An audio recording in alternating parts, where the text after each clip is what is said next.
What's up, everybody? Welcome back. Sorry about the delay.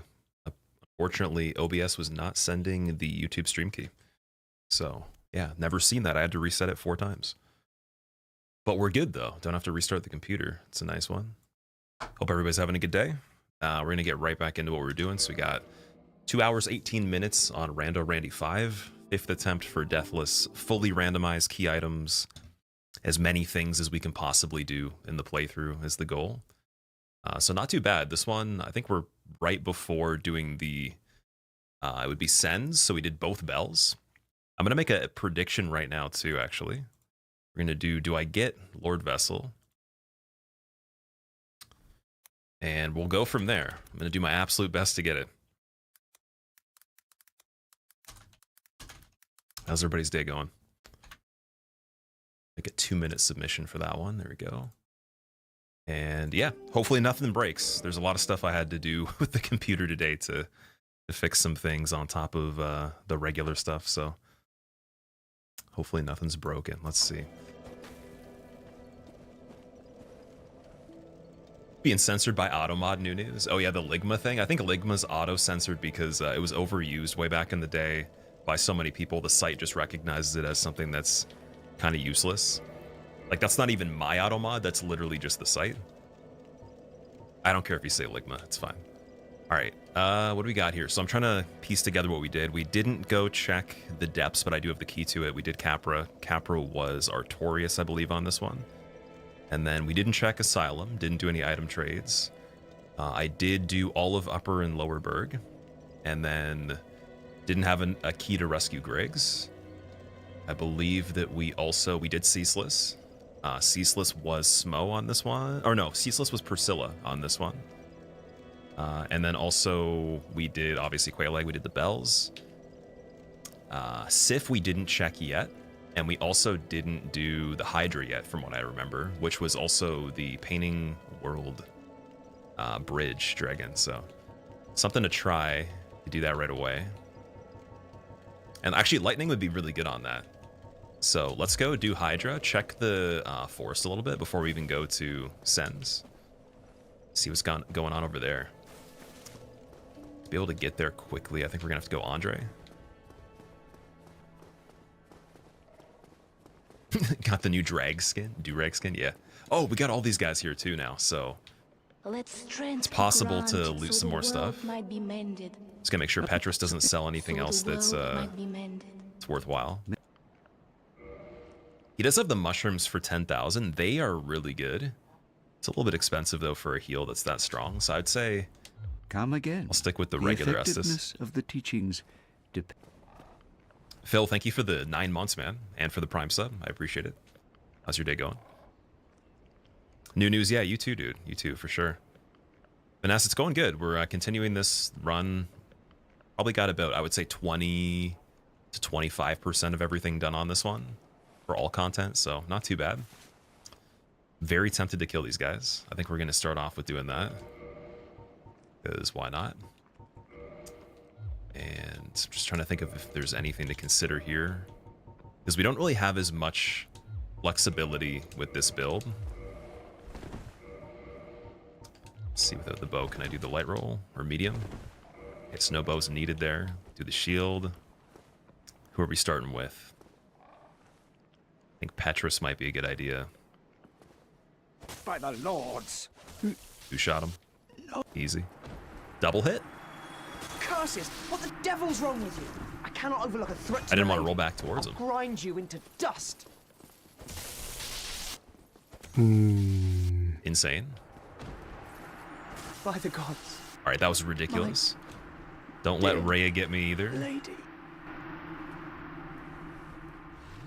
That's kind of scary, actually. While they're dying and they have dialogue, it cancels the heal. So if she ran up, I'd be screwed. Wouldn't be able to do anything. Are you a heretic? It's an unforeseen challenge there. Father. They would look great taking a big hammer to the face. Yeah, the one dialogue line is amazing. The non-verbal NPC. All right, so we got that stuff. That's not really good at all, but I mean, just worth getting them out of the way just to see. So yeah, we can go do Hydra now.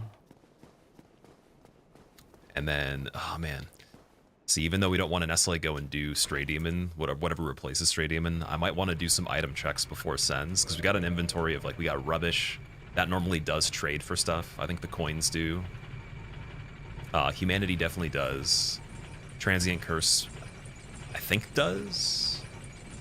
Yeah, there's a lot of stuff that definitely trades normally that we aren't going to use, so we might as well check them and see. Why is she running backwards? So she tries to retreat because they're her security, but she actually is pretty strong, though. That's the funny part. She has a really low amount of health, but I believe Wrath of Gods and maybe some other stuff.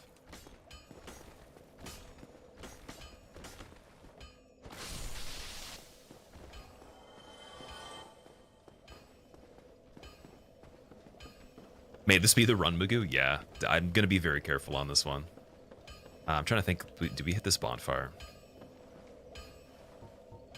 I might as well. I'm going to be going back to Firelink anyways. But, oh, the timer stopped. Oh, dude, okay, never mind. Scuff timer. It's trying to keep track of everything else. Timer failed completely. The good news is it's still higher than what the game file is, so it'll always still be ahead. But rip for the authenticity there. Maybe it's good, though. That could be a good engagement farm, especially if this is the run, if someone can comment on it. All right, there's nothing from Andre. I don't think we have any upgrades to do either, right? Just one of the Twinkling Titanites right now. Oh, Longbow I wanted to get up quite a bit, so we're going to get that +5. Not a bad idea. I think I stacked up the arrows. We got the fire arrows from the Undead Merchant for 50. I think we acquired 50 priced standard arrows. We got hundreds, right? Yeah, so we got quite a lot. That's not necessarily enough for the whole playthrough, but it's a lot. It's a lot for quite a while. I can switch back. Do I want a helmet? Let's do the potato sack and then actually see if we can do the shield too. Oh man, we need a little bit more endurance for that, like 1 level. Probably be enough. So yeah, this shield is probably more valuable than having the bow on all the time. Oh, what are you doing, dude?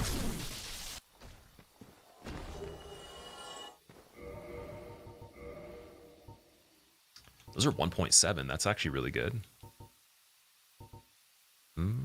I don't have a heavy headpiece yet, though. I need stone gauntlets, or like stone or guardian helm would be good. I could switch the boots. 2 shields, yeah. So Sanctus is for regen. I mean, I could swap it automatically, but the thing is, just switching back to it like this is way more convenient if we're in a bad situation. So it's for health regen. Can't meet requirements. Probably not going to be using it normally. Even if I did meet the requirements, it's 95% reduction, so I get chip damage on it. This one's 100%. It's got pretty good stability. And so I think that you're always going to want an offhand 100% physical, decently stable shield on this one, just in case. Like that, a bow, fire bombs, humanities to heal, possibly divine blessings, blooming mosses. What else? Just like diversified light armor that has good elemental resistances along with good physical reduction. As much as you can get. It's not a bad idea. Okay, I wonder, this guy can't do anything from pretty far, can he? We got Moonlight Butterfly over there, though. Shooting into the ground, okay. Oh, that hits pretty hard. Oh, damn it, I screwed myself there. At least it still hit. That was kind of scary. I shouldn't have done that. Yeah, this thing might be kind of potato. If we go all the way around here, there's a good chance it might not be able to turn. I don't even know if it has the Q to activate. Oh my god. No way. No way. Well, that's, yep. All right, let's get going again. Cool. Don't go on the right side of the water, dude. What is up with that, man? Okay. That's always fun. It's always super fun. Dude, that's crazy. That's absolutely crazy. That's a new one though. I've never had the experience of that happening. We've never died to fall damage in this one. Wow. I couldn't see the line. I was actually looking for it, but I couldn't see it. It's been a while since I've gone on that side to do anything, so. All right, let's just get a fresh one going now, see if we can do it today.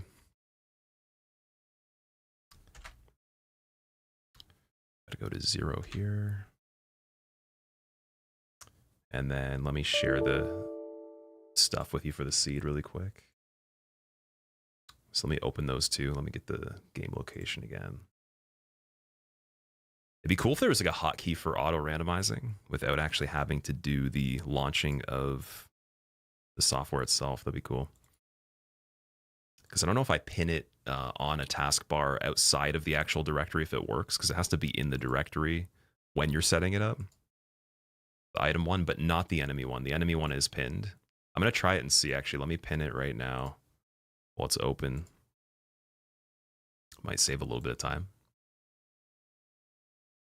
Right. Yeah, sorry, guys. I mean, for anyone that didn't get to see the run beforehand, at least you get to see the whole thing now. But yeah, that one was okay. It wasn't the best build, but it was pretty good. It definitely was pretty good. It's probably our second best, maybe third best so far in terms of the setup. All right. It's the... Okay. Oh, that's a lot of stuff. Oh, I wish you guys could see a picture of how many, like if you take all the sources on OBS and you highlight them, what it looks like a circuit board. Oh my God. All right. So unfair difficulty for items, shuffled key placement, shuffled soul items. I'm going to keep the same starting item settings the whole time until we beat this one. And then in the future, we could try the shield / weapon and weapon, so you might get 2 weapons to start instead of 1. I think the 1 weapon to start's a little bit... It definitely is harder in most cases, but I think it's more realistic to what we're already doing. Then we got to scramble this one first. Let's see. There we go. So EPYKJ. And then with this one, reroll. 182.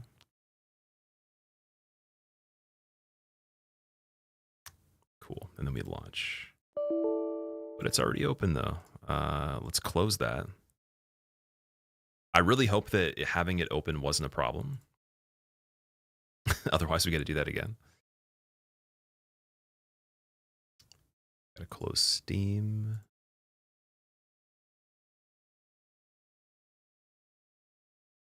Please work. Water, the biggest challenge. Yeah, no, I just completely... I was like, okay, I don't know where the context of the drop-off is there. It's been a long time. Probably been years since I've actually even gone close to that area. But good to know, though. Should have gone left. I was thinking I'd activate the guy. It was funny, though. Okay, oh, yeah, it did work. Nice. Randy, this would be 6. And we're gonna actually change the resets to just attempts, so it's accurate to how many we've done in total, so you don't have to do the math on that. I think that makes a little bit more sense there. Where's the actual text for that, though? Go. I'll do attempt number.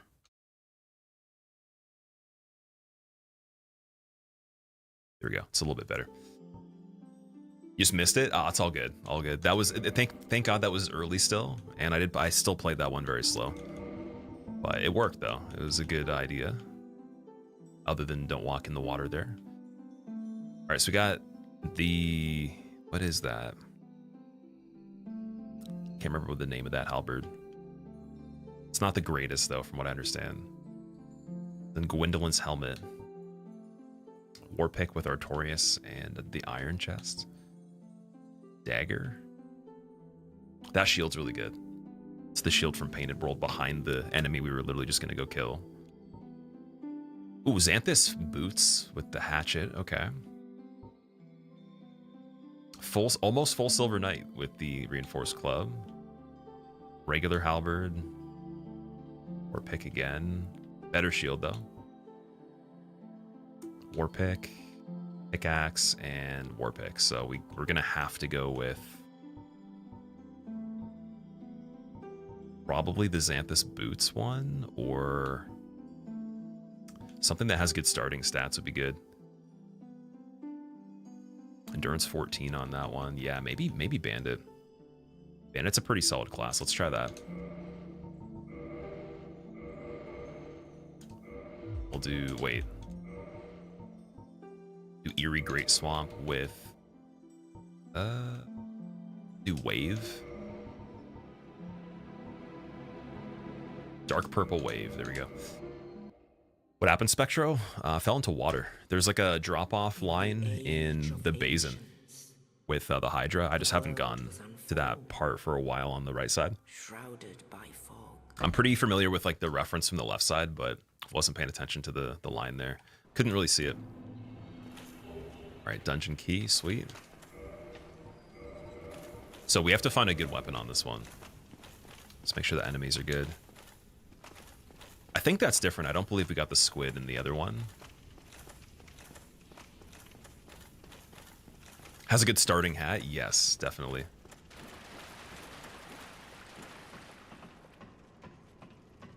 The Gwendolyn character? Oh, see, like I would pick it if I liked Gwendolyn's helmet, but it's not my favorite for the design, but it's also not the greatest defense either, in my opinion. Oh, dude, speaking of which. Okay, we've never seen Gwendolyn for Asylum. I've only seen him one time in this entire mod. He replaced the gargoyles.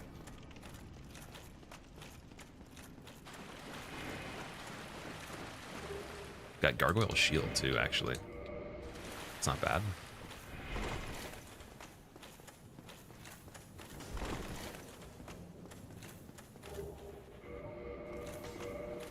So if I get the boar, I guess the boar from the Titanite Demon seems to have a higher chance of dropping a weapon, so we're going to go for that, definitely. And then I'm trying to think of where we found other good weapons. Definitely Berg, like buried in the Berg, there was some good ones.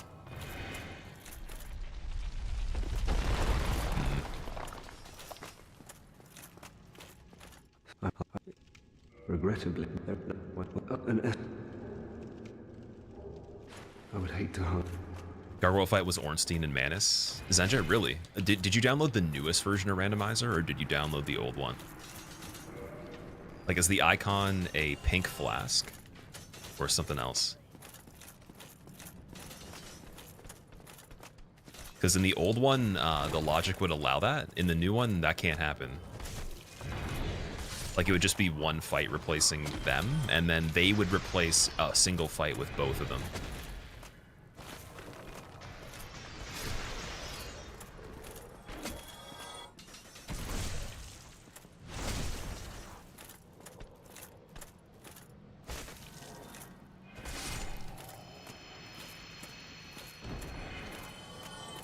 Gwendolyn's trying to get me through the floor. That's amazing. We got fat roll right now too. How do we adjust that one? Oh, we got Ornstein legs too. They're not bad for 7. The 40 physical, that's pretty damn good. We'll just take the shield off.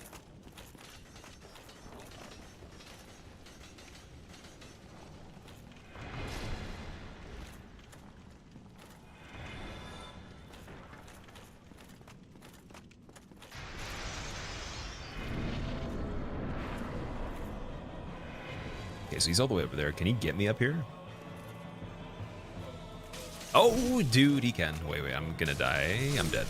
Nice. Quickest reset. Sweet. Even better. I'll take it. Let's get a good weapon now. I didn't think he could aim up because there's no reference of that in the game, right? We're only on the ground. There is no higher level you could be. So that's actually kind of cool, I guess, for the experimental side of things.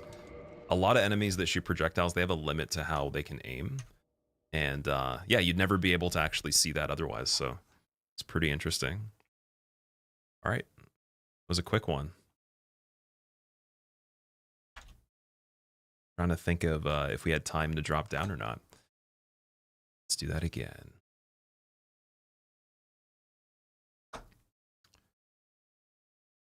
Yeah, I recommend if anybody's doing this, definitely use the newest enemy randomizer if you want a little bit of better logic for how it shuffles it and to see a higher variety of enemies. I believe it actually, so I think it can shuffle every single one in the game. There was ones I wasn't sure about, but we've seen every single thing you could not see on the original. Still, Beta Chaos is missing, but I know you can get Beta Chaos. And yeah, I mean, like the other ones that are applicable to both, we're just going to find anyways. All right. Let's see. So I think, yeah, I backed out of that. This should work. I didn't replace the number, though. Let's see if I do this. Or let me relaunch it, actually. I think it has to be blank, which is kind of like it's counterintuitive. You'd never have to backspace text to be able to like make a program do something like that. Be a little bit weird, but relaunching should be fine. There we go. PKPZ. Roll this one too. 418.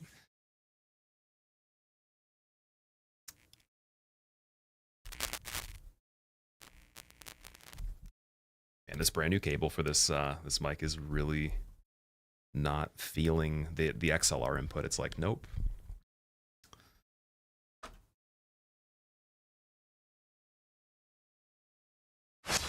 That was completely fair.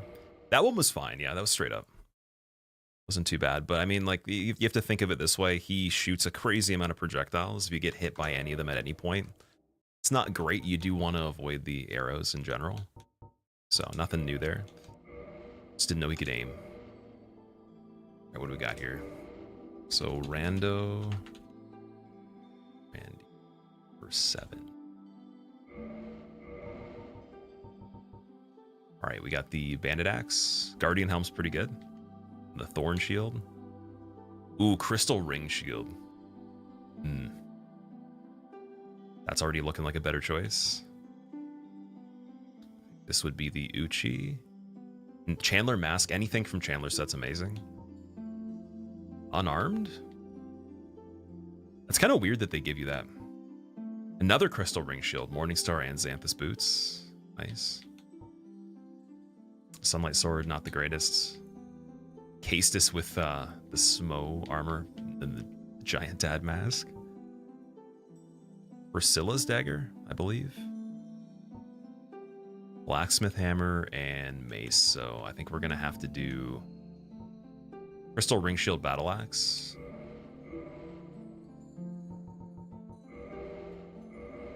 Let's do basic guy for this one.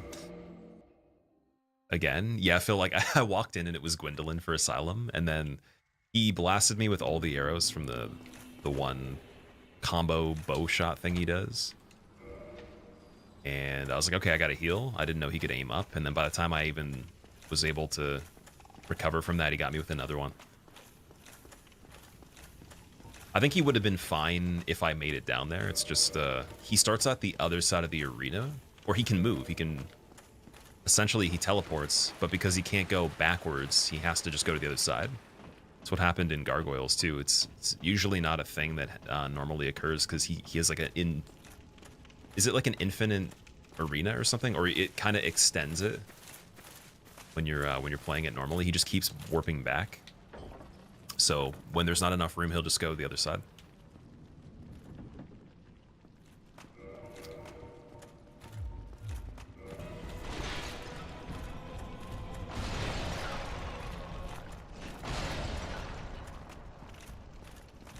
Sure, no one will complain if they kept Bed of Chaos out of it. I think Bed of Chaos is stupid easy. Because like it doesn't seem like it can really do anything. Oh wait, is Crystal Ring Shield doable main hand? Let me see. It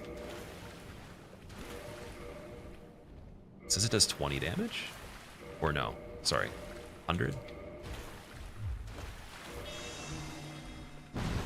24, damn it. Oh, 48 from the regular attack though. And what's the reduction on this? 70. Damn.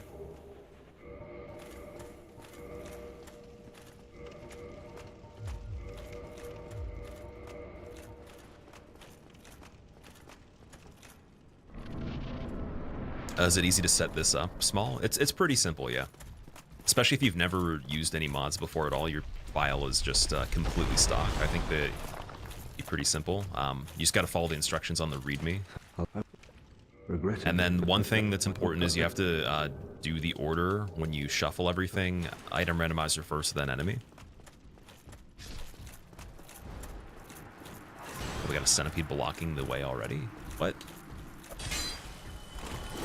It's quite a lot of health he's got.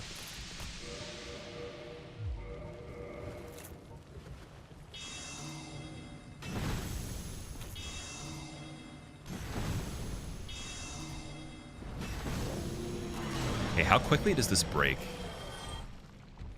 We had 120 durability on the first guy that we were hitting, and now we have 104. 2 enemies down, and I used 3 of the specials there. Or no, 4 in total. That's not too bad.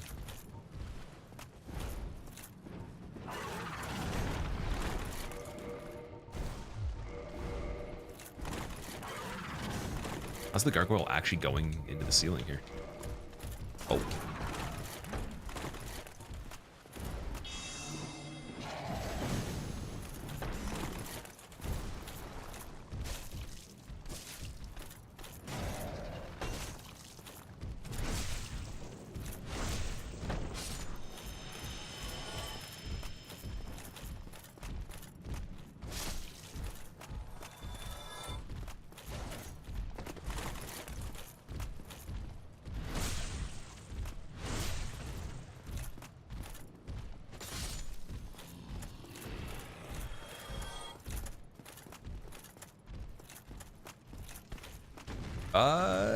Definitely not killing that enemy.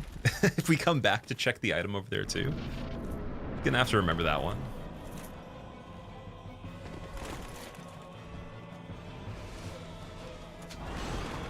Okay, we get a tail cut chance here anyways, so it's not bad. Oh, Ivory Catalyst, nice. It's pretty good. I'd rather have a weapon, but hey, you know what? Battle Axe is okay for now. It's not too bad. Oh, we got both gargoyles too, actually. We gotta be quick.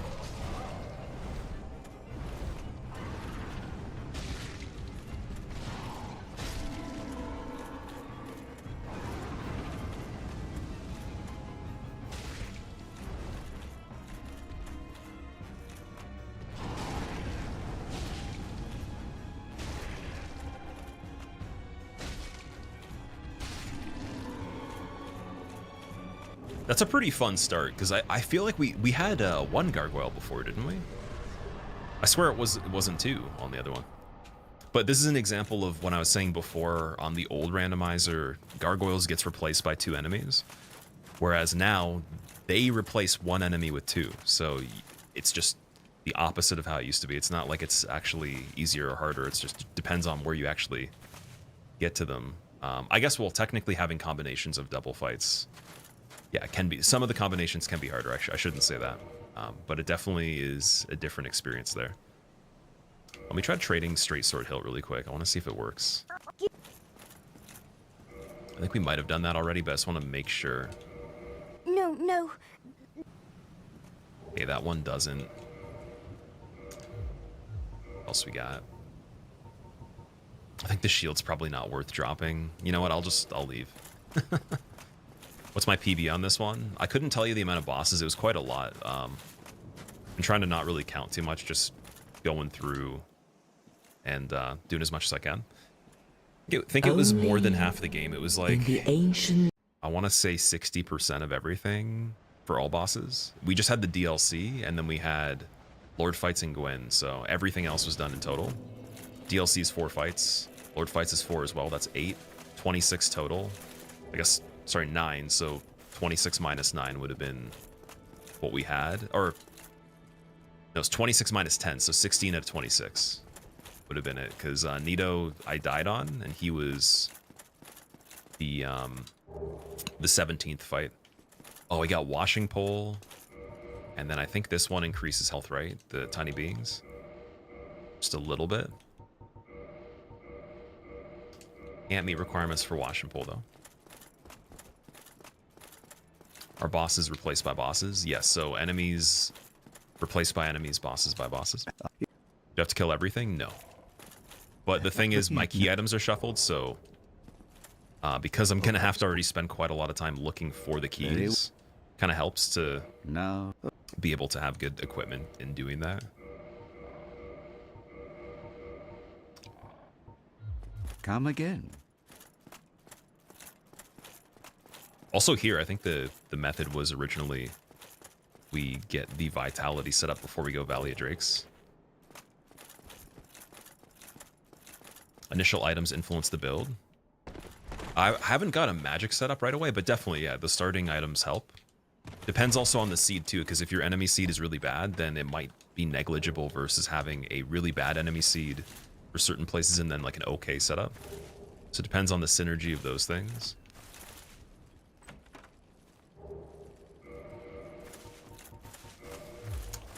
Okay, humanities, we gotta put those on. I got the regular Sorcerer's Catalyst. They want me to do magic. Okay. Okay. Dude, I gotta meet requirements for this one. Gravelord Sword's great. So we need 13 dex. Yeah, we definitely need to level a little bit for that one. It's 24 strength as well. Not bad, though.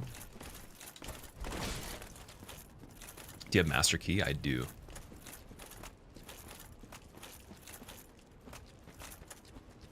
When you have your phone next to a speaker and you get feedback. Oh, the mic. Damn it. Okay, I screwed that item up. It's okay, though. It was all part of the plan, because technically, when you go up here, there is another one we got to get.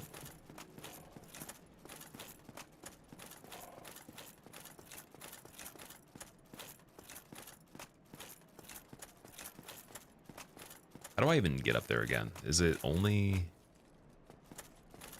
when the lift is oh, it's only if the lift is active. Damn it. Ah, it's all right. Well, I guess we can fall into the other area anyways.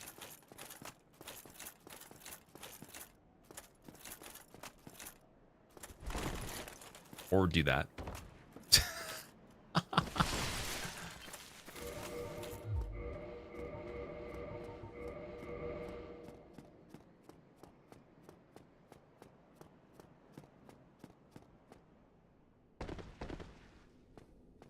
You read no hits? Oh, this with no hits would be incredible. If anybody ever does that again, let me know immediately. I'd definitely love to make a video on it just based on my experience playing casual and doing Deathless as well. That'd be probably one of the most insane achievements you could possibly even think of. I think that would outclass every standard layout, like minimal upgrade kind of thing you could do. Even like new game to new game +7 hitless would probably be, I would say it'd be a little easier than that. All right, one humanity there.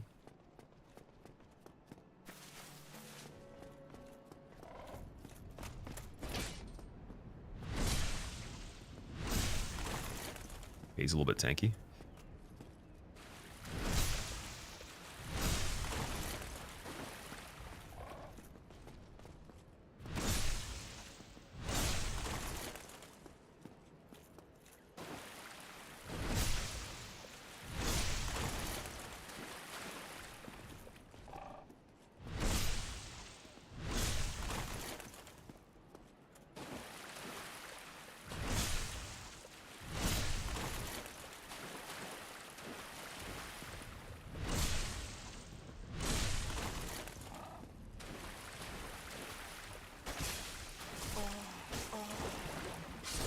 Good way to go. Do it again. That was a funny one, though, because the pillar as well. I love that. I went right because I saw the pillar. Could have gone left and probably lived there. Oh, boy. He certainly was a strong boy for a skeleton. I give him that. All right, let's try to not get double-digit attempts today. That's going to be a goal. Because some of these are definitely, like, useless attempts. They're not really real ones, but... oh, man. Gotta love it. You hate to see it, but you gotta laugh, though. All right. I'm gonna get better, I think, at actually generating the seeds than I am playing at this point. Where's the pinned... dude. Oh, there's too many things in the bar. That's why. I was wondering how it's possible that the thing I just pinned to my taskbar is missing. I've gotten to the point now where we actually have the vertical scrolling for the taskbar itself. Never seen that before on my computer. That's insane. All right, there we go. Then we want this. Surely this will be the attempt. We got CV5F2. Okay. Then 211.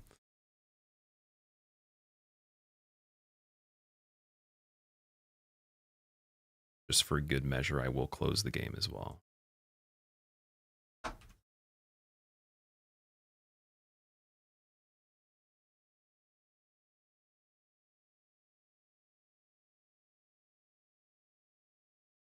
You believe? Oh, I believe too. Like I'm gonna get the run. I'm not gonna give up on, especially the all bosses on this one. I want all bosses, but I'm okay with like less than that. I think we're no matter what going to get more than any percent. But yeah, no, I'm definitely gonna keep going until I get it for all three of them. Just might have to take some breaks from the second and third one if they become problematic, because they might be a bit more out of reach. Especially two, because I haven't really played the enemy randomizer on it. But yeah, this one, we're getting close. Like the first attempt was great.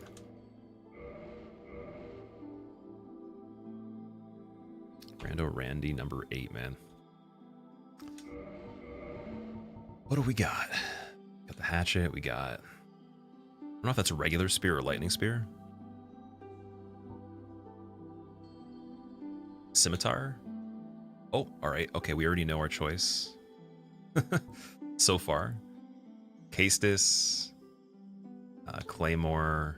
Oh, Havels, though. Havels with Priscilla's daggers tempting. Let's On the sorcerer. so the world might be So we got them. Oh, we got two good choices. Pyromancer has Spider Shield and the hammer. Yes, indeed. Oh, I think that... Dude. Pyromancer might be a better choice. It's got pretty good endurance, too. Decent equip load. There's not really a big advantage of Pyromancer, though. Oh, I guess Thief. Thief just has the dexterity. I go Pokey. I think that the hammer is better later. And what about the other stats for Thief? So it's got better intelligence and faith right away. So we're just gonna boost vitality anyways. Endurance is 9. Strength 9. Dex 9 on that one. The Xanthus helmet and the chest piece and stone gauntlets is arguably better. It's a ridiculous armor setup. So yeah, we'll go Thief. We'll do Thief on this one. Do Jubilant Katarina. Pigtails. Blue. Why not? Decaying, thank you for 34 months, man. Welcome back. What time is it when you start streaming? Here it's the evening, David. Right now it's 1:20. I started around just after 12:30, I believe. Yes.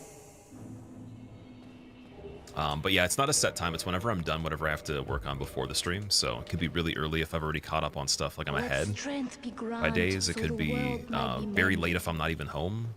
I have to do stuff outside. It could be... It's usually like that where we'll be live by the afternoon EST until the evening no matter what. Then the occasional late stream, but if I set a starting time, it would never be exactly the same. It would always be off by a little bit, because I prioritize just getting the stuff done first that's more important, that it would be hard to do later, if that makes sense. And then stream right after that. Wondering when you usually wake up? I wake up anytime from 8 o'clock till 8:45 usually. Sometimes a little earlier depending on if I have something I have to do outside, but I usually prefer anywhere from like 8 to... Between 8 and 9 is usually preferable. It's mostly been 8 to 8:45 though. Thank you for the 4 months, Thunder. Again, I appreciate that. 8 a.m. to 8:45 p.m. That's funny. Also, Arimoto, I'm doing good. How are you, man? Imagine this, but 2 to 3 times enemies. I don't want to even think about that. That'd be insane. Oh my god.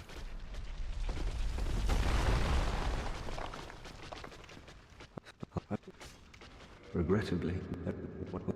Okay, I need the weapon. Did we not? I think we got it, right? Oh, see ya. That was a brave skeleton. He wanted to live. The only thing that kind of sucks about Xanthus Helmet, even though it is pretty good for the stats, it's like very distracting. It's hard to see things. I think I'm...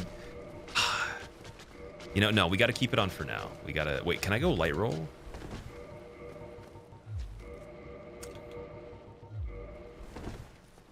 Okay, I might try a light roll for this one, just for a little bit. Just for a moment. We're just going to try our best to not pull anything from the graveyard on the way to catacombs.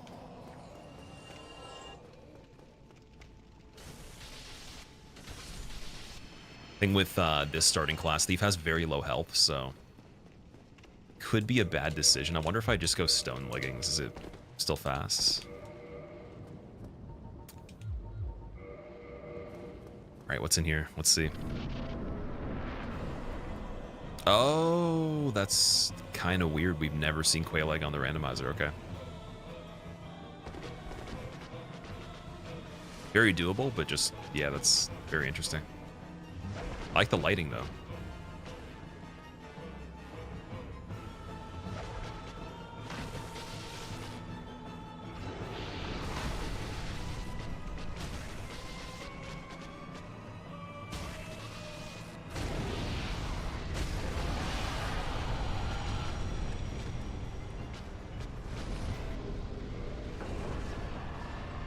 The Xanthus chest is so OP.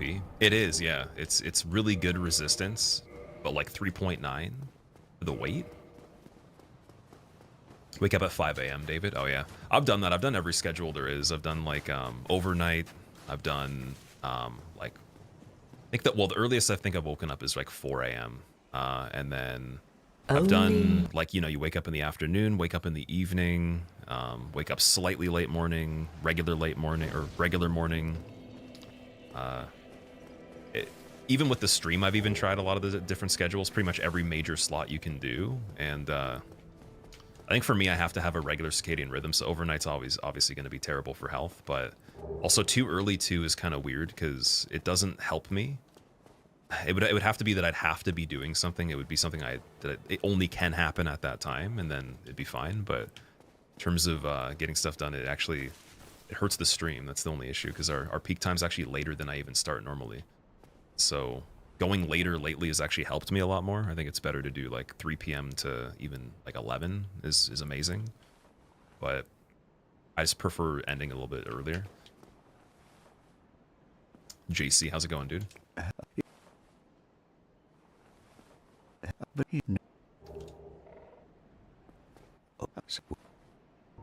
Very well. That is a... Oh, come on. What are you doing, dude? Petrus, give me the stuff. I'm on a mission to catch up here, so we gotta be quick on this one. Now, only... It's pretty good. Okay. Not a bad inventory. I'm gonna be very, very particular here, and just in case there's some sort of issue, we're gonna level here. And we'll level again in a second if we find more of these.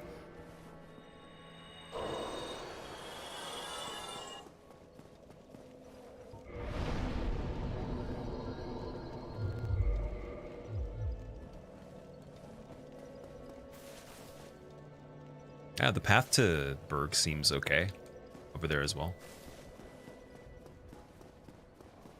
Imagine you got 4 kings here. So that's the one thing that I'm wondering, is if 4 kings actually show up as 4 or 1 enemy. If it's 4 of them for a regular fight, that's kind of weird, and I wonder also if the timer exists. Have you seen any of the run where Parky plays games on a dance pad? Small. I've seen dance pad runs before from a lot of people. I've seen the Rudism one. He was the first person to do that, and then I've seen Mika do the level 1 on Elden Ring as well. Yeah, dance pad's pretty crazy. It's one thing I don't actually have. Oh, yo. Okay, got the peculiar doll. So we already have Painted World. Nice. That's a very good key right away. That's super close. That graveyard's looking kind of sketchy. Okay. Overnight stuff is horrible for health. Some of your friends who work overnight shifts look 50 years old at 23. You guys laugh about it. Yeah, I've done a lot of overnight stuff. Not only just with the stream, but you know, just regular jobs, and it's not. It's good for a temporary amount of time when you're younger, but older, long term, like it actually would be just better to not get paid as much, in my opinion, because you pay with a more costly currency there. Like I'd rather work even like another 10 to 12 hours longer per week and then not do overnight. It had to just be the case. But it was an interesting thing to try out. It's fun. It is fun for a little bit. It's cool to see the sunrise and stuff like that, and just, you know, just I guess you feel like you're in a weird bubble where society is almost kind of like reverse. So you're in this weird timeline. The problem I ran into though is I wasn't sleeping properly. I would sleep like 4 hours so I could still hang out with people and, like, you know, do other things on the side and, you know, work on the channel, try to kind of cheat time, and then I was running on like just really bad levels of energy at that point. So as long as you're getting like full sleep still, it's better, but I think it's tempting to just not sleep as much.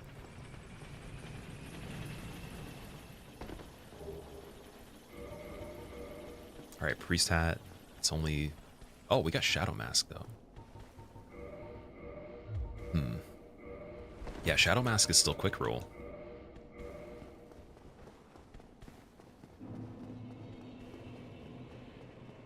Okay, I'm gonna be a little speedier here trying to get the items we need.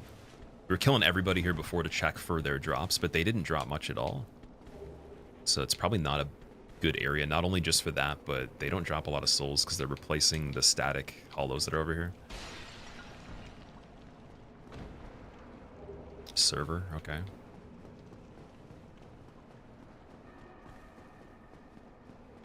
Wondering if... Oh, this is interesting. Wait, how was I able to go... I thought I couldn't go through there the first time.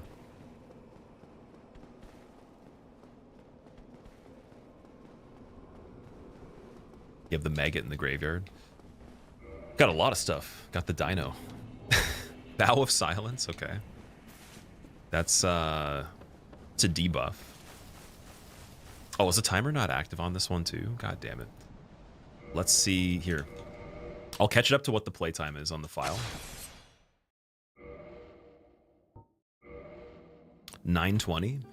We'll put it at 10 minutes. How about that? With the amount of loading screens so far, I think 10 minutes is pretty fair. Thank you for pointing that out too. Otherwise, I'd have to edit it in later. Which, I mean, I can always fix it regardless, but it's not fun for if you're live, right? There we go.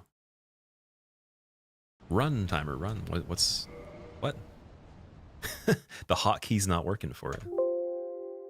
Dude. How is it not working? Oh, wait a second, I see.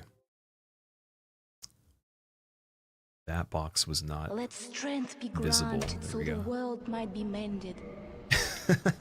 So the invasion world of might be Windows mended. sounds. Oh, we got Hydra there again. My parents are selling their house and came across my Xbox 360 with my old DS2 save file. Took me back to some good times with my King Leonidas build. Okay, so for Hydra here, I am going to go with the beefier setup. I think that medium rolling is going to be a good idea. Do Silver Knight helmet. Here we go. Tendacris, thank you for the 15 months and the Prime sub as well. Welcome, man. Did I say I welcome? Welcome, thank you. Speckled stone plate, that's not bad. Oh, the damage is so bad on that. This is trying to check to see because we have lightning damage. Parents are selling their house and they came across your 360 with your old Dark Souls 2 save files. Oh, that's cool, man. That's really cool. I wonder, how does the game play on the original? I haven't seen it for a long time. Oh, we got Curse Bite as well. Okay, I'll put that on when we need to, but not bad. It's a Mimic right there, and then the bridge is looking kind of empty. I feel like something's not loaded in properly. Oh! Oh, please don't die, please don't die, please. Frickin' God, dude. Oh my Lord, that's really scary. See, again, without having the extra defense there from Stone Legs and Silver Knight Helm, I would wager that could have been pretty close, and also the Speckle Ring too. Because that missile from the Hydra, it connects pretty easily when you're running through there on the randomizer. I don't know, I haven't figured out a way to make him miss. Unless I try to just imagine the enemy that's going to be blocking the path isn't there and maybe trigger them to and kind of, you know, pull back and forth until it tracks me weird or something.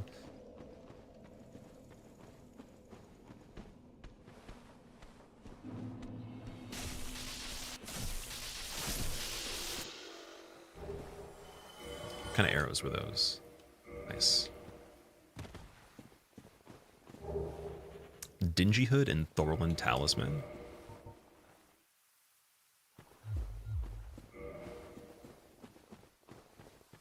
The load times are crazy, but it's not too bad as far as gameplay. Really, on 360 as well. I remember that was the better version. The PS3 version was worse in terms of frame rate, and then the trade-off was that the Xbox version had vertical tearing, so you'd get that line in the middle of the screen when you turned. But if you could get around that, then it was the better version to do PvP on and just play casually.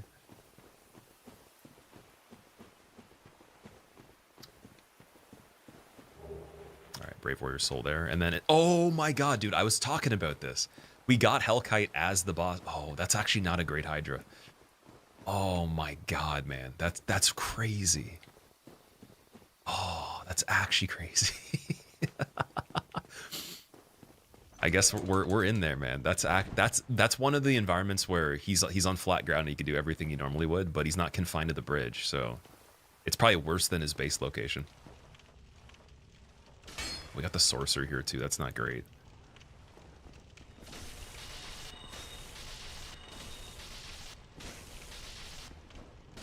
Good spacing. Don't parry me, thank you. Transient Curses, what a ripoff.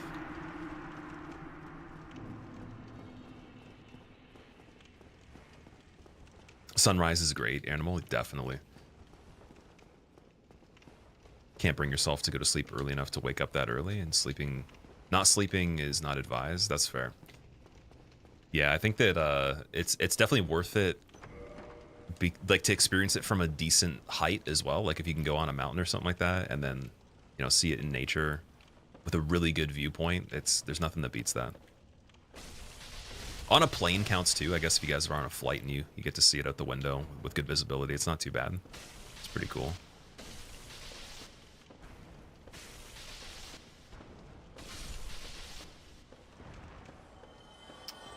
Got the big mushroom there. Let's do Taurus first, then this part. Because I don't think we would need anything that would help on that. Taurus would be a lot more simple.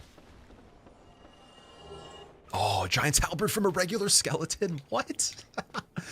Okay, that's like the third or fourth time we've got that overall, and the fact it dropped from the basic guy is really funny to me. Oh, I think that was the Islith dude that just came out of the barrel.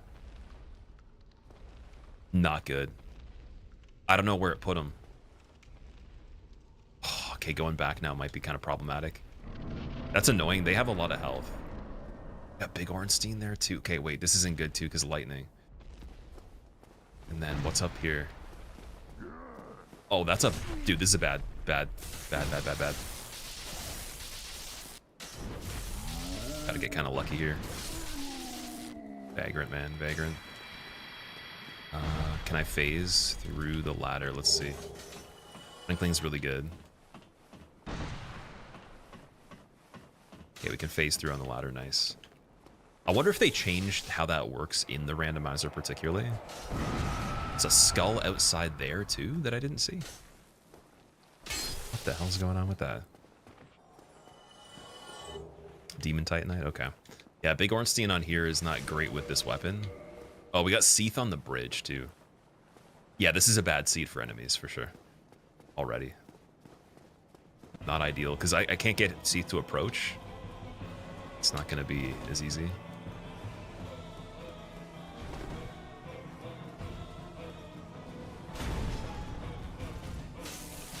Yeah, bad damage on that.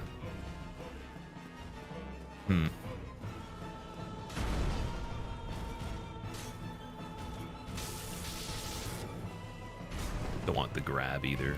Grab would be very bad.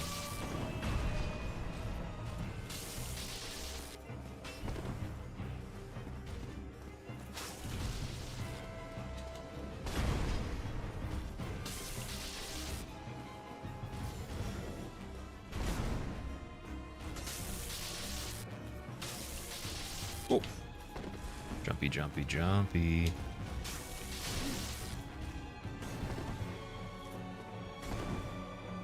Healy.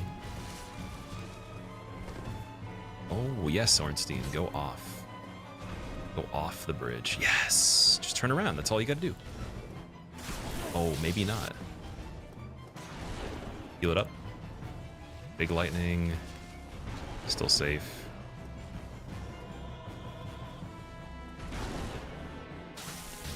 Okay, roll attack.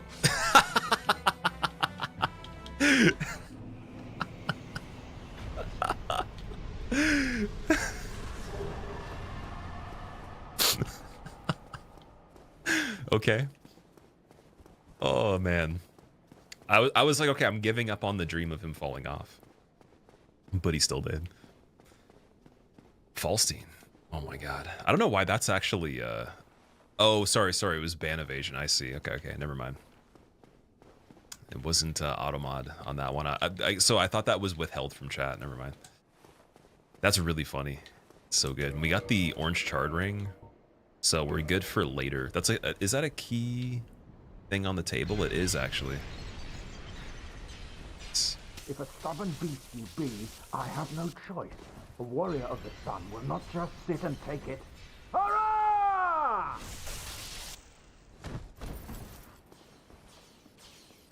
Why you? How could this?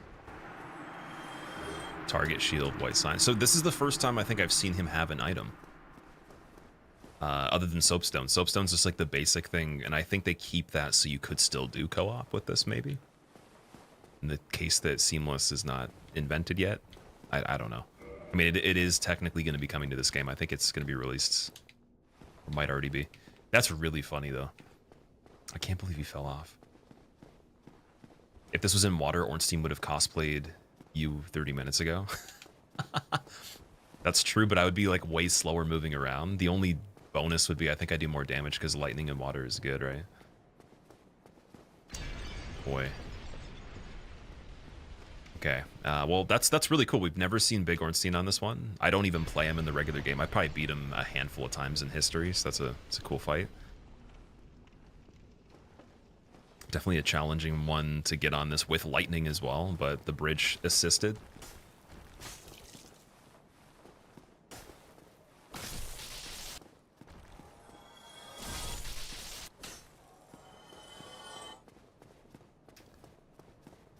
Capper Demon down here. Yeah, this enemy seed is brutal. Wow, this is a very, very aggressive one.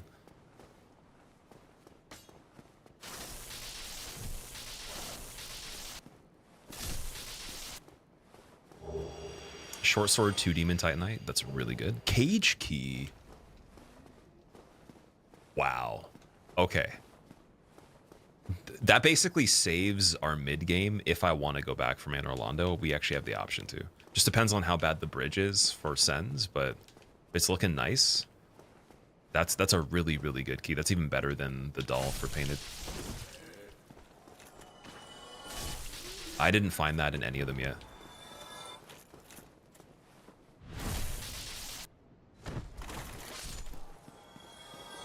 Titanite chunk, sweet.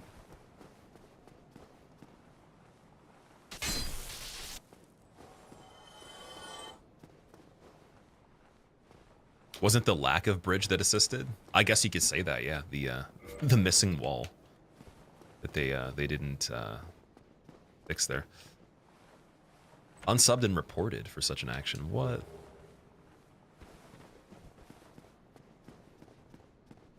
When the game first came out, you'd kill Smo first, then get absolutely bodied by the beast mode Ornstein pre-nerf. What did they nerf on him?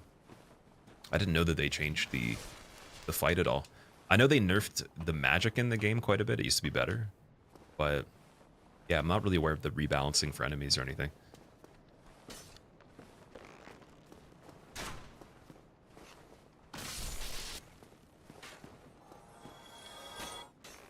It's already dead. I have a hard time figuring out when vagrants die.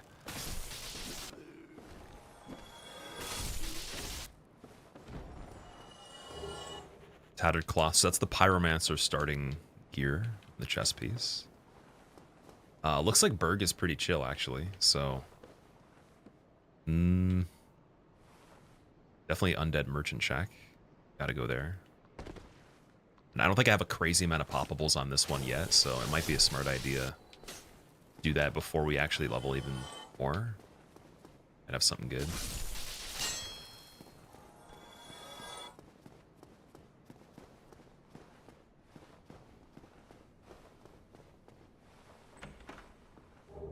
Brave warrior, nice.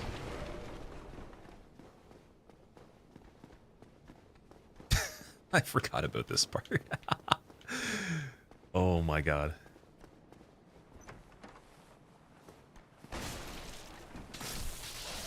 Oh, Balder Knight right there. So he can parry me.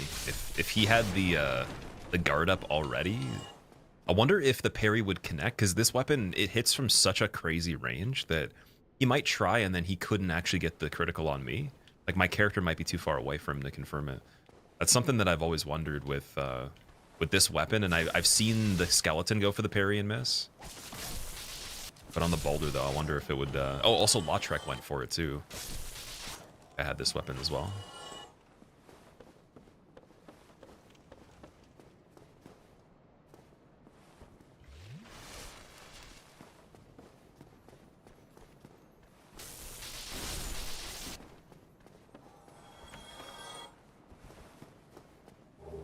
We've got another... Wait, is that 2 whips in general? Oh no, that was from the other playthrough. The realities are blending there. Can chests that aren't mimics be mimics? I don't believe... No, so chests don't have randomization in terms of their ID or anything. It's just the items in them. So that would be amazing. I would really like a setting where you could make mimics out of normal chests. I wish that was actually the case. Well, but now, the way it works seem to is have your mimics wits will be switched for regular enemies because they count as an enemy. So you just won't even see a chest in general where a mimic would be in most cases, and then a mimic will just be switched for an enemy, and you'll see a chest in a place that doesn't exist either. I don't think I've seen a mimic as a mimic yet.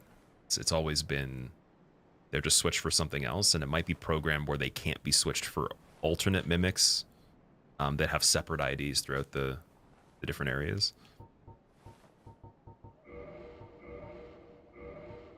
Fire bombs for 100? Okay.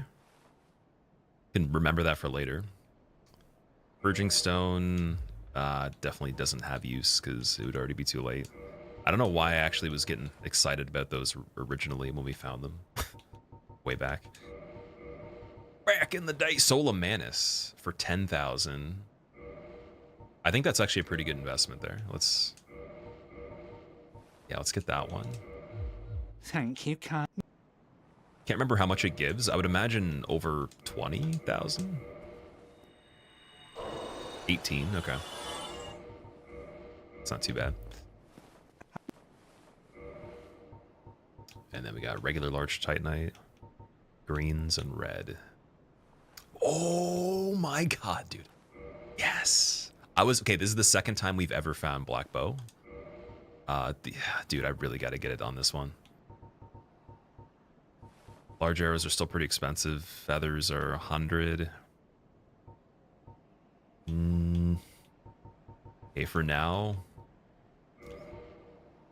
Yeah, it's not really worth getting too many of those. I'm just gonna get 50 of them for now. And we'll check Andre, and if we can't find better arrows later, Undead Merchant. And if, let's say all else fails, we come back here and we just buy inflated arrows. Because, yeah, it's gonna be good with the black bow for sure. And that's also regular Titanite, so. I think the last time we got it, I didn't actually have it upgraded at all. Can you rest at bonfires? You can, but I wouldn't want to reset these areas because we're trying to do item checks since the key items are shuffled. So in doing that, it would just make it several times harder if I was resetting enemies when I don't want to. Like the one bonus is you could farm a little bit, but you're not getting a crazy amount of souls from a lot of this stuff.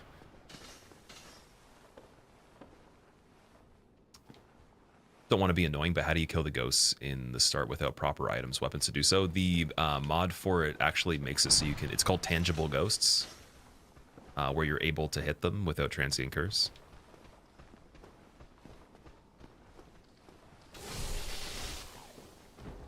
And then it kind of just makes them a regular enemy that just has insane range and surprise.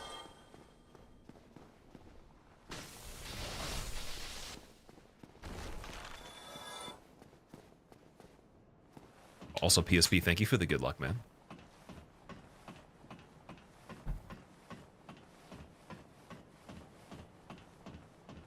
Oh, there's something down there. Gotta go back and get that.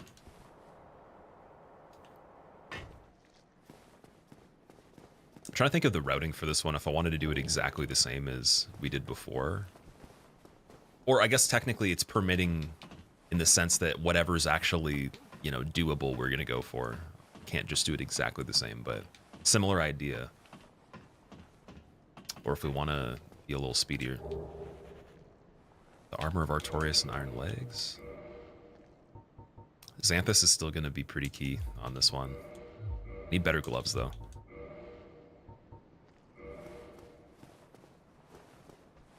Oh, those guys got switched for... They're not... Okay, they're not themselves, but they got switched for an easier version of hollows. That's cool. It's the Asylum ones. Oh! Archive Tower Giant Selkie. That's pretty cool. So...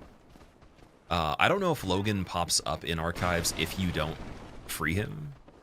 But I have Master Key, so we actually have access to free him in the second location. In any percent now.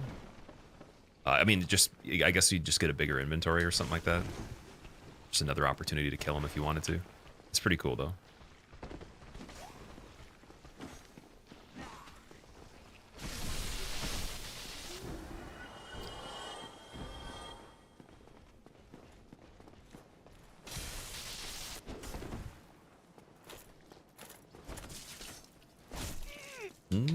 Going in there.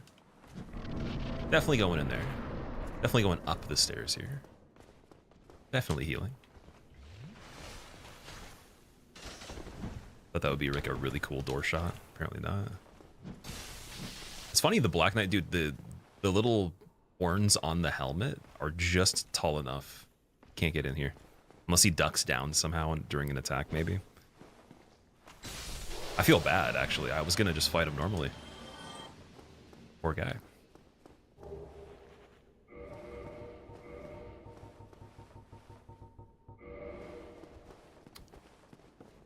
Okay, so we got Man Serpent, regular Sword Hollow. This area is a little bit nicer than it was last time. That's tolerable. Taurus Demon Chandler's... Oh, that's sketchy. Because he'll buff them, so... Oh, and there's a Pagan Guardian just sneaking its way behind the Taurus Demon there. Oh god, okay, that's not great. It's a pretty funny one.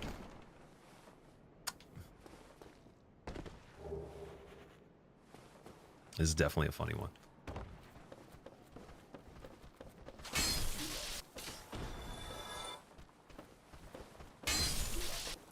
dangerous situations in Randomizer. Well, actually, we just saw something that was kind of interesting. So Chandler's being in a vicinity of anywhere with a large pool of enemies makes them all way stronger as soon as he buffs them. So that's just stupid hard. He also has a lot of range. So in Painting World, we had a situation with a Blue Drake, Guardian from the DLC.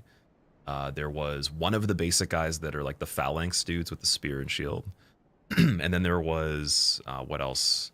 I think there was a crawling skeleton from the catacombs, regular giant standing one, and a few other things. And the Chandler buffed all of them, and you have to run through that courtyard. So I got lucky because I had Hidden Body, and then we found Slumbering Ring. We were able to get to Nito in place of Priscilla pretty easily because of that. But overall, Chandler buffing anything, Izolith Dinos, just like the feet stomper guys, in any area is pretty scary, especially backed by other enemies. Vagrant shooting from a distance in an area you can't see overlapping any of those is not great. And I would say bone wheels in general. Other than that, I think like when you're just running through an area and there's some space, Elysial Sorcerers have a crazy range. So unless you have low visibility for your character, like they're very dangerous when you can't see that they're even there yet. Because you might run into something that you're like trying to set up a certain way, you're trying to cue all their attention, and then they're in a spot that's unreachable that you don't know of, and you get hit in a direction, comboed into something else, and almost die. You just don't want a lot of like perfect things lining up.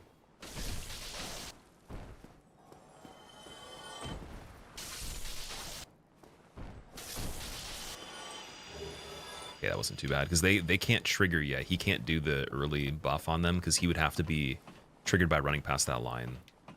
That's fine. Let strength be granted. What's the... So the world Oh, it's the might item be down mended. here. So the world might be mended. I think we check the fire... Oh, mystery key. What does that one do?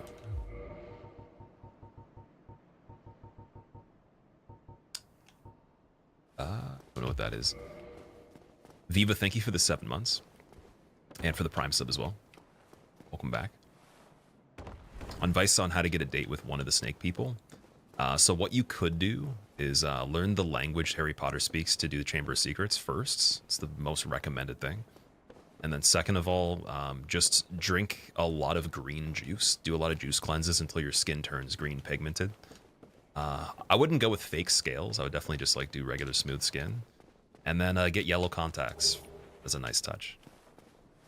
And I think you'll already be in the mindset after that. You could jump into a vat of petroleum jelly and slide around on the floor, but they might mistake you for a slug. So in that case, go into areas where snakes are commonly found and do that, and become friends with real snakes too. And after that, you'll already be living the snake life. For sure. Okay, so we got a Firekeeper soul. That's really good. Let strength be granted so the world might be Very, mended. very good this early. So the world might be mended. Oh, man. That Gonna jump's pick gonna... up my car tomorrow or at the start of next week. Him very hyped smile. Piano, that's amazing, dude. Are you... Is it like a new one that you're getting? Or like just a... like a particular one? Thank you for the 10 months, and thank you for the Prime sub as well. Hope you enjoy your emotes, man. And enjoy the continued... Oh, wait, why did I jump off there again? Hope you enjoyed the continued appearance of being a human in chat. Want Wing, how's it going? Or Want Wings, how are you? Didn't know you were still making Souls content. Oh yeah, definitely, dude. We're just getting warmed up, actually. I took I think it was a break last year for a little bit. Like, I kind of do breaks here and there, and then work on other things, come back. But yeah, no, we've been doing quite a bit of stuff. But definitely I'm going to be kicking it up a notch very soon. There's a lot of stuff in the mix right now that you guys have never seen. Some of it's completely done. I'm in the experimental phase, just testing a lot of ideas, and writing a lot of videos too. So my most recent goal is just to actually acquire a lot of editing skills. So I want to be like industry standard by the end of the year for editing, and then might even try just editing for other people as well for fun.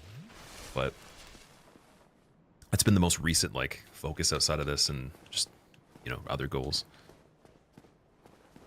So any feedback on that kind of stuff would be very appreciated. I wouldn't say the most recent video is a good project to assess, because I already know the problems with it. It was kind of just out of necessity. But with the next one and going forward, video to video, I'd love critical feedback on what you guys like to see, what types of edits are awesome. And if you know anyone that is an industry standard editor that does lessons specifically, point them in my direction for sure.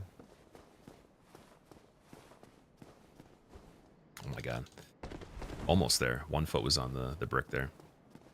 What type of stuff? So just everything for my channels that requires it. So some light stuff for second channel to make like the 12-hour cut for the big videos, and then the more intensive stuff that's you know, cut down to like, you know, the best 10%, we'll say, or something like that. So right now I've been doing a 30+ hour cut down to about a 2-hour video.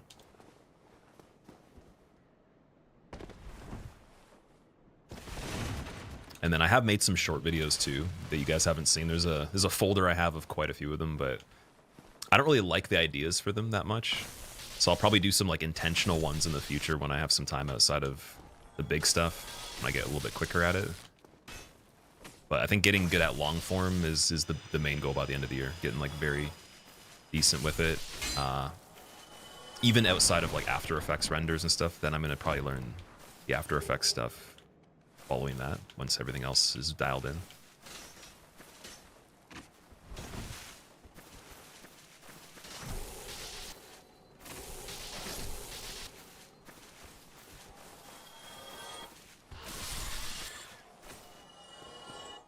All right, Fang Boarhelm and another Thorlin Talisman. We had 2 of them. Okay. Twin Humanities. So we have no Estus left, but Humanities are going to be better to heal if there's a really big situation going on in a boss fight. What I'm going to do first, I think... So actually, so we don't forget, because I actually did this last time. I believe I didn't backpedal into this area. We'll clear everywhere in the lower burg here. Get the shortcut, check the merchant, and then... I don't have a homeward bone, so we might want to... I want to level and then reset the area, come back to Capper backwards, just to double check and see.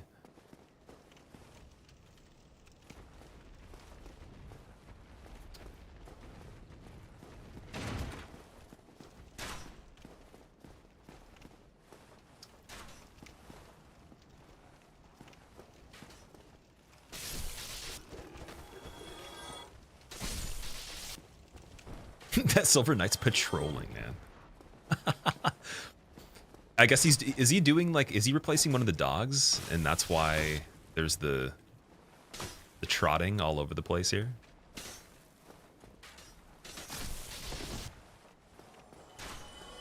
He must be pretending to be one of the dogs here. He's got pretty low HP. Okay.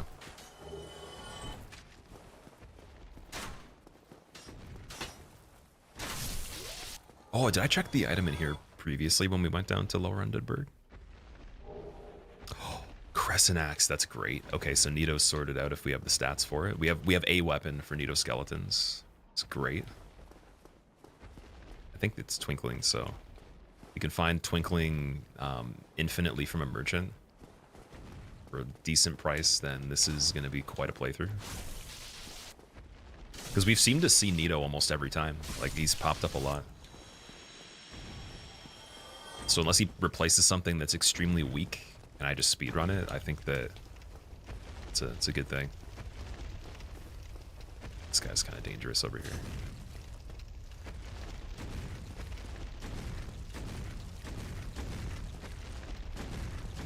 Wait, is this... Yeah, this is the Islith guy, right?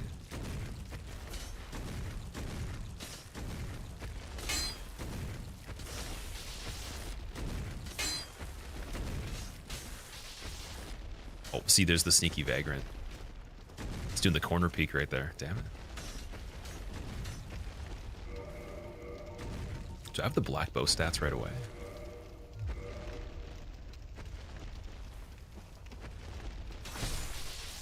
Oh, that dude hitting in the ground actually worked right there. What? Did we get both of them because of that?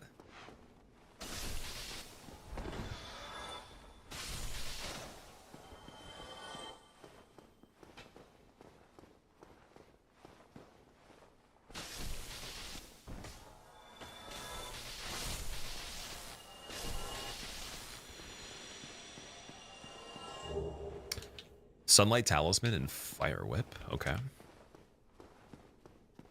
Looks more like the zombie dragon.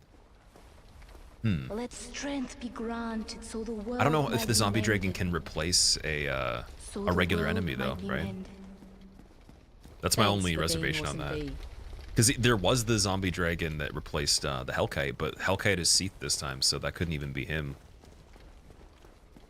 And the effect of the footsteps, like the sound, the zombie one doesn't move. He doesn't have any footsteps, so they look very similar though. It must be that they thought of the idea for the zombie one based off of, or even just the Izalith ones based off of that or something. I have no idea, because there's even the part that separates from him that is just the legs, and then it's literally the same thing as the thing in Izalith. It looks almost identical. And I know that Izalith is mainly a placeholder area and unfinished, right?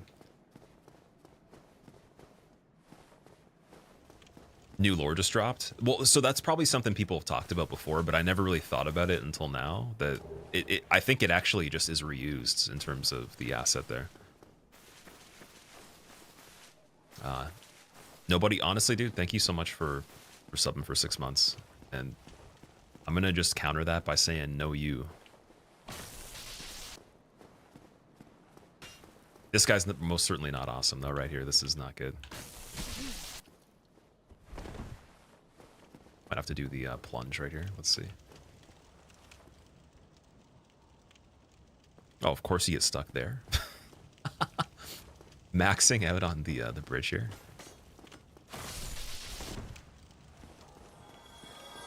Two of these on the way back. Wow. So wait, who was the one?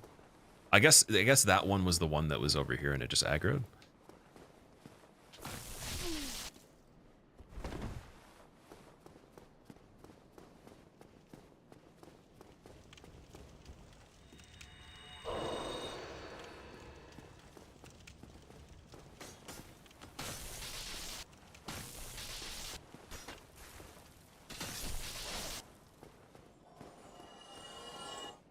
Was a Zuli video about those dragon bots? Okay. I need to see that. Silver Knight really looks like he came out of a different game with the patrolling guards. Yeah, he was like an Oblivion prison guy or something like that. Did you use the bone from Big Ornstein? No, I haven't homeward boned at all. Throw that on though. It's a good reminder just to have it on the character right now. I think that even not even boning here, but specifically just rerunning the basin again to get to that cave is okay, even if Hydra's active. Or, oh yeah, we don't have the tower thing. We have to do bridge with Seath too. So okay, that's something to think about, because we wouldn't be able to level for health yet and check Capra safely without the use of the bone or just going in like we are now. So it's like, do I just do that before I level? It's low health, right? Something that's low health would be okay. But I have to play really good then to get in there and get in a good spot. Stonehelm, okay.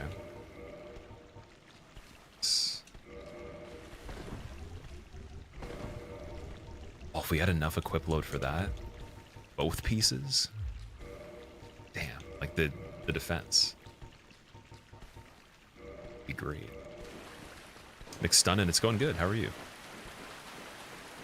We had to start a new one, unfortunately. There was actually quite a few new ones started before we got something going again here. But yeah, I got Taurus so far. And then we don't have access to Depths. We do have access to Painted World already. And I want to check Capra Demon. I'm wondering Okay, Black Fire Bombs for 100 is really good. Soul of Hero for 5,000 is great too. And she sells Homeward Bones. So we'll get, I guess, 9 of them for now. Oh, she sells regular Titanite. Yes. Okay. And I saw Fire Tempest there for a second. Dude. 7,500 for Tempest? Damn, okay. Wooden Arrows for 100 is not great. Oh, but then Wooden for 20 is pretty good. I guess we're just going to roll with those for now. If we want excess arrows, it's less damage, but those are very cheap. Just get maximum amount of those. Just rely on the black bow scaling. Because the dex on the Thief by default, this character is 15, so it's already set up to need 3 levels to get black bow, I believe. I think it's 18. And then beyond that, if we just go with dex, it's going to scale really well. Tempest, I'll just keep that in mind, but I'm not going to grab it yet. I think it's not necessary right now. Come again if you...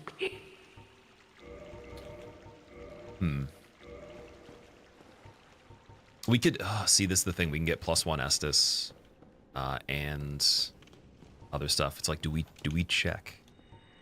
I feel like I have to. I feel like I literally have to here before we get out of here.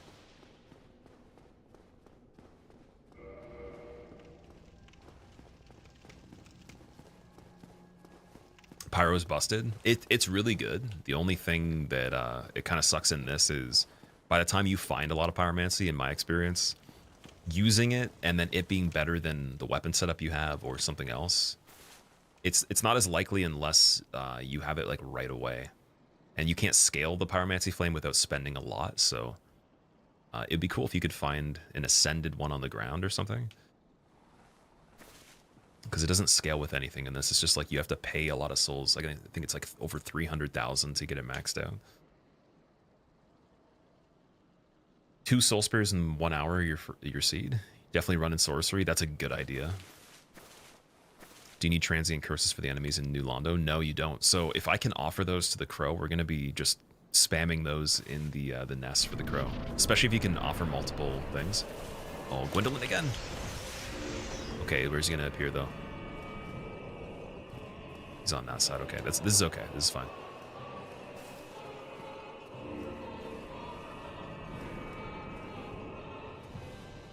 What? You're right there. Okay. Is he just gonna keep reappearing because that?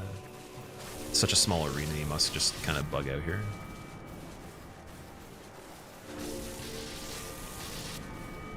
Because when you get in certain distance to him, he wants to leave anyways. It just tells him to go.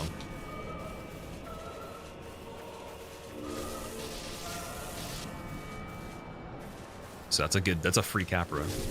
Oh, Crest Key as well. Nice. Okay, Crest Key, if we go to the DLC, is for Hawkeye, so we need that for Calamity. Calamity wouldn't be possible without Crest Key. Unless I snipe him with a bow or something like that. So to fight whoever's in there normally. I think it works the same in the rando. Now we can technically just leave because we've done everything down here. Let strength Fortunately, be no granted depths, so though. the world might be mended. So the world might be mended. Try and run away I on visited this. my friend in his arena, apartment. exactly. He told me to make myself at home, so I threw him out. I hate having visitors. Dan, thank you for the 63 months. Welcome back. How have you been, dude? Hope it's been going well. It's been a while. Gwendolyn's very confused about the situation. Definitely, yeah, confused about a lot of things there. I think we're just gonna go with 30 vitality and yeah, well, let me try that. How many other poppables do we got? Let's use everything right now because we want to have some stuff for Andre, and then I can decide if I want to get the last few levels for the dexterity. I think we got 1 upgrade for this weapon too. Maybe even 2 by now.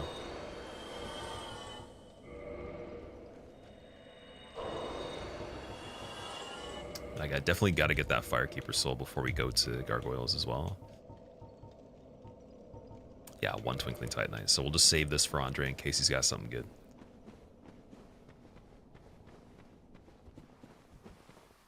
Modder did a great job in making sure all the boss arena combos work well.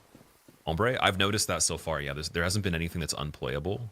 There's been things that are really funny, like where they become stupid easy or pretty hard, but nothing's like actually functioning in a way that's impossible. So that's really cool.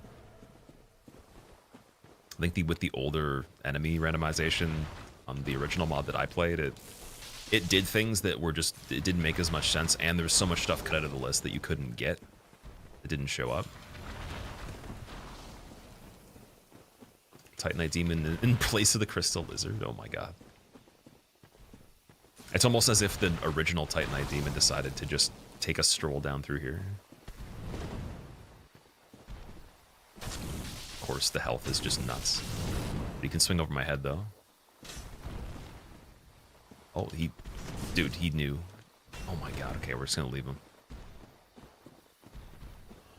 I don't even think plunge attacking him would be smart, because the recovery you'd go through on it would just have him hook you into the double arm swing, and then escaping from there, with the way the tail is and everything too, it could just push me off the edge and kill me with fall damage. So I'll leave that. We'll get him later.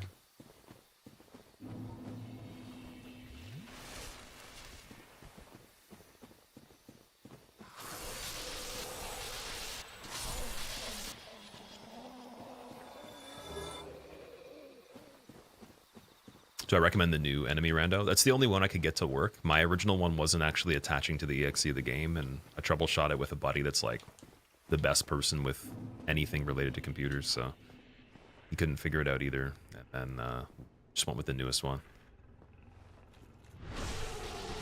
But yeah, I would say I recommend either. Whatever one you can get to work is fine, but this one definitely has better logic to it, and like it just has a bigger list of stuff. From what I've seen so far, like a lot of the things we've been doing, I've never seen in a randomizer before. If you're required. And not just by chance, like literally just they're not restricted.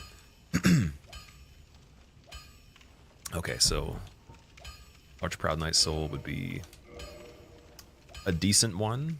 I think isn't it 3,000? And regular humanity for 1,000. Core of Iron Golem for 5,000, yes. Definitely. And then Titanite again for 100. And Weaponsmith box. And he gave me the longbow even if I didn't get the black bow of Ferris from Undead Merchant. Okay. Large arrow for 100's not bad. So yeah, we can always just come back to Andre for those. I wouldn't say he's got the craziest inventory, but that's not terrible though, especially if we didn't find other stuff.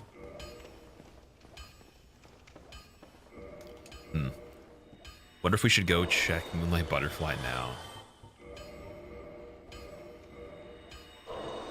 I guess I could see from the bridge, right? Or we could at least get an idea.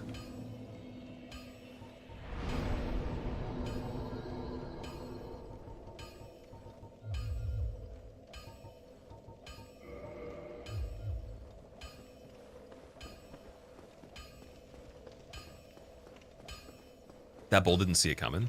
It's funny that it seems to be the Titanite Demon gets replaced with him every single time we've done this so far.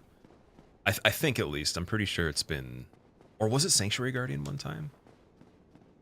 Oh, now I'm trying to remember. Mostly every time I can remember it was him. And first time I tried to go by, I was hitting him normally. Or just running and then not even thinking to check for the backstab. Since I believe only the one in the Berg is backstabbable. The Archives ones, you can't do that, so... It's pretty cool that they switched to that. It's been a long time since I've got a backstab on him. Okay, nothing's on the bridge loaded in.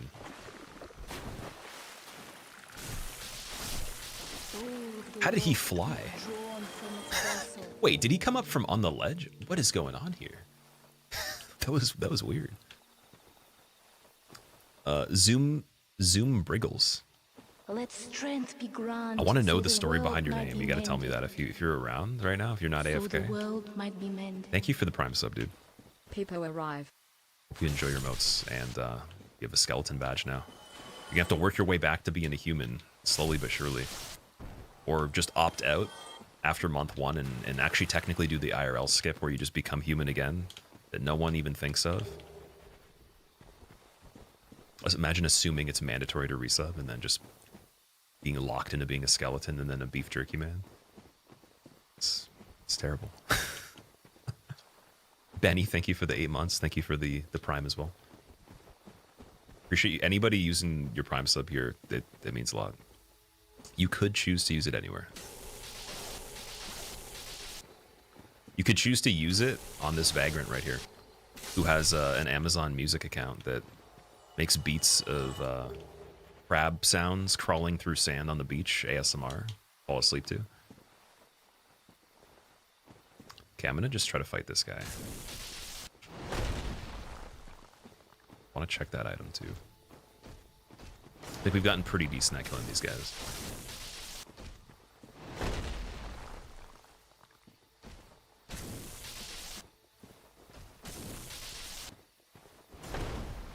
Learn my lesson of not picking up the item first. I want to trigger the gank on that.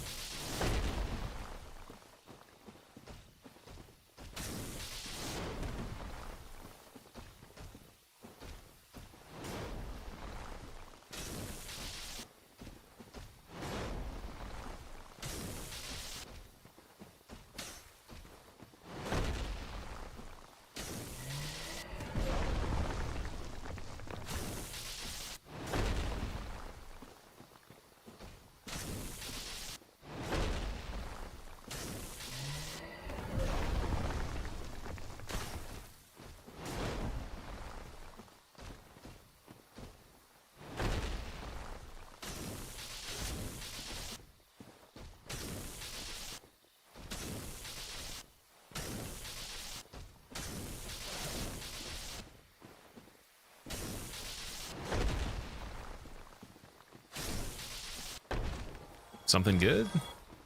Oh, just a very large amount of 600 souls. That's terrible. Brave Warrior. Oh my god. Okay, Centipede came up. Getting out of there.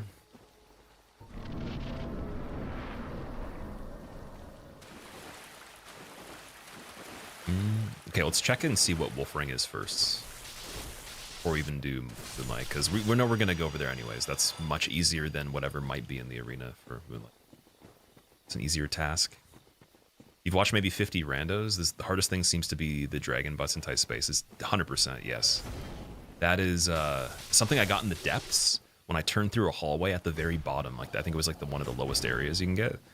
And it was the corner, so you can't even run. Like, you literally can just go back where you came through a tight passageway or turn around the other corner that we would have been boxed out of. So I got knocked into the pocket that is the dead end by one of those, and there's still 2 other enemies alive at the same time. So that was one of the worst occurrences of the dragon part that goes stompy stomp.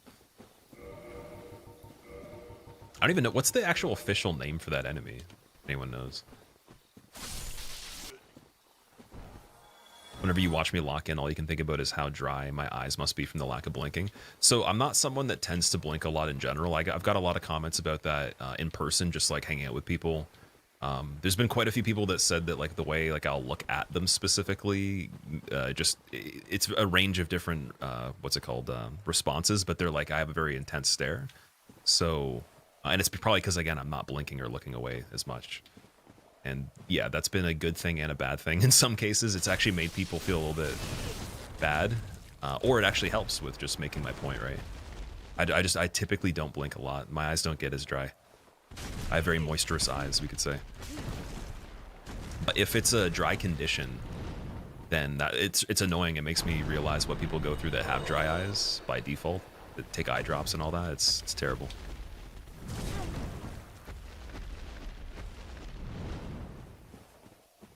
So yeah, I was definitely made to be able to not blink as much.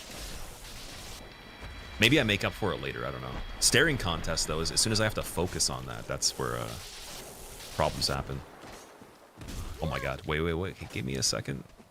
Let me actually get out of here for a moment. Sick plays right here. Who is that? Nice. Okay. Didn't see the skeleton in the corner. Unless he might have came down the stairs where Wolfring normally is. These guys are beefy.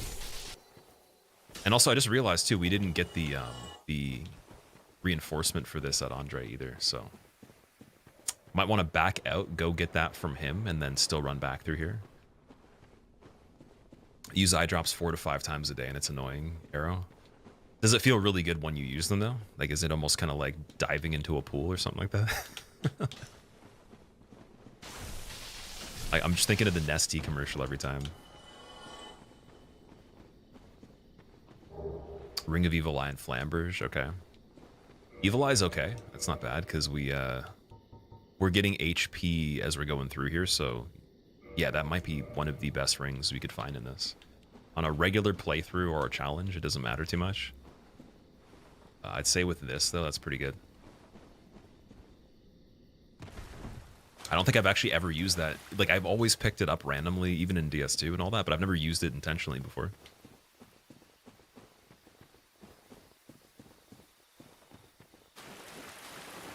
You have a lot of different allergies, so your eyes are always irritated, Phil.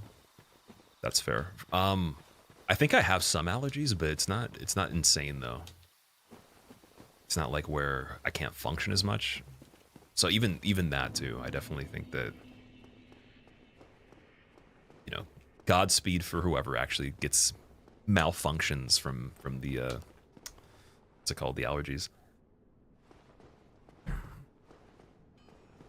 And also even like if you have to have like an EpiPen or something like that, that's something that always I found interesting because I know people that do, and I'm like, well, I'm wondering like, what do you ever like get in a situation where you don't have it or something happens? And then what would you do? What's the backup for that? All the microbes get caught in the beard. Oh man, yeah, maybe that's the secret. Okay, so we need... Oh, we have Demon Titanite for this one. It's not Twinkling. That's even better. So we can already get +2. I don't know if it'll actually work, though. Let's see. Guess, yeah, that's all we need. One more. Just enough on that. Go and get you. And can I use Black Bow offhand on this without the bigger roll here? Nice.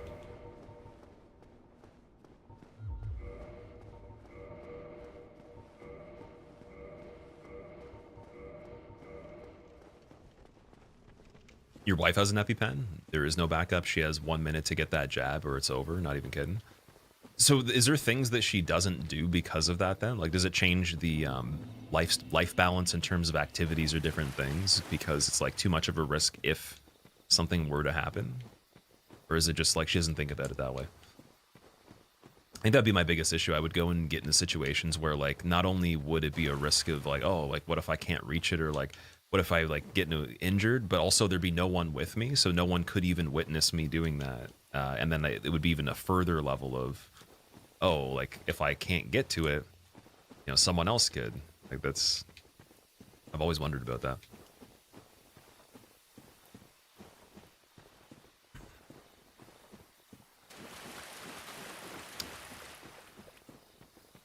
Okay, so over here we're gonna go this way.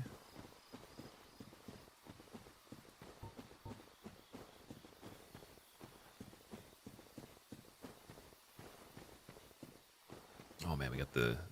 Again, I want to say pineapple guy every single time. This reminds me about upside down pineapple over here. What's the damage on it? Oh, okay, it's pretty weak.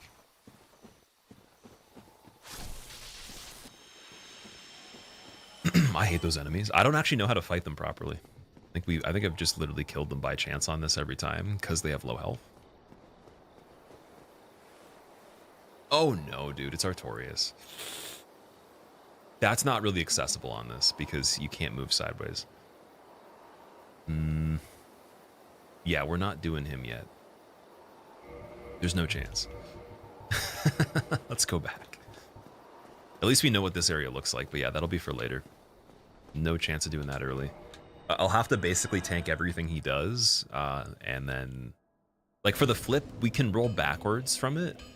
For the big slam, the area of effect on it boxing me in, it's just so big that he might have to just 100% get it every time.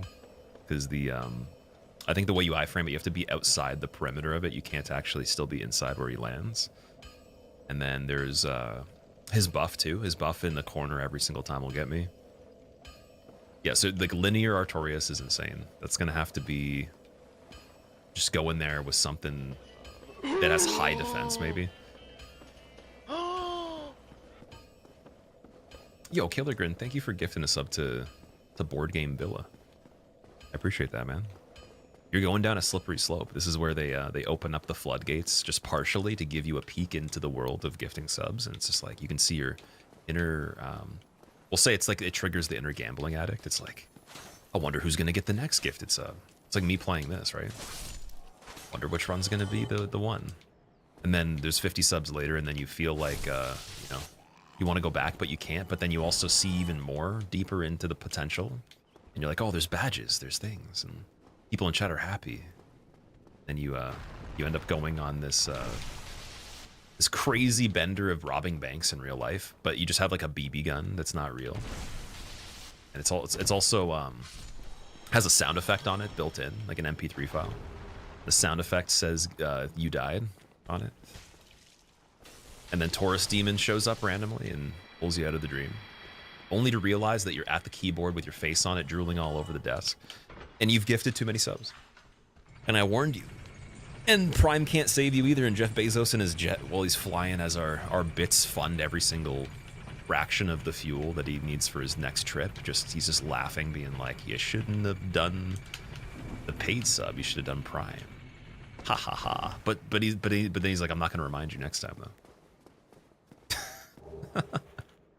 As you ride away on your bike with the cards and the spokes. Did anybody actually do that? The playing card in the bike? Oh yeah, we did Capra, so now we got these guys. Okay, we're back to where we were before, kind of. It's just obviously no depth still. And then I think I had done both bells, so we just have to go do Blighttown and Dargs, and I think we are literally right back where we were. So I still hadn't checked Sif at that point. On this one, if I can run around the Hellkite Drake, I might try to check Sif without killing him. All right, let's just get Petrus right here. You damn fool. Silly healing Petrus.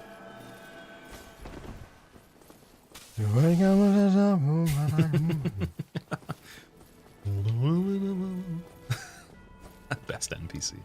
Don't backstab. Don't you dare. You dare. Let me see. All right. Oh, Rhea's actually... Dude, she's chasing. Or just plain hollow. Why? It matters not, for you shall not... Don't make me hit Crestfallen by accident, guys. Curses! What the devil's wrong with you? I cannot overlook a threat to my lady. I'll grind Petrus, how you weakened into are you? Let's dust. see. Oh, the guard break too. Feel bad. Okay, he's got regular force. That's not bad.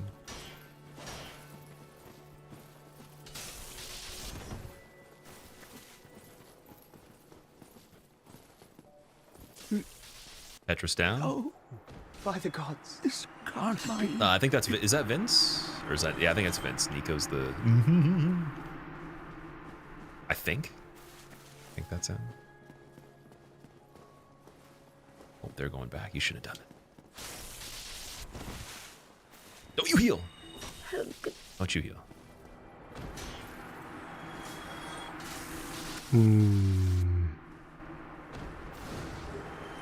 Humanity and Go's armor. Go's armor is pretty cool. I don't think for the weight it has the best setup though. All right, let's get that Estus reinforced here. +1 already, nice. And then Let strength be granted so the world might be mended. So the I think the world best might way to be do mended. this would be sit at Firelink to get the 10 Estus here. And then I know we cleared some of the area for gargoyles, but we'll check them as well. Level again really quick as well. We'll get a peek on that. First time catching a stream. What's going on, Denny? Not too much. We're doing a randomizer deathless attempt right now. How are you doing? So yeah, Dex is gonna increase this quite a bit. We're not really trying to meet requirements for anything right now, so I'm just gonna take the extra health while we can, and then we'll leave it at 35 for a little bit. Work on the equip load. Yeah. Pretty good. Do I have a shield at all?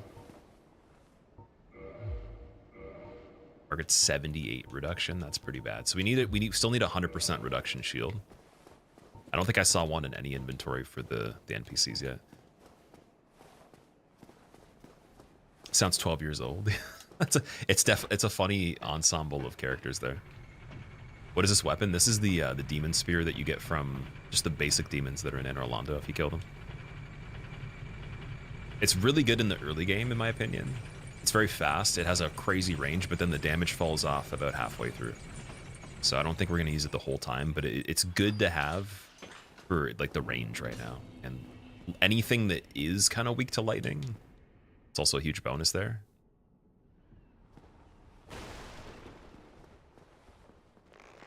Oh. Dude. Oh my god. Okay, wait. Chill. Humanity. Yup. That's fine.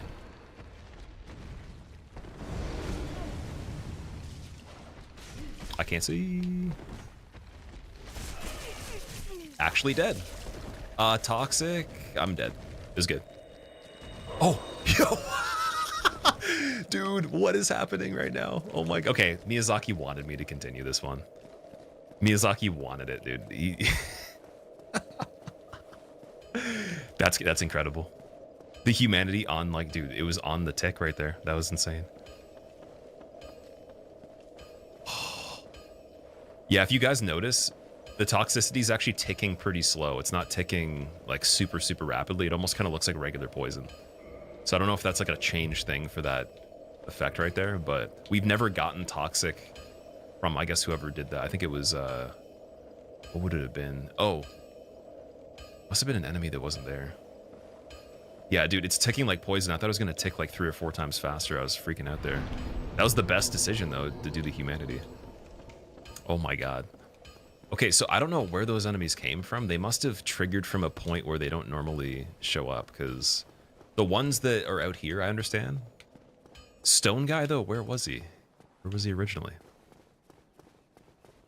Oh, is it it's the Blighttown dog that did it? Okay. Yeah, that was not good. Got very lucky there.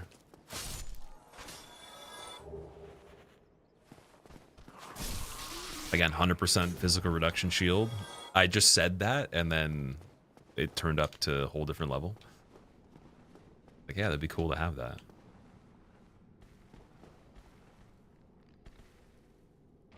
Okay, so, oh, God, they're funneling.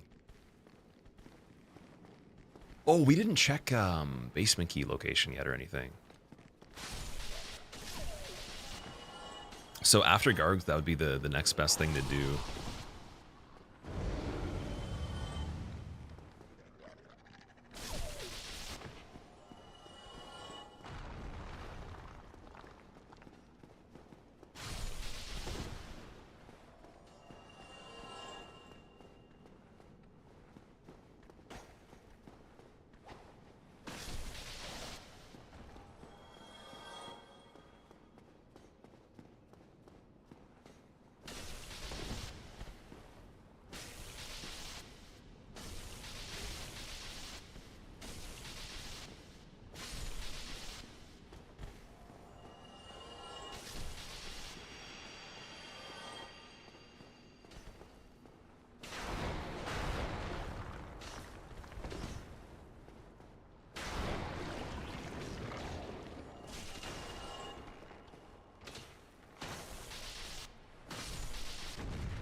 Yeah, let me just check this key right here from the better side.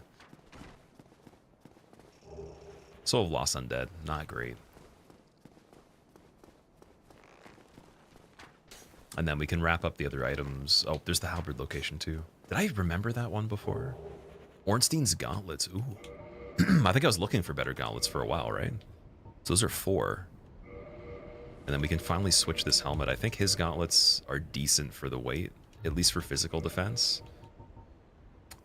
And then would be the next best headpiece here.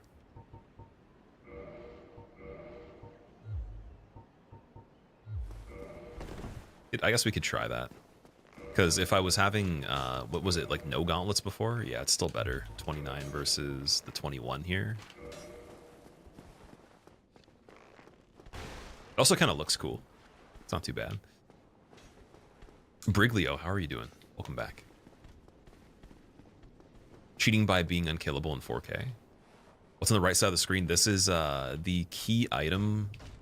Oh, there's this stone guy. Okay, so it's because I came through the lift that it triggered him, which normally the boulder wouldn't do anything.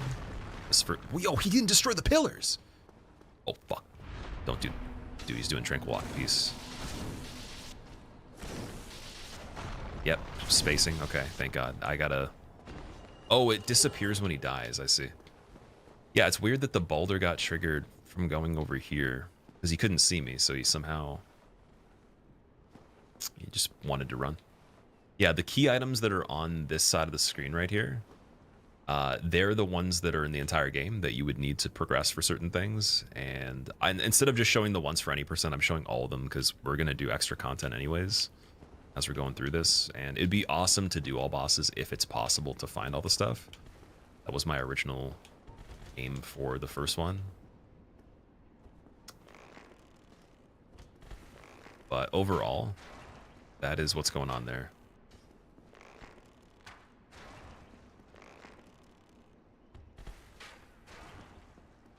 How good are the wooden arrows? Let's see. 76 for the feather. That's not too bad, actually. 55.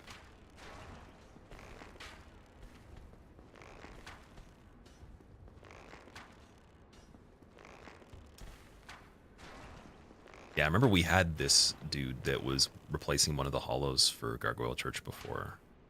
I don't know if he's the exact same spot, but it was in this room. It was pretty much the same thing. And that didn't go well. That was not great. Let strength be granted so the world might be mended. So the world might be mended.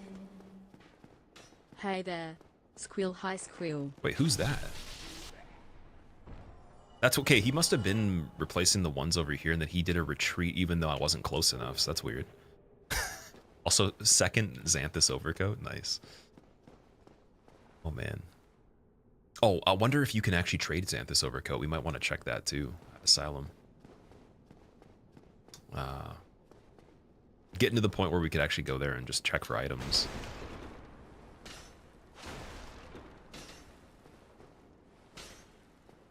Dog, thank you for the 3 months, man.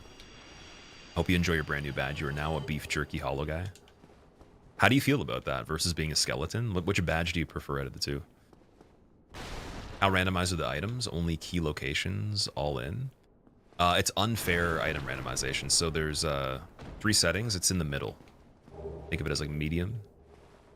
But key items are shuffled. They're not necessarily just in key item locations. They could be in other places too. And then soul items are shuffled as well. And then the way the item randomizer works, it always gives you Lord Vessel after ONS, and it always will, I think, give you the Lord Souls on the original Lord boss. Or yeah, on the original Lord boss, because we killed Nito in this once and it didn't give us. So in the base locations for any percent, it gives you the progression to do any percent, other than the key to the seal. So we can't do any percent until we find key to the seal, essentially. But that's all we need for that. And then for all bosses, we have Crest Key, so we can do DLC. We need the pendant for the DLC. We already have Crest Key to do Calamity, and then I think that's it. I'm pretty sure it's just those. All right, Lord's Blade's Waistcloth is great, and then Crystal Magic Weapon is amazing too. So that's going to be worth switching, but we don't have a better helmet though. So later on, I'll do that. Thought about a run making the game easier, like all bosses are placed with Undead Asylum hollows. Purple. So you see, actually, that would be the best idea, but I just like to, you know, go off the beaten path, and essentially, I just didn't do that. You're right, though. Oh, Mystery Key's the one that opens this. Okay, we got to figure out what that is then. Interesting. We had Master Key anyways, though, so it shouldn't matter. What happened before, I tried to kill him through the gate for this and then pick the item up, but the door glitched and didn't give me a prompt, so we're just going to do this for him. You leave me no choice. I was once grateful to you. But if this is our fate, so be it. Don't plunge.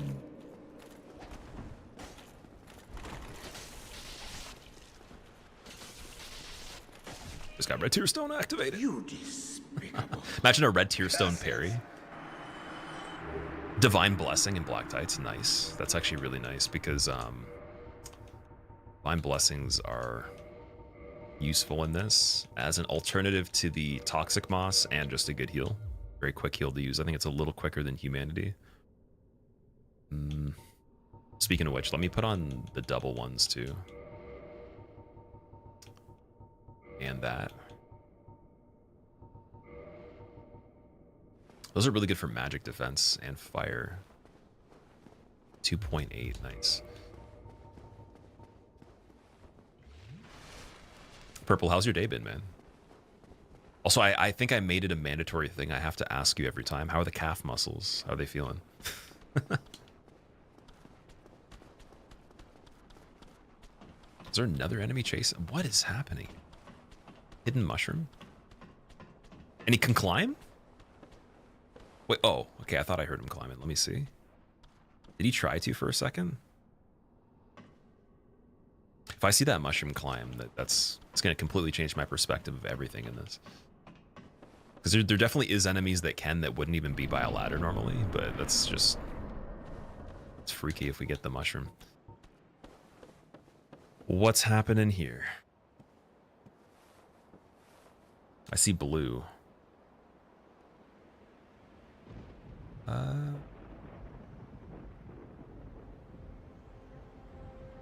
It's Smo, okay. Big Smo? Possibly both Ornstein and Smo. Could just be Mega Smo, though. Gotta be careful getting hit by him on here, because he can knock me off the roof. If it's both of them, that's a little scary. I think we did it once, though. Yeah, it's just him. And lightning's not going to do an amazing amount of damage, but Gargoyle's scaling, though. At least I think that is. Maybe that's... Is that his original health? No, Gargoyles would have already had lower health, wouldn't they?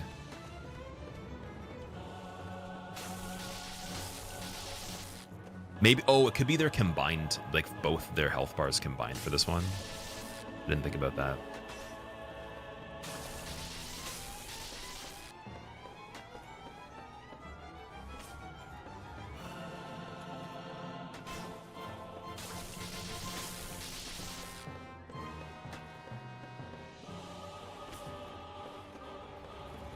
For the follow-ups.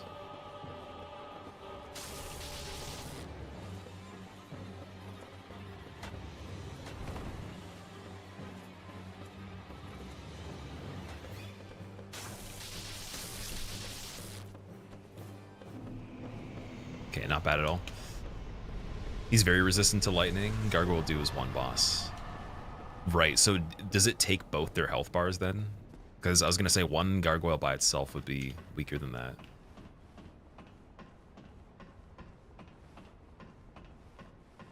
$5:20 a.m. for a hike. Purple, that's awesome, dude. So the calf muscles are doing good then? Calves are tired. Oh, okay, I see. It's so funny. I was editing video and the part where we were having the discussion about that came up and I was just laughing to myself. It was pretty funny. Also, dude, the coffee I made tastes like soap. thing that I use for it, I put in the dishwasher. I don't always do it, but I guarantee you it didn't rinse the thing properly, and there's probably soap in the coffee. So I'm totally making another one. Like, screw that soapy, gross coffee. I'm definitely going to turn into some sort of creature now. Like, it might help the run, but might have to slow down the frames on the video feed for the mutation halfway through. Got humanity, warrior, and poison mist. That was good when we had it before. Heavy bolts for 20.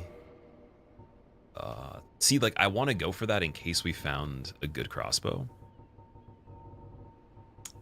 The only thing that sucks about crossbows in this, they don't aim that well, so I'm just gonna get a little bit. We'll get 80 of them just to have them. And traveling boots from Logan, I think. Okay, one thing we never did on this either, we never killed this guy. Should be able to pretty easily.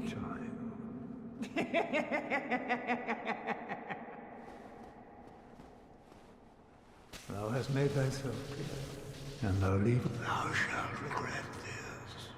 Fear thine indelible wrongdoing. Wow. Nothing, dude. That wasn't worth it. Okay. Well, I guess it was. It's unfortunate we killed the NPC. It was all right. So right from here, would it be smart to do anything else in this area? Because we ran from Andre this time, meaning we cleared the other path. And if we homeward, we're gonna have to go back from Andre. I want to go to Firelink right away, so we're just gonna backtrack here.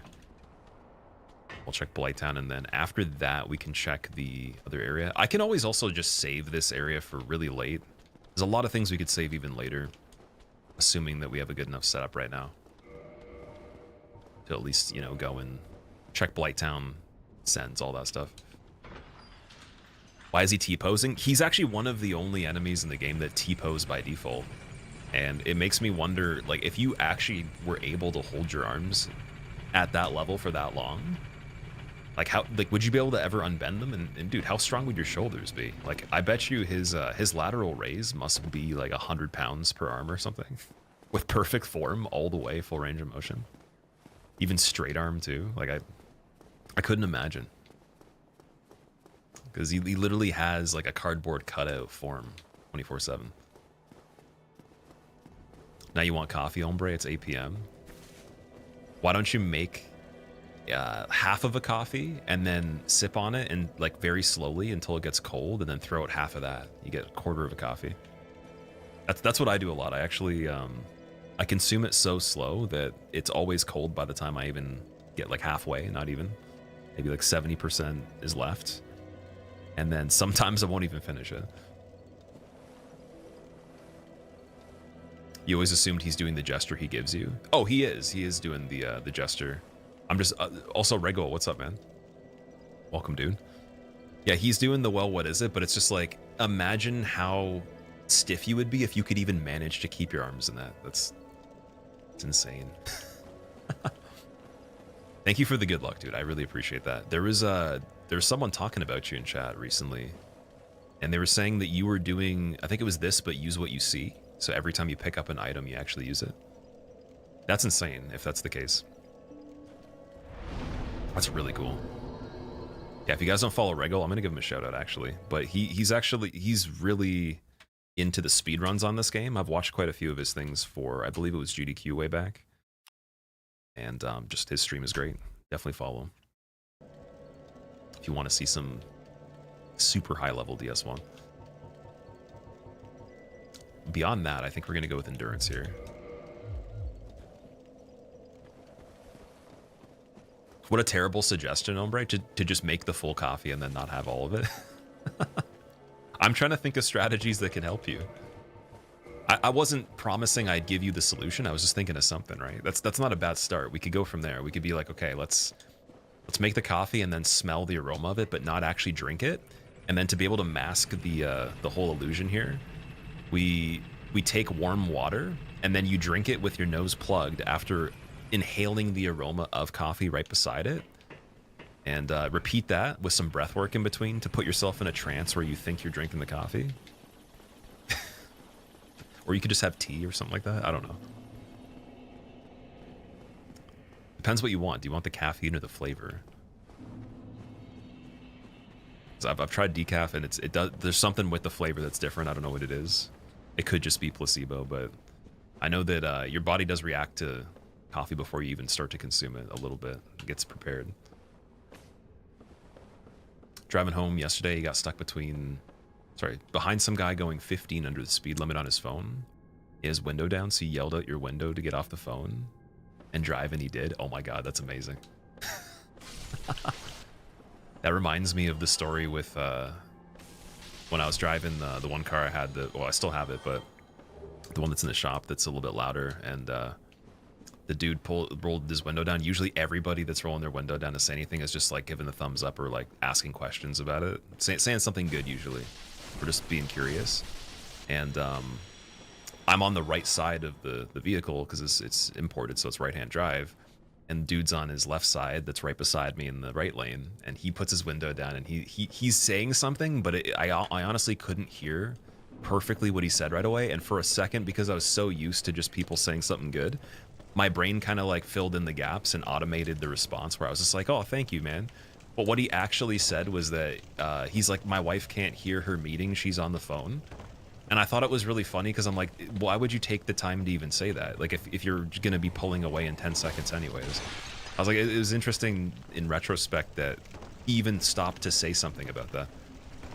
Like, rather than just like that he didn't like it, but more that his wife couldn't hear the phone. I was like, that as if we're like hanging out in his house or something. I was like, what's going on with that? That was like one of the funniest things, but I love when people just randomly say something out the window, or you have a conversation randomly. It's always interesting.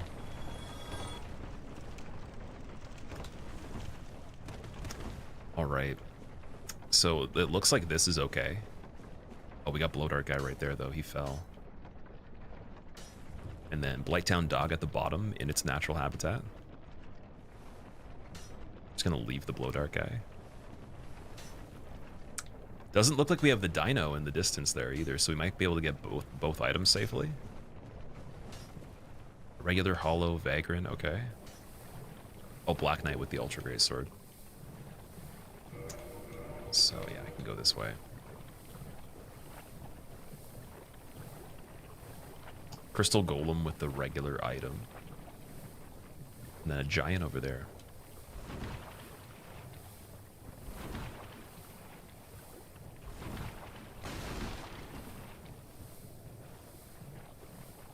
Oh, JC, this one in particular was the FD-ARC-7. It's a Mazda. That's just like from the 90s. It's the better generation of it.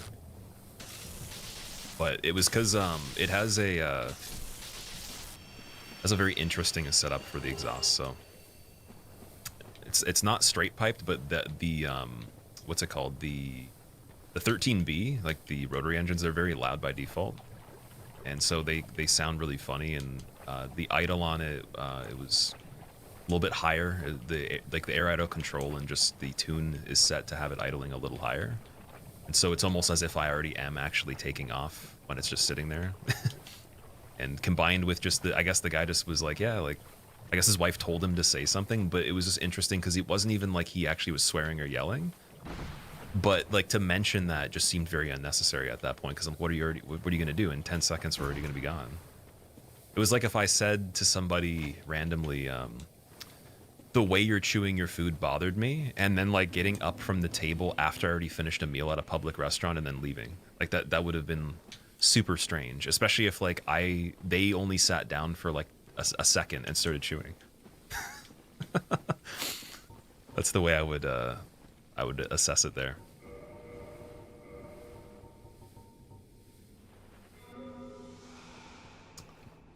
I want to know what he wanted you to do about it if you're driving. Does he expect you to be able to make it quieter somehow? Yeah, well, yeah, exactly. Like, because any of the comments I've gotten about that subject have been like when I'm outside, like I'm actually on foot or something like that, right? It's not about like in motion, like when you're actually on the street. I don't disagree with him though, dude. I definitely like one of the plans actually was to make it quieter, but this is funny because like, you know, you're out of light. All right, let's check and see what's going on here.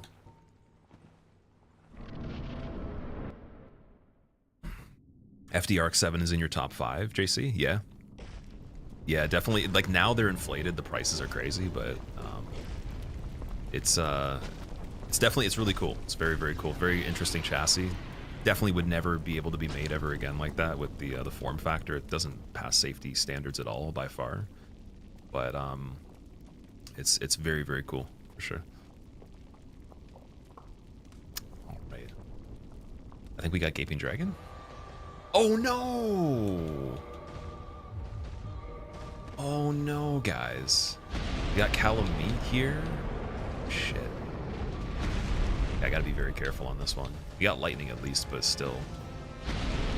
Regular roll on Calamity. Ornstein gloves by themselves good enough? Let's see. Can I do Shadow Mask and Ornstein? Let me just check while we're in the fight here. Can we do Shadow Mask? I want to see if we can, okay? This is sketchy. It's not a terrible arena. It's just like, this is a wild Quayle. 51 damage too? Are you serious? I guess better than if he's in Ceaseless Discharge Arena.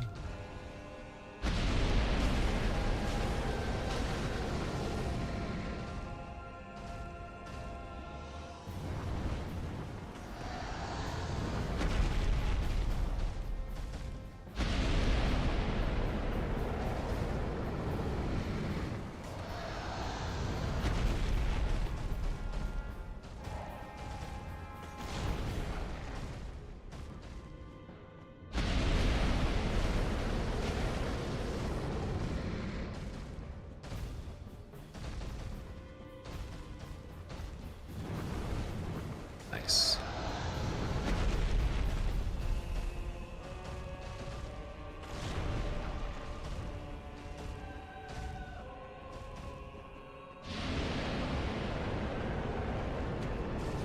Just trying to get the rare bow shot on the eyeball there.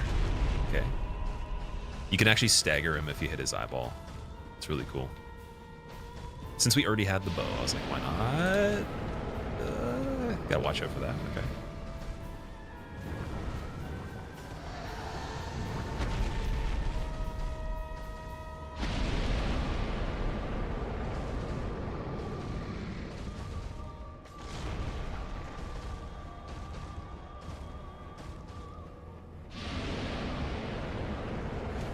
Yeah, dude, second try, no way. Yo, you know what's actually funny, guys? I have a video that's going to be coming out in the future that I tried filming that for many times as part of the B-roll, because I mention it in the video, and I couldn't get it for the life of me, and also in other runs too. Second try is the best success rate I've ever had in my life on that. That's actually incredible. I've never gotten a first try, and usually it takes a handful of tries, so maybe I found the sweet spot there. I went a little bit lower instead of like trying to line up with it. But yeah, you get extra damage for that. If you had a really good bow, obviously it's like almost kind of like a critical spot, but you get that cool animation. And I don't know if you can actually do it with anything else. You might be able to do it with magic. See if we can get 2. Fortunately not.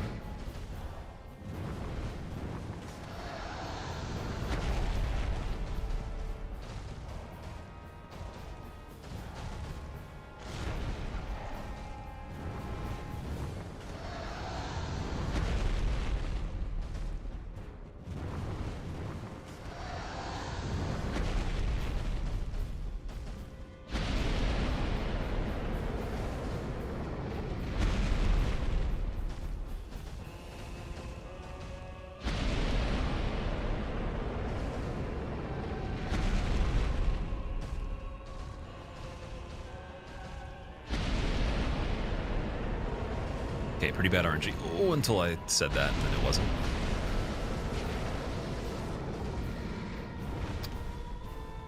Okay, always expect it could be good RNG.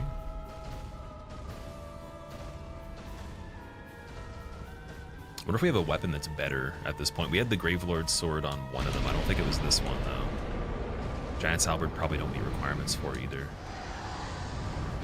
It's probably still our best bet here.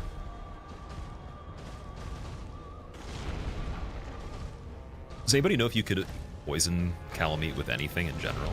He works like that? Oh shit, we got... Oh, that was weird. I don't know if I've ever seen that before. He did, like, point blank flying, but his head was already behind me. I thought he was gonna breathe fire. I thought it was straight up attack with fire. I've never seen him do it like that before. Like, that's not dangerous, but that was kind of scary, though. Yeah. I get RNG, but are we low enough? Hand shot. Oh my god, dude. Optical illusion right there. Whoop.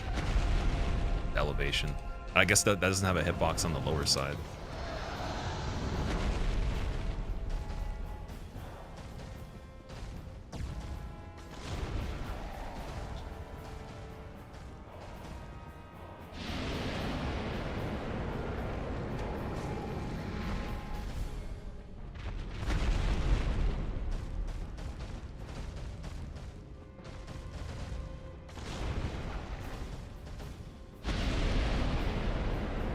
Oh, we might actually be able to punish that one. I want to try it.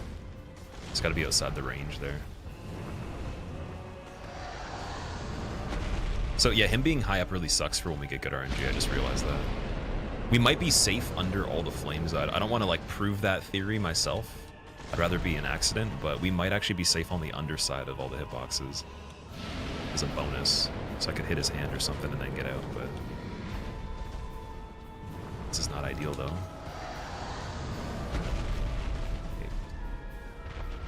Oh my god, man.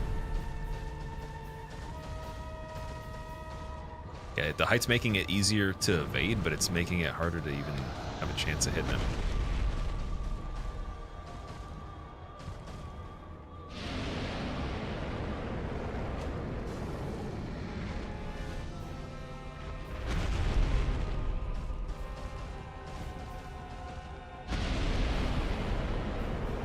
Okay, you can hit on that. That's good.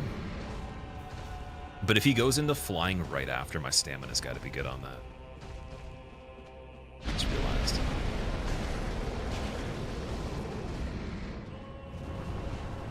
Yeah, see, because we get the beak. Damn it. Be careful, be careful. Feel it.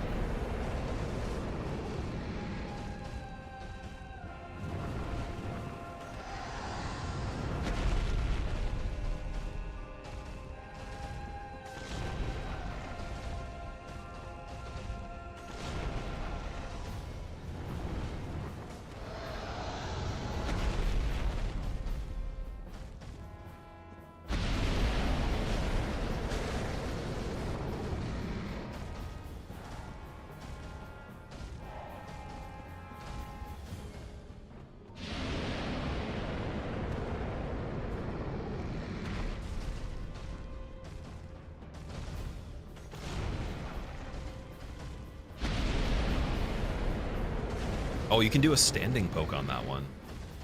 Okay, that's even safer, so I can be in a good spot. I have to run in.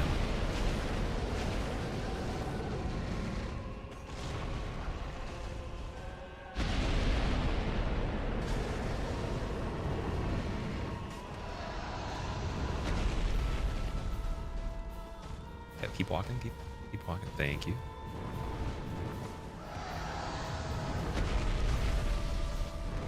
I'm gonna go for the tail escape right there every time, because we have such good range that if he did turn around or do something else, I think I'm fairly safe.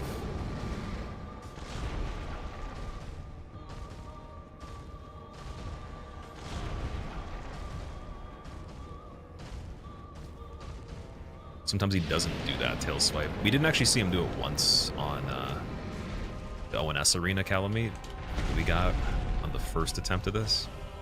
But I also didn't go for the punish though, so maybe you have to like run in pretty far. He was just doing like that little spin right there like that.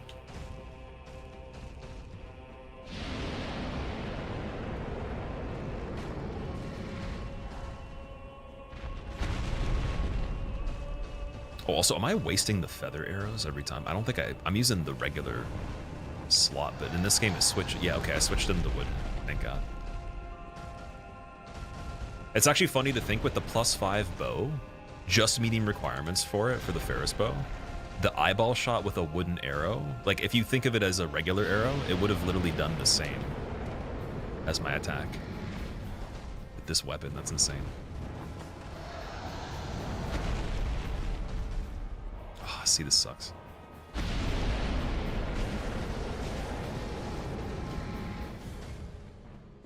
Oh, okay.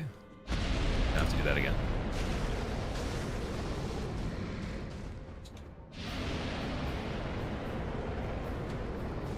If I get one more eyeball shot before the end of this,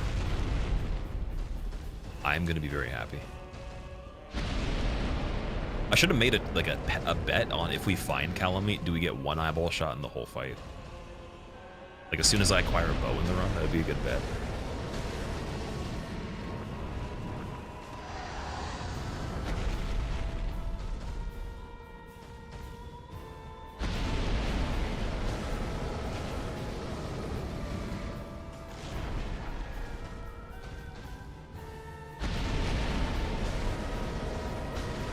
Stamina was pretty janky there. Ooh.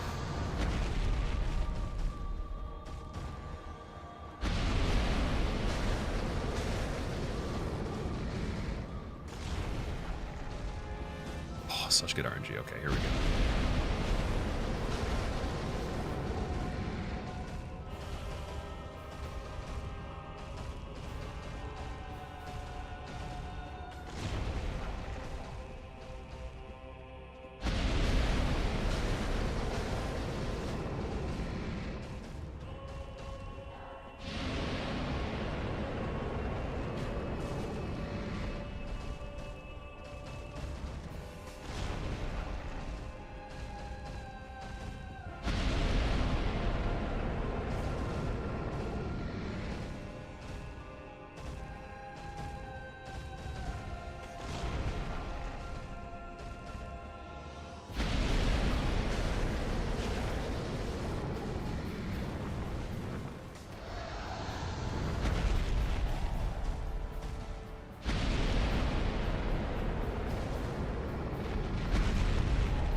All right. Chaos Witch Calamity. Dude. That's a sweaty one. That's a really cool arena to have him in, though, because you can never really get him above you. Oh, and it didn't make it worse, which is nice. I wonder if the foot stomps would have tracked below his feet, like, very far. kind of like those the Islith dinos, since you don't really get a situation where they're elevated either, but they actually, their hitboxes on their feet go like blocks deep into the ground. So, all right, Dark Ember and Twin Humanities, nice. Okay, Ceaseless couldn't possibly be worse than that, man. We got warmed up now. The hands are sweating. That was super clean. Good fight. Thank you, dude. I appreciate it. That was almost hitless. I almost could have done it hitless. I just realized, though, that not using Darkwood Grain Ring on that's a little nicer for certain things because you don't get pushed by his arm. Kind of like on the Beta Chaos branches, like you don't rebound off of like the non-damaging part of his arm, so it's a lot easier to clear things and be in a better spot. He pushes you around the ton when you have the Darkwood Grain Ring. So I almost kind of like the fight with the regular roll better.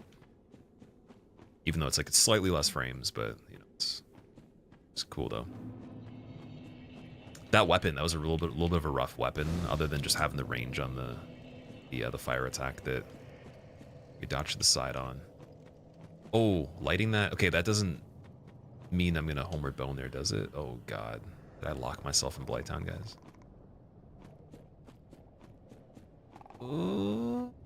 No, I'm pretty sure. Sorry, lighting is. I think lighting it's fine, right? I think. Anyone help? Is that Capra Demon over there? Yeah, so. Lighting is fine. Okay, thank God. I was scared for a second. Yeah, dude. Okay, we're gonna kill Ceaseless.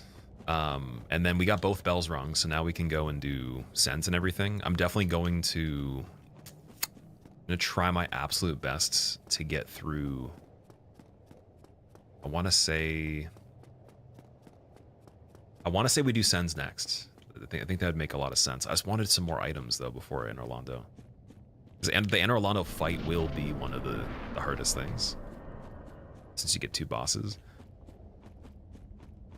Does each boss only show up once in this rando? From what I've seen so far, I've actually never encountered a duplicate in one playthrough. That's another thing that the older one was not as good at, in my opinion. Is I would see so many repeats of enemies that sometimes it would take up a decent amount of the slots, right? Like you get 3 of the same dude, and then you couldn't possibly get things you haven't seen. This one seems like it's 1-to-1, where it actually shuffles it pretty good. Oh, dude, wait. Are the dogs with him too? It might be safer to kill a dog right now. Then we don't really need the light roll for this fight.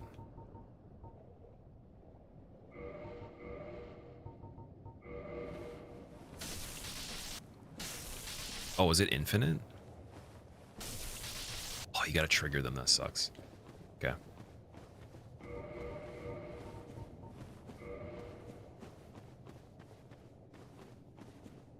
I'm wondering if it'd be smarter to at least have target shield on or something. Maybe even, yeah, even this one, just to do this. Oh, we can't do the one hand yet. Wait, what's the requirement for that? 12 strength. Okay, we need strength, man. Oh, yes, dude, we got Evelyn. Okay, this is already looking pretty good, man. I bought the bolts in case we found something that's a good crossbow, but that's the best one. So now we can cheese a little bit better from afar without wasting the arrows. If we don't need to, like, you know, actually aim fully for it, that's great. Okay, this Capra's gonna be a bit beefy.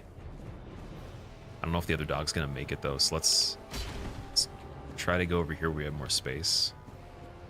Here it is.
Alright, ceaseless.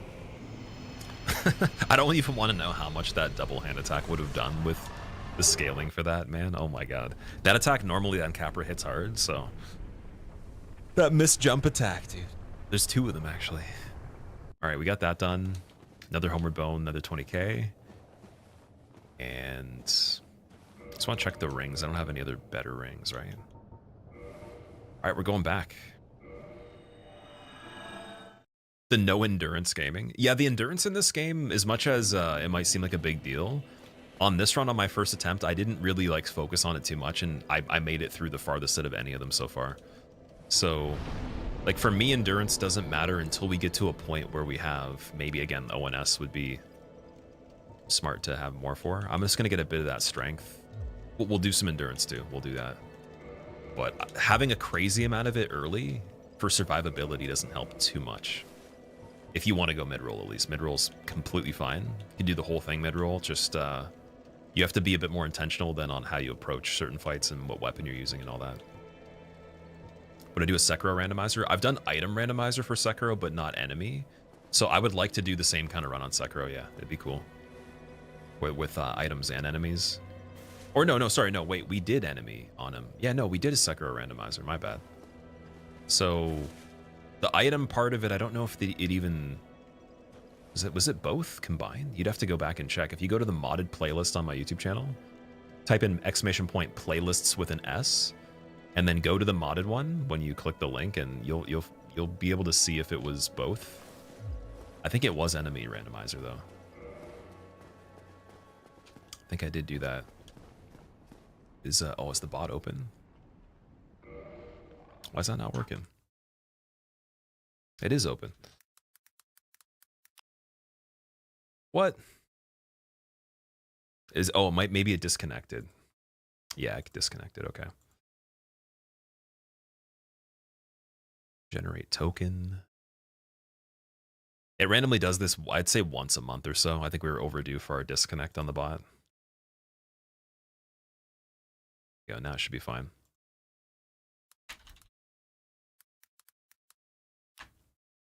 There we go. Sweet. Okay.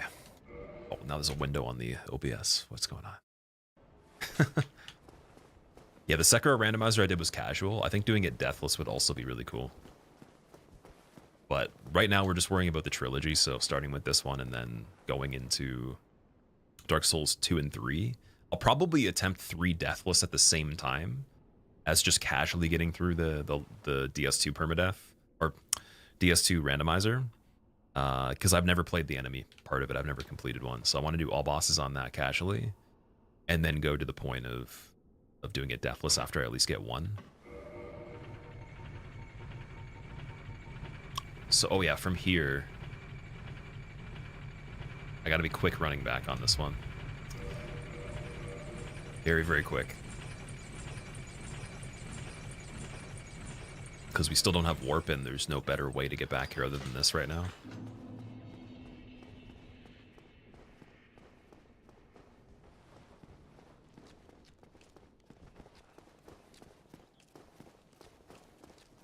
Your quality just dropped, and all of a sudden it looked like you had a toupee comb over. That's hilarious, man.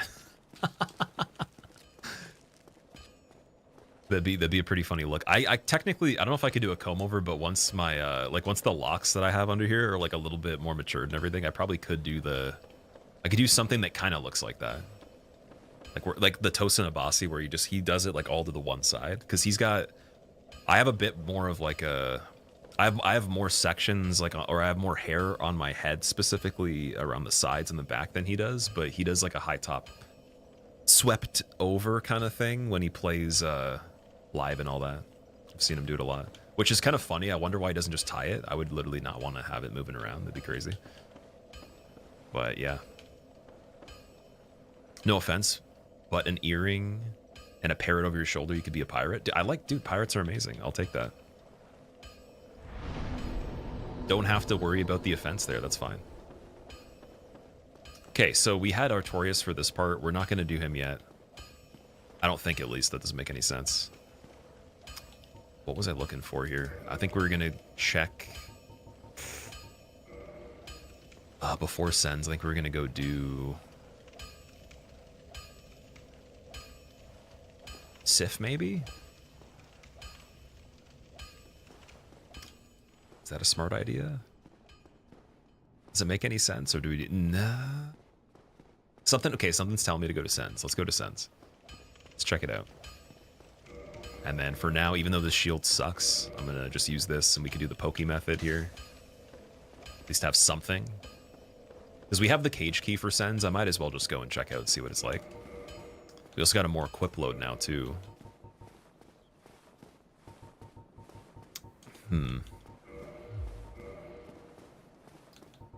Still nothing better for the stat distribution, really, though.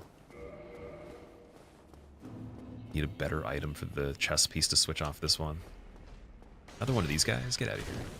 Oh, they're actually scaled a little bit better, too. So yeah, these guys are also dangerous in crowds where you couldn't kill them quickly because of this attack right here. It literally makes you walk until they're dead, or until it runs out on the timer. So Tranquil Walk a piece is very dangerous overall.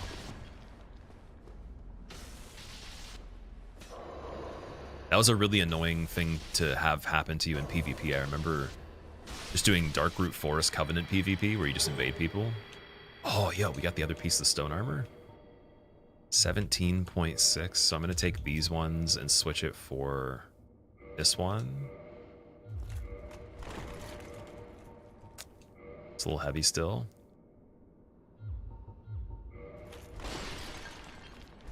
Maybe it's a little bit too heavy. So the boots were better.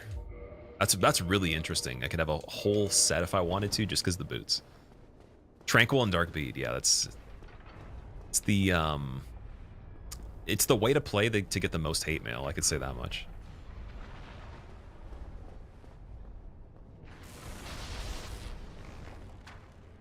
So there's still a Titanite demon somewhere. Oh, it's over there. He's just in a bit of a better position. That's hilarious. Because usually there is Titanite demons down here. It's going to be something to pay attention to if we ever drop down and check the items over there.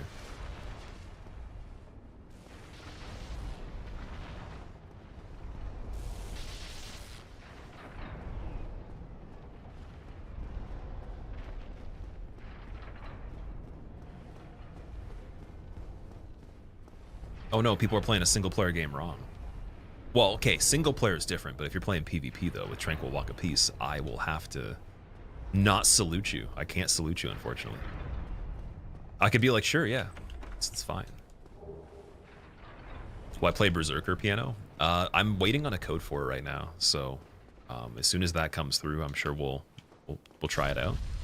There was a playtest for a game that was made by the company that did Absolver and Sifu. It's a soccer game. It looks amazing. I was a huge fan of FIFA, so it like literally combines the thought process of how they did Absolver and Sifu with like a different type of sports game, kind of like Rocket League. So if I get into the playtest for that, we'll be trying that for a tiny bit as a variety game. I think it's going to be on Saturday, just for like maybe like a couple hours or so. Looks really fun. And then, yeah, Berserker I definitely want to try a little bit of. We still got to do Ninja Gaiden alongside the other stuff that's going on. We'll get Gwen's Bracelet. It's pretty decent with low equip load, but again, doesn't stack up too much to the Ornstein gauntlets for the weight. Oh, also, you guys were saying check the Gold Serpent ring location. So wait, let's do that after we get the lever positioned and we do the slumbering check as well. Dark Bead, yeah. Dark Bead on a single player playthrough of this, that's it's a little extreme to say it's cheating, but at the same time, the person claiming that usually isn't great. Like, I don't know anyone that's truly good at anything that has the time to even shit on anyone. Like, it's just not usually a thing. I could see maybe in multiplayer games or something. If you're like doing competitive, even on esports, there's a little bit of trash talk, but like there's truly no amount of time anyone has that's actually like trying to be good to pay attention to what other people choose to do.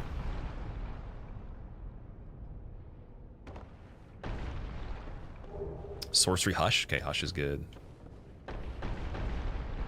but we might still get slumbering anyways. It might be worth using that catalyst. I think it was at the beginning we got it, right? From the boar. Oh no, that was the other playthrough. So we still need to get a catalyst somewhere. Rat, don't do it.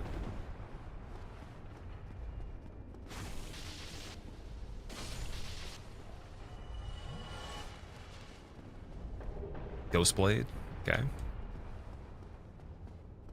So there's two different kinds of Ghostblades. Is there a jagged one and a regular? Got the Demon Hammer as well. Am I into bodybuilding? Your traps and delts look pretty huge. Meeper, oh, I appreciate it, dude. Thank you. Yeah, I've been training since I was a kid, actually, so on and off. But I've been consistent for the last, I would say, 6 years. Like, I was a little bit inconsistent the last, I would say, not this month, maybe a little bit of last month too. I kind of picked things back up and actually started working out more frequently and with intensity again. But I was kind of just doing like maintenance, like the bare minimum for a little bit, because I was trying to adjust my schedule and, you know, deal with other things going on. So that definitely wasn't like progressive training really. It was just more so like the laziest training I could do to still do something that was good. But I've been training like for the majority of the last 6 years with intention, and then before that it was on and off since literally I was a kid. Like when I was probably 8 years old, 9 years old, I wanted to train. Like we had home weights, a rowing machine, some used one, and it's already on that. Picking up the dumbbells when I was probably like 8 or 9, and then YMCA. You guys know what that is? Oh, don't die, don't die, don't die. Why did the thing? I got switched back because of the pressure switch or something? Okay, we're safe in the corner here. Oh, was that the tower? Was that the big shield? Black iron gray shield? Okay. Yeah, YMCA with my friends when I was like 12, 13. When I had a membership for the YMCA, I'd still go to actually, no, I did the track in the YMCA basketball and then still did some weights when I was like 11 or 12. And then actually was like, okay, I'm going to lift like when I was 13. Learned how to do it properly by, or not properly, but like somewhat normally by I think 15, and then from 17 to 20 something, it was just on and off. Like I just do hardcore stuff and then stop doing it for like the better part of a year or even a year and then go back. And then I think by 24, I was like, okay, I got to just do this for the rest of my life.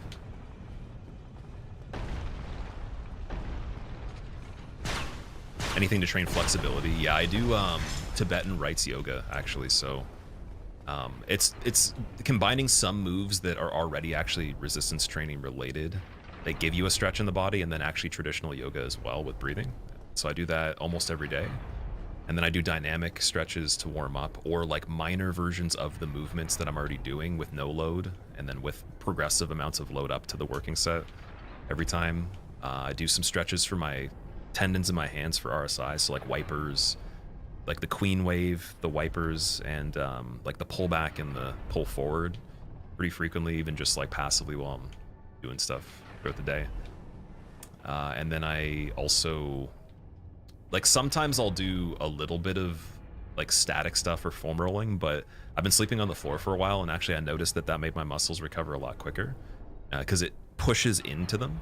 And so especially for legs too, like quads specifically, it being like your the IT band and specifically like the front of your quad being pushed into the floor in different positions, it almost tenderizes it to a point where there's way less knots, I've noticed, and it feels way more recovered, more than it's ever been without, you know, doing that. So that's been something that's been really interesting, and joints wise it's helped a lot too. No more shoulder issues from like sleeping kind of weird or neck issues in comparison.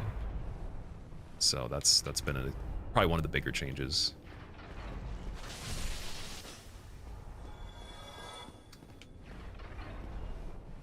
Right.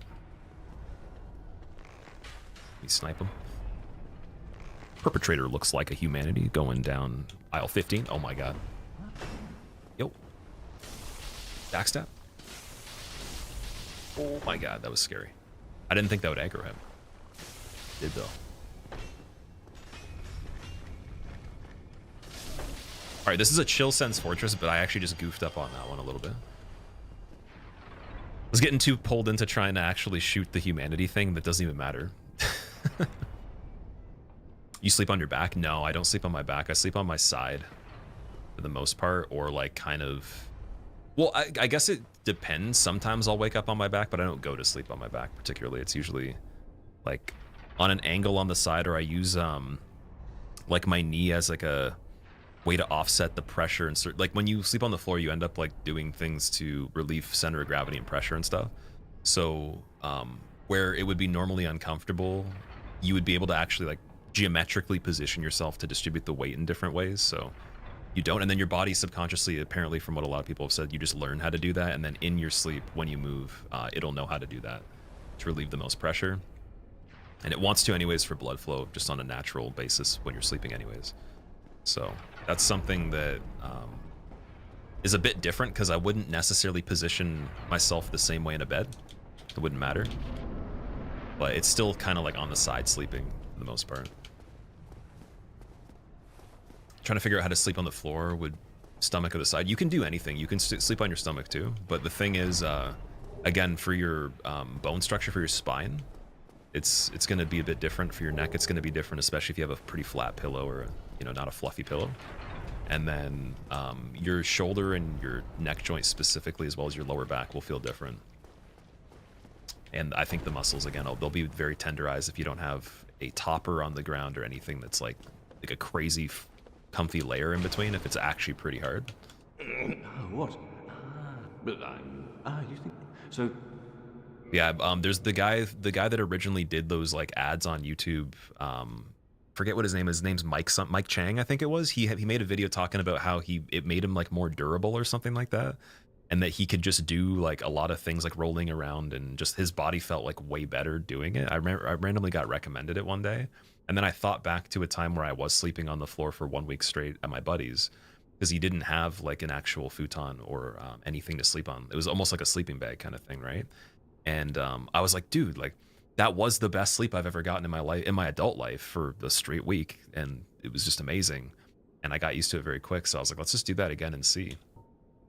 So yeah, I wouldn't recommend it if you don't care for that stuff, but it's just, I like firm surfaces anyways. Like my bed's never been firm enough ever.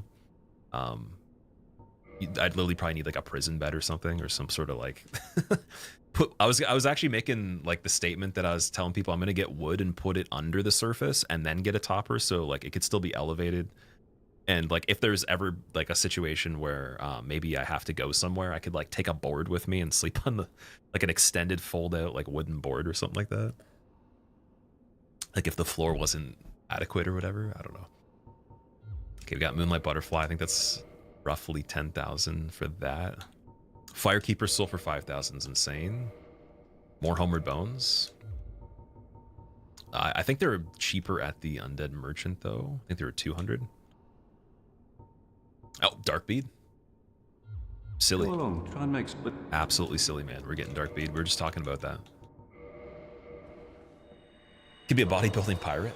I don't consider myself a bodybuilder. I think bodybuilding is more of a sport. I just work out for life at this point. I just enjoy the like resistance training in general. I mean, part of my program is still calisthenics as well, and I did just pure calisthenics and weighted calisthenics throughout like the years in different periods as well. The only thing I haven't tried is CrossFit. I've done some functional training from the standpoint of people that train certain things for certain types of technique or abilities or whatever, but nothing extensive with that. So like full spectrum functional training, CrossFit, and like being like I guess a long distance runner. I've never done that either, but I've definitely done sprints. I've done like hill climbs and stuff. We got Blue Tear Stone for 500 as well. Nothing at all. Specific diet calorie intake. Calories, I don't have them on the dot every single day. I eat intuitively now. So I know the rough neighborhood of every food that I've eaten in my life that's just been consistent. And the goal is mainly just the minimum amount of ingredients, most density of nutrients per food. And then I fast for most of the day, or not most of the day, I guess, from when I wake up until 3 p.m. And now technically it's past 3 p.m. So I'm going to take a break and eat pretty soon. But for at least, I think it would be 6 or 7 hours I'll fast for after waking. So plus the 7-8 hours of sleep. That's the window. Sometimes I'll literally eat if I train on a day like later or something. I'll eat until I go to sleep. Other times it'll be a couple hours short. But yeah, fasting, black coffee, and then 2 larger meals and a snack, or maybe various snacks if I'm in a situation where I can't get a meal, and at least 1 giant meal. And then the carbs are backloaded now, so I don't do anything over about 10 grams of carbs, usually like 5 to 10 for the first meal, and then up to like 50 to 100 for the second one, with another snack after that that gives me my extra ones, another 50 or more if I do a training day. So that's usually how it works now. And then just freestyle if I can't do that stuff. So it's kind of like, it's a little bit about, it's almost kind of like refeeding with backloading carbs, and also fasting is the main goal.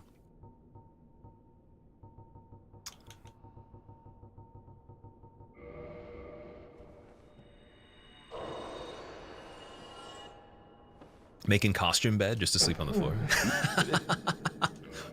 You like dress up as a bed, and then you're like, hey, I'm already good. But the people are like, where were you? It's like, oh, I had to trick you by thinking that, you know, I was normal by just dressing up as a bed for Halloween and then sleeping inside of what it was originally.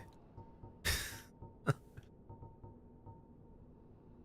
standard arrows are 20 now. That's really good too. It's a bit better damage than the wooden ones. Oh, dude, large ones for 50 as well. Blue tier stone ring I'm still gonna get. Sorcerer stuff's probably not worth it. I think we're gonna go with just the large arrows here, because the bolts are already sorted. I have 50, and we can come back to them because we have cage key. Oh, pyromancy flame was 15. Oh no. There you go, another break. Well, we can go do golem and then just really, like, literally run back to him. So we'll do that.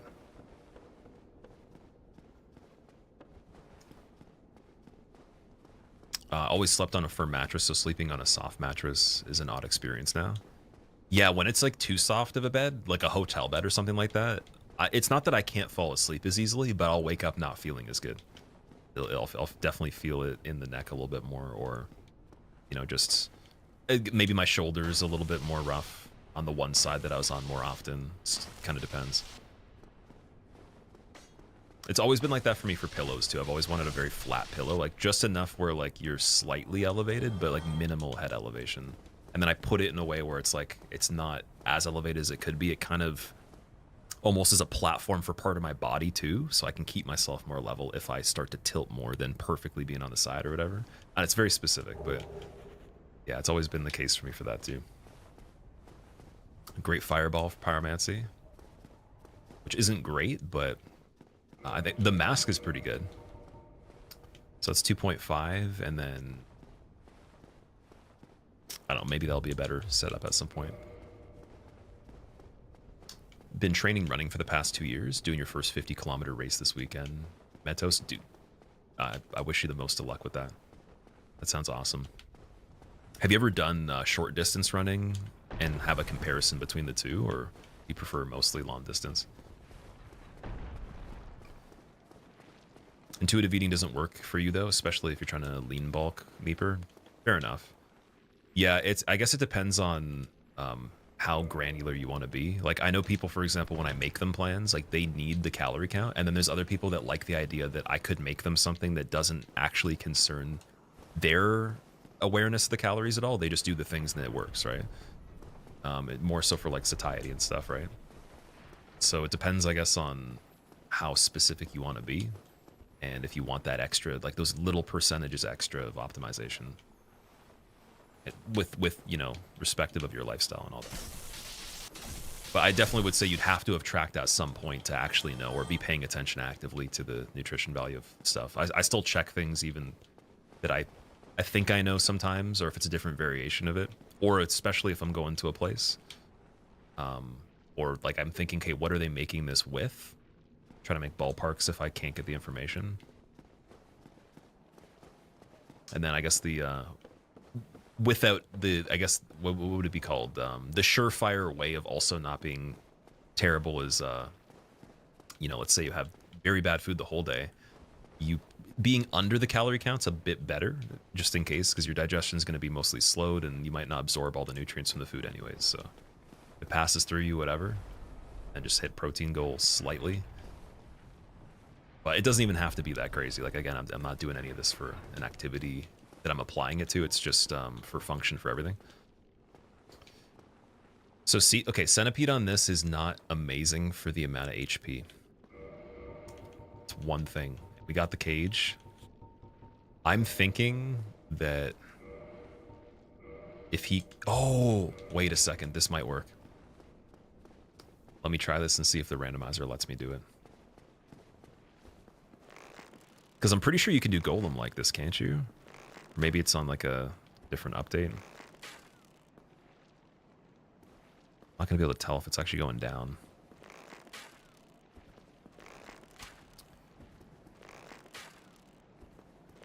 I don't think it's actually decreasing or anything. Yeah, this is going to be very interesting. But yeah, we can come back to sends. We don't have to go right away. There's the tower for Ricards that's lower down here as well.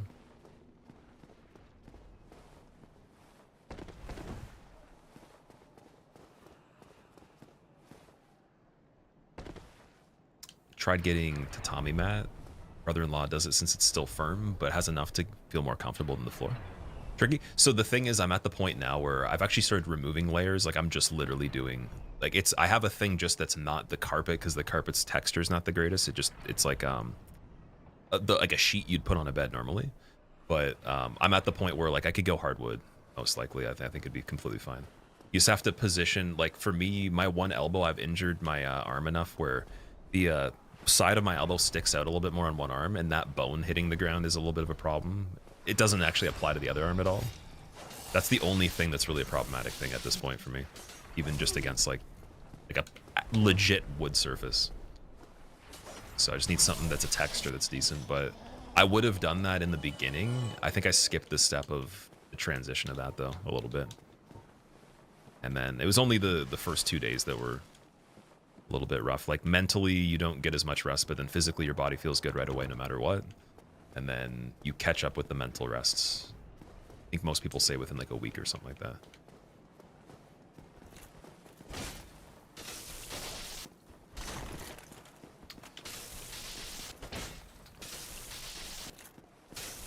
Okay, this is the knight from the forest. He's a little tanky. Do we get a stagger if we do this?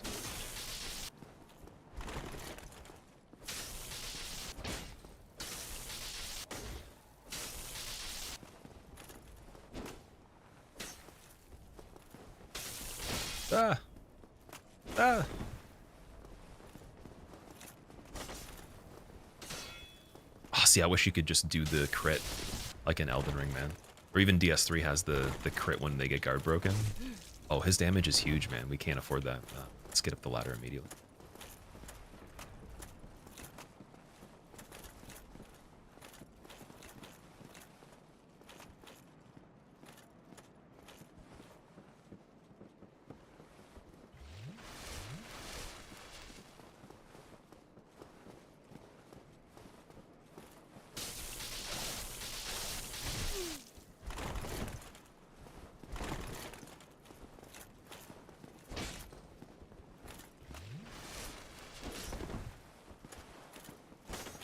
Can I parry with this one? I can, okay.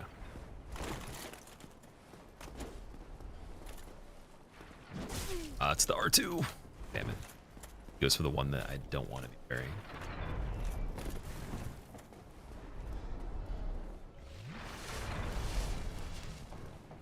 Ever tried some combat sports? I did jiu-jitsu when I was younger, and then I did boxing for a short amount of time. Jiu-jitsu was the one that was for years.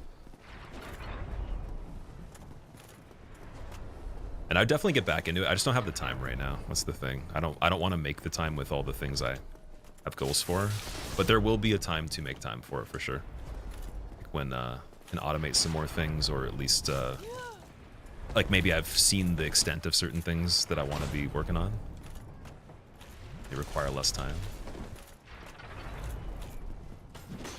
Dude. Okay. I guess we do have to go down to this area anyways, right? Oh shit, crystal guy. Nice. One for a loop here. See, it's so hard to know if he de-aggroed or not, or if he fell.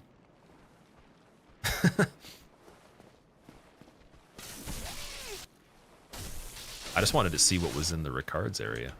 Because that could be a really good item. We found something amazing there before. I think it was a key. And, oh, I think it was the peculiar doll the one time. So then we would have got painted rolled from that.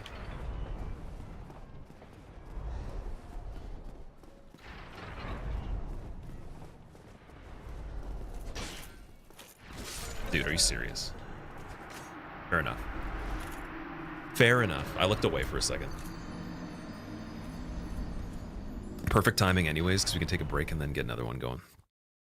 So that was like me going to Sens a little earlier than normal. I think we were at roughly 3 hours plus on one of them. We hadn't even done Bells plus Sens. That wasn't too bad. But not quite it, unfortunately. So if I see that NPC or anybody for the Forest in general, I have to imagine that they could combo for almost a one-shot, even with 35 vitality. So it's not safe. Yeah. Fun times. I think we could reset the timer. There we go. Perfect. And then before I actually forget to do this, let me do this first.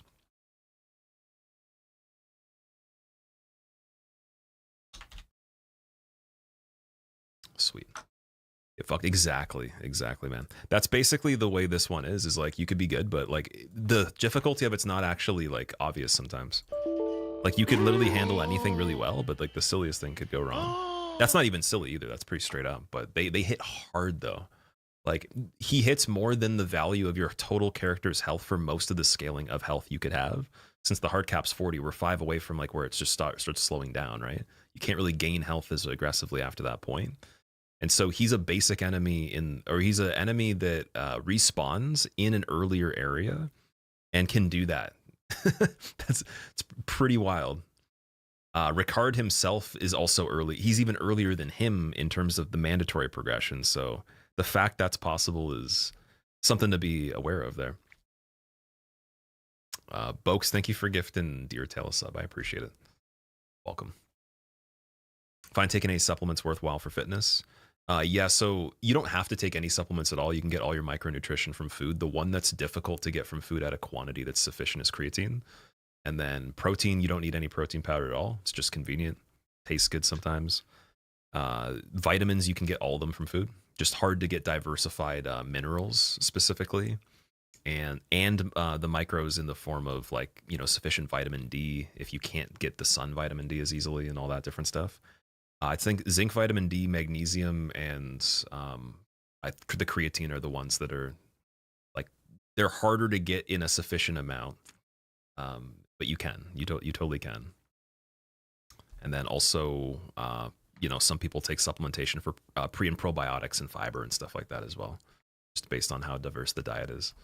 But yeah, don't need them at all. They're just, I think they should be used as an extra thing and in an amount that's not where you're using, for example, there's something I was reading as a review the other day. I was looking at protein powder, and dude was saying he had 6 shakes a day and then 300 and something calories in regular food. I'm like, there's no advantage of that because even if you have complete amino chains, the nutrient density you're having couldn't possibly be complex, and it could not possibly absorb as well as real food. So there's no way that's better, but if it just is convenient, probably has a pretty healthy, you know, setup. Overall, it probably works. Just wouldn't be as good as regular food. All right. Anyways, I'll be back in 10 minutes, dude. I gotta eat. So hopefully you guys enjoy the music in the meantime, and we're gonna get another one started that's great. And I will end today at a point that is better than that. We absolutely have to. There's still quite a bit of time. So I'm gonna get further than that. It wasn't a bad attempt for number 9, but it wasn't a good reason. I think I should have just went to Centipede. I keep remembering there's all these item checks. I'm like, oh, we could go here. Sometimes it might be better to just not check them. Just save them for like the very last thing you do and just see what happens. The whole run sounds like insanity itself. So many variables. So for me, it's not that I actually believe that the variables are hard. It's just like, you just have to play really good. That's it. Like playing good is harder than the variables, in my opinion. And then in the beginning, it's tricky to get it started sometimes, but I found a pretty good way to get the runs going. So yeah, that mistake was not high quality. That was a pretty low one. Anyways, let's see. Here's some calming music to soothe the mind of the madness. I'll be right back, guys. Thank you for hanging out.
was a very pretty song, damn.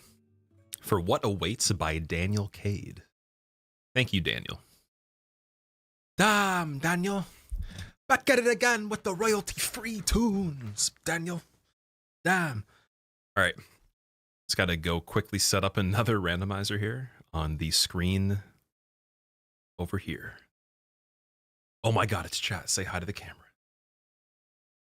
Oh, also Tender Crisp. Yeah, me and Cheese have been working on getting him a hitless run. I guess mostly the work has been him, but I gave him some pointers and we made a route that was originally followed by him, but I kind of told it to him in real time on the first attempt.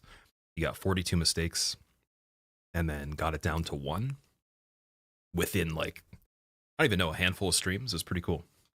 So he's trying to beat the 1-hit PB right now. Anyway, sorry, that's the timer.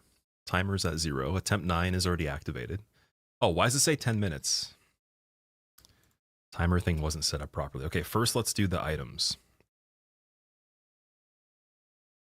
Think we have to exit this completely. Reopen it.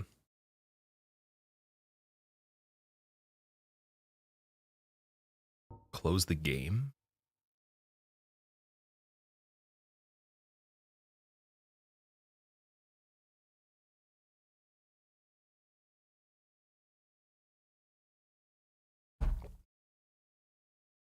We got the Fiki, F-I-Y-C-Y-K. It actually kind of makes a word. I heard that you have better luck if the seed that you generate on this makes some sort of sentence or a word. It's apparently better. We got enemy seed 1854-27754. All right, Miyazaki, please give me something good, man. I'm going to take this one so seriously that we just imagine anytime there's an enemy near me, it's like a boss fight, dude. It's like I'm doing a damageless run and it's the end of the run every single time. I want to be stressed out a little bit on this one like I was in the first one, because I think that though I played everything pretty good on that other one, there was a couple situations that were very, very loose in terms of the focus there, and I didn't make the best decisions in the moment. Like I was kind of making like the worst decision you could make. Like where we had the toxic and we almost died on the stairs to gargoyles. Calamity was pretty good. That was focused. But we need to make everything like that if I'm going to do this. Genuinely, it's got to be very calibrated. And I know I can do it. I just, sometimes you have fun and then you have too much fun. And it's weird to say that because you're supposed to be having fun, but you can't have too much fun though. You have to actually still be like kind of scared just a little bit. Especially on this run. All right, timer's at 0. Everything should be shuffled. Suo, you love the songs? Thank you, man. If you want the playlist, anybody that wants the music, !RF in chat.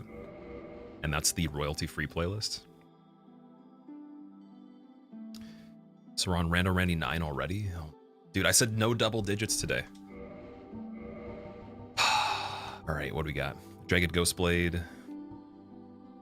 Regular Ghostblade. So yeah, there is 2 different kinds. Jagged's pretty good. I think it's Twinkling Titanite as well. Or maybe even Demon Titanite. We got Lucerne, Warpick, Astus, Estoc, Broadsword, Blacksmith Hammer. Oh, Mimic Chest right away, though. Castus and... Oh, these weapons aren't great. I think we're going to go with Jagged Ghostblade for Warrior. And pray that that works. Also, Yusara, thank you so much for the Prime sub. I appreciate it. Hope you enjoy your emotes as well. And this amazing character we're about to make. Far East. Actually, okay, it's not that spectacular of a character because I'm not making it look funny this time. The alien characters are the ones that I like to make, but this is a regular character. We'll do straight hair A. Silver. Imagine me making regular characters. There's so many comments about that over time, just like, hey, why don't you just make characters that look good? And I'm like, my characters do look good. They're specimens every single time. You have a music playlist for the songs that you play on stream? Yes, indeed. So yeah, JC !RF, and then also if you want, oh, I don't know. Yeah, the Suo used the command, and I think it timed you out of it because he had just used it. That's the link. And then if you want my actual personal playlist, it's just ! Playlists with no S on the end. Singular playlist, and you should be able to get my Spotify. All right, let's go. Scuffed Ornstein in his first adventure in the lands of random.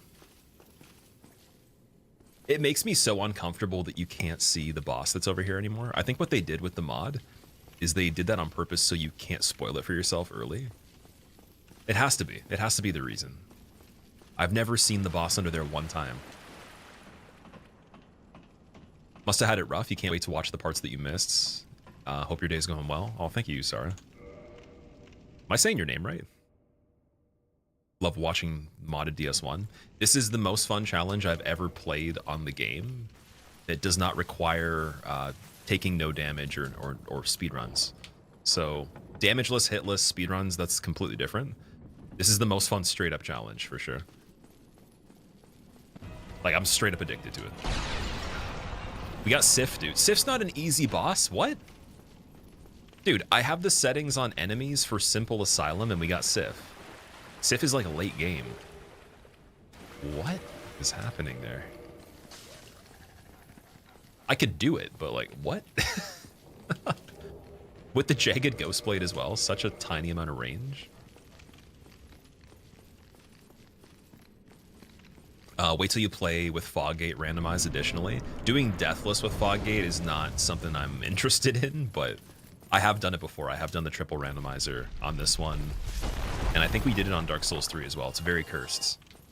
I want to try that one on Dark Souls 2 if they have a way to do it. Did you imagine going in the beginning and then you're in Ivory King's arena or something? Regrettably, I have failed in my mission, but perhaps you can keep the torch lit. There is an old saying in my family, thou who art undead art chosen, and thine exodus from the undead asylum maketh pilgrimage to the...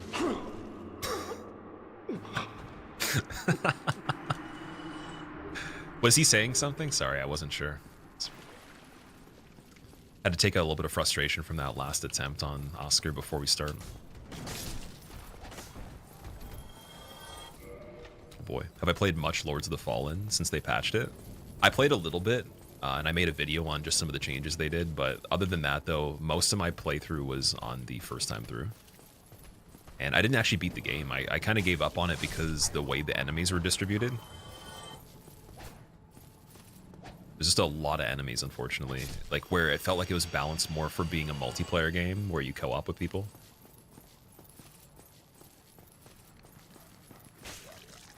Ralph, how's your day going, man? I didn't say hi to you. This is the outfit you normally wear. I feel like this would be the outfit if you went to the laundromat and you got all your laundry, but it was someone else's the whole time and you didn't realize till you got home. Then you had to dress in their clothes. But every piece of it was mismatched. Okay, is this guy worth killing? Like, he does drop an item sometimes.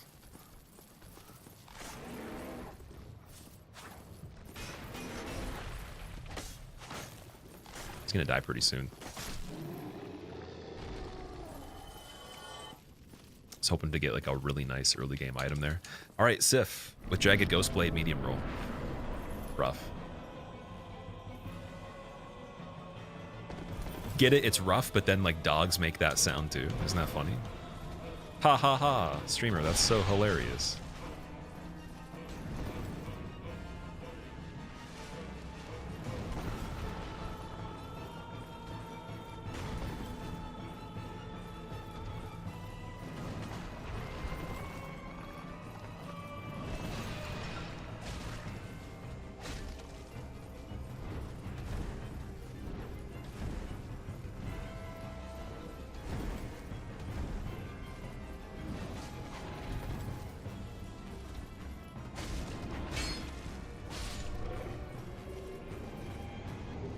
Alright, there's Sif.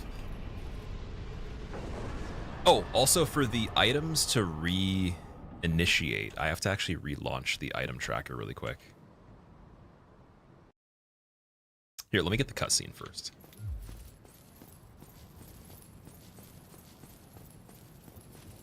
Thoughts on Night Rain, Jams? Seems like a bad route for the company, but again, what do you know about it?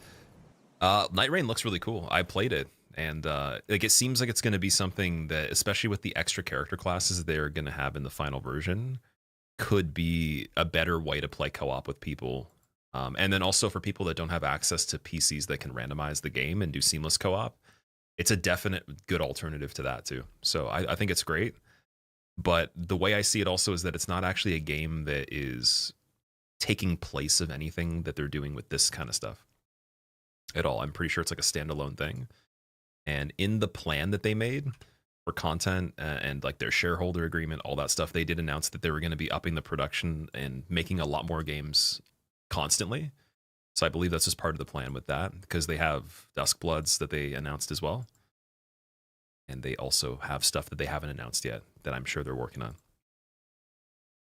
Okay, did this restart? Looks like there's still a key item. Oh, no, sorry. It's working properly. I believe it's working fine. Never mind. It was probably working fine the whole time because we closed the game. Mitzulik, what's up? How are you doing, man? You love that, unlike other Soulsborne creators, you didn't stick to Elden Ring 100% and still make content about DS1, Yume. I appreciate that. I did play Elden Ring quite a bit, but I didn't get into it as much as the people that just grind that consistently. It is my favorite game, though. I will say that. A lot of the reason for that, though, is that because when it came out, there were still so many things I wanted to do on the older games, and then through taking breaks here and there from streaming and just doing other stuff, and literally having so many different interests in general, there was just no way for me to get all the stuff done that I wanted to do over time, and a mass majority of it was still interesting to me. So I'm doing things like this was something I wanted to do years ago. A lot of the ideas we've done recently, it's like years and years ago I wanted to do them. So it's not that we're not going to go crazy on Elden Ring at some point, or even just specifically play it for a straight shot of like months and months. It's just that I still have so much stuff that I want to do otherwise. And there's no time to do everything. That's the problem, right? Very well. Like, it's tricky to balance all that. But yeah, there will be an Elden Ring hitless run coming up, or I guess it'd be damageless in the future, where I want to do all of the remembrances plus the DLC as well.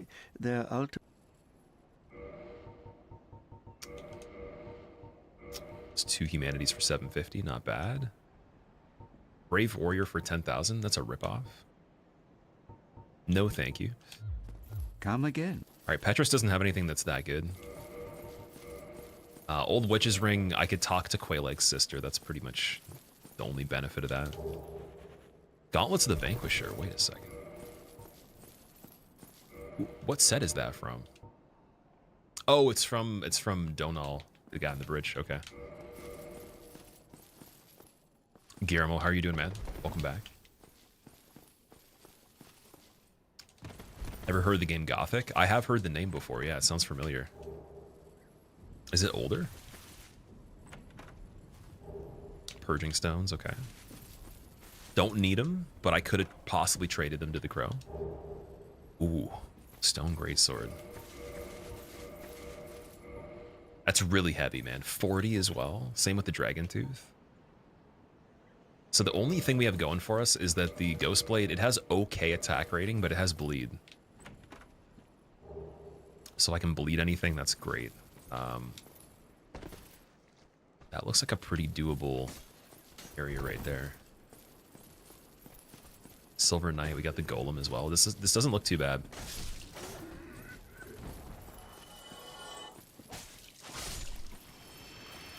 Like, these guys normally are fairly weak. This isn't an insane area for the regular scaling. And I never get to check here, so I want to take the chance. Just see what's going on behind this guy. He doesn't have unreasonable health. It's okay. Can't be blood, though. I definitely don't think you're going to get blood out of him. Ooh, okay. Thought I could roll out of that.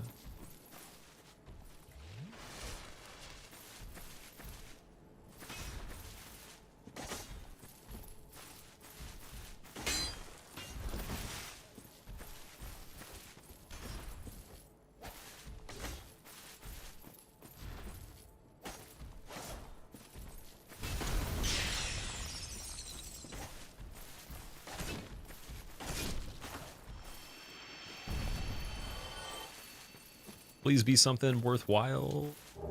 Smo's armor, okay. Oh, and then you got a caster from the DLC, so Lucille Witch. Necromancer as well. And then Fire Sprayer guy. Who's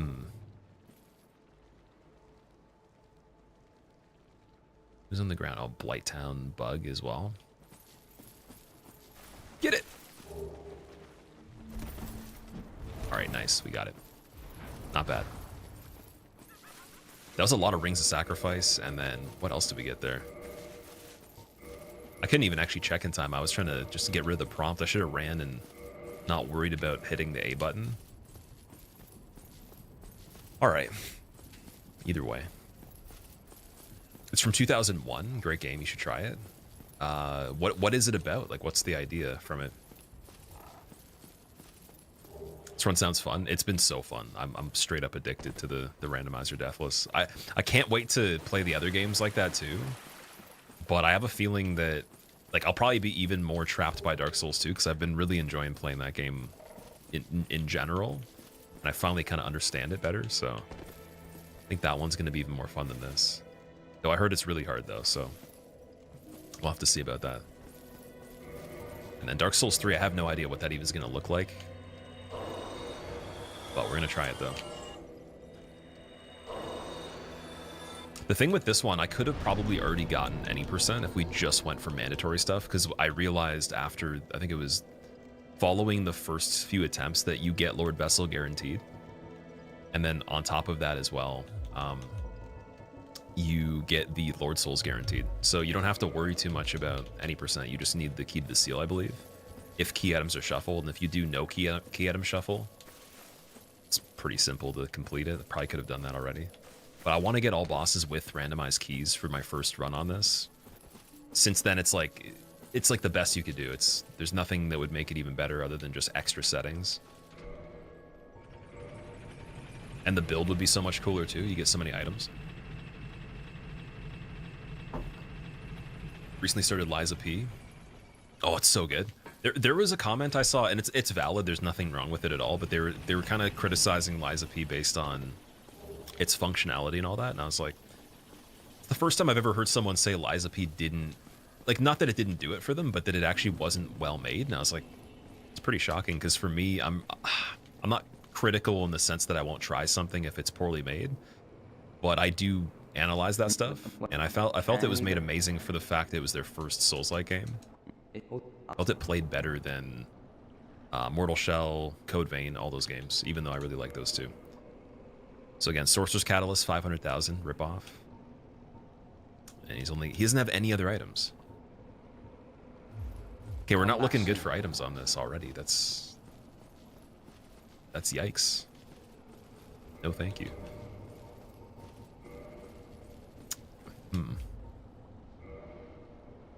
I think for the armor, should we just do Smo's armor again? Is that even better? Ornstein's helmet's pretty good.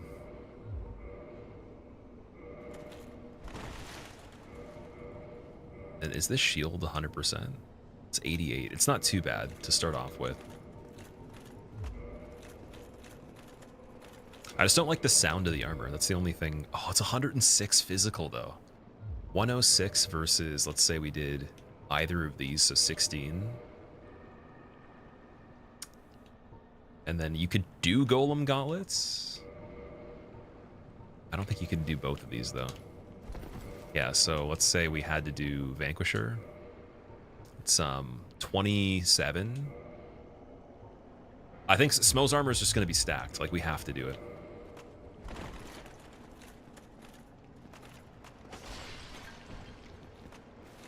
And it has pretty good elemental resistance. 2 divine blessings.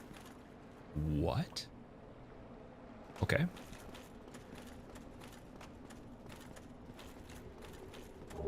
Oh, dude, Ornstein's armor's there. Never mind. Ask and you shall receive once again. So 70 versus 36 more damage there, or 36 more defense. You get 5.5 pounds roughly back. So I actually could do all this. Nice. Now, okay, wait, let's see my defense rating. 161. Dude, it's still better. It's still better. Just Smo's. Why is Smo's chest piece so broken? We got poison mist right away. Okay. Nice.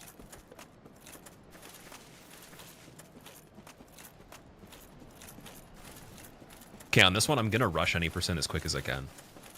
Like, not to beat the game, but just to get through more of it, because I know you guys want to see in Orlando as well. I want to make it past there. Last one was kind of like a combination of that, but we're gonna go a little bit quicker. Titan Knight Demon, don't do anything, please. Okay. Oh my god, Ring of Fire! Dude. Disgusting. I didn't even see the other one. Dude, Ring of Fog already? Wait, I've never found that on this yet. And Stone Light, dude, what is going on this playthrough? This is pretty crazy. I think Stone Leggings might be worth it over this. Then we don't have to click clack again. So 10.4, and then we could do this, and should also be able to do Armor of the Sun. Oh, damn it, it still has click clack though. What about without this? It's 9. Oh, 19, I guess. 19.4. It's close.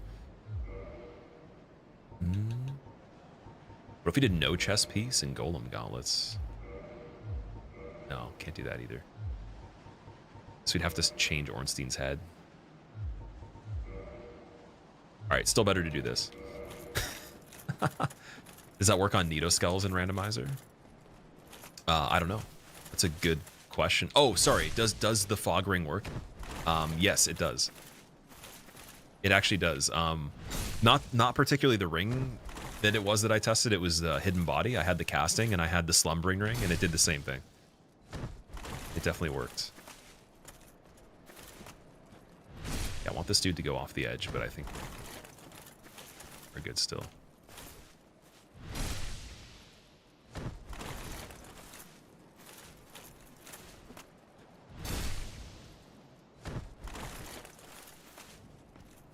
Play good, that's it. Just literally play good, see? Don't you dare mess up that chain backstab once, boy. But Papa, it's too damn bad.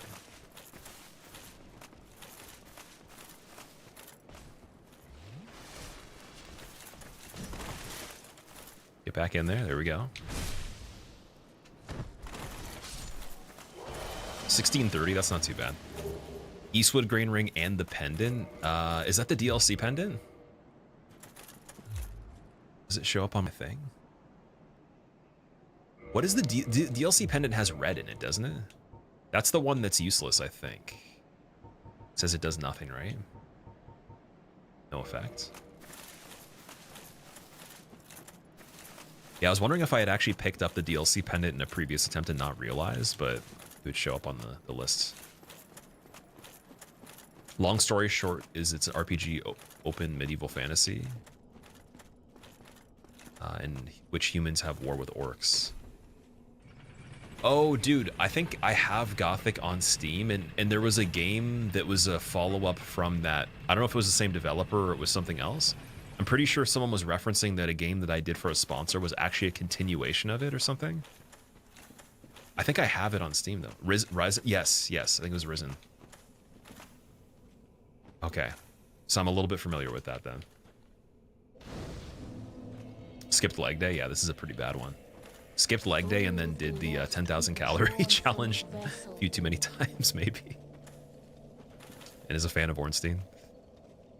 Candy, thank you so much for the Prime sub. I hope you enjoy your emotes. Welcome. I really appreciate that. Enjoy being a skeleton. Just make sure you don't respawn if someone gets you. Just be polite, please. Don't be a necromancer skeleton. We can't backstab. Oh my god, the health. Oh, we got bleed though. Bleed worked on that. I keep switching things too quickly. Oh, we got Dark Silver Tracer. They'll need requirements for it though. What's the stats on that one? I think they're pretty bad for what you actually get out of it. The Gold Tracer's a little better, and then also they're both not buffable, so just leave that for later. Butcher Knife and Firestorm. Okay, weapons aren't looking great yet. But Fog Ring is amazing. Like, that's just silly.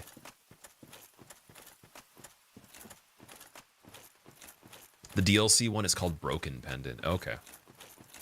Yeah, I keep forgetting. It's been a while since I've gone into DLC on this one and paid attention to the item. Like, I don't even know what the last time was that we did DLC on this. It's been a lot of any percent lately. I feel like the last, like with coaching cheese on hitless, my sorcery run, and also the damageless one too. It's definitely been a while.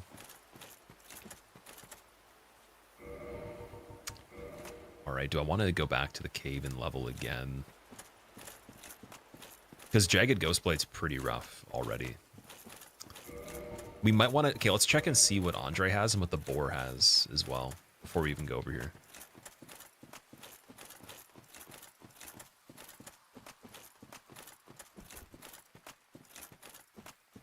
That's a rare ring, Covenant drop. You love trolling in the woods as the knight that you kill. Oh yeah, pretending that you're actually that guy. That's something I've tried a little bit before. Did you ever get really funny messages from people when you did that? Because with the invisible weapon rings in Dark Souls 2, I would always get hate mail saying like I cheated, but they just hadn't beaten the game No Bonfire or Deathless, so they didn't know about it. Velcamask for 2.5 pounds, you get 12, 12, 10, 7. It's not that good. And then Flamberge, I don't believe we can use yet either. It's a little bit off. That also has bleed too. I think anything with regular Titanite on this, though, if you're going to use it, it would probably be later in the playthrough, because then you'd have the higher chance of getting the large ember.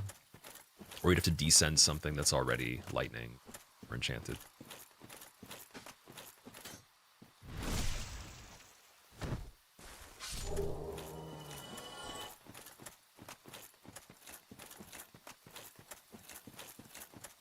Did you go up higher and drop on the ledge that actually uses the leather shield and the bow? Oh wait, did we not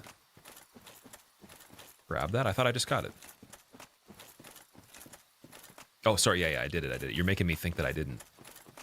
Trying to keep track of all the stuff on this. It's fun to do this also. It's a good exercise for remembering where you went, because if you want to know, you know, what the best next move in the playthrough would be, you definitely need to remember what items you did check, what has been done in terms of content, unless you have like something tracking it for you, and that's been a pretty good mental exercise. Like I'm not great at doing that stuff all the time. Oh, this guy might be hard to kill. Can't see. Yeah, we'll just run by you for now.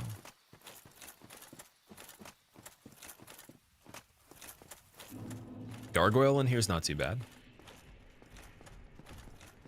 See if we can get the tail cut. It's the Anor Londo one. He's got the spinny spin.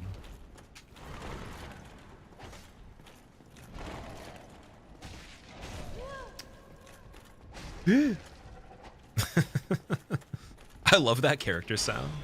It reminds me of the gift sub and the donation alert where V-Swed was in the catacombs on DS3. He's just like, it's like a exaggerated yelp. I don't think anyone would sound like that in real life. It's like,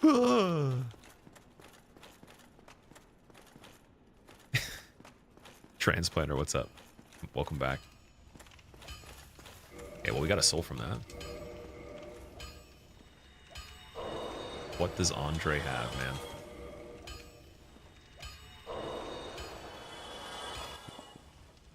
Like, Jagged Ghostblade's completely fine on anything that does bleed. He's got Hush, Vow of Silence. He's got the Dark Hand for 2,000. Oh my god. Oh, it's that playthrough again. Okay. Dark Hand's insane. I was wondering when the next time would be that I would get it. Also, a lot of these are priced well. Moss, I'll get 2. I have to get the Dark Hand, I don't have a choice. And then Isolith Catalyst for 750 is a great deal too. Standard arrows are expensive, oh my god. Heavy bolts are the only one that's kind of reasonable. So no arrows yet. Oi! Dark Hand actually hits for damage, though. I think it might be better than this weapon. 200. Wait, what does it reinforce with? Can you upgrade it? I'll put both on, because, like, what is the weight on that? 0.5? Yeah. It's nothing. Oh, apparently a little too much for the setup, though.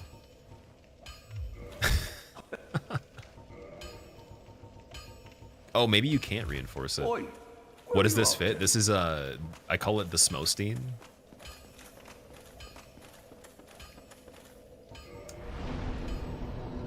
Hmm.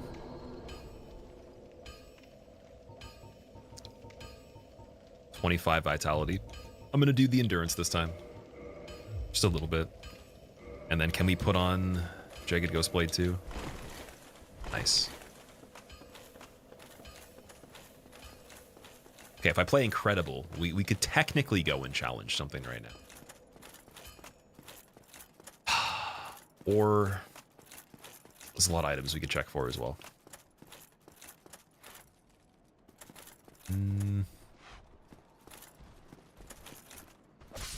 Yeah, the punch on the Dark Hand's great.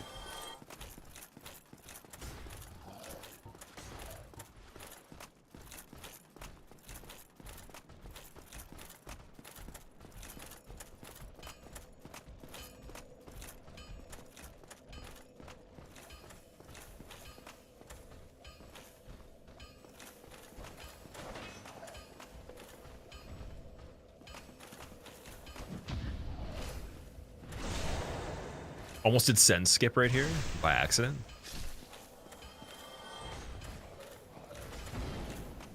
How quick is the Dark Hand?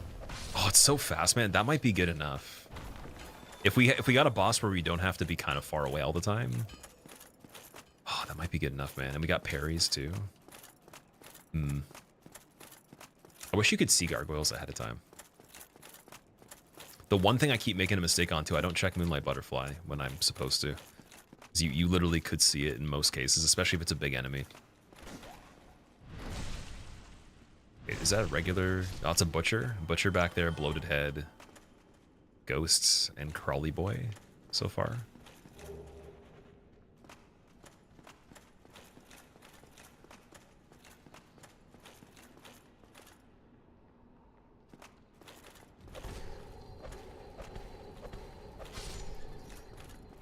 It's not terrible, okay.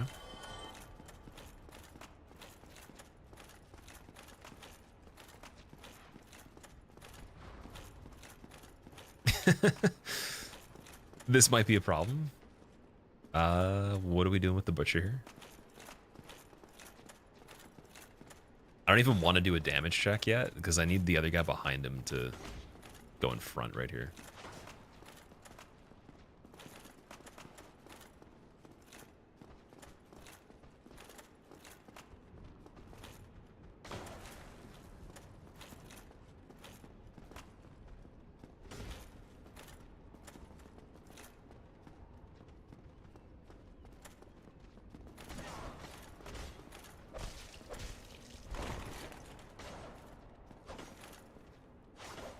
Yeah, Butcher, I don't know, did I even hit him or did I hit the other guy?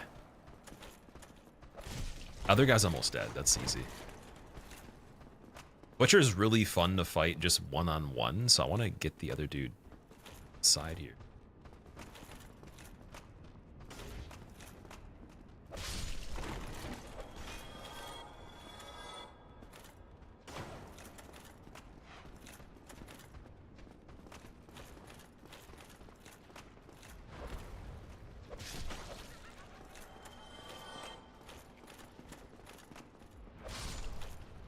Oh, okay, wait, we weren't even getting direct hits on that. Yeah, he's pretty easy. Or sorry, she. Technically, the butcher's a she. Fun fact.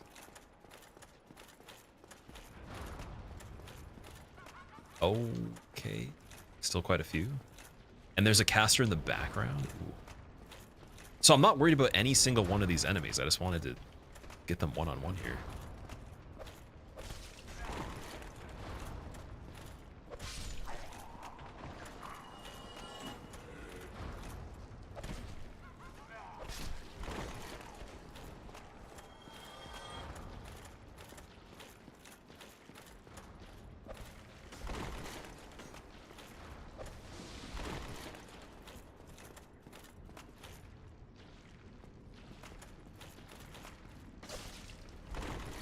Dude, this physical defense is disgusting, man.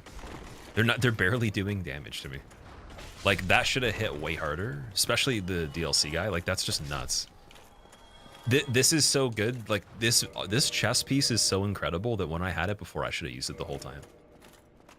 It's just so stupid, man. Like, so, okay, on this playthrough, I think if we did get a little bit more equip load, it would help. The only problem is, like, it actually is a quite high requirement. It's pretty steep to actually be able to use it. And then how much do we start with on this? We got we got 14, so it's a higher amount of endurance than normal because the class we're picking. I think we got warrior for this one. So, yeah.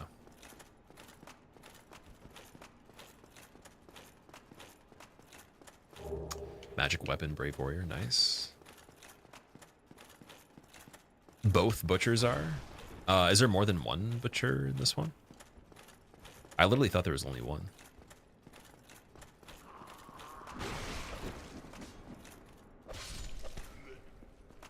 Or do you mean, oh, you're thinking of Mildred the Invader. So Mildred is, but the actual butcher in the depths, the one that we just fought, is also.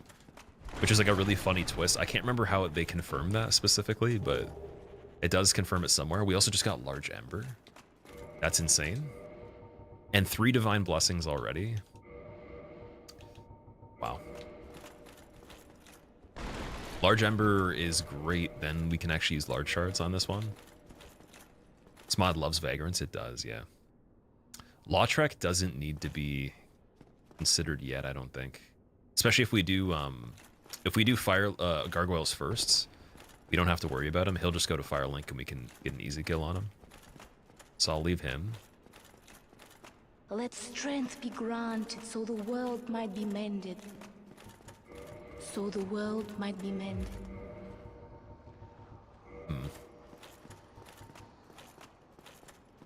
I'm genuinely curious about gargoyles right now. Oh, I hear a ghost. There's one in the other area.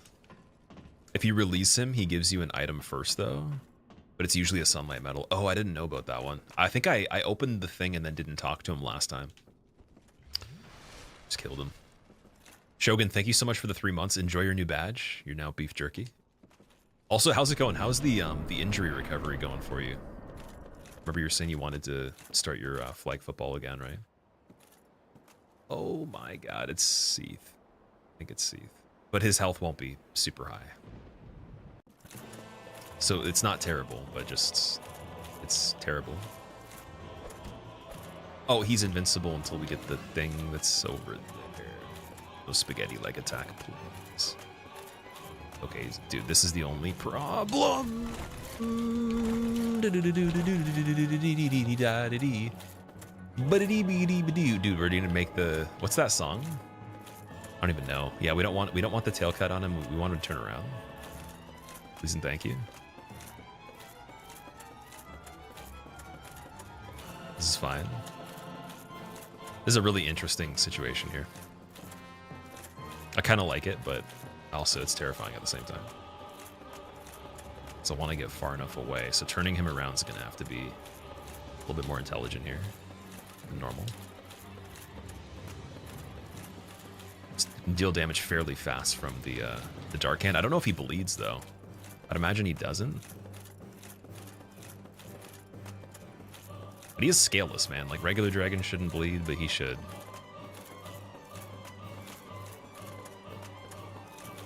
Can't. Oh my god. Oh, don't get cursed. Oh, dude, that was pretty decent. Okay.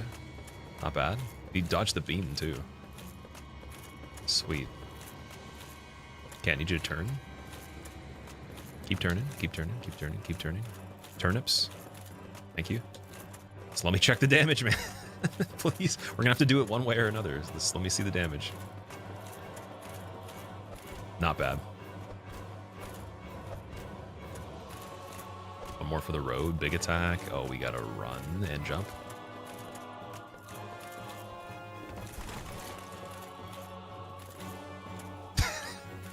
This is madness.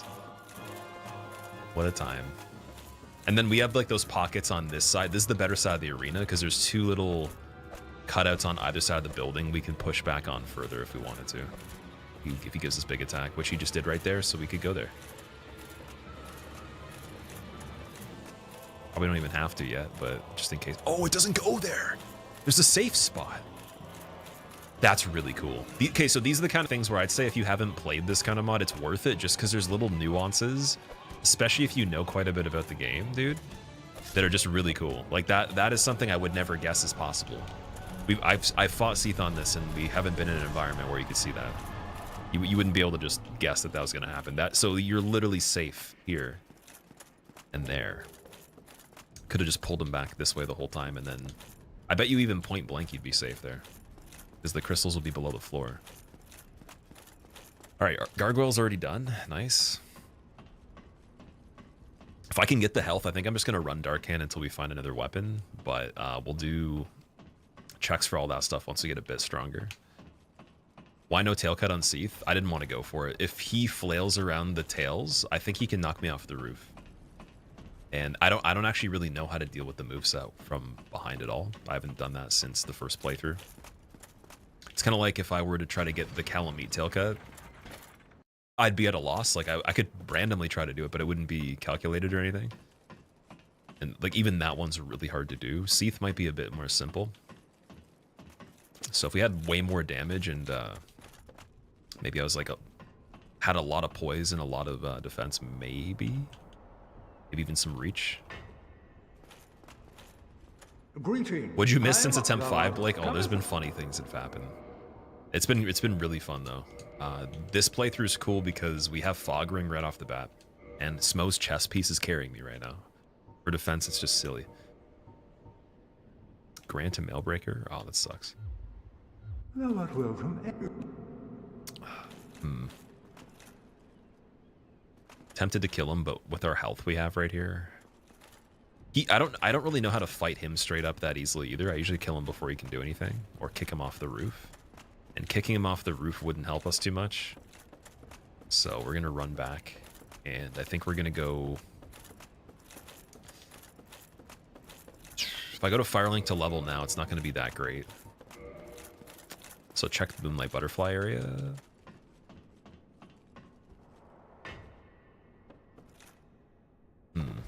Oh, we could just activate the lift for Firelink so it's there later. I could loop back around. Would that make any sense? Because Hydra's been killed. Hydra was just Titanite Demon. Or no, sorry, it wasn't killed. We ran away. But easy to bypass though. Very easy to run back through. So we could do Reverse Valley of Drakes, no problem. I really needed to. Or I could still run back through here. It doesn't matter. Working on your injury recovery still? Not playing football this year. Thanks for asking. No worries, dude. No worries. I hope that you have a very speedy process with it, and you're able to go back to it as soon as possible.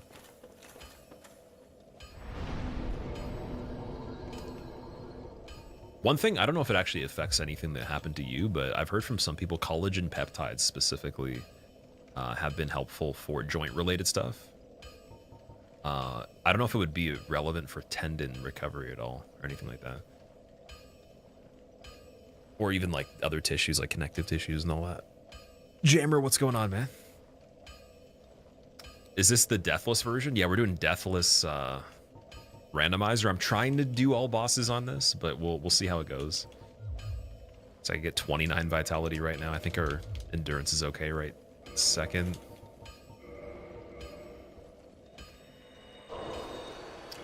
A lot of poppables though.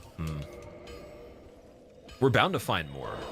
So maybe just let's get strong right now, and then we'll check Moonlight Butterfly to see what it is. And then Blighttown.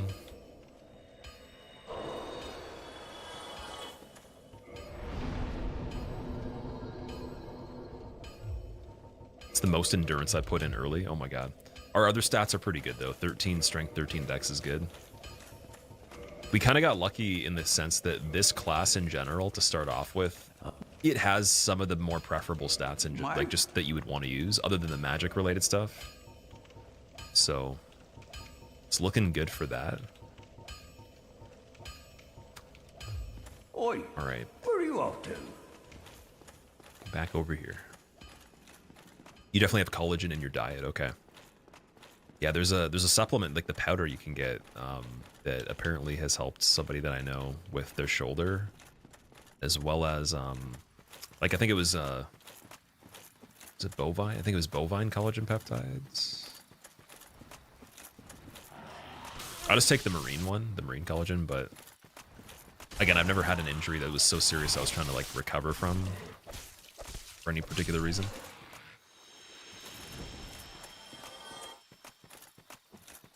Pope Francis is going good.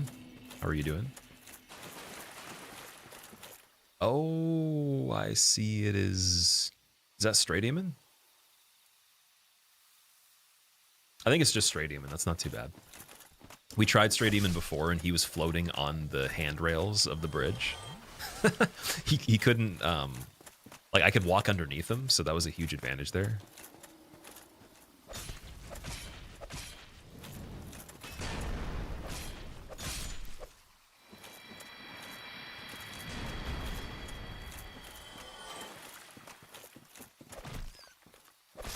Dude, the Vagrant made a sound.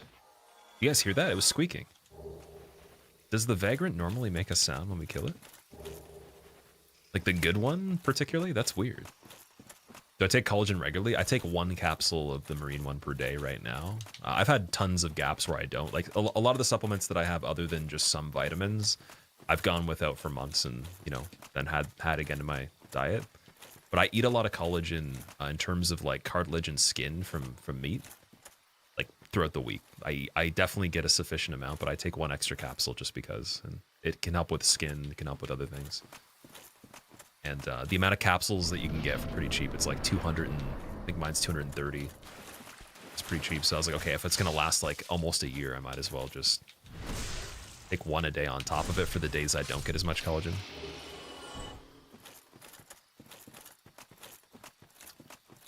But yeah, the recommended amount I think they tell you to is if you want it supplemented fully is more than 1 capsule. So it's like a little extra boost there.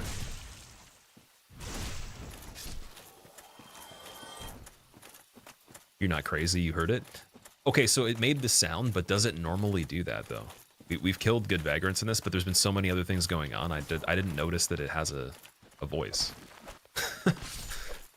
Especially considering that no one here's probably even seen the good Vagrant, and if you have, it's rare. Like unless it was in a mod or something. I've seen 1 ever on the original version. Oh no, dude! No. Okay, that's not bad damage. We're okay. Smells armor just carrying us again. Oh, also because of the investment with the endurance, we could put these on. Some sort of boots. Maybe gloves as well? Dude, gloves as well? Oh no. Okay, no jagged ghost blade, and then big gauntlets. No. Small gauntlets, better boots. Those aren't even better. Okay. It's fine.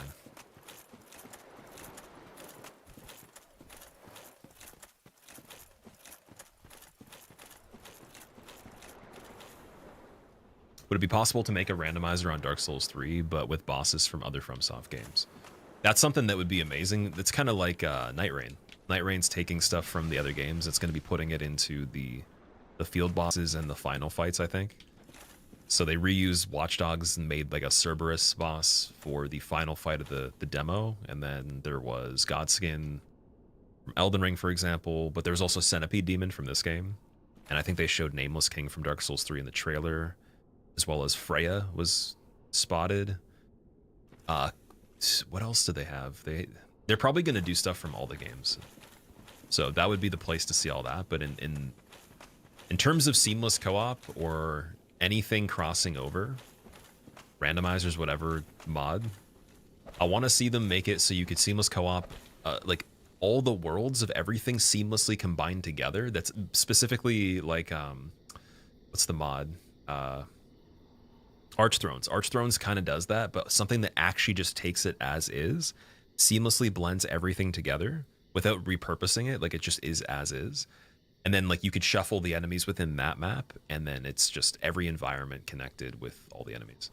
And then whatever type of mechanics you pick, kind of like Mario Maker, where you just go in, you pick what engine you want to play it in. The Armor Smith box. So for example, let's say you wanted to do everything, but you want Dark Souls 3 mechanics, you pick that engine, and then you just have it where people can make their own experiences within it. That would be the coolest thing, and then they release that as a commercial game. Problem is, I don't know if a lot of people would play it for the same reasons that actual enthusiasts of the games would play. Let strength be granted so the world might be mended. Like, So the world casual might people be wouldn't really mended. know how to get the most out of it. That's the thing. They wouldn't have the experience to know it. Tango, thank you for the 92 months. Welcome back. I appreciate that, man. So how's your day going so far? Kogi, thank you for the good luck. Seen about 3 or 4 vagrants in the base game, a couple in New Londo, 1 in church, also in the garden. Was that in the remastered version or the original?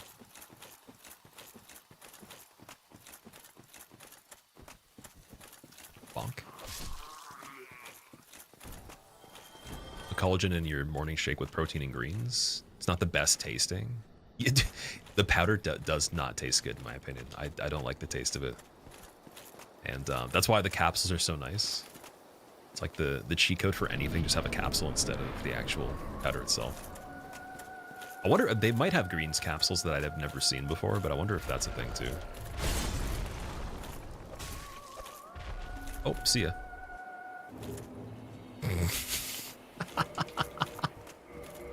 What was that, dude? And also, wait, what were the chances of that happening originally when I played him? How did we keep him on the bridge so long? This is a really good helmet, though. So Chandler helmet gives us the chance to have similar resistances, and then we can take a little bit of a hit on the physical side of things. Switch the gauntlets. That's better, though. You could also switch the boots back. Might have to wait a little bit, so that's 12. Yeah, the difference between these aren't too much. Why is Ornstein and Samo's armor so good, man? Like, seriously. Oh my god, dude, we finally found Havel's ring, dude. Oh, I gotta take a second for that. I've been asking about Havel's ring since we started this. I know I haven't done a ton of resets, but I played a decent amount of content in at least half of the resets, right? That's another one of the best possible things you could get on this particular type of challenge. My god, man. And I was just talking about equip load too, so now we can get golem gauntlets on. Can we do stone leggings too? That'd be absurd. I don't think that would make any sense. Soon enough though, if we boost equip load, we could become so tanky on this one that it's just stupid. My god. That's so silly.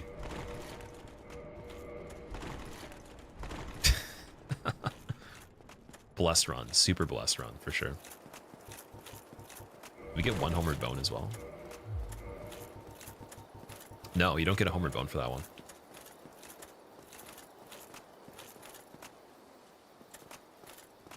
Pate, do you know Sanso? Yeah, I do know Sanso. I used to watch Sanso quite a lot, man.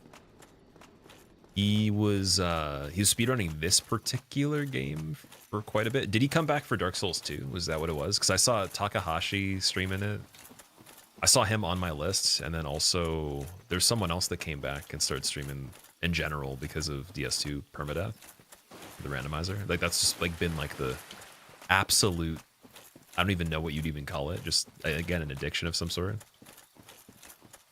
It didn't summon Nems, unfortunately. We got to have a mod for DS3 that Nems likes for him to come back. Or there's got to be some sort of crazy skip that only he knows how to perform for him to return. Something died in the area. Oh, that must have been the delayed sound effect from Stray Demon. What's next? Baldur's Side Sword. So that weapon, unfortunately, it wouldn't be amazing with the upgrade path in this one, but that was my favorite weapon in the game for a while. When I PvP'd, it was my favorite. And the drop % chance on it is so low that it pisses me off to this day every time I'm doing a hitless run and I find that on the ground. I'm just like, why couldn't you have just given it to me guaranteed? So I was playing on PS3. There's no cheats or anything to like drop it to yourself. I don't think there's a mule file that you could easily get, so you couldn't like just have all the stuff set up on a file that you put on the console. And that's the one thing. It sucks farming for things in PvP where you just want to play multiplayer anyways. You don't really care about the RPG elements or anything. How does Randomizer work? You never modded anything, Pope? So there's two programs. There's Item Randomizer and Enemy. Basically, they just attach to the game, or they have a file path that it's aware of the directory for the game. And it generates game parameters. So inside the actual game's file, even on console, I'm sure it's the same thing. There are parameters for things like locations of stuff and all this different information. It shuffles the parameters of certain things in terms of the character ID placements, replacing them with other ones. Shuffles the item IDs, and then it enables certain things so that the game doesn't break, like crash fixing. So there's an application extension or a DLL file that's a crash fix, so it doesn't like overload the game and screw up.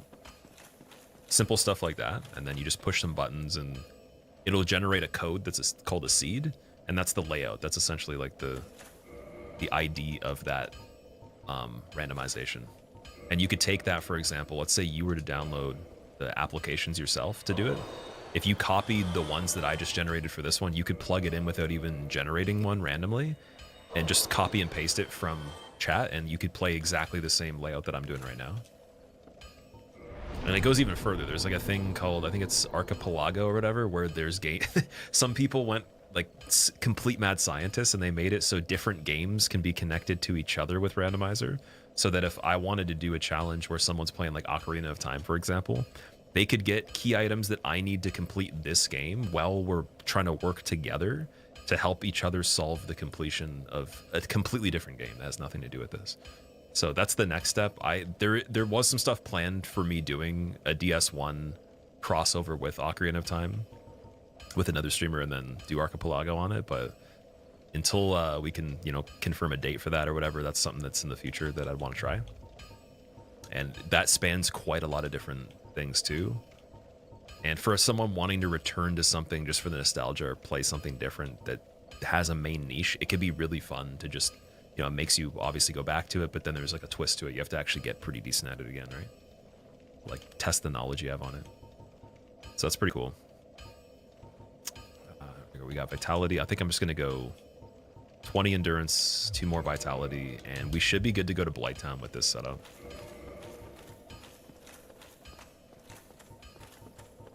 I trust it. I don't know. Even 200 damage isn't much, but I can hit twice for the same time as like a really slow weapon. That'd be 400, so I'll take it. Santo was your first speedrunner to watch in Dark Souls? Yeah, him and Kamul were the first two speedrunners I've ever seen for Dark Souls 1. If you don't count Lobos, Lobos was kind of just doing runs for more, like, less serious, more for fun. But like serious speedrunners, first two were Sanso and Kamul for sure.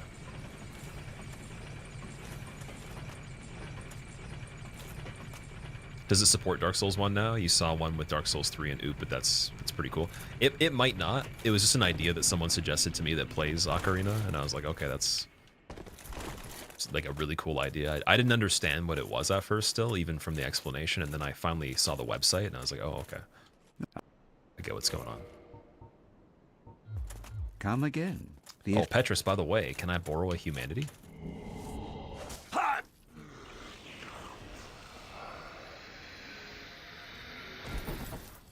Thanks, man.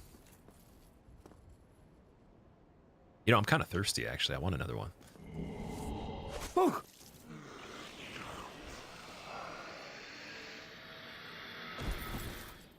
Gotta go.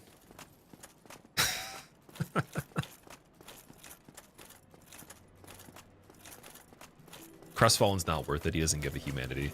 That's another advantage of this playthrough. So not only do we have Havel's Ring with good defense now for the setup, we have stone equipment. Got the leggings and the head. So I could upgrade from Ornstein's helmet to this one. Oh, dude, right now I can do that. That's disgusting, dude. God. And then because this is just so light, even though it can't be upgraded until we find a better weapon, that's just the best play I think you could make. It's just silly. The good thing about it is, yeah, we're gonna be stacking humanities, which also increase physical defense. Wonder if you could do it on Lautrec. You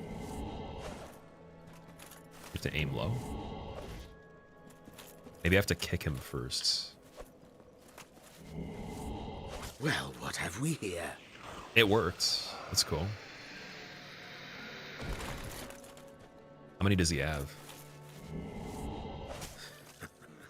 Are you sure about this? If I do 3 of them, will he try to kill me? That's the question.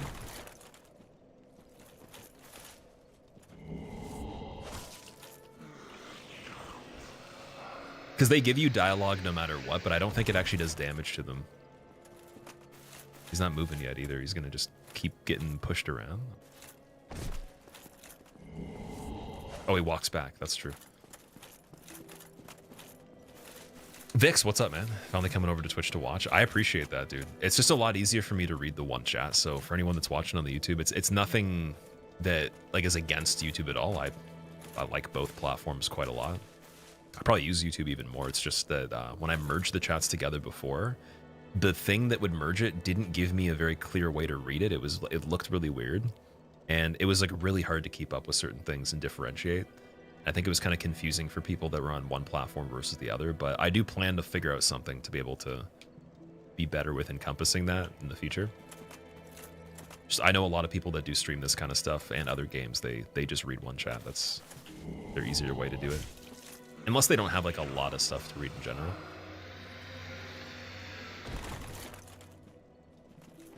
No one, thank you for the good luck, man. I appreciate it. How's your day going? He's given me so many humanities. Oh man, for drinking. Would I ever stream Darkest Dungeon space? I'm not a fan of Darkest Dungeon, really. I think it's cool. I like watching it. I've seen so many things that have pissed people off to the point of like, for example, Ezekiel 3 when he snapped the keyboard in half, and then the people that made the game, I think they made that like a, I don't even know if they made it an advertisement or whatever, but apparently they saw it and they loved that clip, so they did something with it. I was there live when he broke the keyboard in half. That was hilarious. I've seen Faraz play quite a bit of it, and then I saw Metric get the original Deathless before he did Bloodman with the DLC. So definitely seen some stuff on it. Just I'm not into turn-based games. I like to do real time where you push a button and the thing happens immediately.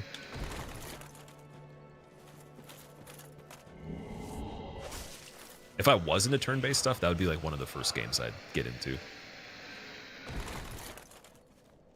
At all the Deathless runs you've completed, attempted, what's been my favorite for Deathless?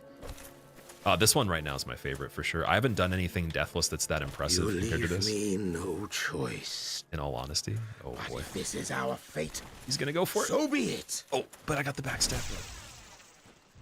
Imagine killing Lautrec with just pure damage. Oh my god, imagine him getting up and then giving me a free backstab. And then imagine still kicking him. Oh, okay. This is silly. Hitless Lautrec while medium rolling. Could it be done? Okay, never mind.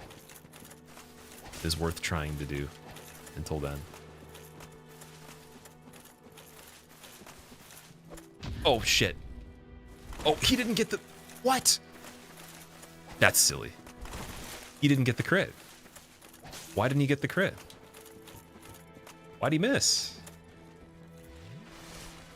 Silly guy missed. You despicable curses. Okay, what's he dropping?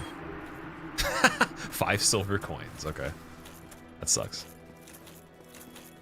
What am I doing to that man? I had to give him a colonoscopy, but we had some complications because he came in a full suit of armor, and the entry point was so narrow that my hand now is just completely destroyed. As you can see on that image in the right-hand window, it's kind of bloody. So yeah. Do you play speed or no-hit runs now? Oh yeah, I've been doing practice for damageless all content on Dark Souls 2. Made a lot of save files, just been practicing the DLCs and the stuff that's more problematic on it. And then I did a baseline run. I think it was like 50 something mistakes or whatever, 40 or 50 mistakes in total.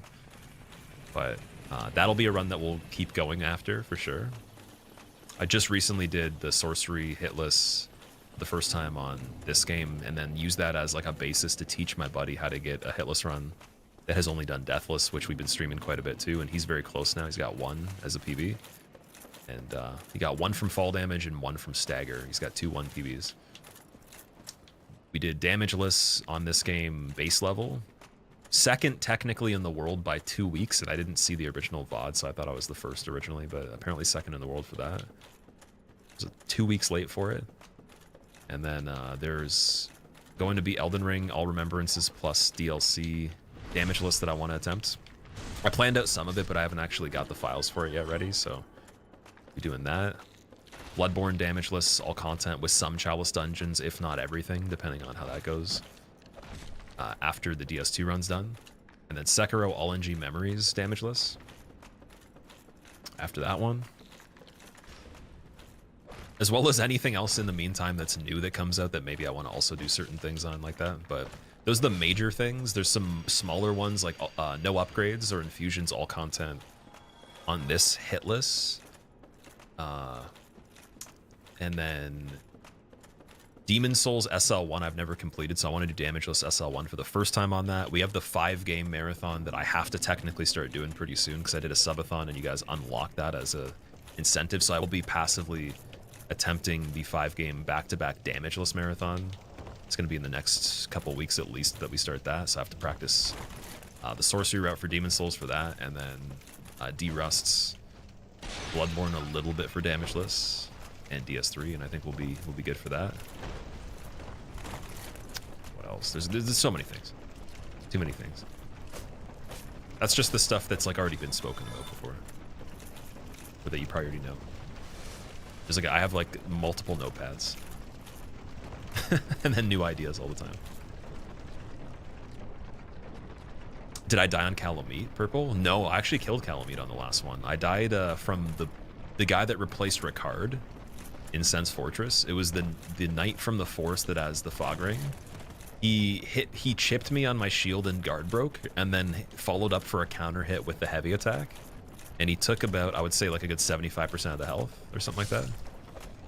It's actually pretty funny because if I had a little more stamina, I'd be fine. But the shield that I had bad stability.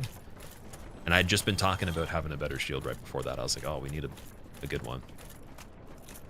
Also looked away at chat for a second. In my peripheral vision, I couldn't see him because he's invisible. So it was a really bad call on that. Okay, so we got large leather shield and the small soul there.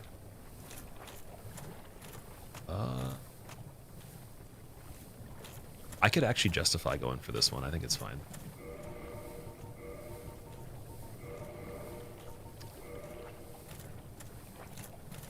Is every no-hit run technically also deathless? Depending on which rule set you use, for my older ones and for the sorcery run that I did, you take the scripted death on Seath, but for damageless I did Duke Skip. And in the marathon of the 5 games, I'll be doing Duke Skip as well. And then I guess for Vanguard on Demon Souls, I'll probably skip them, so we won't have the scripted death on that either. Because you don't technically need to do all content. I don't think that even the sorcerer character will even benefit from killing Vanguard. Yeah, essentially you don't really die in a hitless run. How come no one ever gifts you $1 million? Well, okay, think of it this way. With your current knowledge of finance and your skill set, if you were given $1 million, what would you do with it? I think that's the crux of it, is that most people actually would probably put themselves in a worse situation, and then their lives would become miserable because they don't know how to like actually understand how to have a healthy relationship with money, and also they don't have the skill set to necessarily manage it anyways.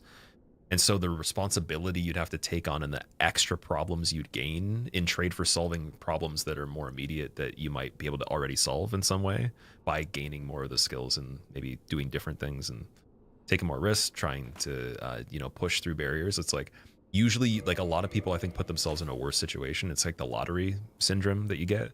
That's why I said I'd never want to win the lottery or an absurd amount of money, because I don't have the skill set to be able to do the right decisions with it, and it would make me miserable because there's no material things that could make me that happy at this point. So it's like And I understand the full gamut of that. There's nothing in life that you think is like that important that is that important once you actually acquire some of it, that like everyone's gonna have to succumb to the same reality of that the worldly things are not really as cracked up as they seem to be. But surviving, is important. So obviously not necessarily thriving on a material basis, but being able to be comfortable from stresses that are, more like basic stuff. Yeah, like that actually would be alleviated. But then at the same time, though, the skills you'd gain trying to alleviate that normally would lead you to places where you could generate more things. And so it's like that's part of like the purpose of life, in my opinion. But we just live in a very difficult setting, like a very difficult list of things in a lot of places. And then even different ones, different difficulties in different places, depending on where you start off, right? So that's the way I look at that. Do you even want to be given $1 million? Would that even help? Like, I think certain people, it would definitely be okay. It'd be fine, even without some of the stuff I said. But it would be a very specific type of person, though. Depends on what they're attached to overall. When voice acting career pay, I just got offered the position for Torrent in the Elden Ring parody again. So I'm going to be I have till Sunday to get the lines in for that. So I'm doing that right now. It's like a small role in the sequel to the Elden Ring parody. And then, yeah, just been doing a lot of stuff for Shazman, doing my own narration. And then I have some platforms that I have my own demos on, and done some other, like, I guess it would be auditions before. But what I'm looking for is actually a role that is a fully voiced character in a game, or even just a partly, like maybe the character that appears sometimes, to be able to do, like, put that on the resume for it and get my foot in the door, because I really would want to do character acting for a game. That's my #1 thing. Whether it's an indie development, so if you guys know anyone looking for indie characters, it doesn't even matter if they can't pay that much. Like, I would do it for the opportunity if the game 100% is set to release and they're a legit operation, just to be able to have that on the list of stuff for sure. And I think it'd be a good challenge. Sneak peek into that character's voice. I can't reveal anything about the role, what the lines are. Dude, we got Manus. Unbelievable. Okay, let's see. How's this going? Dude, Calamity on the last one on Quailag, now Manus. With the dark hand, too. That's interesting. I can do Manus with medium roll, no problem. It's just a matter of... gotta focus here.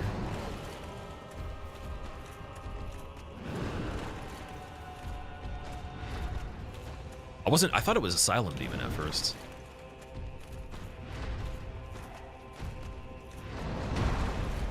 So we don't want to punish that one right now. We need regular hand slam like this. I want to see how much damage we actually get.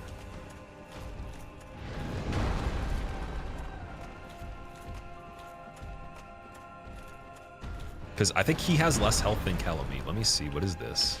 60? Oh, that's... It's not great, but we're going to be able to spam once his hand goes down.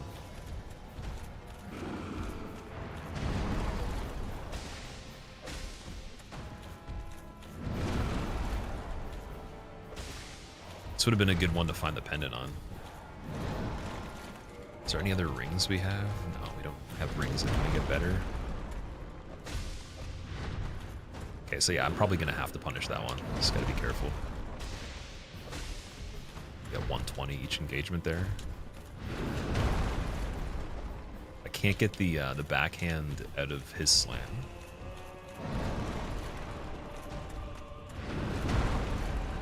Oh, I can. Sorry, no. I just have to have him jump a little bit deeper.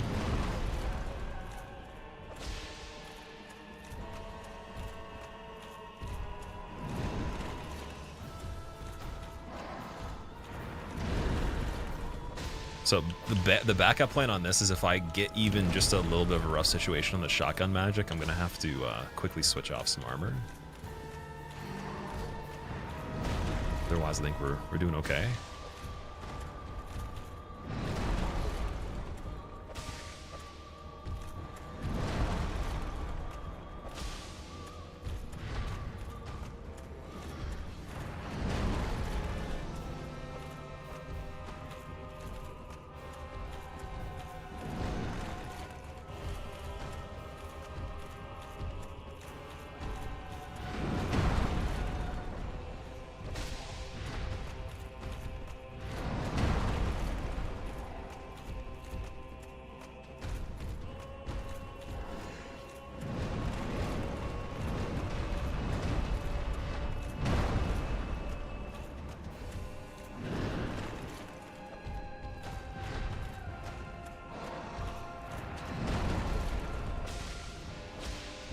What if I went really early if we get 3 punishes on that?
Oh, 87 on the running. That's not bad. Okay, what's the R2? Oh, shit. R2's not worth it. Thank God he... Okay, that was a good opportunity to do it anyways, but... Yeah, R2 you can't do. I forgot. Okay, so don't press R2 in general.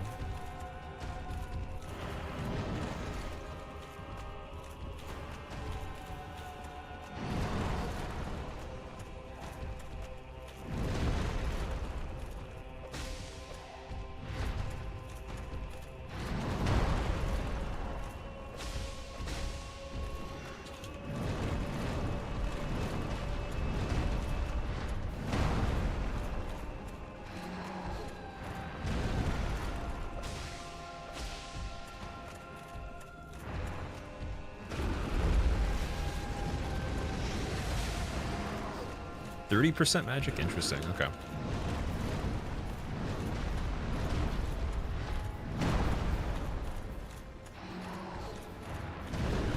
Oh, sorry, that was like 35.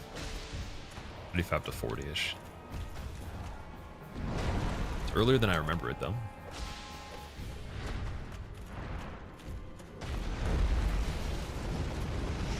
Oh, it's got iframes in the beginning of that, too?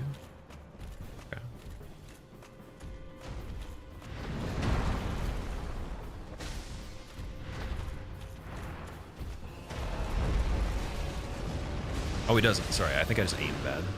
So that's the biggest punish right there. It's the outside ring magic.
No shotgun, yeah, that's pretty crazy.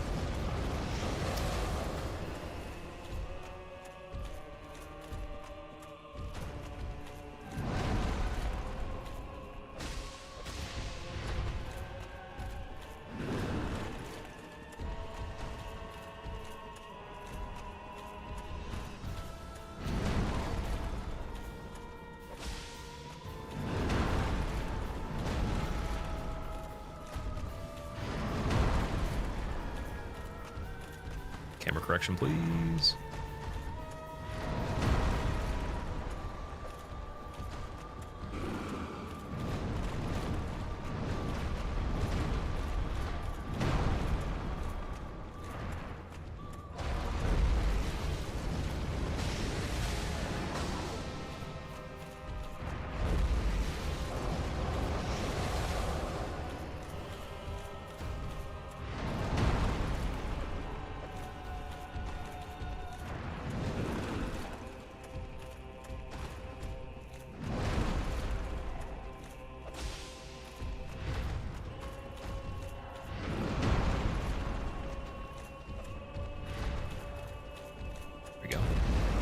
Waiting for that.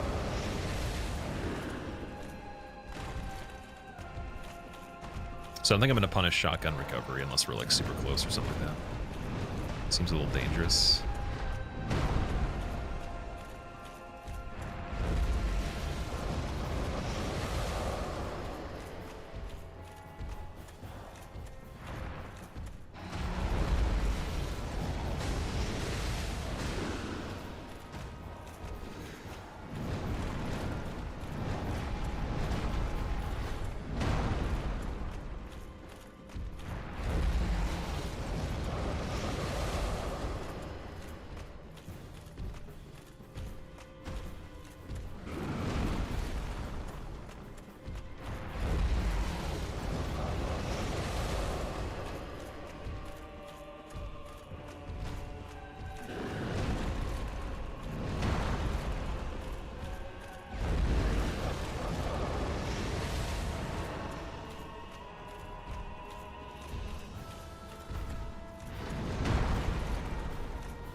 Whew. Alright, Sweaty Manus. Why does this music fit so much better with Manus? Yeah, the arena doesn't, but music was really good. Quail Egg music is good. Small leather shield, that's a terrible reward for that. Damn. If you got Moonlight Butterfly here, would it ever land, Sean? Moonlight Butterfly by default is on the ground if you get it as a boss. So we've had it as the first fight many times. It just floats on the ground. You just go behind it and kill it. It's tricky to get in on it if it's far away from you. That's the hardest part. Because it's not actually strafing, so you don't have the same tracking as you would on the bridge. That's the real weird part about it. But other than that, if you get behind it, I think it's fine because it'll rotate, but very slowly. Nice to see Manus and actually look at him. Yeah, that was... We had Manus on the hitless league. I think it was the first fight for Foggate Randomizer enemy. The items were pre-set by Hob when he was doing the tournaments for that, but I remember my Omit league when I did it was Manus on the one, and I remember choking at it was like the final hit I choked on or something like that. It's crazy. My God.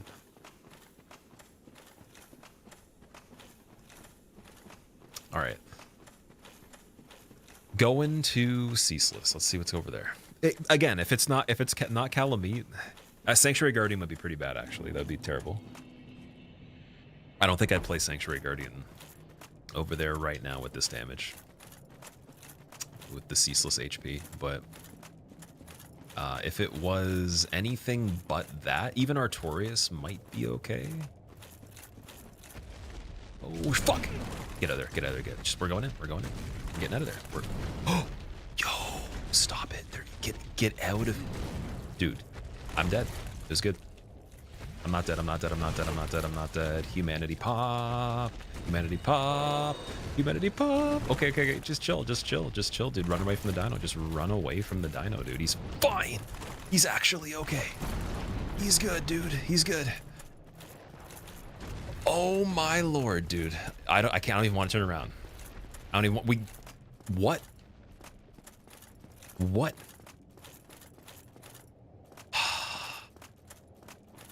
I swear. We almost... I didn't get a good look. I got distracted as soon as I saw what it was. My brain's like erased from what I was seeing before that. It scared the hell out of me, dude. What chat do I read the most, Troxus? I read the Twitch chat specifically. So if you're on the YouTube and you want to ask any questions or whatever, if you can come over to the Twitch chat, it's the easiest for me. I do appreciate everybody hanging out on the YouTube, though. I really do. It's just easier for me to read the one chat. And I tried merging them both together, but the service to do that actually it's really buggy. It takes half an hour minimum usually to be able to connect to the YouTube, and then it can just disconnect. Oh, we did get Calamity, man. There's no way, dude. There's actually no way. So yeah, getting down there, we're just gonna have to take the drop before we trigger the dino next time. But we're not doing this right now. Do I have a homeward bone? Please? Yes, I have one. Okay. We'll use the only one I have and we'll continue because we did both bells, so we'll just go find another weapon. Silliness though. It was actually Calamity, man.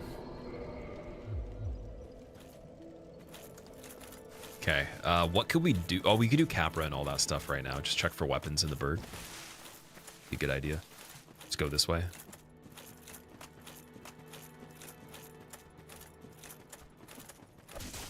What? Oh, dude, Dark Hand's not even on. I was like... Also, even the hitbox was a little bit weird, too. I was like, we got regular fists. I think the Dark Hand's a little better than the fist hitbox. Yeah, it seems like it... Unless he did the perfect jump at the same time to make me miss.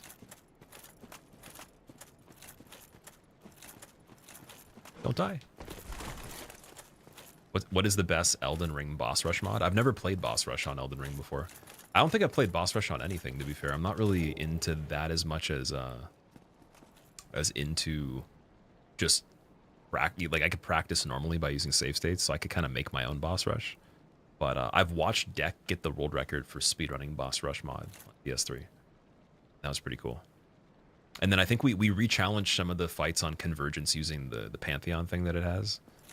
But I like playing the areas. I like it's kind of like for the runs, if it was just boss fights, they'd have to be way different for me to enjoy that. It'd have to be a lot more elaborate because a lot of the cool part comes from the storyline of going through the areas too, and figuring out all that stuff. Like routing that is just as much fun, I'd say, as figuring out some of the fights. Maybe not all of them, but like a decent amount of them for sure. Ever consider hitless rando? Hitless rando in the future could be a thing, but then it would have different conditions. So it would be randomized boss or randomized enemies and bosses, but no randomized items. And I would probably just go for like the regular setup that I do on that anyways. I might have 100% drop rate Black Knight Halberd or something, like the speedrun category that they do like auto drop for it or whatever.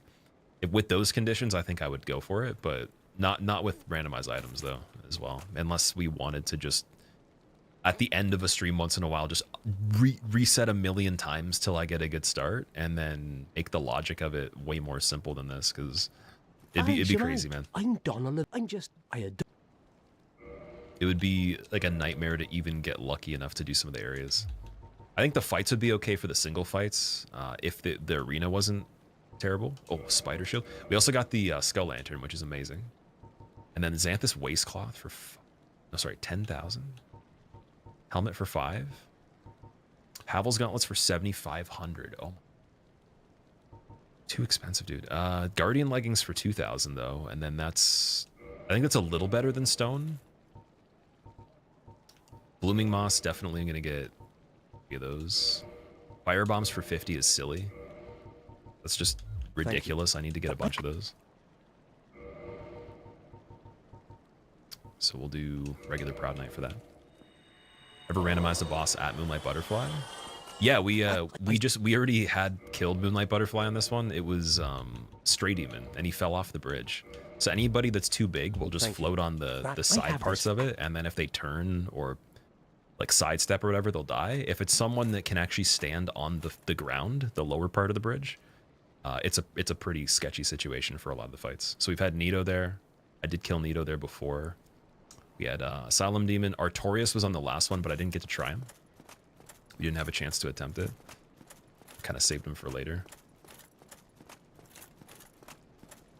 Also, Tarash, it's been going good, dude. This is probably my favorite setup for the run I've had in general. Like, having Havel's Ring and then this equipment is so cool.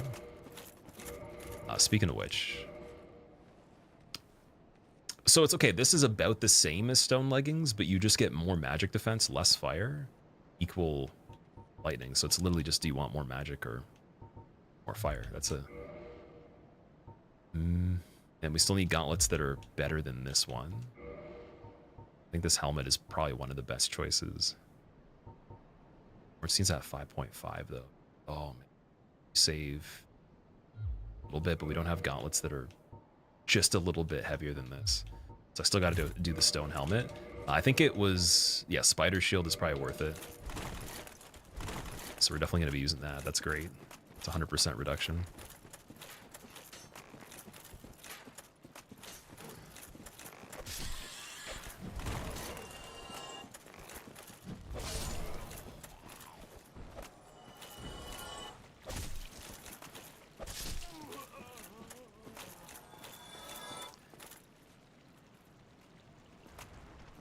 Race mode items could be cool. Oh yeah, I forgot there was the race mode settings too, so we could always try that if we were gonna do a hitless. But it's just like, I think that anyone attempting that is gonna be it's not gonna be based on skill as much as it is gonna be on the seed that you get, because a lot of seeds could be possible, but like what do you need to line up to get the one that you could actually navigate in the beginning?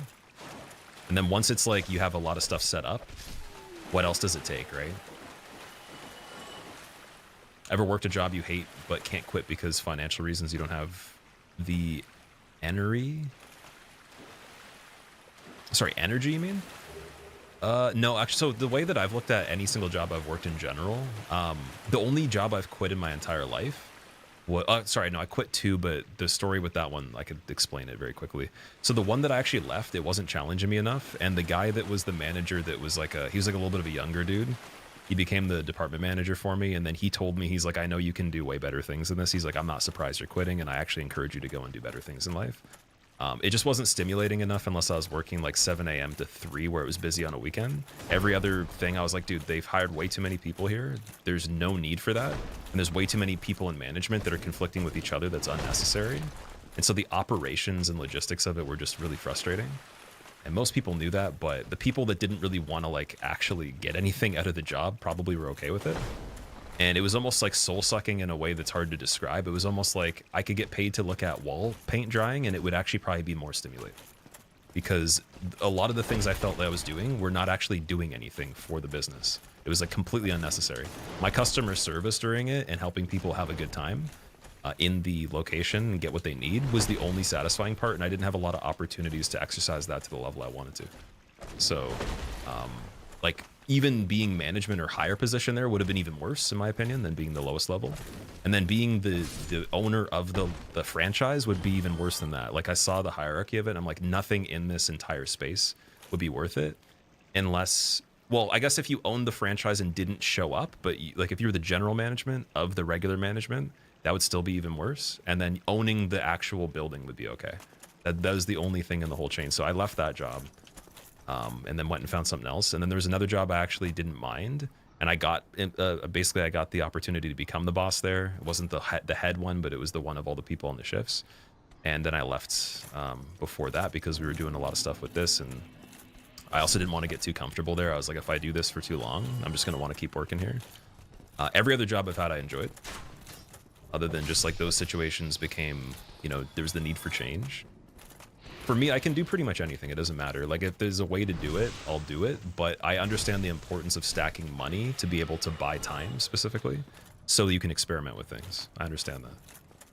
So that's how I kind of look at work, is like you'll do things that make sense for the time being to be able to generate necessities, and then beyond that, like a surplus. And then if you have ideas otherwise, you can go do that. Some people don't have the mindset of that. I think it's called Delta. I don't know what the alternatives are called, but like it's like Delta work is you're very comfortable doing the same task forever, and you don't need variation or like a higher scaling of anything within that ability, and you'll just do that forever, and you'll have a very happy life. For me, I understand that there could be things that I could get into the situation like that with, but I've never had that experience before. It's always been that like I want to figure out more stuff, and it becomes restless. And if I know that even like, let's say again, the highest position at that place still wouldn't be stimulating enough or do anything that would be like reasonable for me, the impact wouldn't be significant, then I can't do it. I would just figure out a way to exit it by looking at something else. Yeah, it's that's the way I think about this stuff overall. And then beyond that, I'm now aware there's a lot of ways to generate money very quickly that don't take any soul or like emotion or any impact on anybody. They're actually like at a net neutral for society in general. But the problem with those is that you have to take quite a bigger risk on ahead of time, and you have to be willing to do things that in the position you would be in, you wouldn't be likely to even choose to do. So you could learn how to do options trading, like call options in the stock market. You could do like swing plays and stuff like that on the market. You could do, what's it called? Like maybe you learn, what's another thing that's kind of similar? Oh, product testing. You could do product testing and stuff like that through like online exclusively and not have like an actual franchise or a business around it. Like that kind of stuff doesn't have a lot of soul in it, but like it's a really easy way to make quick money if you're just willing to do the logistics of it. And you also can learn for sure, but like it's not going to satisfy you the same way. So even people that do that, I notice like they go and they do other things after, because it's hard to just stick with that. You'll still be searching for something else.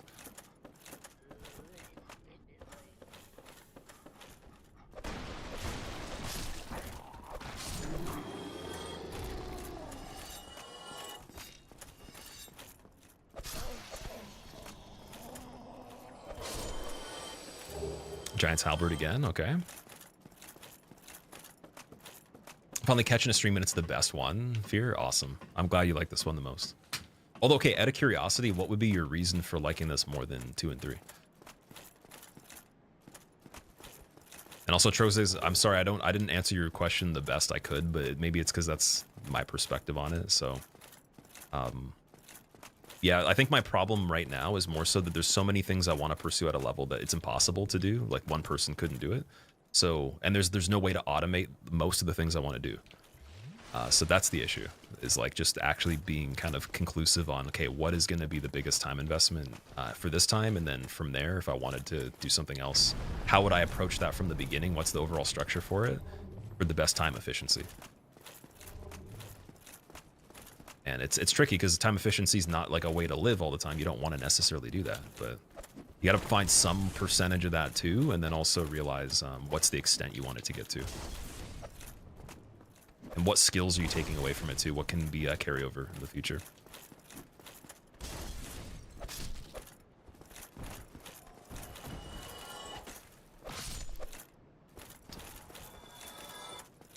Okay, this is a very easy Upper Blighttown, but again, we're coming back here where it doesn't really matter too much. Usually we do this first. What is that rat? Is it the white one? The one that's albino? That's in Painted World. Missed what kind of job you're talking about? What was it? Oh, sorry, no, I was talking about I was asked the question of have I done like a line of work where it's like I don't have the energy to look for something else, but I hate it. I've never genuinely been in that situation before. Like, it would be a lie to say that. I would love to like try to relate on that level, but I always looked at the people in that position that I was working with when I was on teams, and I kind of felt bad in the way that like I watched them literally not do like even the bare minimum, and then like I could see the opportunity they could get, but then they'd complain about a lot of things that like were the actual like the reason in itself as to why they were actually miserable is because they just didn't want to like look at life that way. But then it made me realize maybe it was because I started working like way before they did, or I've worked more jobs before that. I started working when it wasn't legal for me to work. Technically, I had to actually, I don't even remember how we did it, but I sat down with the owner of the place and I signed the papers, but I think he said that like legally I couldn't work there. I was 2 years too young. And even before that, I had like a paper route, and I would do like, I would sell random things. I would collect stuff and sell it. I would do a lot of like really funny stuff, even before being able to even do the papers. Then it was just restaurant job at 14, which is pretty normal for some people, but a lot of people work at 16 or older, or not at all. A lot of friends I knew, they didn't work until after school or during school. So when you do full time at that age and all that, even just for a little bit, like, and then you bounce around to different things, like, I think that aspect immediately was gone by the time I was like a young adult. But I worked with a lot of young adults and people that were older than me of all ages that just didn't like realize they could do a lot of stuff. So I think that was the madness of it. And then it made me realize like the mindsets within certain industries are actually going to probably almost be like that all the time. And you're rarely going to find someone that's not, unless they're doing it for the time being and they know it's just temporary. The people that don't think of it as temporary, that it's possible, they don't believe that there's anything else, are the ones that seem to have like kind of become suffering in their own mind in a way. But it depends also, again, what you've gone through in life and how many like ups and downs you've had outside of that. And if that's the hardest thing you've dealt with, all these different things. It's all relevant. So I think everyone has the opportunity to learn these things at some point, but some people don't necessarily realize that. So they're not aware of it when they present themselves. Thank you, Kai. Dude, Slumbering Dragon Crest is right there too. That's crazy. Let me grab that. Yeah, I think everyone gets what they need when they need it, but do they do anything with it when they actually get it? It's a tricky part of being a human. You're not always going to be perfect. And sometimes you might have to come back to the same lesson over and over. All right. So Slumbering is just going to be good in case we get Nito for anything running section-wise, where I could justify having less defense. And again, large arrows are super cheap here, so how many do we get? So I don't have a bow at all.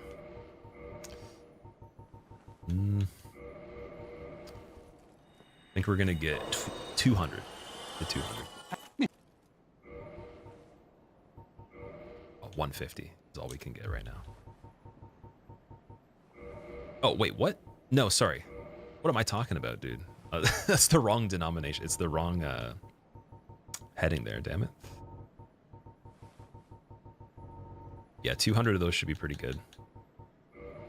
They're not going to go as far as the other arrows. That's the only issue. And then we got standard ones for 20 as well.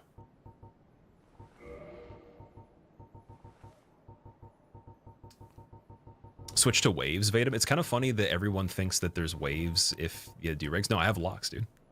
You can see. There's starter locks, so I'm just keeping them fresh right now. Letting them do their thing where they're gonna tangle up again.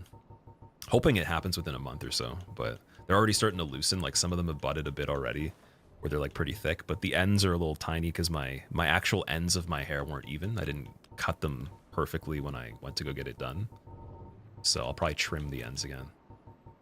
Let it loosen a bit until it gets stuck together. Yeah, is that like the go-to thing? If you have waves, like everyone would assume Durag for waves. I wouldn't even guess that. I think that would be the least popular decision.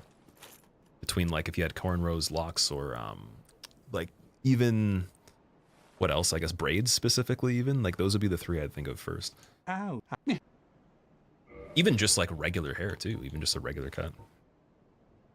Dragon Grey Swords here, 50 strength requirement, and then, dude, Skull Lantern was still purchasable as well. Regular Titanite for 500.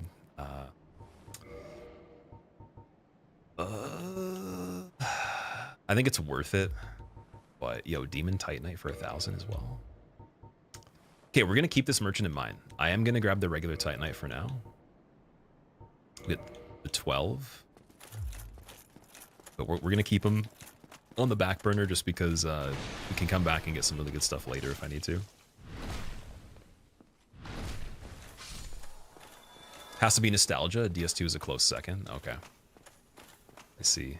Sometimes you focus too much on thinking about how to have more free time. It's like saving a really good item in a game just to finish the game without ever using it. Yeah, well, that's like, there's so much perspective from that too. It's kind of like, it's almost like to be able to understand the extent of that, you have to get to that point to realize what were you wanting that thing for anyways, right? Like, that's why I think everybody gets what they need in good time, but someone might not realize that. They might pass away, unfortunately, before they live their whole life extent, and they're just realizing that, or they didn't get to understand that particular idea.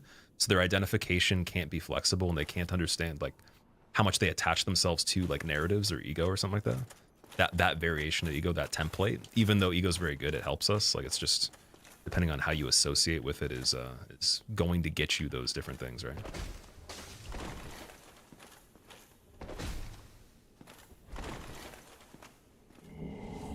I don't want a dark sign yet. I was trying to jump attack, dude. Nice. Jump attack on this is great. Got at life? No, definitely not, dude. It's just I've gone through enough things that have forced me to have to like contemplate these things. And I took the path eventually once there would be no other way for a lot of the stuff to be able to like kind of just, I guess, introspect a little bit or do a little bit of inner searching of certain ideas or contemplation of certain ideas, and then tried to conceptualize with them by applying them in action, and then also analyzed a lot of other people that I tried to learn lessons from, so I didn't have to go through the things they did as much as possible. Most of them I did go through the same things, but sometimes you can take notes from people that did something so you don't have to. Some of the smartest people will do that right away, but there is something to say about like the pain of actually failing or suffering from your own doing and then undoing that, for sure. Or rectifying it in the future. It's just part of the refinement process. Okay, we got Black Bow of Ferris. That's incredible, dude. Like back to back with the good arrows. And we have 5 levels for the requirement for it that we need. Nice, man. Pretty crazy. We could... Did we even do Taurus on this one? I want to say that I didn't. We saw, or no, wait, Ornstein was on the bridge. No, that wasn't Ornstein. That wasn't this one. Okay, we got to check this area.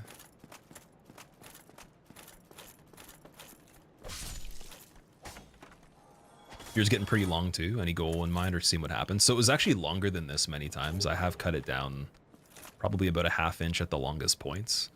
I was trying to even it out a little bit, but I think I'm probably just going to keep it just a little longer than this at the most for now. It seems to be the best. It seems to be a little bit easier for me.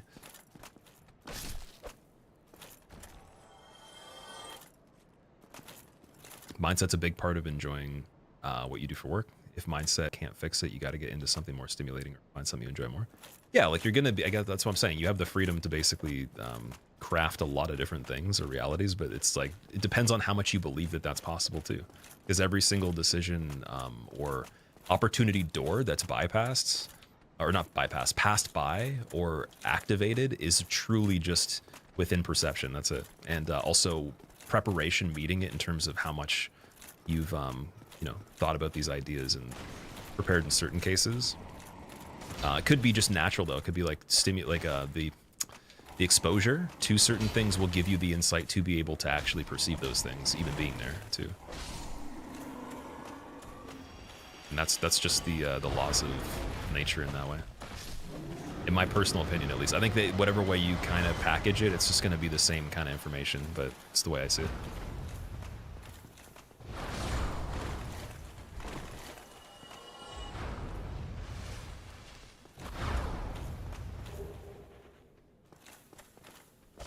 But yeah, it's easy to like not really remember that. That's what I'm saying. It's like a constant process of remembering those basics. But the world doesn't want you to do that necessarily. Some forces in the world do not want you to think like that because it's not to their advantage, right? There's a lot of leverage in terms of like the structure of things that doesn't depend on you being flexible or being able to, you know, expand at all. Expansion's not something that's like desired from certain vantage points and certain entities, which is just obvious. That's already been proven before. Obviously, you could just say, let's see what that would be like. What's a version of that exists that I can think of, and someone could probably think of something like that, whether big or small, or, you know, less important, more important on the actual ripple that's going to affect the mass majority of people, whatever it is. But also, again, in perception too, there's a lot of things that people would put importance on that are absolute, that don't necessarily have the meaning they might think it does later down the road, where it's like, oh yeah, this was this way of believing. Again, I've done this so many times where you believe something, or there's just a very close approximation of it where it's like, this is probably the best way of this, or this is pretty good so far, and then you have to reassess it because it just is not serving as many different ideas, or it's blocking a lot more of those opportunities for you or other people even.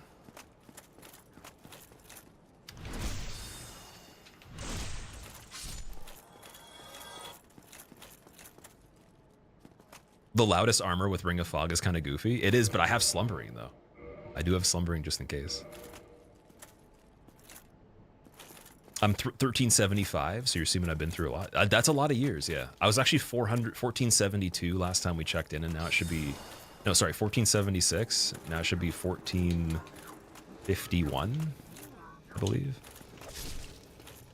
Roughly, like 1451, 1452-ish. Titanite chunk from the Chandler, okay.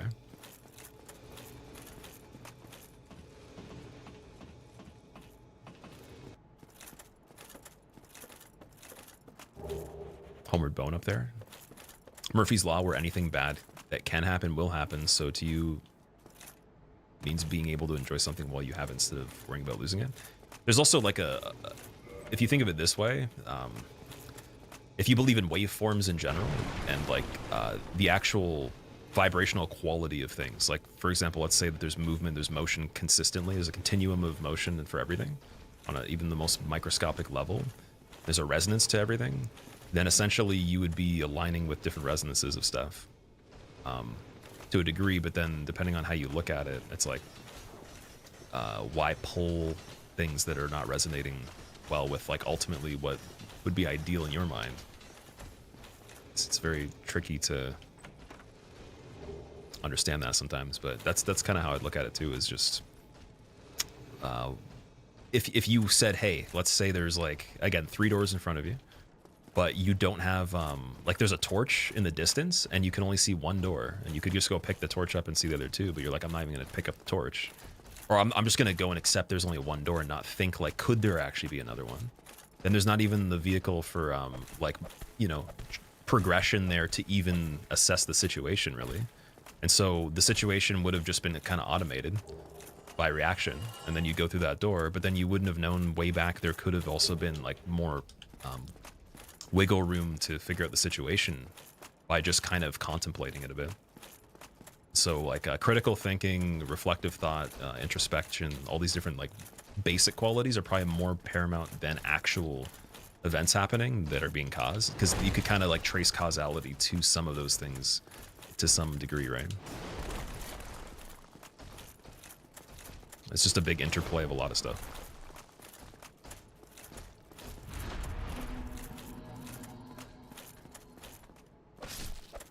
Well, again, this is just basic stuff. I'm just giving you like my version. Me speaking about this is not like worded properly. It could be more basic and simple than that, but it is very simple in theory. Like, there's nothing that's that complicated. Complication's not really like it can sometimes come up in explaining things, but like a lot of the basis of everything's pretty simple.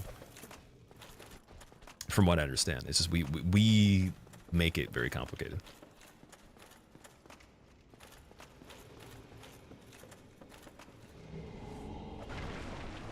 Oh, that skeleton apparently was he was surprised by the hand there. Oh, technically, if you were resonating with some external wave what?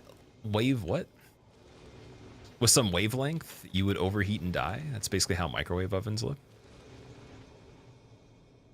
Resonating with some external wavelength. Okay. Interesting. That's an interesting way of putting it. I know you're just joking, but that's funny though.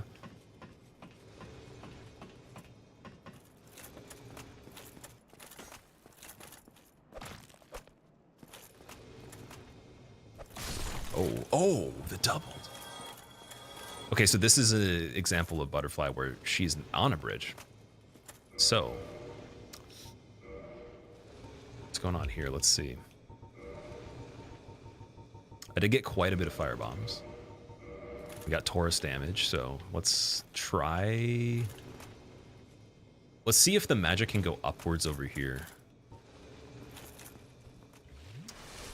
Oh, also, wait, she'll land after a while too. I just realized that. We got the divine blessings. Let's get those on. That should be good for now. Yep. Okay.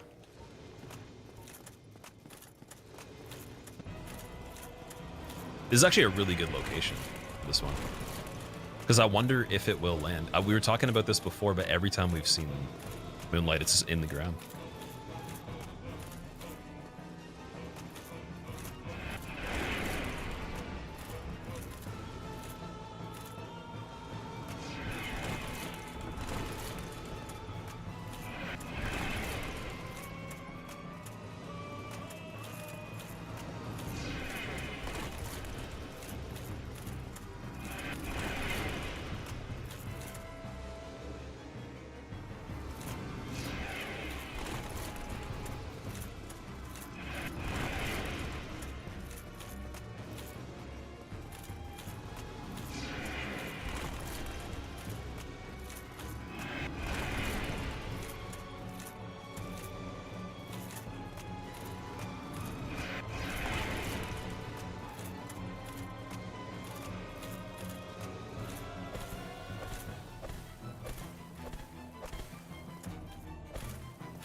Okay, that's pretty cool that we still got the same fight as normal there, but just different location, different scenery.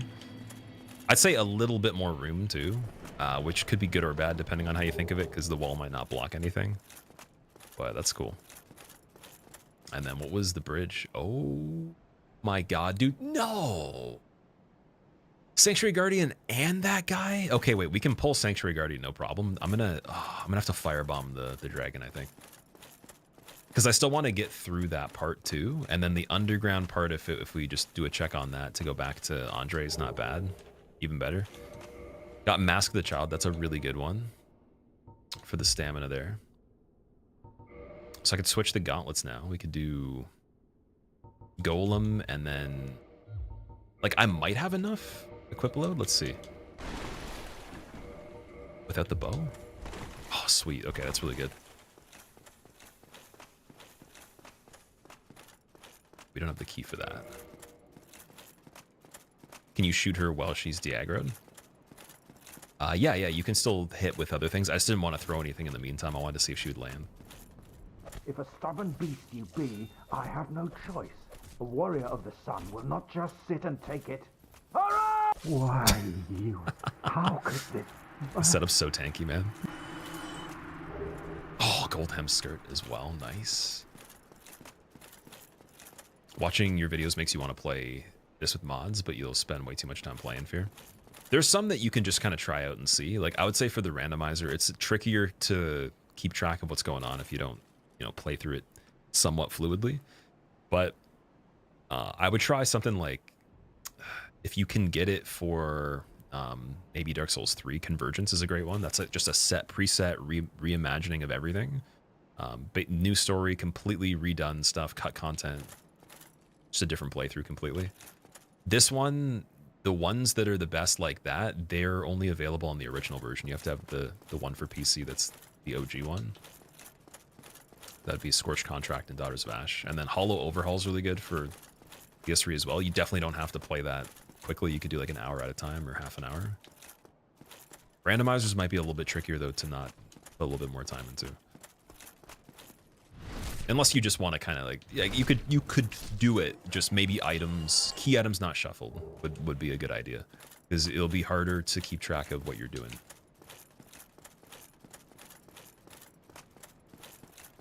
Oh, yeah, we were able to cheese Sanctuary Guardian right here.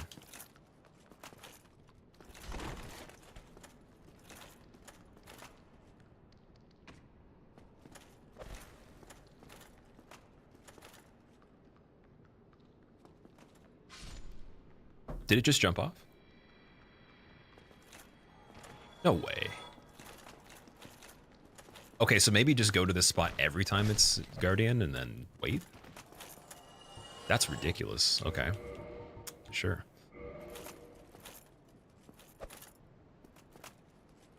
This one's going to be very problematic when it comes to... Oh, wait. What if I did this?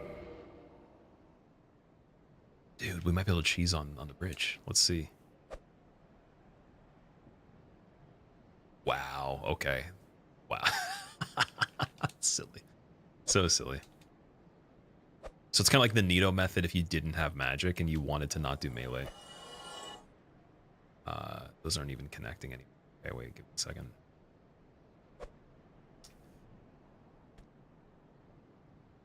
Yeah, it's not doing a lot, though. Who's this one replacing? Why has he got so much HP? Okay. It's a bit slow. Let's see what the Black Firebomb does.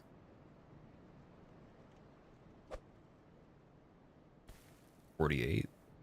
That's the jump we don't want.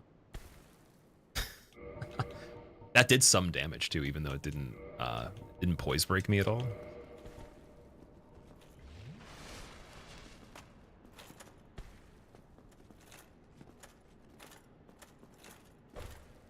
Harder part about this is the reach, right? I don't think there's anything we have access. Oh, he's actually staggering me up the stairs too. Guardian Tail does meet requirements. Could poison as well. Yeah, Gravelord Sword will be the next one to switch up to. I think we're just gonna do Guardian Tail.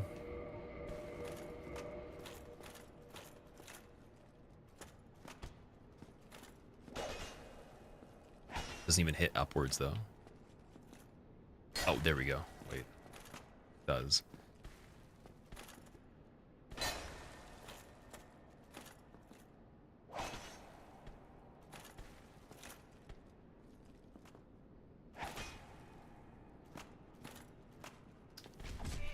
Sure.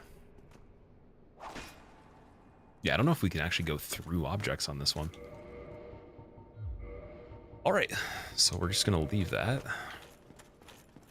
We'll do the shortcut anyways. Hardest randomizer for these games. I haven't played all of them before. I'd have to tell you after I do all of them. But between the ones I have played,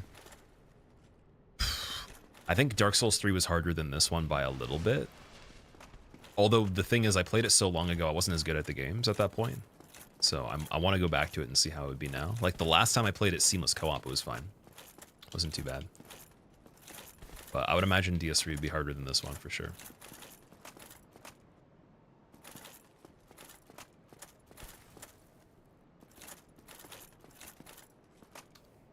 Oh, this is the footwork there. What?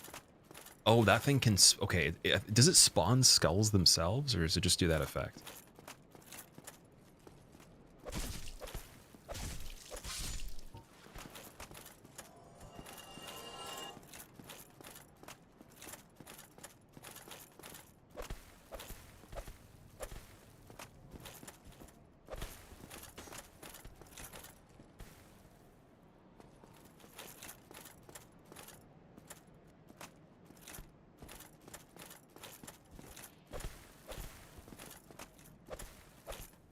I like this spot because it's not going to knock me. I don't even know if it would have anyways. We have quite a bit of poise.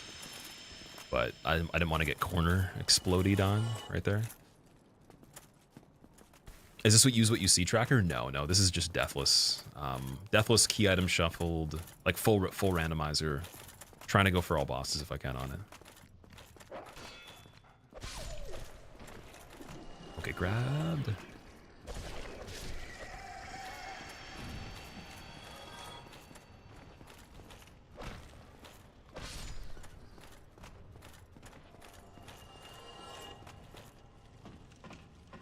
Saw Lobos doing this one. I saw he got the any % one, yeah.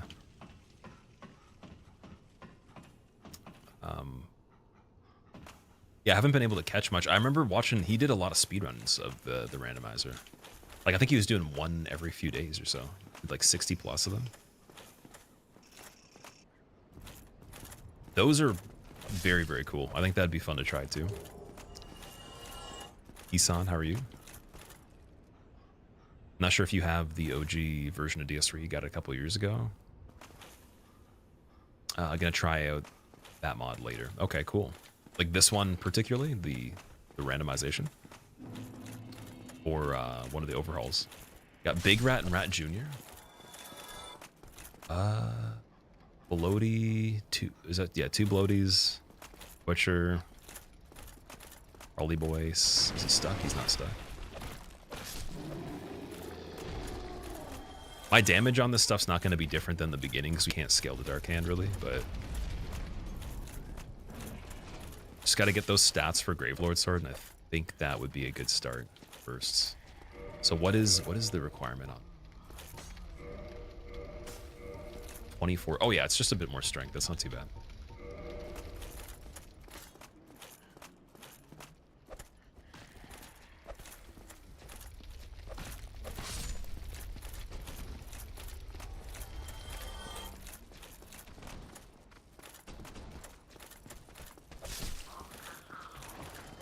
Okay, so we can get the plunge on this if he goes under. But I don't want to deal with bloaty counter hitting right after the butcher, so let's get the rat first.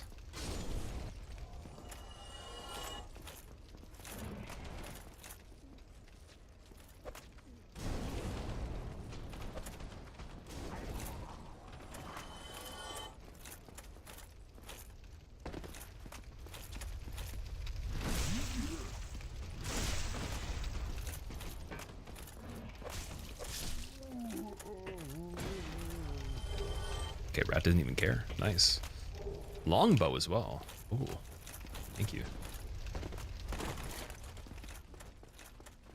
Oh, I see. I see indeed right here. Something's looking Gravelorded, and it looks like more than one thing. Oh, it's just the Vagrant, okay.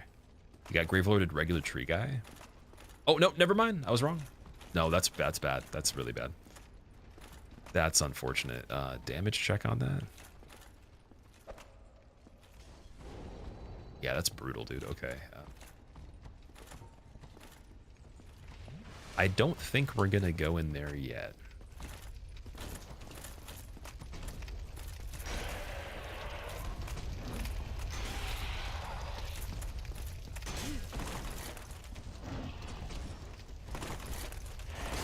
We gotta get out of here and leave. Yep, leave. Just keep leaving.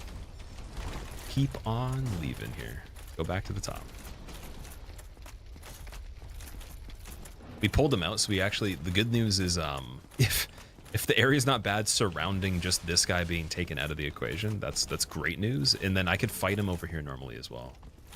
But I kind of want him to chase me up here. Need the rat below. Let's see. How much health does it have in total left? Just want to do one more damage check on this one. It had 30 from the splash damage on a black firebomb. Yes, that's like pretty much direct. That's insane.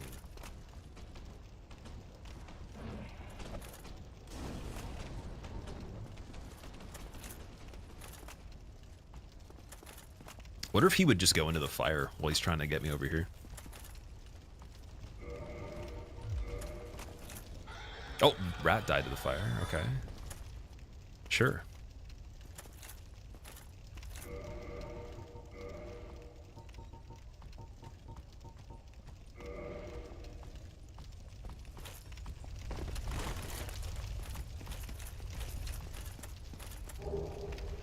Got Lautrec's armor as well.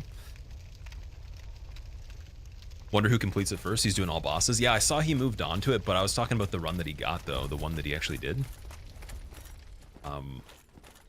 He did it pretty quickly, too. I think it was only like 3 hours something. I got recommended it from his live.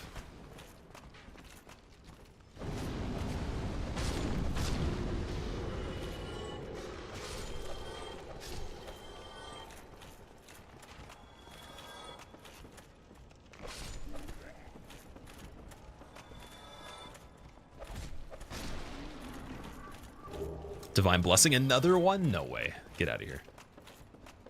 Dude, 4 Divine Blessings in 1 playthrough. Insane. I can't even imagine that. It's happening, though. It was an accidental backstab. I was trying to get the other guy.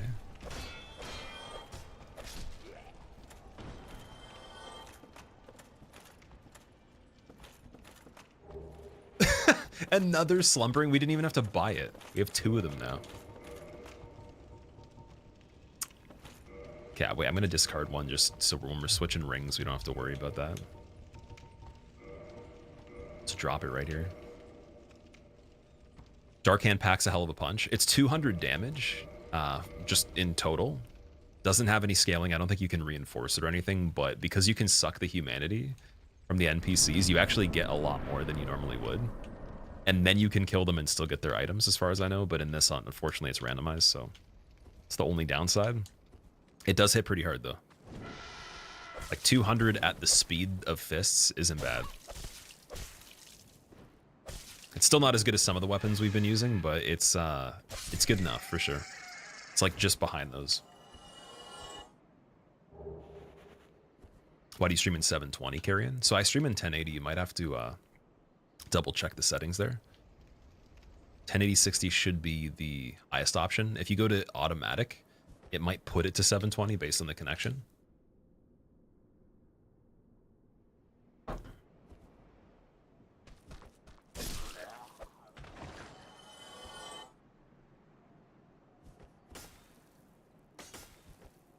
Boom. Oh, dude, the the ragdoll of the bloated head guy was scared. That's another thing too. There's always so much stuff going on with different enemy sizes that, like, this guy getting pulled along for the ride. I was like, is he coming back to life for a second? It says source 720. Don't have 1080. Really? That's interesting. So it's always been 1080. Like if I go to my thing from yesterday, it should say 1080 on that VOD. And the bitrate's the same. So that's really weird. They must have had some sort of issue then. I've heard there's people saying that they're encoding, or not they're encoding, specifically the website was giving them issues and disconnects for the last few days or whatever. So it could be a site related thing. It was 1080 yesterday, but not today though. Weird. Does it look the same as yesterday or does it look worse? Is the bitrates the same? Everything else is the same?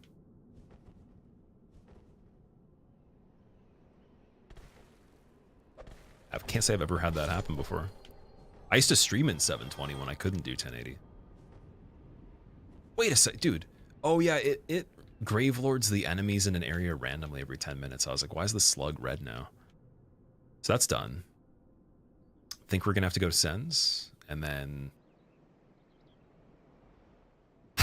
in Orlando, dude. I think we're doing it. Just got to get the Gravelord sword set up. We have Demon Titanite and Twinkling. Or no, sorry, no Twinkling, just Demon. So yeah, even just base Gravelord would be pretty good. The VOD from 6 hours ago was 720. That is from today. So I mean from yesterday, like the one from, it would be probably 17 hours. No, sorry, 16 hours ago. Let strength be granted so the world might be mended. So the world might be mended. Stimmick give 1080 or we riot. Oh, my guy cat, no worries, no worries. Yeah, I'm wondering like if it looks the same though. Everything else is the same, but just that. That's so weird. Lucar, dude, thank you for the 110 months, by the way. I think that is it's the longest announced resub, like longest one that someone's queued an alert for. That's really cool. How do you feel about that? Was it worth it to you? Okay, so we can get 15 strength here. Should be enough. It's more than half. Oh, still not enough.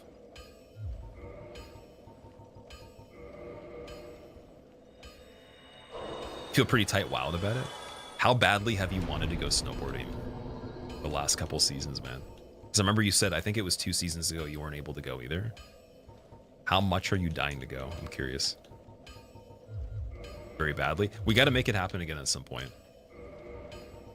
Like, we might have to come to you or something like that, or go meet in the middle somewhere.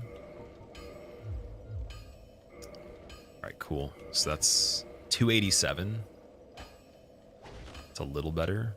And then it does poison too. I've never actually seen it in action where it did poison something. Oh, it weighs 10 though. It weighs a lot.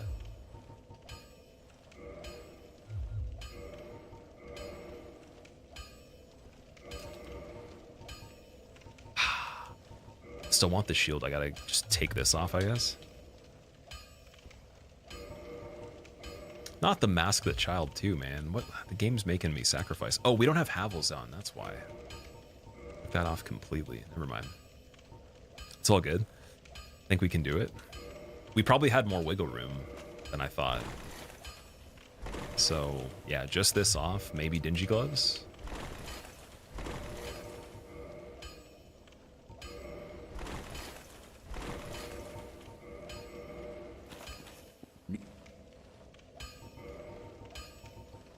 And then, yeah, it is Demon Titanite. Sweet.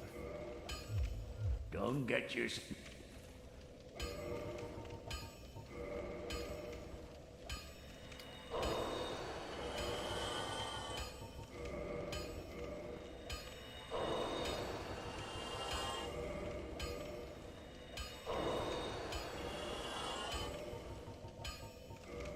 It's like just enough.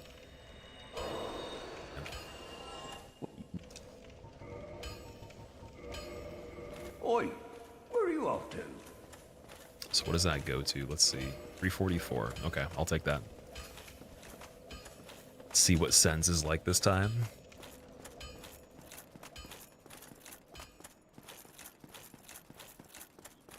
Hey, bonfires in DS Remastered, they ruin them. Oh yeah. Why do you use new randomizer? It seems easier, or Matt made option to off scaling. Sorry, I'm not sure what the second part of that means. The seems easier, or Matt made option to off scaling. Oh, sorry, you're talking about the creator of it, Matt, like not materials, Matt, like Matt, person. My bad. So the new one's the only one that was working for me. I have the original one, but it didn't work. What it would do is it would launch that script thing with the black box before it starts up, try to attach the EXE, and then it would crash. Then I had somebody that's really knowledgeable troubleshoot it with me, and they said they had no idea. Just recommended the newer one. But we would have been playing that one. Okay, Smo's legs, dude, we're getting there. That's even better. Same, dude, same weight. No. This is a silly playthrough. I'm calling it right now. This is too silly. Only thing we don't have requirements for is black bow, but let's see. This one's 14, that one's 18. I only need one more level for Dex to use the other one. It's pretty decent. Got a Vagrant on the bridge. What is that?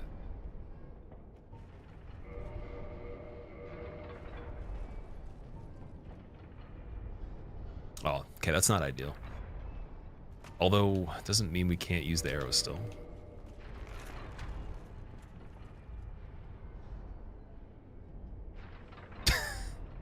Dude, you got knocked onto here. That's even worse.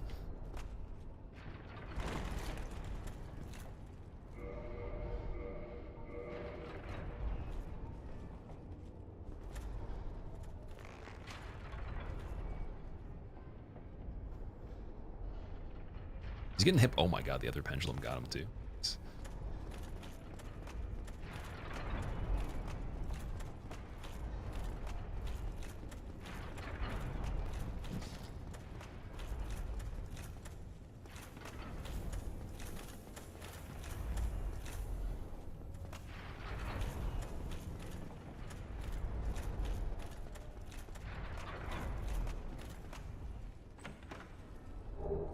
Flash Sweat.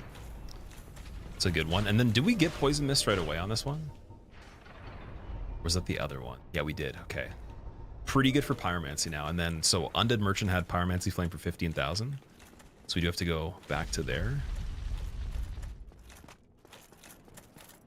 Got Man Serpent. Gonna check the items here too this time. Another Divine Blessing. Stop. And Steel Protection too. So when we get our equip load higher, oh, I guess technically I could just do that on top of Havel's. This is just gonna be silly. Let's be visible for a bit.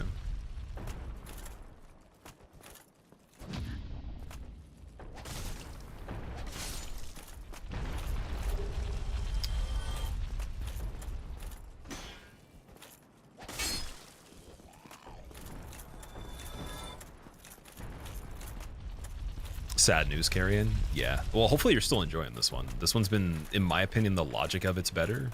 And I've seen more variety of stuff, so I think I'm getting more out of it than I have on the other one. In terms of how, like, what it allows to be shuffled. It also might have been that on the older one I played an earlier update, but yeah, I never saw Ceaseless Discharge. Never saw Calamity. Never saw Gwendolyn. Or Moonlight Butterfly. Oh, the blockade here is ridiculous, dude. Oh, thank God this spot's okay. Okay, I'm just gonna heal right here and then... Why is he so tanky? Firebomb, maybe? Yeah, that's what it is. Okay.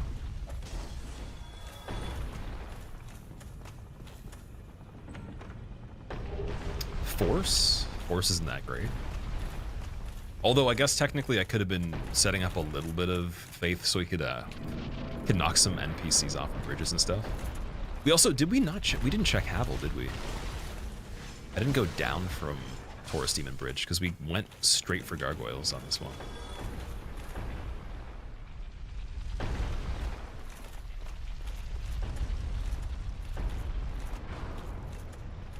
Ooh, I didn't want to fall there. It's alright though.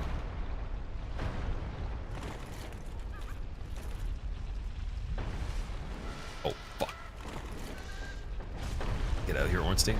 Or sorry, Ornifex. Oh, you know what? Okay, that's you know what? No, you can stay. You're cool. Best basic drop from an enemy so far. You have a new job making more money now, so you'll be able to save up more and hopefully make it happen. Dude, yeah, no rush or anything. Like we definitely got to get you back over here at the very least, or meet somewhere to snowboard. Same thing with Kobe too. I know he's kind of busy. He said that he could possibly swing it though. I think it'd be pretty cool.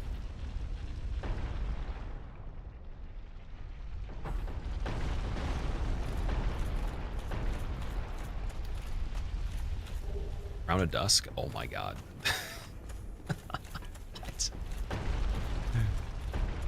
Man. So that means any pyromancy in general is just way stronger now for the offensive ones, not like the status ones. Wow. And then technically, do I have Dark Beat on this one too? I think that was one of the other ones, yeah. We have a lot of really good castings here.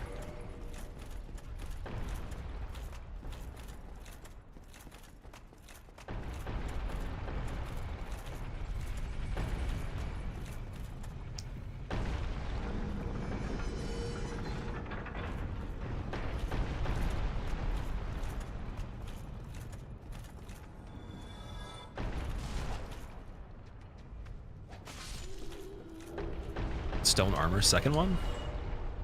Oh no, first time I got it, okay. Interesting.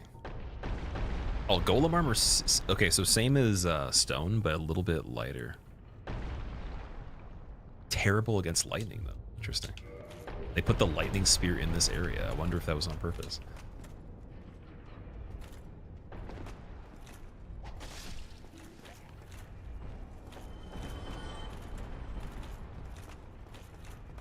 Hamon, thank you so much for the good luck. When are you jumping on this? When are you playing this? Right, that one is Miracle Synergy. We don't need that. Colby is dad now. He's got the priorities. Yeah, exactly. Dad Colby claimed that if wife Colby goes on vacation, he can do it. Or if she comes with him. She specifically would have to have a trip somewhere herself at the same time. Or she would come with him, and he said he could do it when I asked. But we'll see. We'll see what happens.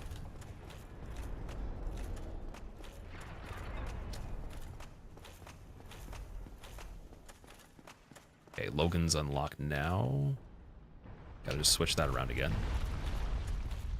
Didn't save Logan on the last time through Sens. I think the cage key made me drunk with power. I was like, oh, we could just walk back into it anytime we want and then just go to the top. I'm gonna visit there early, but yeah, in reality, we should have literally not thought about that at all and just got all the stuff. Did the single trip. See, Logan's inventory is decent. Because we don't have Griggs. Him by himself makes up for that. We don't have Laurentius either, so we have to get the depths key to be able to get his stuff. He's pretty slim when it comes to the inventory. Just need a little bit more variety from the NPCs here.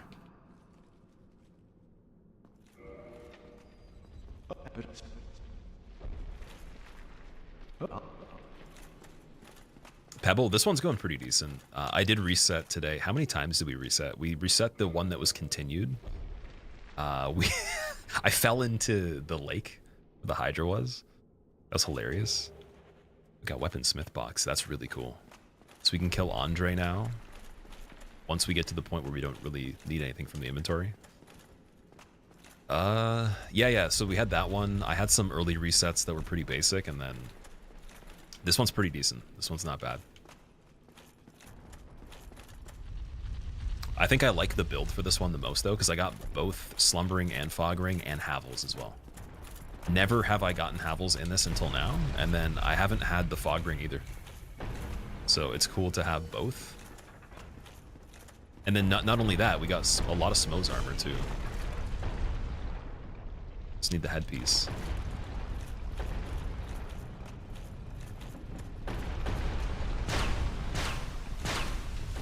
The Lakefall? Yeah, randomizer, Ramon. Yeah, are you going to try the... I don't know if you've done a randomizer at all, but either that or that with Deathless, it's pretty crazy. I definitely recommend people trying it. I wouldn't say...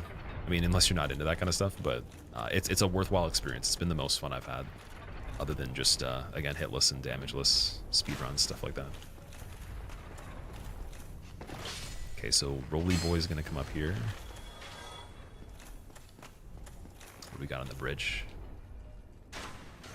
His arrow might knock me. I don't actually. Okay, make the break for it. Let's see. Go. Sweet.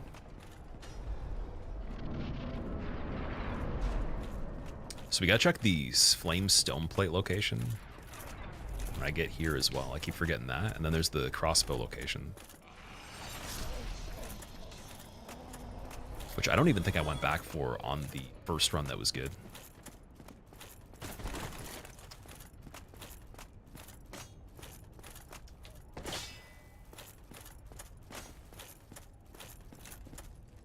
No, dude, get out of here. Okay. That's a really crazy attack. He's just chopping with the hammer there. Damn.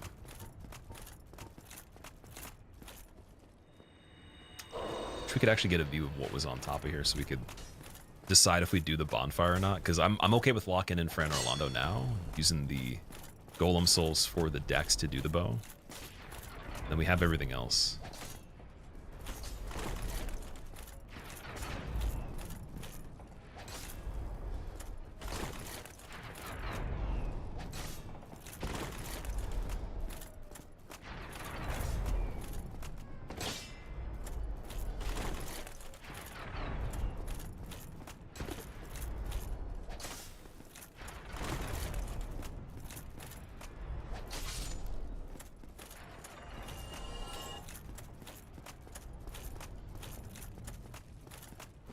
Is there a way to put randomizers on PS5? There is not at the time being. I think if you gave the community enough time, though, there'd be a way. Someone would figure it out. Have I or will I do a DS2 randomizer, Sam? I've done the item one. That should be in the modded playlist for the main YouTube, but I have never gotten through the enemy one. The day I tried it, it was so early in its release that it didn't work. It didn't function properly. And you had to use some sort of tool to open the bonfires and a bunch of other stuff. So I was like, yeah, we'll just wait until it actually works. And there's been so many updates since then, so we're going to go back to it. I'm going to do a casual playthrough of that with the items as well. I might not shuffle key items for that one. I might leave it because just for the time's sake to get used to the flow of it, and then shuffle key items and do the full thing. And I might have to have a list. I think I might write out a document for the locations for everything because that game's got like such an unbelievable amount of locations to check. I don't know if I want to simply just try to remember them like this. I think I'd actually write it out or something like that. At least just for the item locations. So Demon Titanite, 750, that's great. I guess I have to get the chunk too. The chunk's pretty good. Tempest is it's a little bit. Crestbra, dude, you said Crestbra literally subbed as I was about to say something about the Crest Shield. That's ridiculous, dude. Thank you for the Prime sub, Crest. I hope you enjoy your emotes, man. And we're also at the Crestfallen Merchant too. What are the odds? Did you wait? Did you specifically do that? Is that on purpose? Repair box for 1,000? Yeah, that's a good idea. You're right. I didn't think about that one. I was thinking of repair powders. Mask of the Sealer is pretty good for how light it is. Sage Robe is also really good. I'm gonna get that one. That was the armor set I wore a lot on the EB for this, on the first run. Curse Bite, I don't think I need.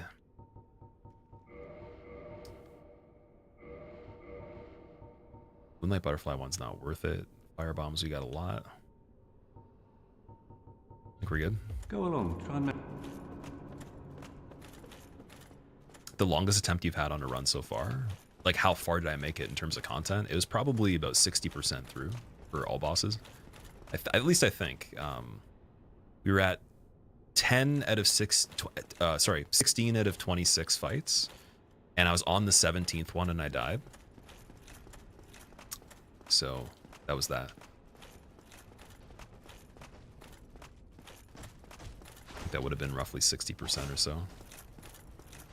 Maybe a little bit more. In terms of areas, we cleared every area other than just the DLC and some of the any percent.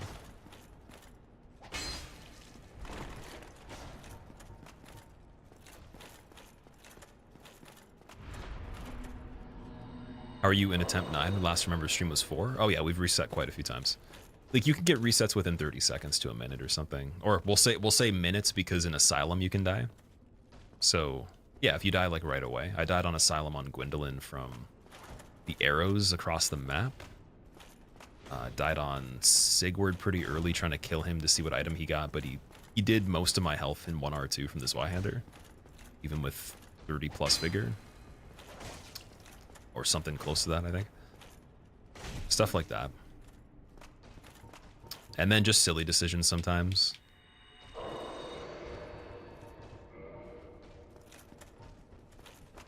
Okay, do we do Dark Hand on this? I could still keep it on.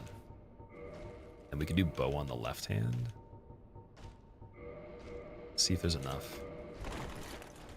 Yes, okay.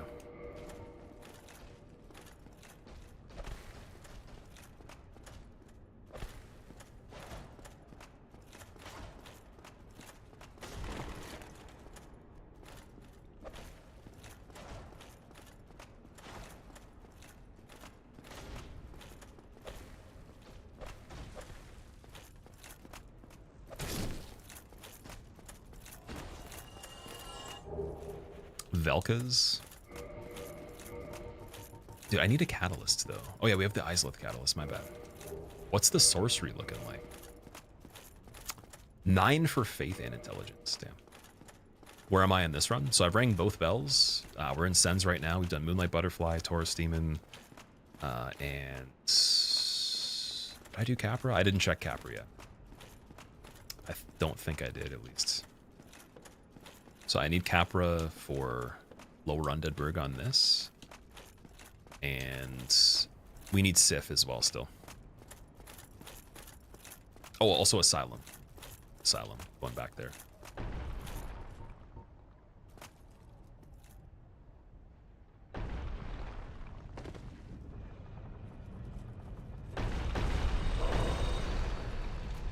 That was definitely not worth the fall there. Okay.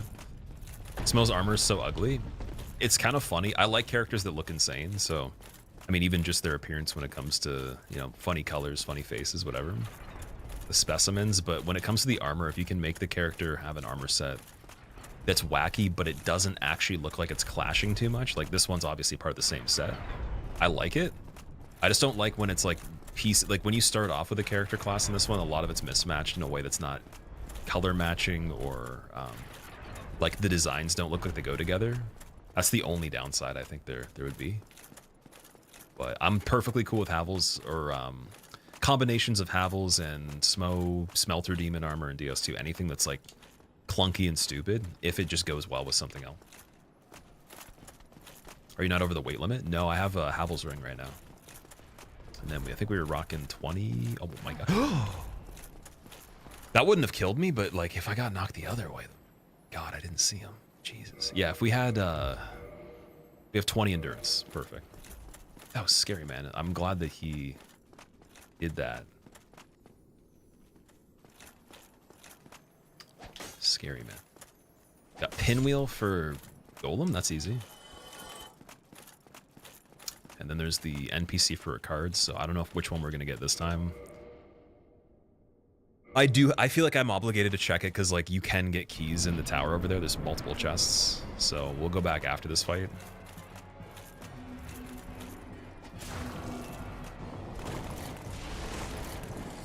I know where the real one is.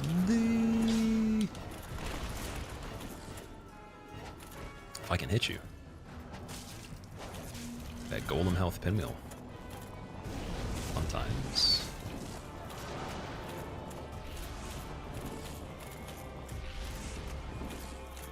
Where is he though? Did he?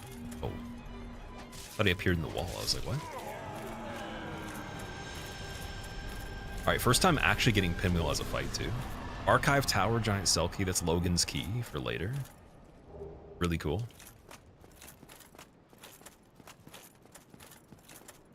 You like the way the armor set looks a lot more bulky than armors in Elden Ring? Elden Ring has like a finesse to it where even if it is a bulkier armor, it's definitely more artistic for sure. Smo's armor, it's interesting because like if you think of the function of it, similar to the Katarina armor for Sigurd, in combat if you were to pierce it, it would glance. So like in the physics of things, it's actually one of the smarter armor sets to wear in general. Even regular plate mail is like usually curved. So that's the one aspect. The only downside is that like he was, according to the art book, like he was extremely athletic to be able to use the armor. So people think he's just like actually looking like the armor set, but the actual depiction of him is like he's super jacked. And the last part that's really funny is his neck is where the eye holes are. So his helmet's not actually a helmet, it's a hat, essentially. But I think in terms of actual combat though, like this armor would do pretty decently if it wasn't too heavy. You just have to be pretty strong. And then you'd have to have like a cage system or a bracket system to secure you into it properly, which it does show. If you actually take this off, you can see there is literally like a shell, and then you have some space in there. I think if you do this one by itself, can you see the other parts? Let's see if I can get a view underneath. But yeah, it kind of secures you in and has points where it actually like, you know, is tighter, and then it has like that shield around you. It's a hat, yeah. So I don't have his thing. Like if you look at Smo closely, so he's not that tall either. Like him and Ornstein are closer in height than you'd think. But the part that has the face on his thing is just it's a hat on top of his head. It's still a helmet, but just like the part he sees out of is the neck, where the eye holes are. Okay, we got the sorcerer.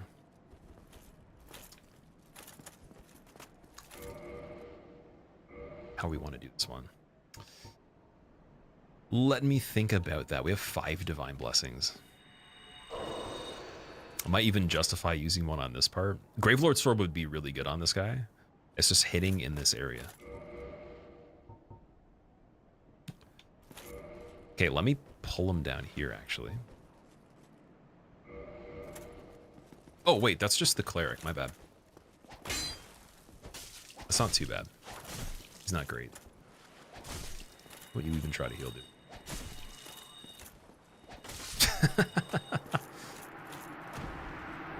Crystalline leggings, nice.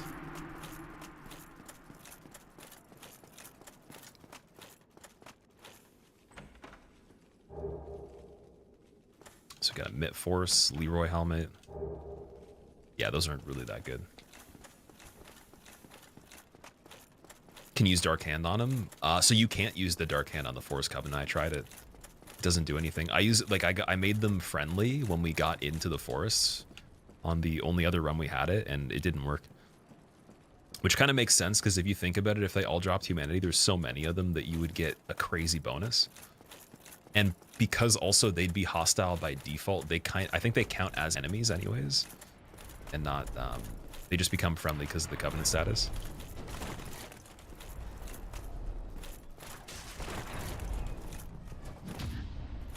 Oh yeah, we have to two-hand this before we can repose. Damn it.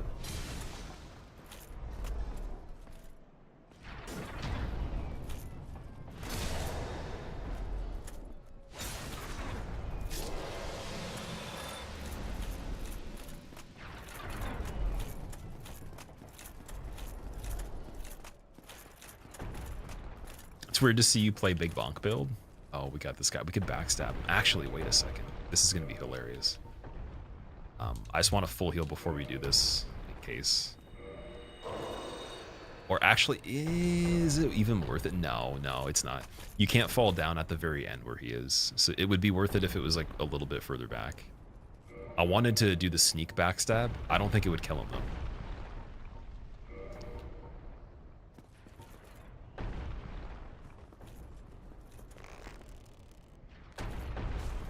Trying to get used to the controls with the offhand bow. It's the same as normal, but in DS2 it's reverse, so try to do the reverse aim on that.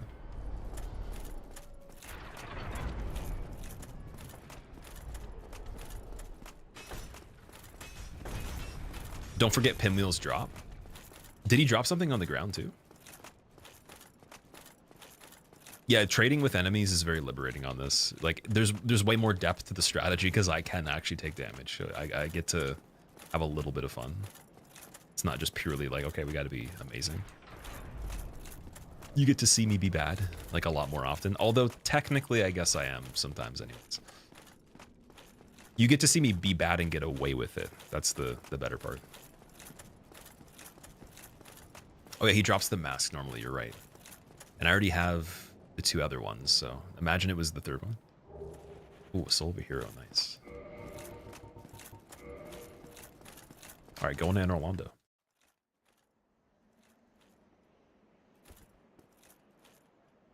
You haven't played Elden Ring, Silas, but you feel the same about bulky armors in general. Winged Knight Set in DS3, you just can't wear it. Winged Knight Set's pretty cool. I like that too. But I'm not a fan of big armor sets. The ones that, even in real life, like if I had to actually go into combat, I would always want to be like a ninja, even like a more lightweight samurai or something. I wouldn't want to be in plate armor. It would be not only just really bad for function, but the way it looks is worse, in my opinion, than a lot of the lighter types of gear you could wear. There are some really cool ones still, though, despite that.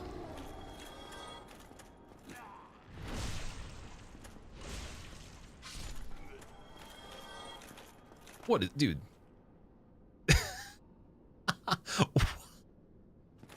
What? Dude's pelvis was Beyblade for a second. Okay, it's just making sure, being paranoid now about the mimics. Guardian helmet. Slightly better than the stone one. Might be our best helmet, actually. Does Dark Souls 1 rando have scaling? The newest one for enemies apparently doesn't, no. So like, for example, if I were to do gargoyles and it was Seath, Seath had gargoyles health. If we did a gargoyle as Seath, it would have Seath's health. If we did ONS for Stray Demon, it would have that health. And then what I noticed too is if gargoyles was replaced with another enemy, it's both the health bars combined. Though, like, and it's one enemy, though on ONS, it's 2 enemies, you get 1 per phase. And then gargoyles themselves, when they pop up, are 2 enemies replacing 1 enemy. So I haven't seen 4 kings yet. That's the only thing I'm wondering that's left is, do you get 4 enemies in place of 1 for 4 kings? And can that happen on a fight that already has 2 phases? Like on ONS right now. That'd be just ridiculous in my opinion. So we wanted the dexterity to 18 for the 1 bow. Which I think I can do now. What replaced Golem? We had Pinwheel for Golem.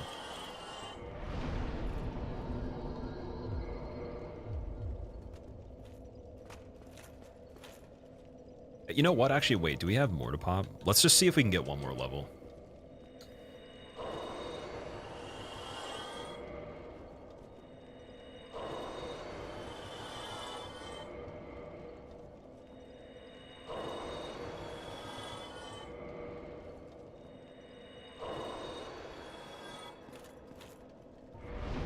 Dude, just barely. Just barely. Checking the attunement now too. Just to see what we can actually level towards for sorcery at least. Solera only needs 10, so we need 1 level and then we can do that too. I think it'd be worth it, but my attunement's only 8, so I don't have any slots. I need 2 levels on that. And then Pyromancy Flame we have to go back and get. Magic Weapon also is interesting, but I can't use it on this weapon or the hand either.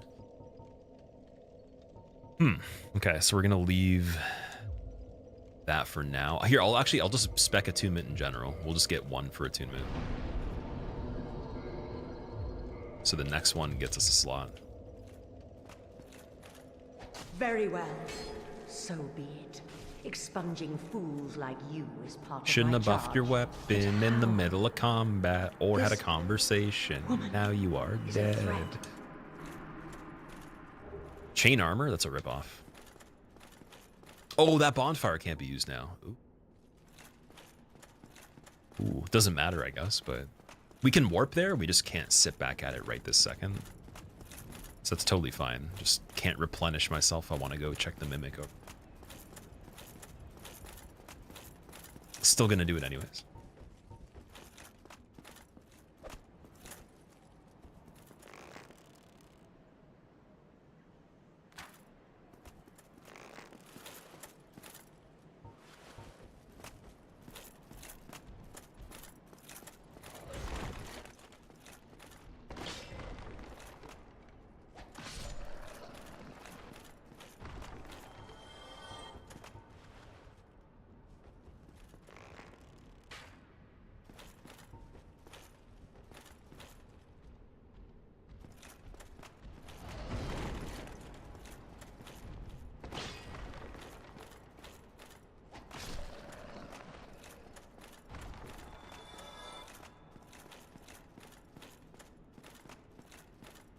Very chunky. At least we don't have the heavy roll, man. We're good. I think Solaire's the big worm in Smoldering Lake in DS3.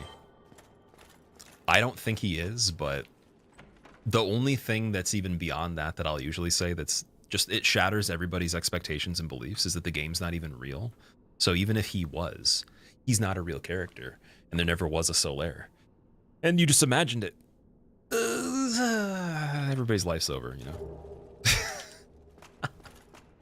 I mean, allegedly, yeah, that was not actually, that was a cutscene in real life for me while you're watching the stream. That was just my pre-rendered cutscene. It was an advertisement.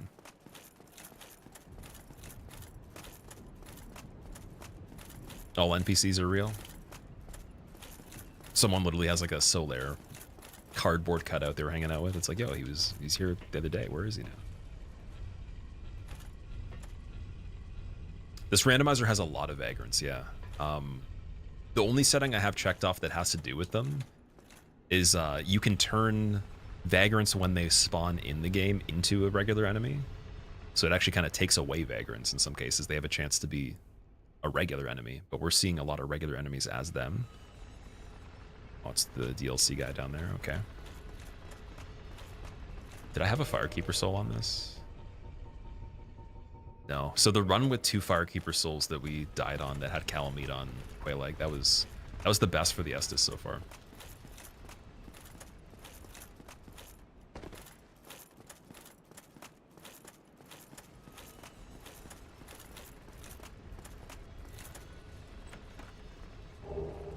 Giant armor.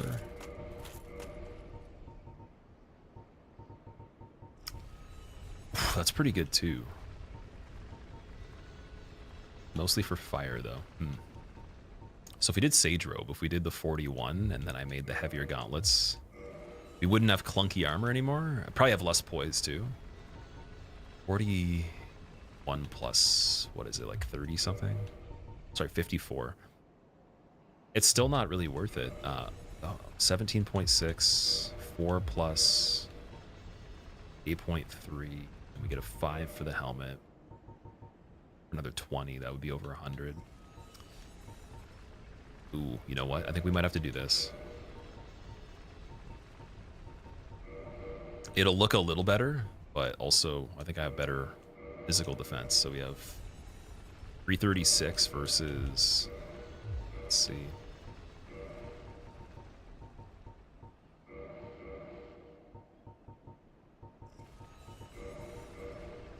I think it was Dingy. Did I have Dingy on? Yeah, it's just a little bit better doing it that way. But then for like the actual elements, 28, 29, 35, 36, 59. Yeah, it's better for elements too. Just don't have as good of stamina regen, but I'll take that though.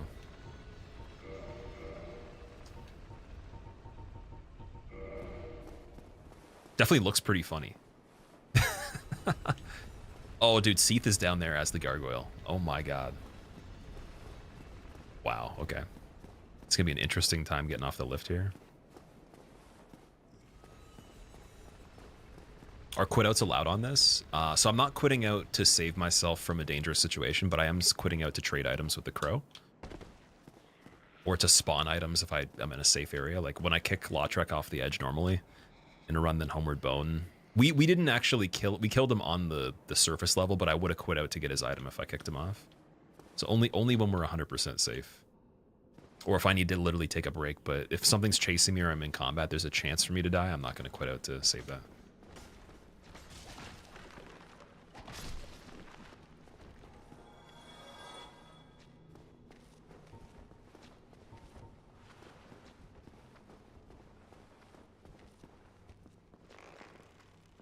Okay, with requirements, how good is this? 27. I guess it's not upgraded, though. I have the stuff to get it going. We just got to go to Giant Blacksmith.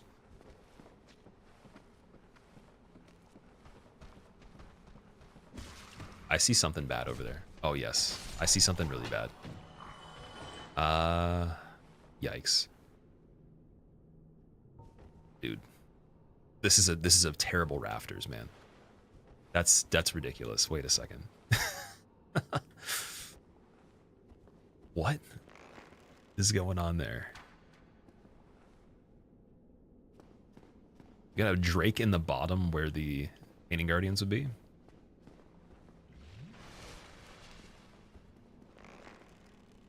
Okay, I'm just gonna get rid of the rat first. Let's do that.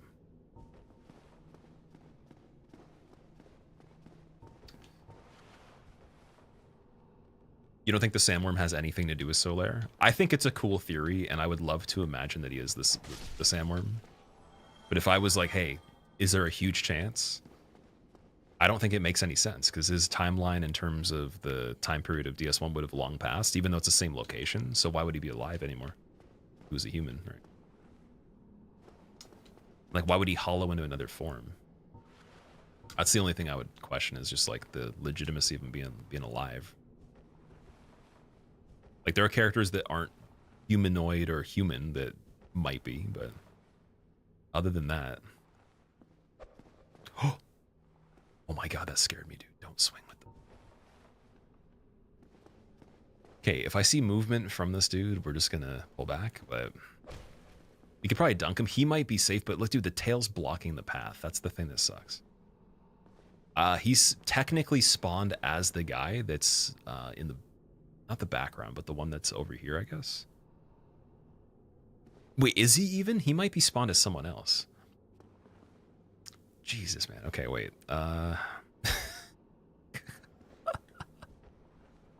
That swing was just a heartbeat check to make sure everybody's heart's working properly. 35, that's not bad. All right, let's get out of there. Yeah, it's not doing anything. Okay.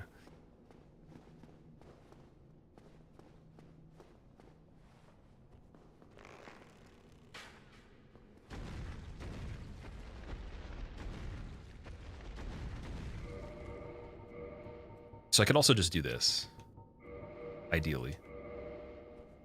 Just if I want to be extra careful. Oh. Yep, that works. So I wonder if that was better because he couldn't see me, so he actually tried to search, versus like knowing I was there anyways and just stopping. Like, it could have actually just been better what happened there.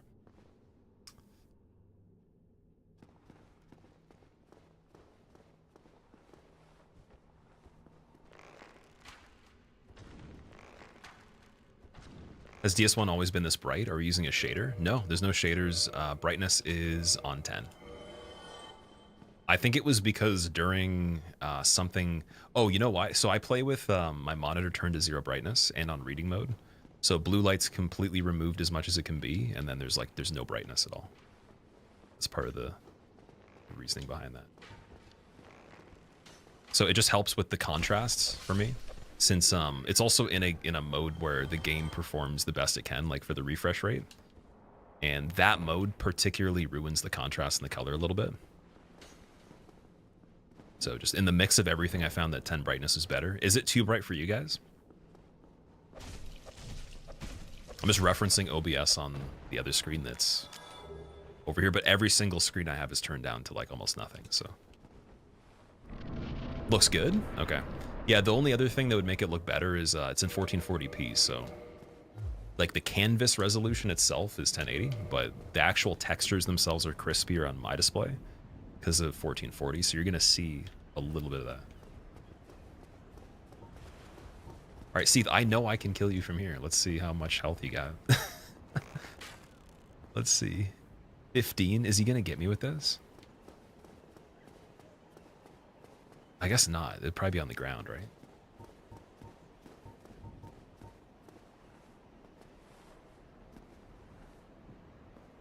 Yeah, that's pretty cursed, man. That would reach the lift, as far as I know.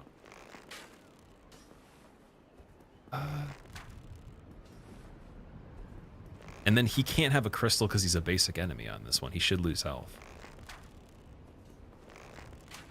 I think. Yeah, I see the bar going down a little bit. Just the tiniest bit. It's unfortunate, though. Like, if I went back up to him, approaching him at this point would be a little tricky. So let's try stealth. And then, wait, let's actually look at what's over here. Oh my god, dude, another dot. Yo. Leave, dude. Miyazaki, stop. They don't want me getting into Anarlanto here. See, if I had Hawk Ring, I could probably make that shot, then he'd turn, but it's out of range. So running this part would be a little hard. I can't see the others. Doesn't look like there's anything over there. Just the golem. That dude's okay. Can't see what we got over there. They might not load in. So yeah, the biggest problem right here is this guy. Even if Seath is fine, I could just rotate around him maybe. He does have a pretty good grasp of blocking the path there. So let's If we can make him move forward onto the lift area, that'd be cool. See how much a firebomb does. Can't even reach that. No tentacles? Yeah, they're not even animating properly. 76, that's a lot more damage, okay. I could just cheese him. It's just I don't want to necessarily take too long. It's not terrible. I'd be using pretty much all of them and then more stuff. And then in terms of poison, I don't think we got that. The only thing that I'm thinking is, like, now that I'm looking at the actual path to get around, he should have tentacles once we get a bit closer, and we might not be able to physically move. That's the only issue. And we need to pull him back too. So I'm not sure how that's going to work. It's going to be it's a very bad position for Seath to be in. So I can do 2,000 damage to him, I think, with enough of the fire bombs. Roughly, like just something around 2,000. Gotta hit all of them though. From this point on.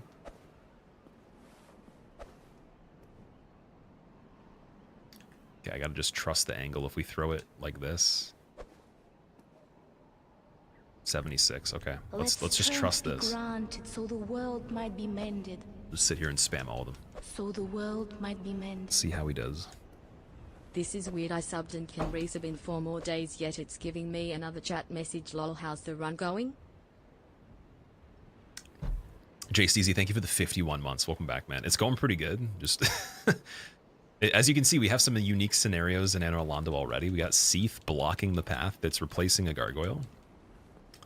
And I don't know if I can physically move around him. Like, try to make him turn, but approaching him's tricky because there's not a lot of room for the crystals that are even just the straight attack that he does. That beam will keep going even when I pull back. So, like, if I can't move horizontally, that's very dangerous.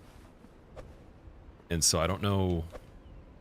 I don't even think. Well, my weapon wouldn't even kill him in one engagement either. So we're gonna have to pull back. That's what we're dealing with here.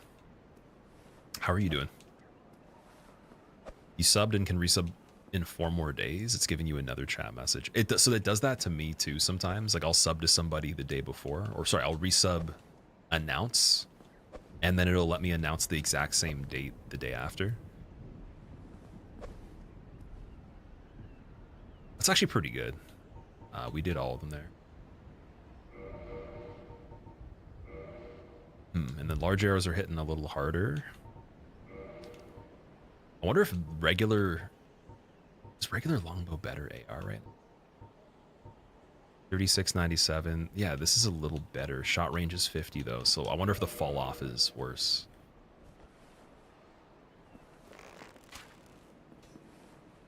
$14. Yeah, I think it still is a little bit worse.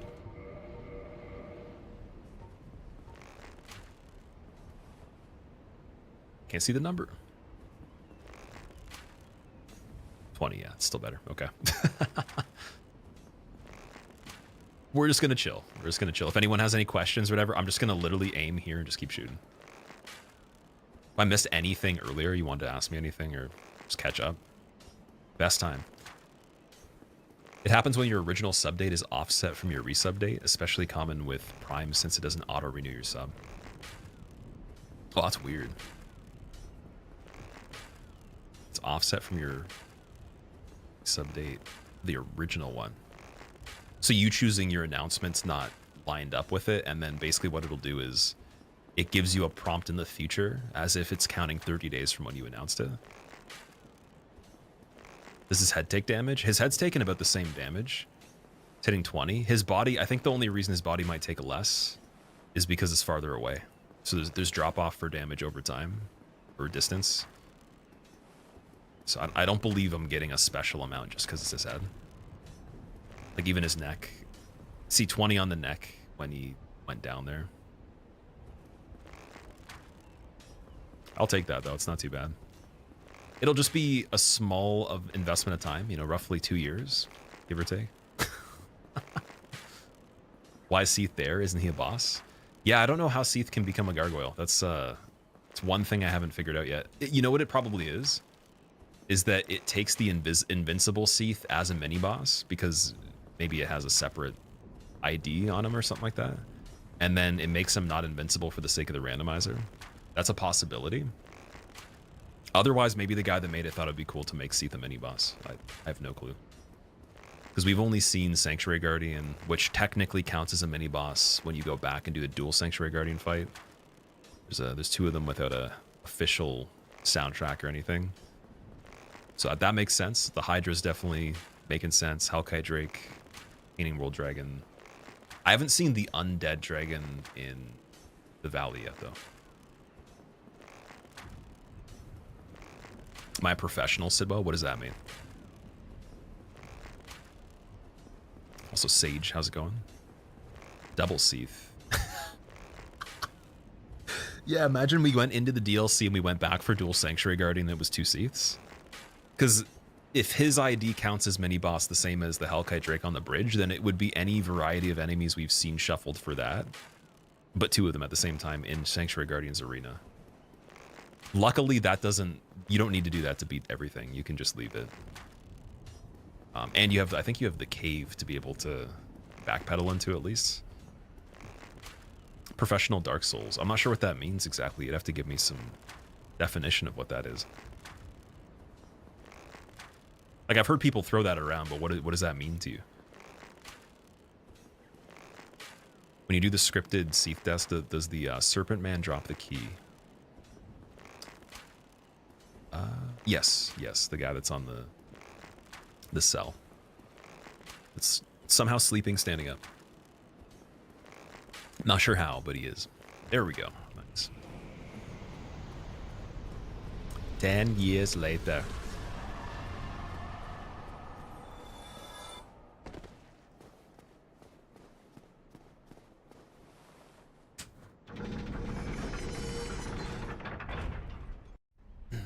Okay. Whew. Let's see what's going on here. So back to Havel's Ring too. And then what else do we need? I think that's... Yeah, it's still good. Dark Souls Young One. You are the Dark Souls. That's what Gale is. Dude, why is there... There's 2 of them. I didn't notice that in the background when I was focusing on Seath. Silly. Please run towards me. Run over here. I beg of you. No?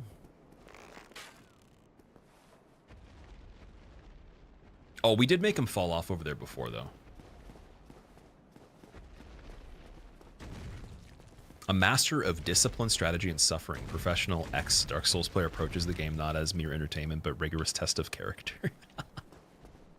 The individual embodies stoic patience, tactical brilliance, and meticulous understanding of systems, all delivered with the detached precision of seasoned analyst. Interesting. So I wouldn't say that's the case all the time. No, I don't think that's me. There's probably aspects of that stuff that you're saying for a lot of people, but yeah, for me, like, I don't think you can be like professional for a game. To me, is esports. And that means you're on a org, which is being like the sponsors are funding a paycheck that is like a base salary, and your coach, his main job, his career is to make sure you perform so the brand makes money off of the investors, and they have a house for you to like play in, and you go to like actual live events. Like that would be the only way in gaming you'd actually be professional, in my opinion. But content creation can be a profession for sure. And then depending on how you do that, there's aspects of that within thousands of different things you can do that culminate in the results of that. So that I would say for that, yes, definitely, but not for like the game to be professional would have to have some sort of like sanctioned system. So that's my definition, but I always like to hear what other people think about that, because people use pro as a casual word. I would use it as like an occupational kind of thing for the actual description you're giving, right?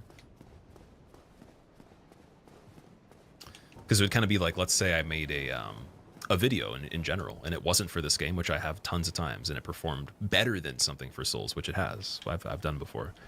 Would that make me a pro at that game? It couldn't possibly, just because I don't think that, again, if it doesn't have that system in it. The ability to actually do it on a competitive level, really. It's a little bit different. So even like the tournaments for these games and stuff, even speedrunning too, it's like it is competitive, but it's not competitive professionally though. It's still recreational, and then you can make it into an entertainment thing, depending on how you do it.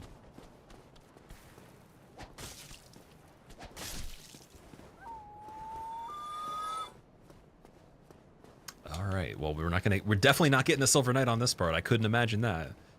There's no way that he could use the bow and shoot me like normal because it would never randomize the same enemy. Okay, Vagrant and... Oh my god, Blow Dart guy. I'm just gonna fight the Vagrant here.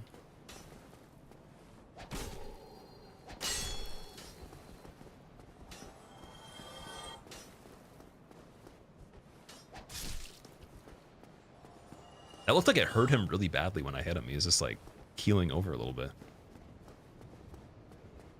Didn't give souls. I thought I saw them. That's interesting.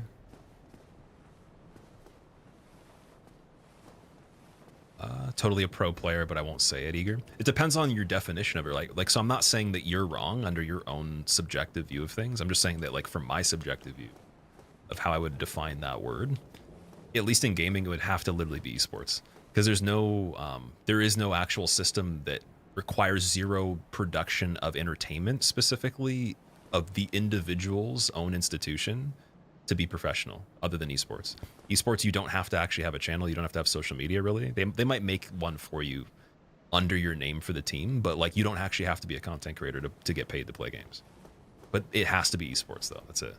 And even that, like now it's a smarter idea to become a content creator during or after to retire, because it is the best retirement idea. It's usually better than even doing the competition during the time. So I understand that. There's an overlap there, but mainly because it's just smart. Can cause acne, liver damage, heart disease, mood swings, so that's how I and see it infertility. Long-term use may also lead to hormonal imbalances, aggression, roid rage, and increased risk of stroke I or want to heart check the attack. item down. Okay, wait. So small humanity, he's not going to get pulled. Fine. Thief guy. I just don't like combat on this part right here. Like in this situation. See if we can get him to turn. He might actually just run up to me on this beam anyways. But no, he looks like he's stuck. There's an item over there. I'm just going to completely not get it. Because if I swing and I rebound off the wall, then he gets me. I don't have anything to poke with. He can parry. That's not good. This is more dominant for the swing direction. Until that humanity goes through me and I just keep running because I don't care. And then he's going to look back at me and I'm going to land. They don't rage take notes. Don't spam roll. They frame count. Builds are optimized. Routes practice. Yo, okay, what I need to do, I need to go back through the replay of chat and I need to copy and paste that into a command, and then I'll put your name as like the quote from it of who quoted that. Let me wait, actually no, we're doing that right now. Like that was so good that I'm gonna make that a permanent command right here. And it's your command, you get it. It's gotta copy both parts. Let's see.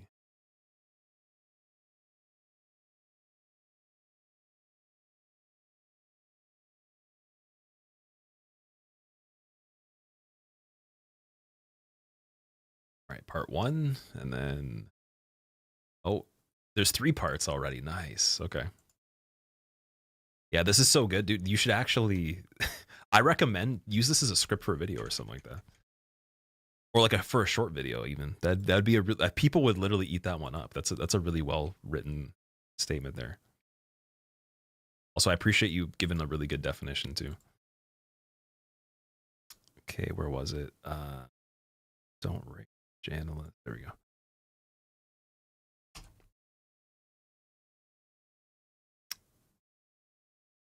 All right, I made it a command, and then it's got to tag you in it.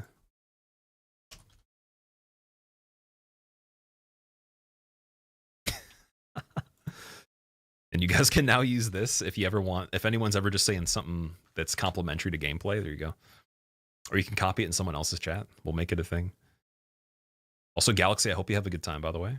And thank you for the The have fun, not the good luck. Wow. No good luck. Chatting, thank you for the 3 months as well.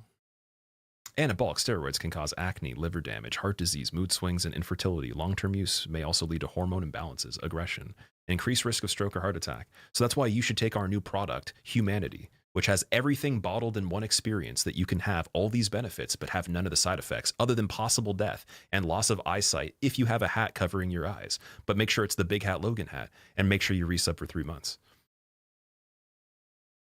Was tabbed out and was like, where's that coming from? Oh, now everybody's using the command. Okay. All the text. Yep, that's quite a lot. Let me make a, okay, wait, I'm going to make a cooldown on that. That's pretty big. Let's see. Permission, everyone, user cooldown. How do we do that? It's enabled. Dude, the cooldown thing is grayed out right now.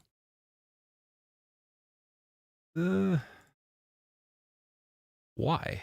Why is cooldown grayed out?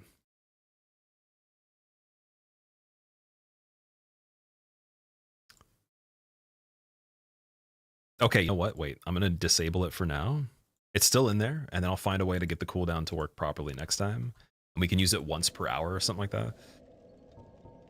It's too powerful, yeah. Change it to subs in 5 minutes. Yeah, I'll do that after. Well, at least we have it in the bot. No longer just a viewer, but an instrument of purpose in a brutal, beautiful world with perfectly timed rolls and silent resets. That's so funny. Oh man. Okay. So we have one more level we can spend. If I do this. I think we'll save it for Giant Blacksmith. I'm not going to level yet.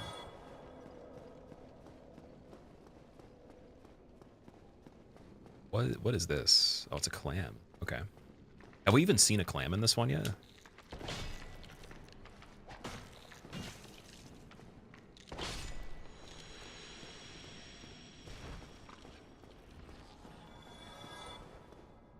And then we're definitely going to want to kindle Anor Londo. I just got to wait till we go back past the bonfire again.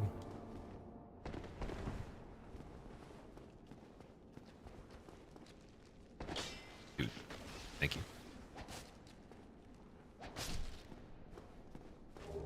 I didn't see what it was. What did he give me? Okay, wait, let's just see if we can remember what we had. It couldn't be a key. It looked like a weapon of some sort. Or like maybe an arrow or whatever.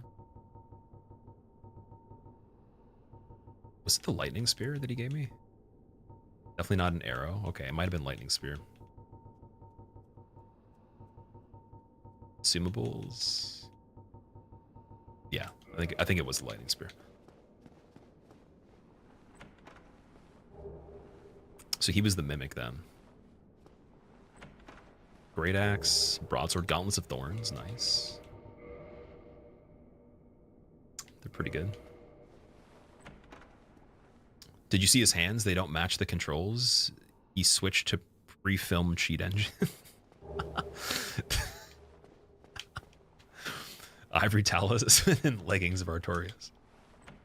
Oh god, you guys are funny today. Soul Hero as well. We should make like some sort of comedy thing where everyone in chat could make the best roast they possibly could. And we could have other streamers on too. Could just have them on Discord for a little bit. I have to come up with one as well, and then we just switch to me and any other people. For Hobbs, it would just be like, remember that one time Hobbs was doing that hitless run? It's like, oh yeah, he's still on it. He's just stalling at ONS. I remember that fog gate, like it was 2016, dude. 2017 even. Well, what's the difference? I mean, he hasn't moved since years ago, right? Oh man, mine would probably just be remember that time that there's a method that was better and you did something stupid on purpose.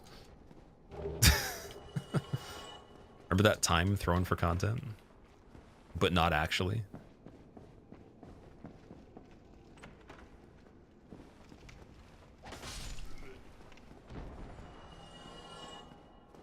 Faraz would be probably, remember that time that someone entered chat that was a Souls boy and he just banned them immediately because they asked him a regular question?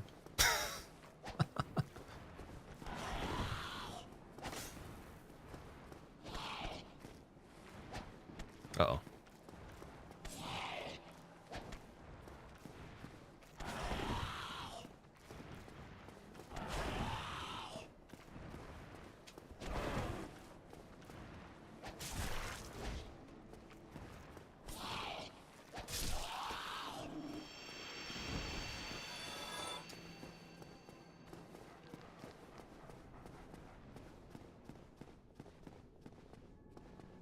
All right, Sigurd's not over here because we didn't talk to him in Sens.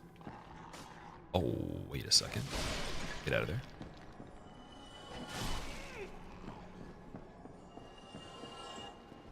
I think for this guy, we're just going to knock him gently out of the way.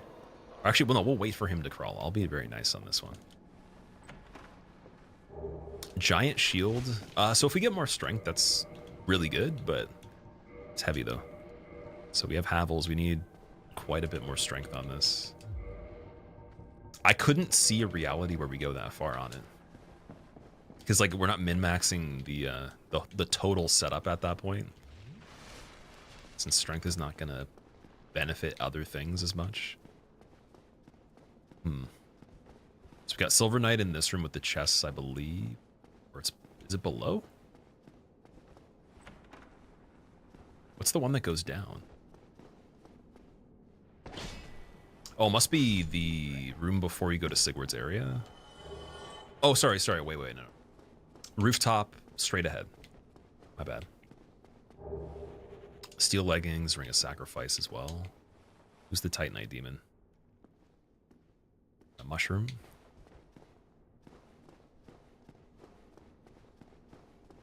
Soul of Cinderkill on the last run Hop started 3 days ago. Me neither, because he's still in Irithyll. Oh man, that's brutal, dude. That's actually rough. I could feel that one like sandpaper. I have to appreciate it though, because he definitely has so much funny things that he says though in between that it not only does it undo any kind of pacing, but it probably puts him ahead, as if we're calculating his comedy in the metric of time save, he would be the world record speedrunner for everything simultaneously with the least practice. So I think that depending on what your currency is, it definitely makes up for it.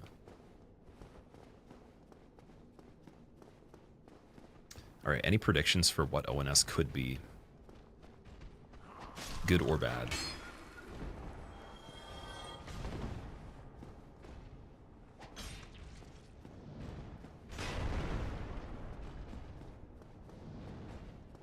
Whee! Running attack. Want the actual running attack. That's so much better. It does crazy good damage. 185 versus 263. Why? Why is it that good? Wasn't it in Dark Souls 3 that running attacks were worse? Like neutral attacks did more damage? It's gonna be Nameless King. Oh man, I'm quitting if it's Nameless King. I won't even do another one. Bellowing Dragon Crests. Okay. We got Izalith Catalyst, so just have to get some better sorcery. That's it. I'd say even regular Soul Arrow. It's a really good replacement for the bow for certain areas. So getting the 10 on that, getting the 10 attunement, 10 int, Izalith Catalyst, let's see what it needs. Is it 14? It's 14, yep. Could be really good.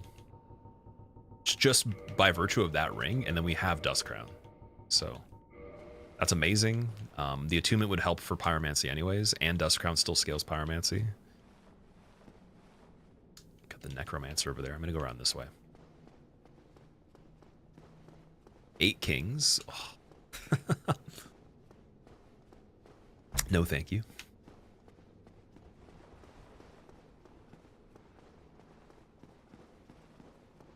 Oh yeah, I think I remembered. So if you go and get these great arrows here, it does lead you to the other side of the gate. But then we got Dino Man here, and so he's not going to aggro if I drop down. I just don't want that item. I have no interest in it because of that. Because of where he's placed. Oh, okay. Yes. Dude. Oh my god, and we're already over here and we meet requirements for that one too. And it's lighter too, isn't it? 6 pounds. Let's see the AR comparison here. Just no upgrades. 340.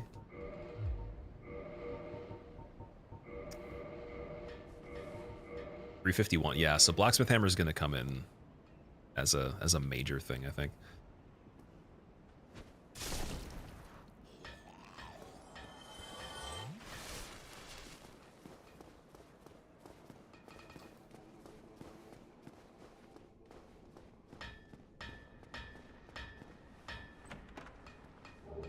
Dingy hood.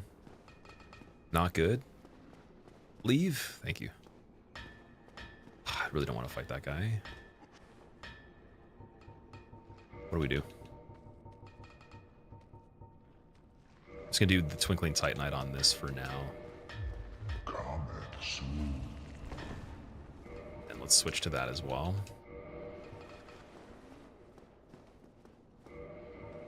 Okay, I got an idea here. Oh, we have no fire bombs left. Uh-oh.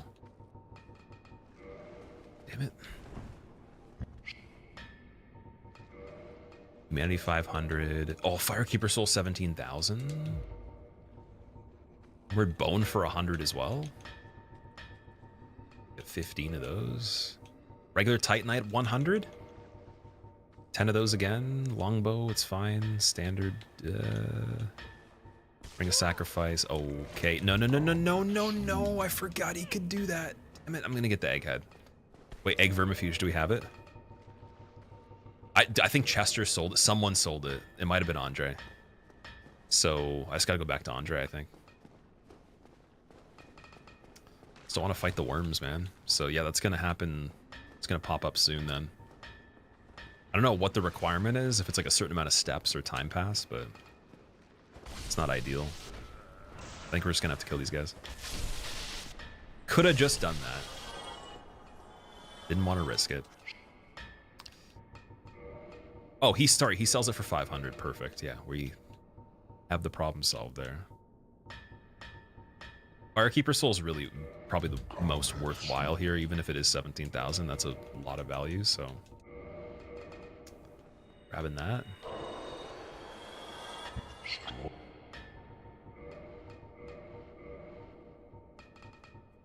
$500 for the humanity. Blood moss. Get 2 of them. And I think Andre did have Homeward Bones in this one, so we don't have to worry too much about that at all. Arrow restocking. 50 for feathers. Oh, okay. Let's get 85 for the rest of them. Perfect.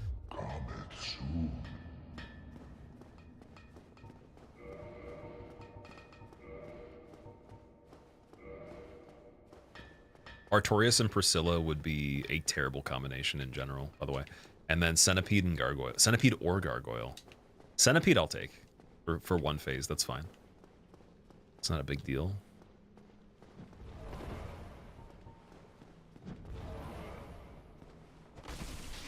Actually, I might as well Homeward Bone here, I just realized. Like, we could do the shortcut, but it doesn't matter.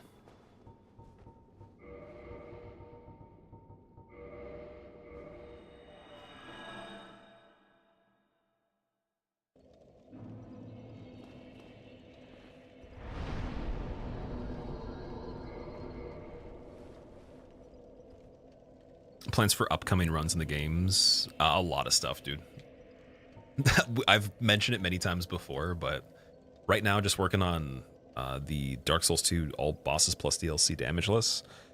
It's all routed now. I'm just practicing it a little bit, getting ready to do some PB attempts, and then we are also helping Cheese get his first hitless run actively on top of this run. There's some other things following that too. We just finished Fist Only Bloodborne, so that was good to knock out of the way. And then I want to do the fist run on this one at some point. There's a lot of like runs that'll take probably either 1 to 4 streams, maybe 5 or something like that. Anywhere from like a day to a week. And then there's things that'll take like maybe over a month or something like that. The DS2 run. So like longer term big things, small things, and stuff that's just going to be timed based when it comes out. So Night Rain, obviously I'll be playing that. But in terms of different runs, like I would just say get surprised by it, because there'll be a lot. There'll be too many things for me to actually do, unfortunately. So I'm going to pick wisely.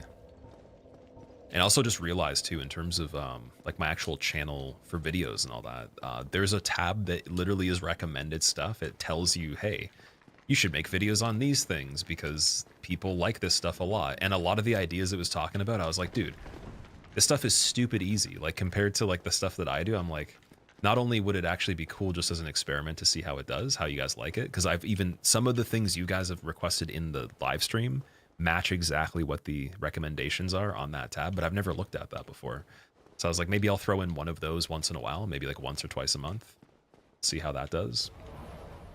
Because I think it'd be fun, and then I could make a speedrun out of it too. Like, I won't call it a speedrun, but I'll just do a speedrun of it. This will be so simple. We can just like chill and not have to stress too much.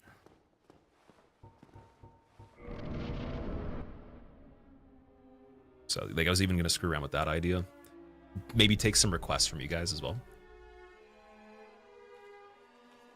I like the idea of series though. So like playlists or like ideas that are group ideas where you do that idea in the whole series or as many games as you can. So that's, I'm still chipping away at those kind of things too. We got Nito here. Oh, wait.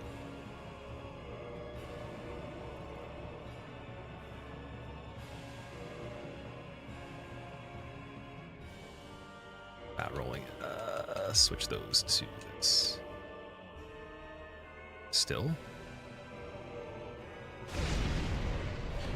Toxic buildup. Can't hear his attack. Dingy gloves. There we go. We have gold hem though, right? I don't. Okay.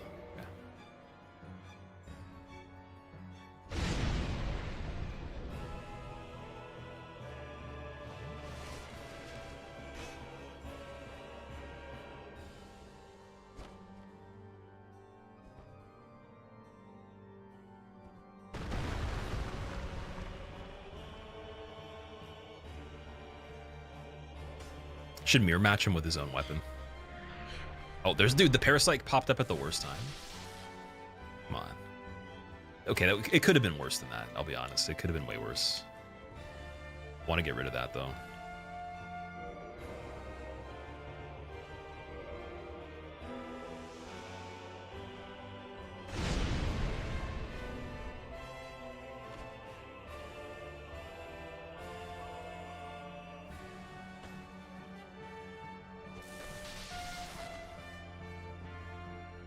Oh, does it eat your helmet too? You have to actually re-equip it? That's brutal, man. Wait, let me fix that immediately.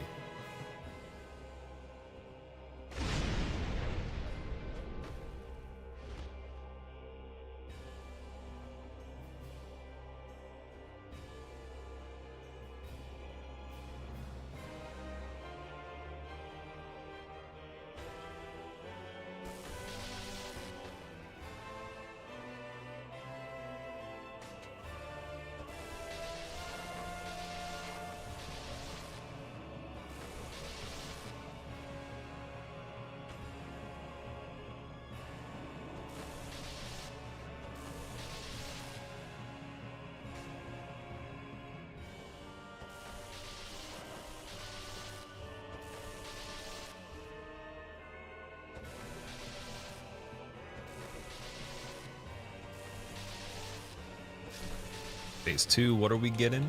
We need to switch these back for phase 2, just in case.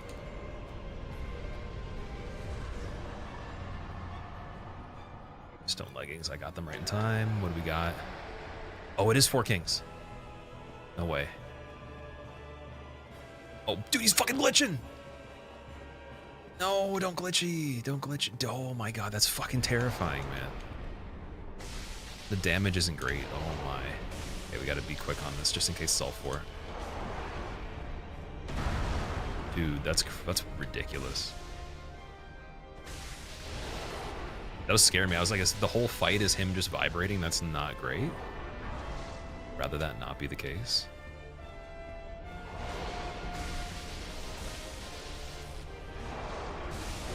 I think it is all 4 of them too.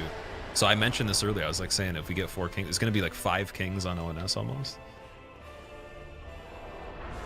Oh my god, and purple on the inside. Doesn't go with the pillar and disrupt it. Damn it. Oh, this is brutal. Okay.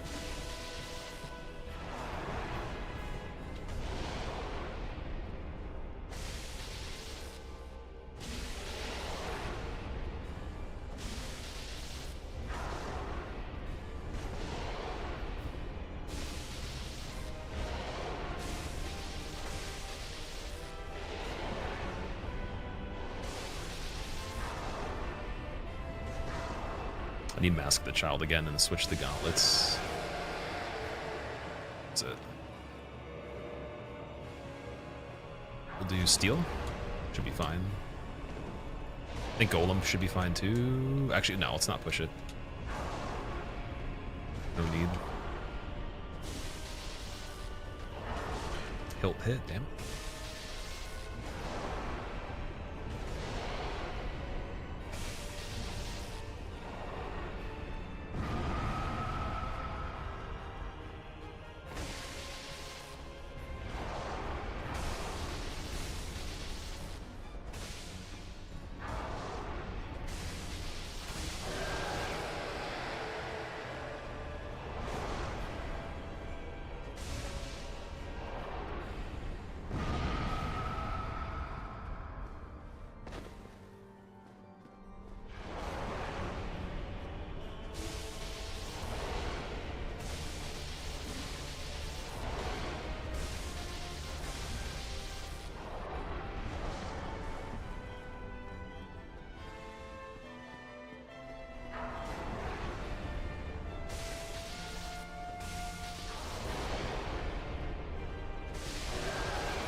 All right, we got the purple crystal. What does that even do? Is that for the arena? Another dragon scale too, if we find something that's it's good, like obsidian or whatever. What does the purple crystal do? It's not a key. Basic? Yeah, it is for the arena. Okay, interesting. Did anybody play a lot of that arena? I only tried it here and there. It wasn't as good as Invasions, but you don't like the fact that 4 Kings somehow you made up Anor Londo.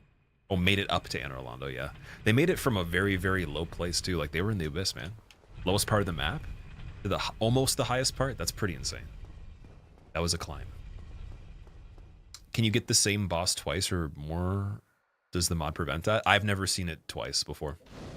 I've seen many versions of a boss like Taurus, for example, where there's like a regular character ID for them, or even Moonlight, there's a regular character, Moonlight, then there's the boss one, where you get many, or you get a lot of mini boss versions, but I've never seen a duplicate for a major boss yet, which was the issue with the original one that I was doing just casually. The other randomizer, we would see like 3 of the same thing sometimes. It kind of ruins it because it takes up too many spaces that could be making it more interesting. And obviously harder in some cases.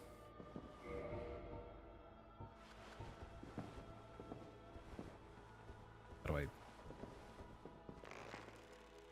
Right in the fort.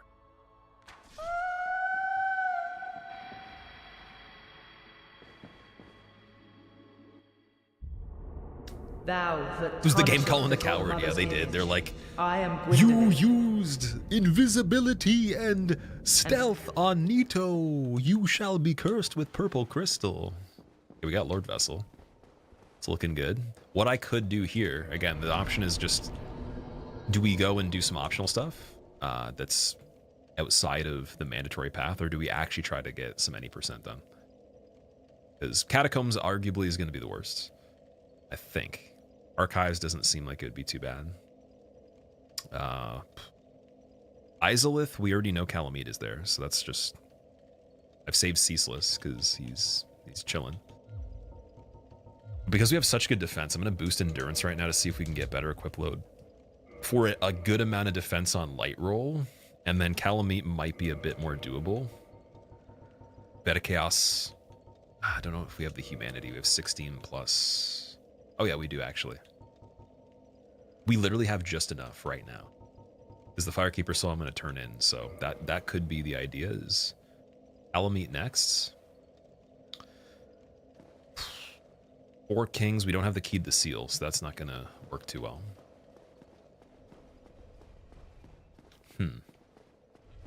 Have I done Blighttown? I did lower Blighttown. We didn't do upper. But, oh, sorry, yeah, we don't have the key to the depths either, so that's not really relevant yet. We do, wait, I have the access to Painted World still, though, right? Or no, I don't in this one. Oh, fortunate. We have the depths key from inside to Upper Blighttown, but not the access to the outside of it. We didn't do Capra yet, though. Let's go check Capra. Sif we can do. So Capra first, because that's pretty simple. You remember the randomizer I did 6 years ago? You've seen it recently, you may. I appreciate you watching that. It's amazing. It probably is a lot more funny than this, because if you asked me if I would do this then, I probably wanted to, but I was just like, yeah, that's silly. It's again like the scaling of possibility over time is interesting.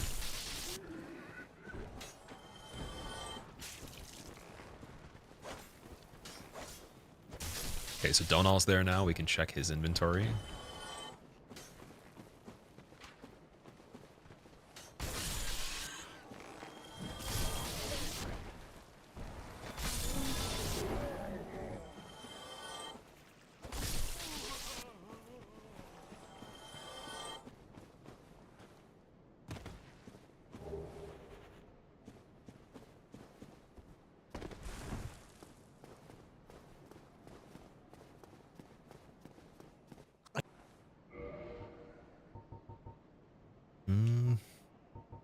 Oh, he's got White Dragon Breath. Wow.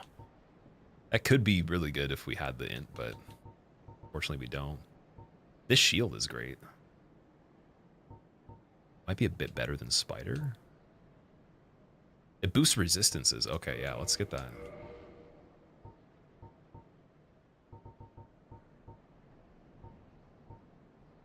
Maybe we did check him earlier. Did we do that? We had, oh yeah, the firebombs for 50. I remember that. Unless it's just a duplicate. So, okay, wait, I'm going to hold off. Well, oh, sorry, no, we'll get these. We'll get these. And then Proud Knight's actually a trade up to 3,000 souls. So I could... This one, buy that, make 1,000. And then we'll go to Merchant in the Sewer. Thank you. That was a fine trade. Blood Shield, your beloved. It's a really cool looking shield. Same weight too. Just worse fire, better lightning. Slightly worse stability, but the resistances are good, so I'm gonna go with this.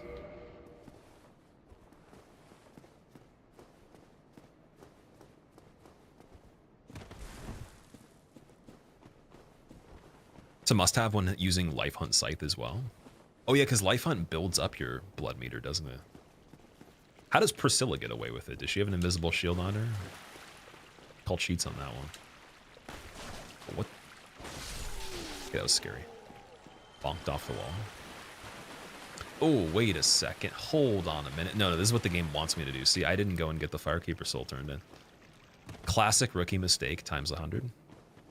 Should be banned for that one, but I mean, maybe 24 hours is reasonable on that. And we didn't check Logan's inventory yet either. First time coming back to do that. The blasphemy here is insane. Oh yeah, I don't think he's going to even give me access unless I get more ints. So, can't even do it yet. Petrus is still there. So they're going to be all grouped up once we get Capra, so we go back, kill all them. Crestfallen, let's just see what he's got. If he's got anything. You... Not too shabby. Not too shabby. Nothing? I think... He probably doesn't drop anything ever. I don't think I've seen him drop anything.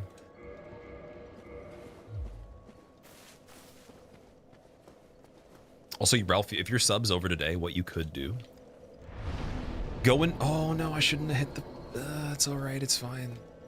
Don't worry, no one panic, it's good. Ralph, if your sub's over, use the emote, the sandwich one, and just extend it. Just draw a really long sandwich. And try to save a screenshot, and you can keep some. It's almost kind of like a buy one, get one free trick. It doesn't get you access to the emotes anymore, but you can keep that one at least. And you'll have a sub still, right? You could alternatively go to Subway and then get like some sort of deal there where they give you an extra sandwich. But it wouldn't be mine though. That's the only issue.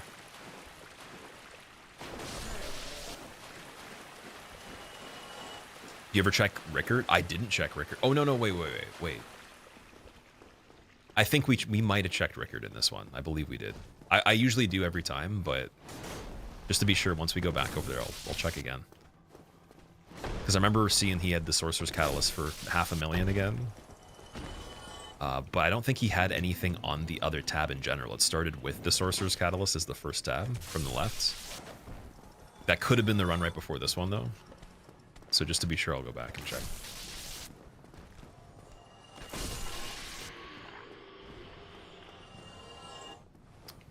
All this stuff. All right. Capra. Oh, wait a second. Maybe we didn't do that stuff already. I don't remember falling down there. Painting Guardian, don't backstab me.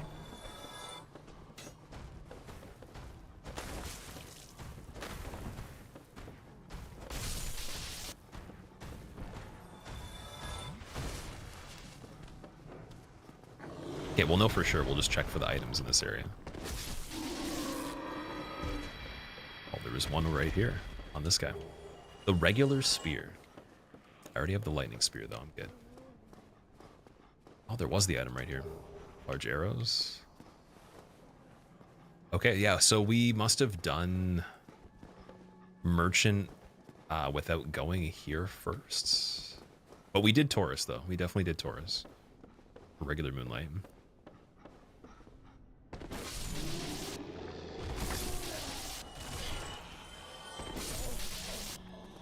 Maybe I just forgot that item. We'll see on the top of the ladder here. We can just mark the trail of it and see. Yeah, that one's gone. So I did go there, but I just forgot the one right there.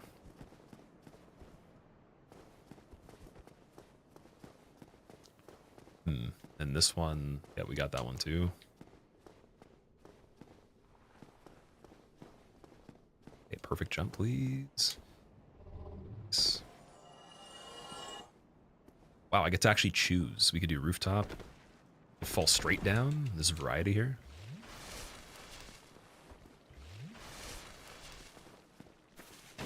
Bonk.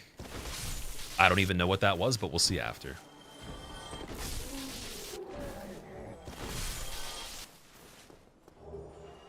Yeah, coming by this area later is really nice. I do like that. And I think no matter what's in Capra's arena, I feel better about it. Just a slight bit better. So I think we can go to the Golem Gauntlets. Yeah.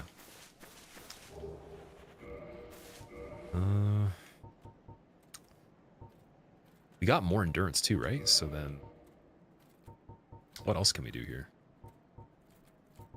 Sage Rub's pretty good. The Mask of the Child's decent for the stamina. I think it was just because I was capping out on 4 Kings. I wanted to switch it. What if I go back to Ornstein's? That's still good. Wow. What about Stone? No way. Okay, get out of here, man. It's a little too beefy now. What about Guardian? Absurd. Okay, what? What about Smo's armor without Guardian, Mask of the Child, and a Golem Gauntlets? Okay, that's a little bit too much. And I'm about to die here. Okay, now let's dial it back a little bit from here. Clerics are 24. 7.4. We could do Gauntlet of Thorns. And then what's the AR on that? 342. Didn't we had 366 with steel protection previously? I think it was Smo's leggings are the same weight, that's why. 349. And And then didn't I do Golem Gauntlets as well? Wait, how did I do that before? That's 377, so what's different there? Was it just regular Vanquisher Gauntlets that was getting me that? 334. Maybe it's the humanity count? Okay, I'll just go with this. That's fine. Got the poise. Is this the new randomizer or the old one, Voba? This is the brand new enemy randomizer. The item randomizer is the same as the regular one. It's the most updated version of the regular. So the world might be mended. GLGL. Cool Soup, thank you for the 16 months. Welcome back, man. I appreciate it. Thanks for the good luck as well. If we go in here, definitely want the Homeward Bone. And the toxicity, resistance. Okay, cool. Let's see what's going on. Shall we? Priscilla, no.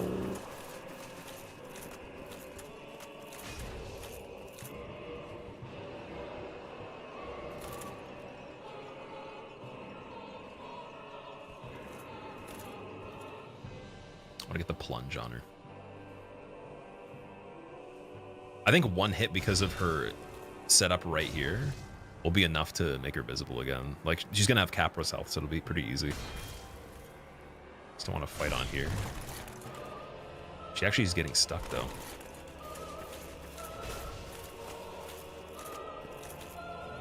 She's right there.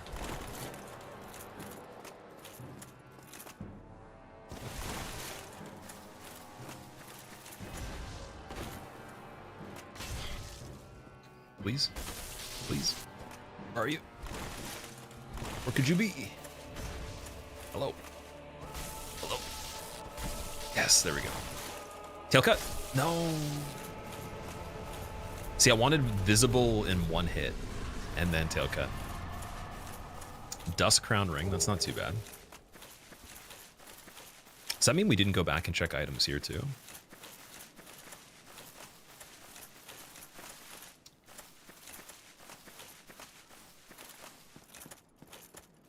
Need to break her poise. Yeah, that's why I was thinking that maybe we would be good enough now.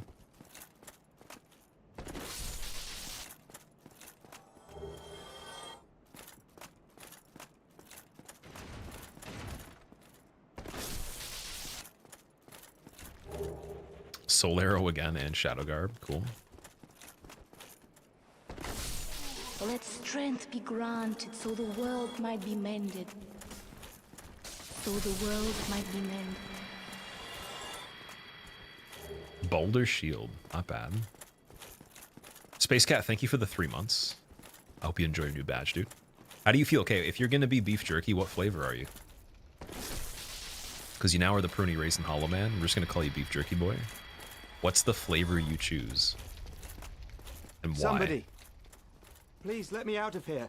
Oh, Somebody, this thing's in the corner? anybody, Oh my god, help man. me. Why is that Unlock there the again? door. That was back to Damn, back I'm almost. finished. How did this ever happen? Okay. I mean, it'll die fairly quick. It's just...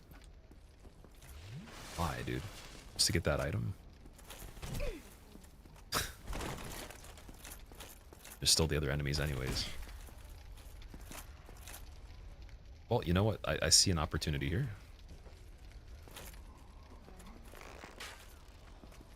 Yeah, pretty good damage. Okay.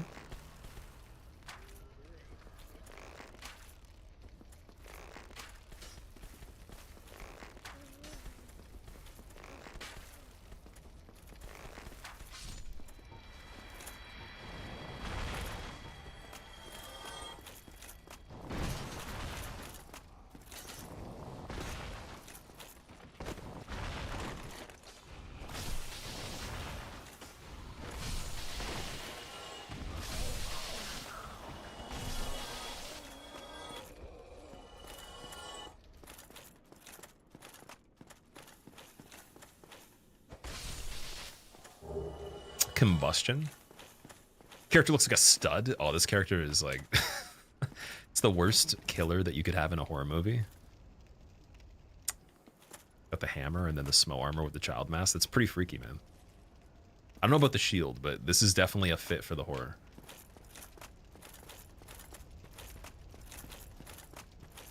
Gwendolyn cutscene at Gargoyles the other day was so funny. That was a pretty good one. They all get so stretchy. But earlier though, I saw Manus and I thought it was, I think it was either Stray Demon or Asylum Demon. That one freaked me out a little bit because we haven't seen Manus in this yet. It's the first run with Manus. That was actually hard too. It was a bit of a sweaty fight. Like I did good. Just that would be one of the ones I would prefer to know ahead of time so I can just get ready for it. The only thing that's nice is like I've done Manus with the heaviest rolling you can do with the night class challenge. That set me up decently for the mid roll at least. But I wouldn't prefer to do that normally. And we had the tanky setup even with early Blighttown. Now we have to do Calamity for Ceaseless though, so that's coming up after this, and I guess Sif technically do first because it is any percent, it is mandatory.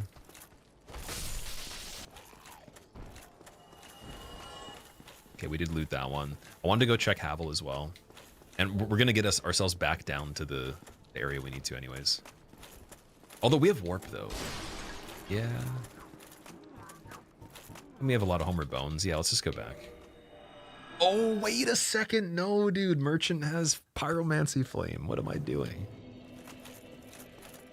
Ah, we're going back again. Because I have to get Pyromancy Flame on this one. I think that's not negotiable. I'm sorry, guys. We'll be quick. That was like the biggest dum-dum of the stream so far. Next to Falling in the Water. Not a lethal dum-dum, but quite a dum-dum for sure. Did I watch the Dustblood trailer? The textures look really bad and the animation lacks smoothness, Brandino. Oh yeah? I did watch the trailer twice, yeah. I think it looks really cool. I'm very excited for the fact that it's PvP versus environment as well. So you have people that are on teams against each other, kind of like the Hunt or Tarkov, I guess is the reference Cheese was making when we were talking about it. He was on the stream with me doing the hitless coaching, and he said it's like an extraction game. I'm not too familiar with Tarkov.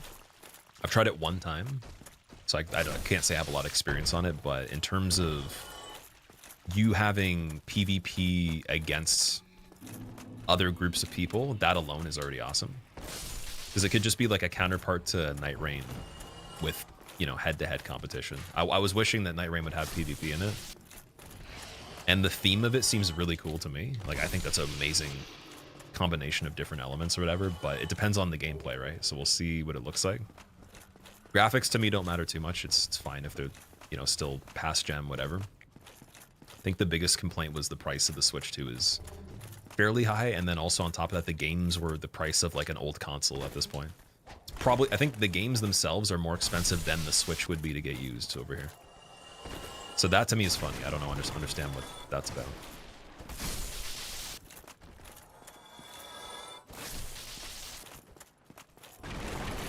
Playing some Tark, Luke. Playing some Dusk, man. It's gonna be Dusk now. Instead of a backpack, you got a satchel. All right. I hope I was right and he does have Pyromancy Flame on this one. Otherwise, I'm going to look silly here. I don't think he does. It was probably the other playthrough. It was all for nothing, but he has Demon Titanite, though. And I think Demon Titanite scales Gravelord, so that's good. We have, do we have the repair box on this one?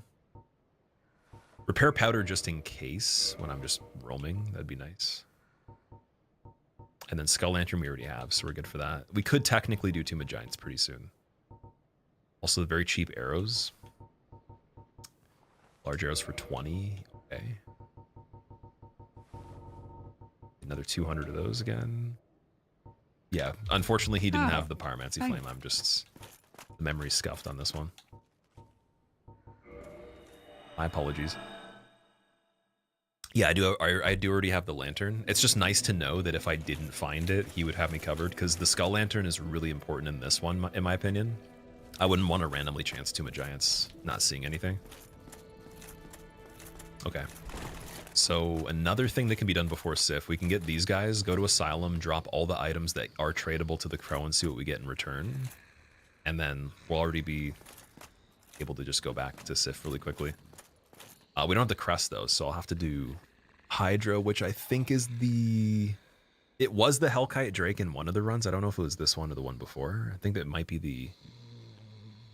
Is it the regular DLC guy in this one now? Something simple though. I don't think it's that big of a deal. By the lords. It's been a while since I've got Hydra in this one, or the replacement for it. We had the chance today earlier at the beginning. By the gods. My... Yeah, how dare you heal? Dear lady. I'm gonna bonk you like a whack-a-mole. Whack-a-mole, dude. I'll make you into some guac. Are you a heretic? Barbed straight sword, okay. Oh, dude, I could have dark-handed them.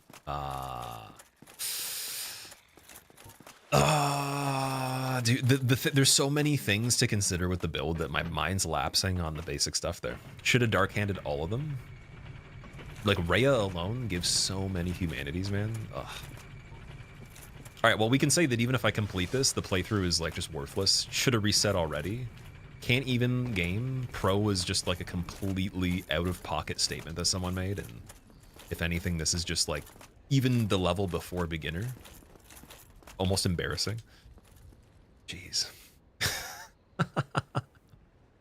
Yeah, one pro tip, if like an actual good tip for this one, if you ever get Dark Hand as a starting item or at any point in time, use it as many times as you can on all the NPCs before you kill them, and definitely kill all the NPCs when you're done with them because they drop stuff.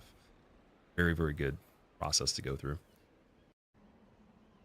Is the key on the roof randomized? I'm going to get it on the way back because we're not going to go fully into Asylum yet.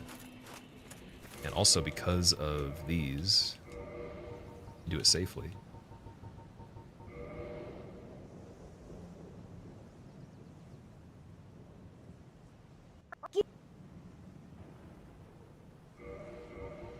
Yeah, I promised that I wouldn't do anything too out of the way or too unnecessary on this one until we have justifiable progress through any percent, so I can at least PB on that, at the very least.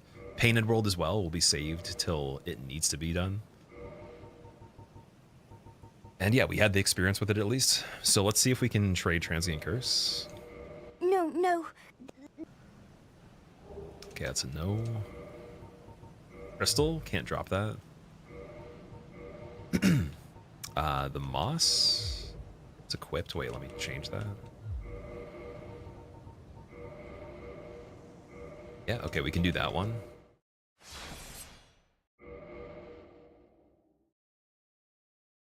Could have bought the rubbish. I could have bought the rubbish to trade, yeah. Give me. What was the price on it, though? Was it cheap? Armor of the Sun, okay. That's the purple trade for. No, don't drop 4 of them, dude.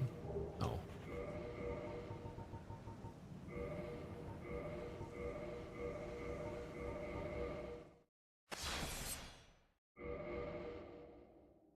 Look up the list on the wiki. There's too many items to remember. So for this, it's randomized. Give me.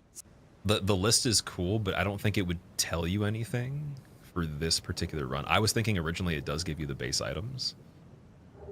Divine Blessing, nice. That was worth it. Can we get another one of the... Wait, I can keep dropping these though, right? No. Oh no, it's only one per playthrough. Okay. Yeah, these are randomized too. That's why I'm actually going here right now, because it's worthwhile.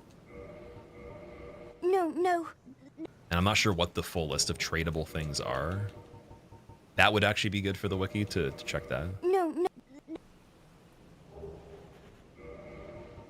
Some stuff that's a little weird. We could do the Toxic Moss. I think the things that are of least value would be a good idea, just to see if we get something better. Red Titanite Chunk, that's nah. But the question is, if it's randomized, do I get something that's also tradable in the future? That'd be pretty cool.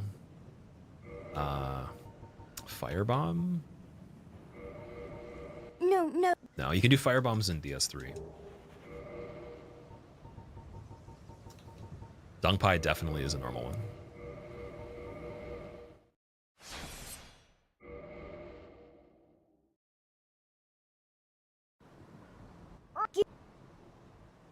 Keep 4 humanities, that's better. Okay. The repair powder I got, I'm okay. Definitely okay. A homeward bone might be worth it.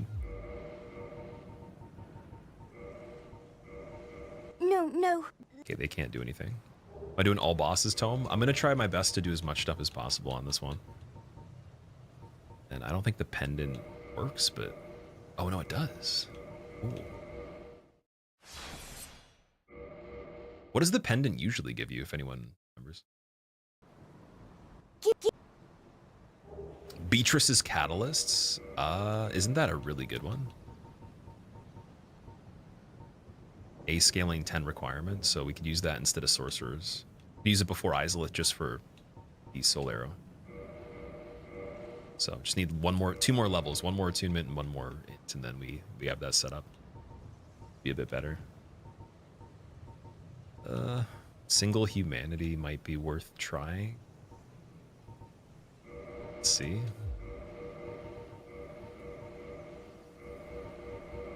I just don't want to waste too many humanities because they're pretty good heals, and I'm going to use it for the shortcut too. Oh, I forgot also the Covenant item.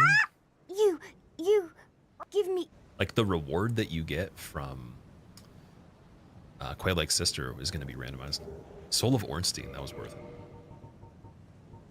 And then for the twins...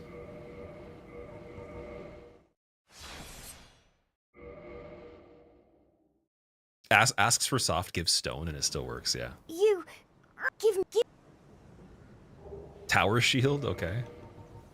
Silver coin? No. No. Okay, we don't really have much left to check. No. Titanite doesn't work. Regular. Large Titanite? No. Does any Titanite work? I don't want to waste a chunk. It's a little silly. No. Skull Lantern's tradable. The blue slab. Ooh. No, I'm gonna save that in case we find something enchanted. I think that's pretty good for now. We can do weapons, but I'm not gonna go too crazy with this. That was pretty decent. What is it? Wait, one single ring of sacrifice because we have so many. No. That one doesn't work. I'm just gonna check the rare item, the rare ring, see if that's good. No. All good. Okay, let's go back. Not gonna waste a homeward bone either.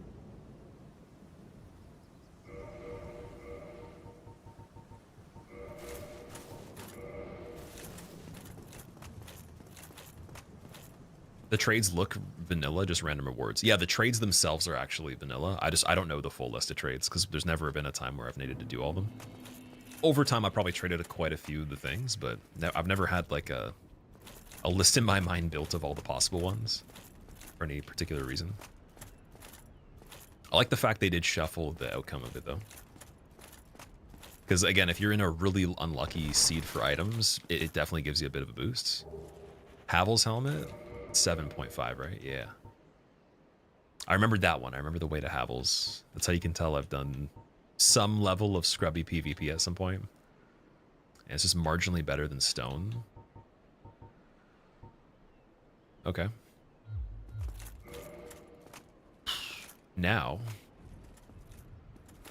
time to go back to Sif, so we gotta warp to Andre.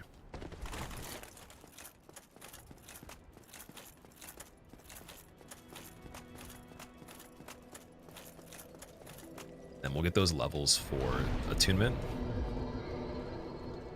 And for int, so I can do something with that, finally. I don't think Soul Arrow is going to be groundbreaking. Do 30 castings, though, for free, and then I can just put the Catalyst offhand.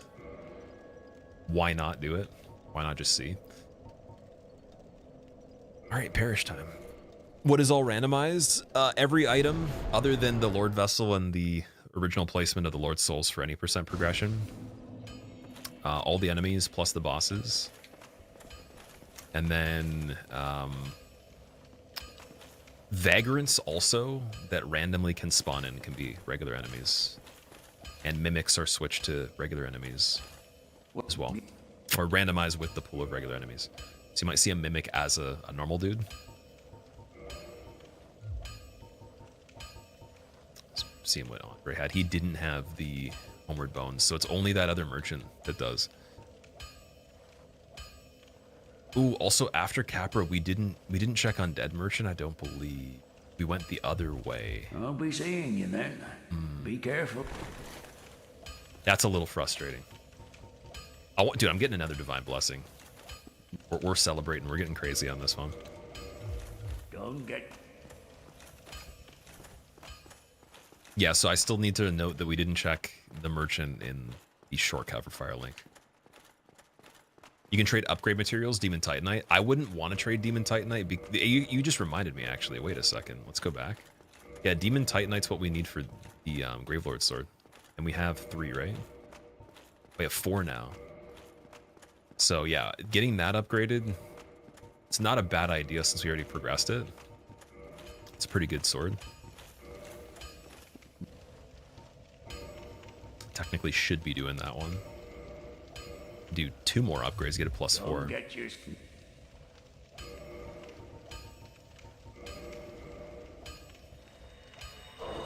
But that's a good suggestion, though. I definitely would have done that if we didn't need it. Demon Titanite in this playthrough is extremely important because all the weapons that... Like, it's the same logic as Twinkling Titanite for a regular playthrough. They're basically already stronger by default because they only have 5 Ascensions on them. And you don't come by Demon Titanite in a regular playthrough that often, but in this you see it a lot, so... Where are you off to? It's just as valuable as a base level Twinkling Titanite weapon. Sometimes even better. So what's the Gravelord Sword at now? Let's see. 410.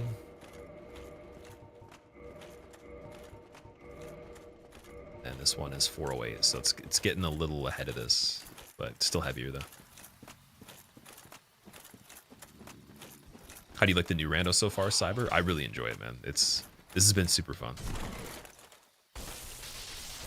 Because like I still enjoy casual randomizer in general, but it's gonna be hard to ever play casual randomizer on this again without some stipulation after doing the deathless attempts. Like it is definitely a way more fun way to do it. It's almost kind of like, I don't know. It feels like even regular deathless, I'm trying to explain it the best way I can. Regular deathless does not compare to this at all. In general, it's like a different ballpark. So it's almost like if you wanted to do something that is still tricky, if you had done hitless or damageless speedruns, whatever, like this would be the thing you'd have to try. Because it's a whole different level of that. You can apply so many different things to it and actually utilize the knowledge. But it'll still screw you up. It'll still completely screw you over. So very cool in that regard.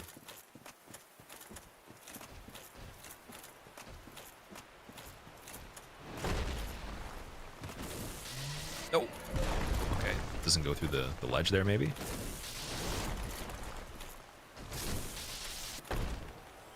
So that's just the dragon from Painted World. It's not too bad. That's the thing we had when we were trying to do the run earlier, and I fell in the water. So I'm just going to go on the left side, like an absolute 400 IQ genius. Unprecedented levels of Mega Mind here. Just don't have enough room to fit inside the stream just because of how good of an idea that is. I can't believe I actually died to that earlier. I should be able to still grab this safely, though. I think that was the idea. I was like, oh, yeah, let's get the item, and then we'll just kind of circle around them. Just don't do that. Which games do you think are the most difficult when randomized? I've only done randomizer on this, Dark Souls 3, and Sekiro. And I did items on DS2, but not the enemy one, so... I'm going to try enemy on DS2, and I'm going to try Bloodborne as well. After those. And then I'll have an actual good idea. I think, dude, cheesing the Hydra from up here might be a good idea. Or let's just see if he even turns around, because we could definitely just still climb the ladder safely. Like, there's no way this is going to be a problem.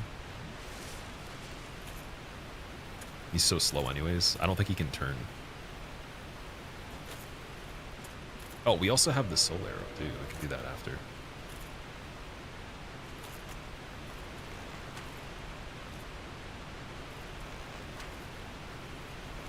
Yeah, we'll just do this. DS2 enemy rando was definitely the most difficult one you've done, Sam.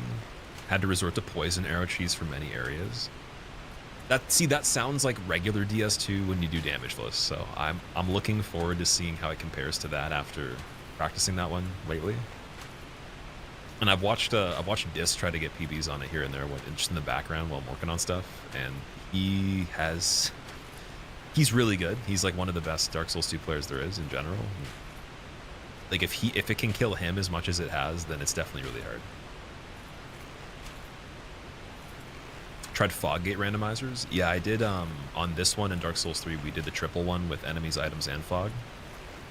That is an experience. That one, particularly doing that deathless would be insane. I think that'd be one of the craziest feelings ever. But just casually, fog gate, yeah. The hard part about that one is keeping track of all the entries and exits of where places go. Because you're going to have to revisit them anyways, right? Or use them to your advantage somehow. So the memorization on that with also trying to get key items is silly. I don't know if I actually shuffled key items when I did the triple for this one in PS3. I feel like that would be a little too, like that playthrough would take, what, 20 to 30 hours minimum, I would imagine.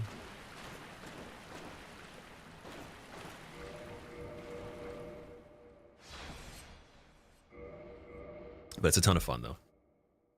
Just had a bad time often with the hippos. Oh, yeah, because they just spam, right? They have, like, that flailing moveset, and then if you're in a situation where it's them plus other enemies, I couldn't imagine that. Okay, Titanite Demon's not a great replacement for the Golem. He's kind of slow, though, so that's one advantage there.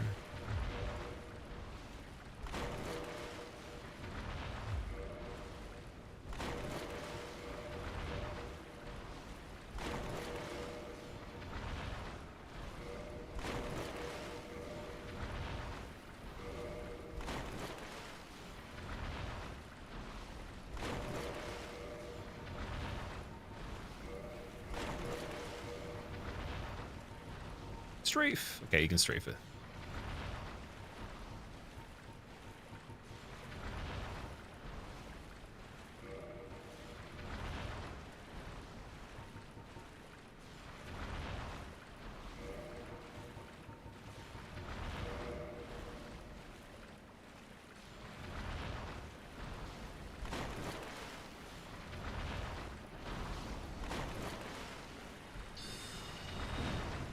$48. Oh my god.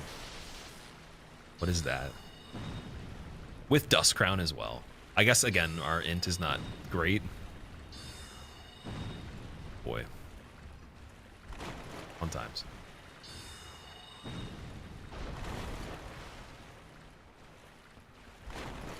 feel like the bow would actually do better on this.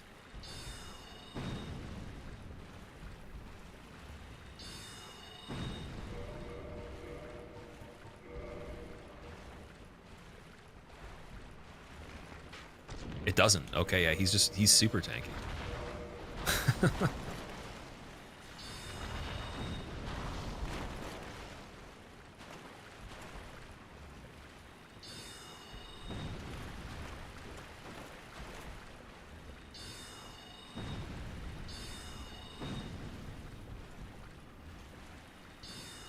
Still at a silent? Oh yeah, definitely. I was trying to get a run past where we had it at the beginning from our previous stream.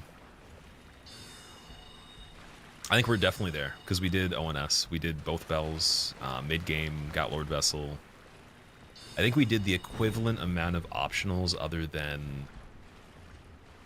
Well, no, we didn't even do Sif. Yeah, so it's basically further than the other run. Definitely. And not too much longer either. It's okay time for how much we're trying to go for.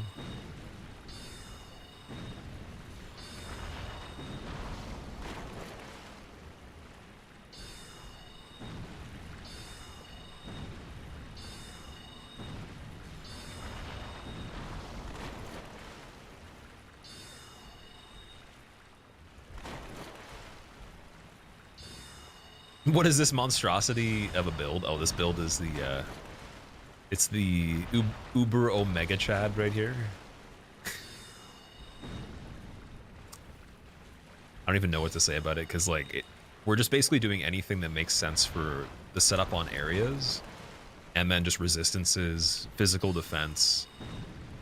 Weapon damage is kind of good because we have Gravelord Sword, which hits pretty good physical, and it does poison, which I don't even know if the poison would activate. But we have a decent amount of stuff. I just need to find a Pyromancy Flame, get the int up a little bit more, and yeah, I think we have enough to do everything pretty well at this point, especially with the Pyromancies I do have. Thank you, dude. Honestly, Chandler Helmet would have been pretty good here.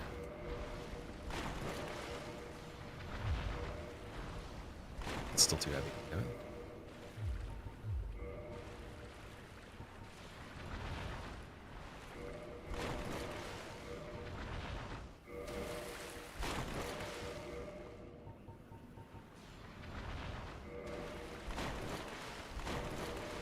Is Havel's better than... Oh, it's not. No, Guardian Helm's better than Havel's.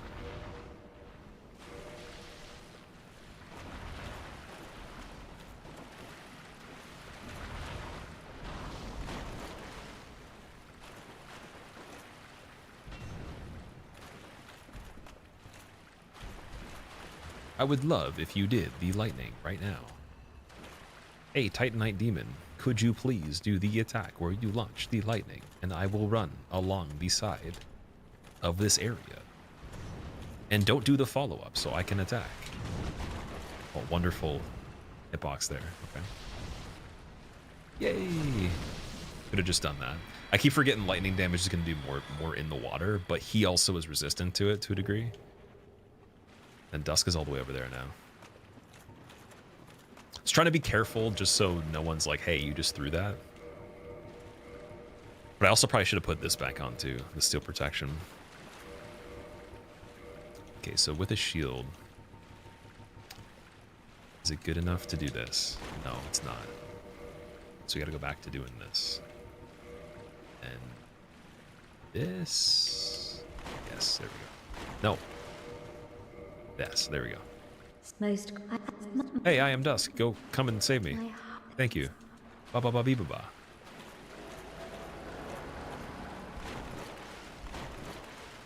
Should enable the Giga Trash emote for curse runs. Giga Trash? What does that even look like?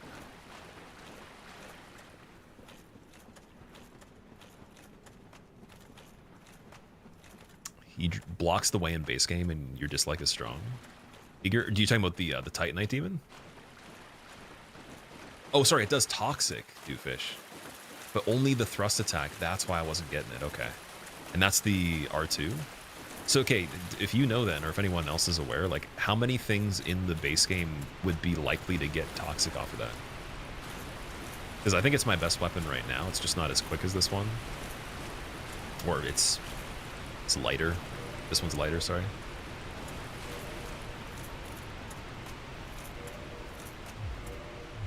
I'm going to put Divine Blessings right after this.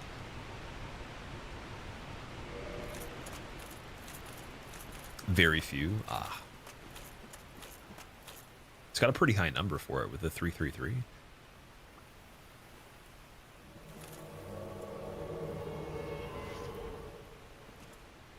Deepa Deepa Papa.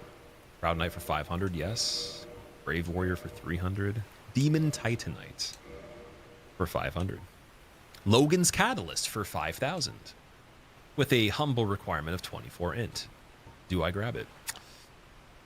I almost feel like I have to. That's a really good catalyst, but we don't have a lot of other magic, so I'll let her live. Wait, where are you? We'll come back to her.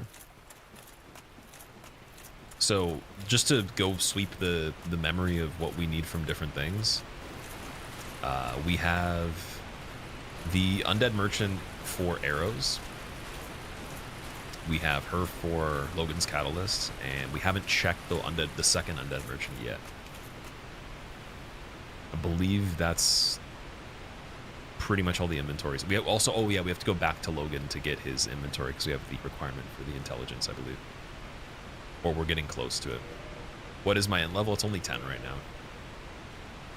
So that's why I was thinking we could wait. I'd have to level for a long time to be able to get to there, and with the way that everything else is going to scale in terms of the souls, unless I could get a lot of poppables for cheap. I don't know if it's worth it. Doesn't start to outperform standard until 38 intelligence. Oh, damn. I have the Islith one right now, too. Is that a worse choice than Sorcerers?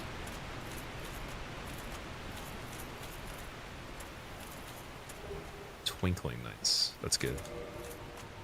So I need another one for this. Oh, the Titanite Demon blocking the way in the regular playthrough is what you're talking about. He's very difficult to deal with close up. Just extremely annoying. Like the way his attack, I don't know if it's the trajectory of it or the hitbox actually sucks, but it kind of like locks you into the area, pushes you, still does damage on a delay, and then you can't really do anything right after that because you're getting moved. Ends up with you being in a bad position. Spear Silver Knight.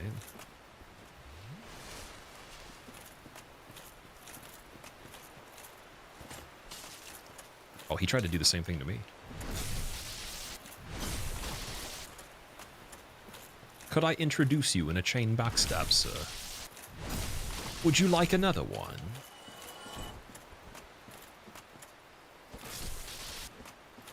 I always feel bad killing the small skeletons. I don't know if anyone else is on the same page. It seems a little bit more detached when you're like in the pool of a bunch of them, just smoking the whole round of them or whatever, the whole group. But when it's by itself running out of nowhere on this, it just feels really bad. I don't know why. It's kind of like even though the dudes in the swamp for Astraea, they just give you plague, killing them is kind of crazy too. Little mushrooms, the little mushrooms don't bother me. They're okay. I feel okay about that. It's mainly just the baby skeleton.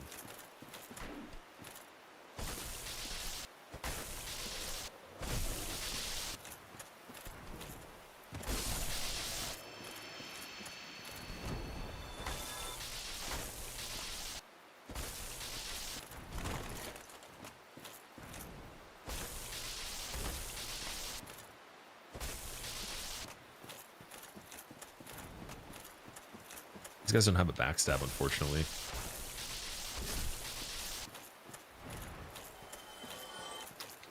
We got here. Okay, we got Dark Wraith, regular skeleton. I don't even know who the other guy is. What is that? Is that another skeleton? This area is really hard to see into the background. I was trying to explain it before. It's not quite the draw distance. It's almost like there's an effect for blur as part of the distance on the forest that doesn't apply everywhere. It could be ambient occlusion. I have no idea what the actual proper term for it would be. But yeah, is that a bone wheel? It's a bone wheel. That sucks.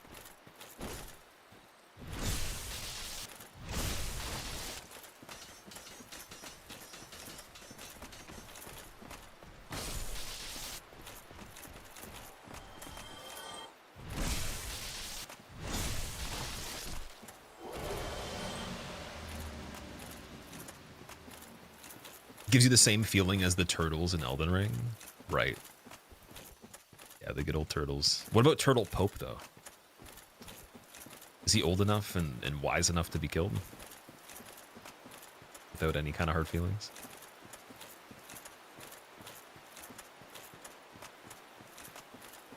We got the Drake. Oh, the Drake in the water.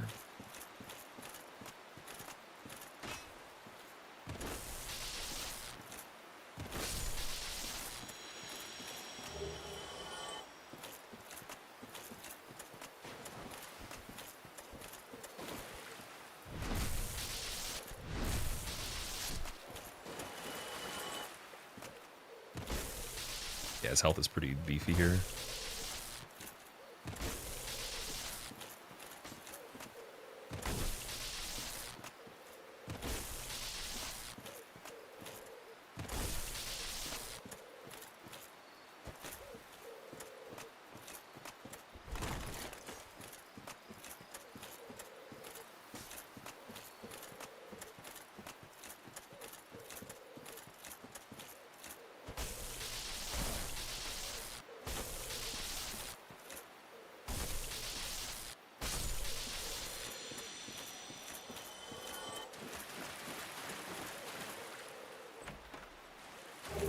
Maiden robe and fire orb.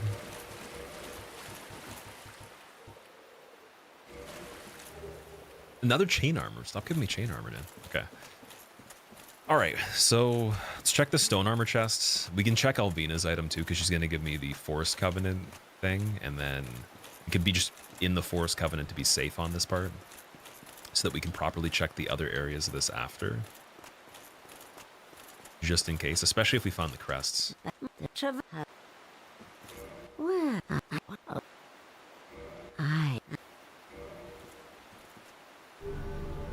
Oh, that's really cool, actually. The bandit turned into a pyromancer. Is that Squillakilla or the Islith pyromancer? And here. Wrath of the Gods. Okay, that's really good. Okay, who's this one? I think that's the Islith pyromancer.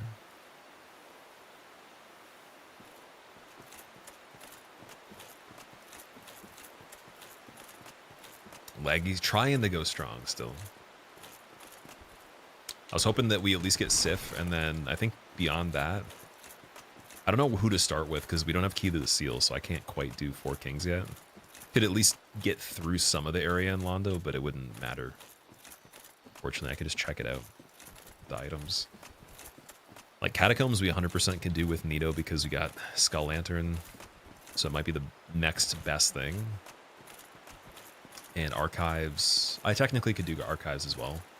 There's just that room with the squids. That's going to be a lot of enemies right there, so... Yeah, I wonder if Homeward Boning on that part puts them back to their defaults, and if they don't aggro the same way. Or if they'll stay in that room, even at a, you know, if I'm at a distance. It's the daughter you faced before Beta Chaos. Yes, yes. Yeah, I was going to say, if Squillakilla was there, she wouldn't be able to be switched as far as I know, because she's a friendly NPC by default. Ask of the Father again. Alright, let's see. What are we getting here?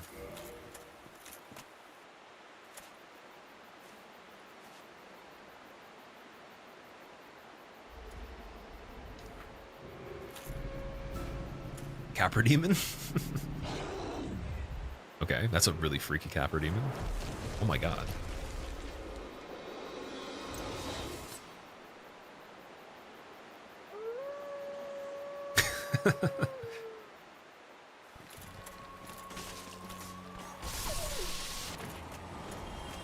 Oh yeah, and then we have Calamity for Ceaseless. We're gonna do Veta Chaos, so we'll revisit Blighttown and we'll try Calamity as well.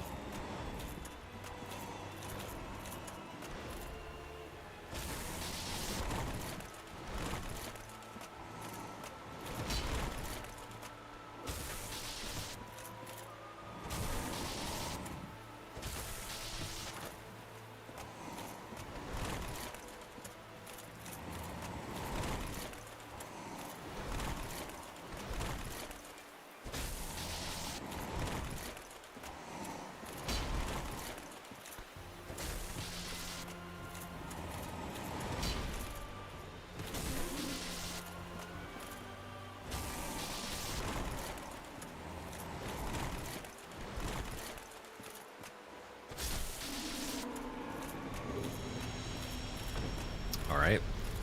Sift down. Simple. Homeward Bone, Humanity. 40k, that's pretty good. And yeah, so we got the Hydra as well, so nothing to do over there really. It's just going back to the forests on the other side and checking the items there later if we need to. But it's set up to be pretty safe until we get to the area with all the enemies that are roaming. Okay. Oh, we can also check Asylum too. I don't know if that's the greatest idea yet. I think I'm just going to go with a little bit more vitality here.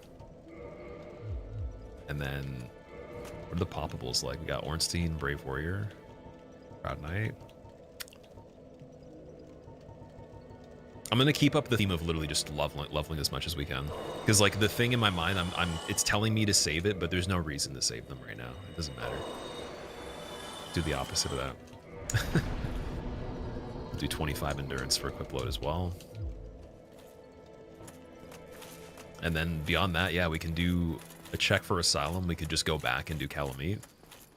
Right now with Calamity, let's see if I can do a light roll before we do that. So no shield, don't need the bow, don't need this. You can do Mask of the Child for stamina still, and then take this off. Okay, what if we just do Smo's legs? That's light roll. Dingy and Sage Robe, maybe? Or even just Sage Robe and Smo. Okay, that's really good.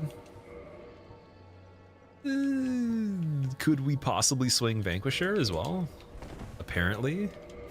Oh no, it was a false promise right there. It made it look like it was gonna work. It says Antiquated better than Dingy. Because you guys were saying that Calamity, I think it was Silas, you were saying that on the wiki was saying that Calamite's flames are dark magic, so maybe magic resistance with this one's better. It's also lighter too. Could possibly have a shield of some sort, even though that's not going to really help much anyways. Do we have a light one? 91 physical reduction? What?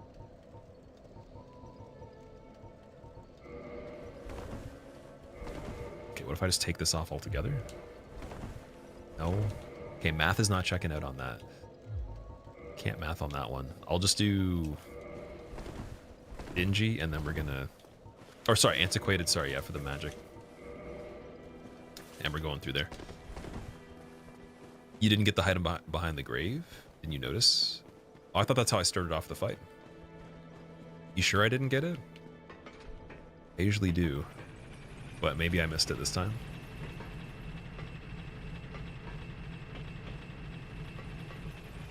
Yeah, Mask of the Father, there we go.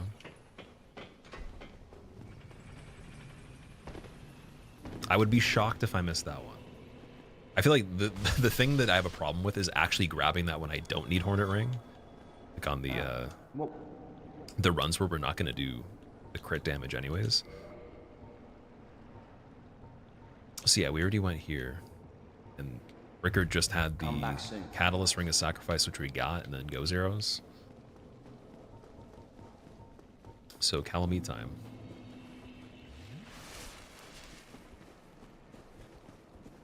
Careful with that. DS1 is funny. You don't fully understand how it's calculated. Isn't it mixed physical damage? It might be. I guess either way, it's a difference of 1 for the gloves we can meet the requirements for. And the stamina regen on Calamity definitely helps a little bit. I'll say that that's going to be important in an emergency. Wait, why am I just trying to do this? What's going on here? Still got to kill these guys. Oh my god, dude. Don't be silly here.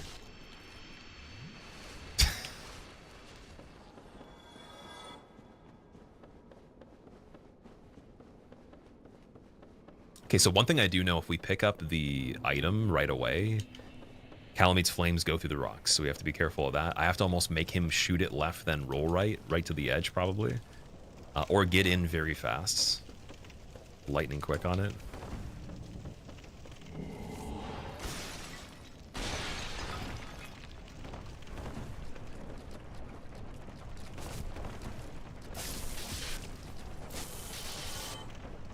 Oh, he's not dead.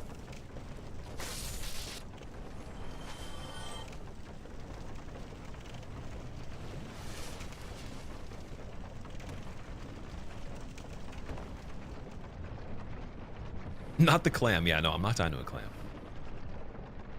It'll deplete your stamina pretty hard if you block with a shield. Oh, because it does do the physical calculation.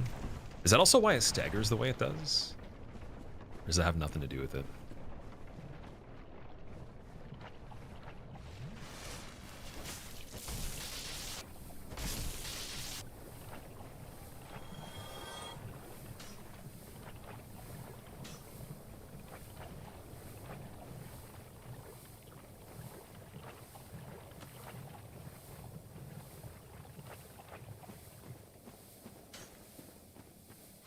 Leaving a stat at 39 hurts.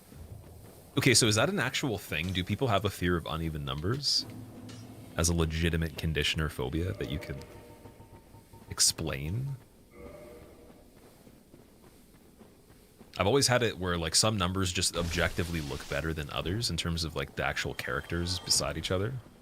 the shape of them, but I don't have the whole thing of like wanting it to be even or odd. It doesn't matter. Unless it's like maybe something that is arranged visually in a bigger assembly, like let's say it would be like, okay, a simple thing, like let's say someone's got a doorknob on something that's slightly crooked, but all the other ones are like pretty good, then yeah, that would be nice to rotate a little bit. Just a slight bit, but even then it's not a big deal. Just something closer to that, like the uniformity of those things. But numbers, though, I've never been like that. When you set the thermostat, you strongly prefer even numbers? Really? That's interesting. Okay. Prefer even or multiple of 5? Makes it uncomfortable. You can't explain it. I totally get that kind of stuff. Just that's definitely a different kind of one than I can't relate to the numbers that way. I always thought that particular numbers in like until it gets to too big of a number, but let's say it's like 2 numbers. 47 for some reason looks really good. I don't know why. And then 59, 47, 6 by itself is pretty cool. Oh, what else? Like I don't even ask. Don't even ask, man. What else? 67 looks pretty good. 72 looks good. What else? 95 looks really appealing for some reason for me. 59's a good one. Yeah, I wonder why that's the case. Okay, so we're gonna join the Covenant here. We're gonna have to go back to Alvina again in the future. So we're gonna get the shortcut right now. Pursuers. Ooh, wait, what's the requirement for pursuers? I think we checked before. It's 32. Does this guy give you a pyromancy flame by chance? Or anything? Also, wait, one really smart thing to do here, like just beyond smart, would be saving the humanity on me or the Calamity fight for the defense. Waiting till I kill him, then going back. So I'll pop the remaining that I need. Because we're going to do that anyways. We have enough divine blessings for heals and regular humanity, all that stuff. Couldn't imagine using more than that. And yeah, we just have extra defense for it and resistance. A lot of the numbers you said are the prime numbers. Okay. Interesting. Multiples of 9 are all pretty chill for some reason. That's so funny. I like that there's a complete consensus of there being something with appeal for certain numbers for whatever reason, but if it went much beyond like the smaller numbers, I don't know if I would be able to keep track of it. Like triple digits, I don't care about at that point. It's more so just double digits and some of the single ones. 3 and multiples of 3 for you, with 333 being perfection. 333 does look really good. That is a good point. Out of like 3 numbers in a row, 333, 777, and 111, definitely.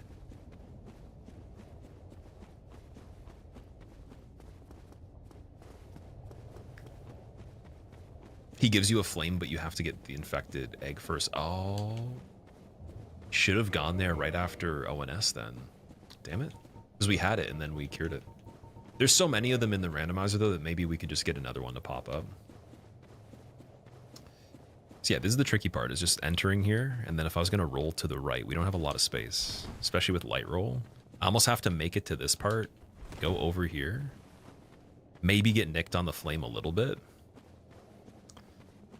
And the part that sucks, I don't think we can hit him to do anything for the fight. I tried to shoot arrows and trigger one of the other ones. I could just hit him with the weapon though. Let's see if it works. Oh, okay, it does. Never mind. It must have not been enough damage when we did it before.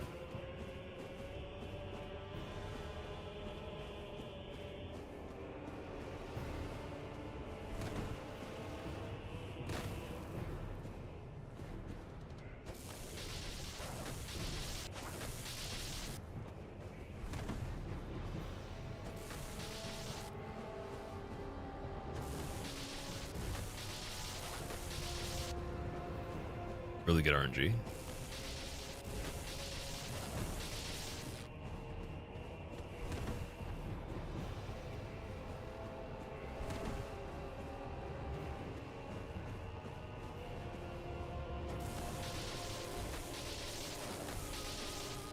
Dude, insane RNG. Why though?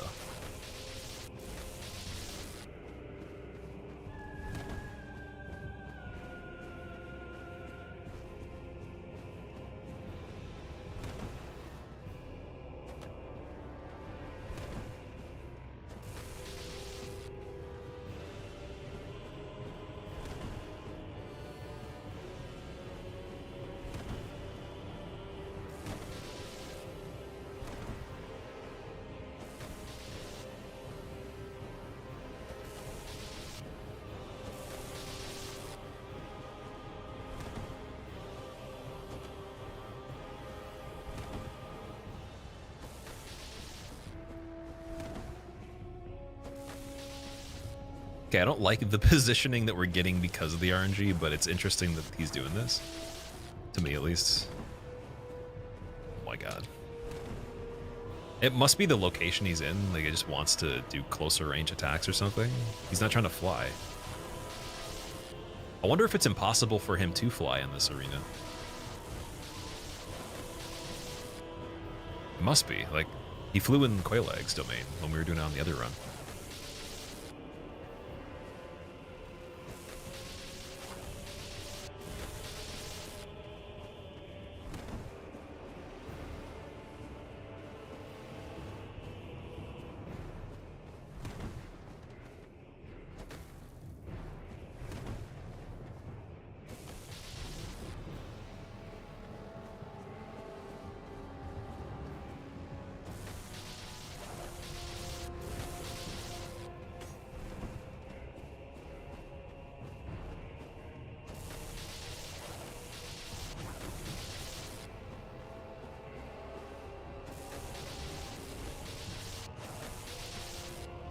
Okay, cool. You'll never see 3 of those in a row in the regular fight ever. If you do, dude, I'm gonna gift you like a tier 2 sub if you have a clip of that.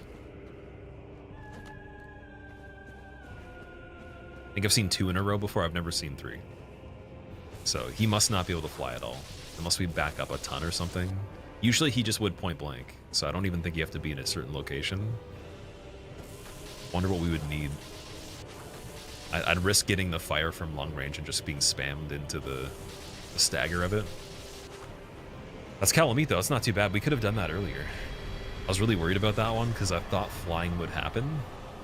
Last time we saw him in this area, he just, again, he did the fire through the rocks and I died. So that's really good. And we could check Fire Sage. And get the Beta Chaos, or sorry, the Centipede Bonfire before we go. I have been going for quite a while. So I am just going to do Fire Sage and then be right by the shortcut. And we'll hope it's a really good one for Fire Sage. Do I have the orange chart ring on this one? Or was that the last playthrough? Let's see. Okay, we got Chaos Storm. Isn't it regular Great Chaos Fireball, or is it actually just Chaos Storm? I feel like that was actually the original thing you're supposed to get there.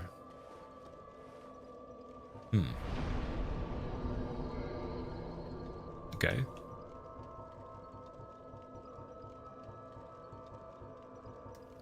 More equip load? Actually, no, wait. Let's fix the whole paranoia of the odd number 39. Make it 40. For whoever's worried by that. He has to be in this arena. He's barely doing the regular moveset. Yeah, there's no jump in from a distance. He did the back pedal, or the backflip with the tail. Back spin, whatever you want to call it. How does Butterfly work in this? So it's actually interesting. Butterfly usually is on the ground in most arenas, but we saw the Butterfly as Taurus Demon. And for some reason on Taurus Demon Bridge, it functioned exactly like it did in the normal fight. So that one was like a one-off, but most of the time it's floating on the ground. You can go right behind. Oh, Space Cat, thank you so much for gifting Wonderbread TV a sub. Wonderbread, if you don't say thank you, You're going to be turned into whole grain ancient bread that has extra fiber that's also keto and then has sprouts in it, and no one buys it because it's $15 a slice, and you're just going to dry up in your own already dryness of the bread and just be sad. So you have to say thank you. You get the good karma there. Titanite Demon's going to snipe me from across the map here. No. Oh, come on. Why is it this thing? Okay, back to the setup that was helping us a lot more here. What do we need? Smo's armor again? Thorns, that. Blood shield. Dude, I hate these dino things so much. By the end of this randomizer, even if the DS2 one or the DS3 one's way worse, it's going to be a blessing to not have these dinos ever again. Like, it'll be a vacation just because of that. This is the worst possible location you could have it, too. It literally will just knock me off the edge. Oh, man. Have I killed Nito Farleezy? I haven't seen Nito on this one. Oh, no, sorry, I did. Nito was phase 1 ONS and then 4 Kings for the second one. So we killed Nito as a replacement, but I haven't gone to regular Nito.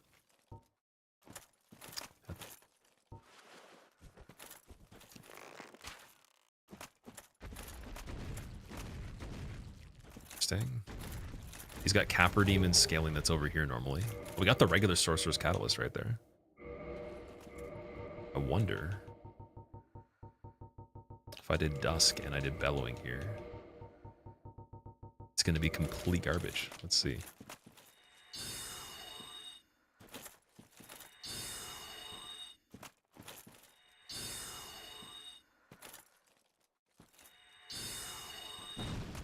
$96. That's not terrible. This is just scary. Oh my god. I think we're just gonna have to go for it. Where's Mask of Child? And our sniper friend, Titanite Demon, might be a little bit of a problem here.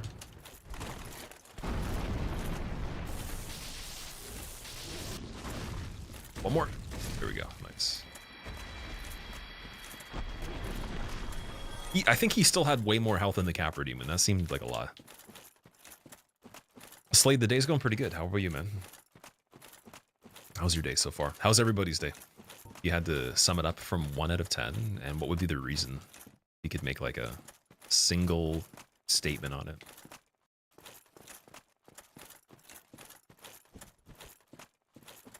Miyazaki will put those dinos in night rain just for me. If he does, then we truly know they were finished enemies that he takes pride in, and the misinterpretation of them just being unfinished is exactly part of the plan. He wanted us to be thrown off when we went to Isola. Even Beta Chaos too. He's probably like has like paintings that are Renaissance style in his room with classical music playing locally in the area when you enter it, just to see it. It's probably his favorite boss.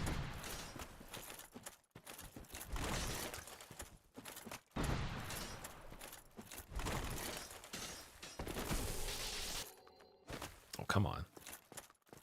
Night Lancer, your day is a 10. So I haven't seen that often when I've asked that question. People usually give like an 8 at best, maybe a 9 if something really good happened. 10 is pretty cool, if that's true. Why is that? 7 because it's a nice number?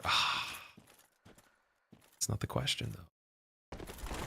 Okay, you don't pass, unfortunately. The test on Thursday is going to look pretty bad for you if you don't... if you don't study up for that question. Damn. The only question on the test is, how was your day? 5 out of 10 because of projects. Cherokee, what are the projects you're working on?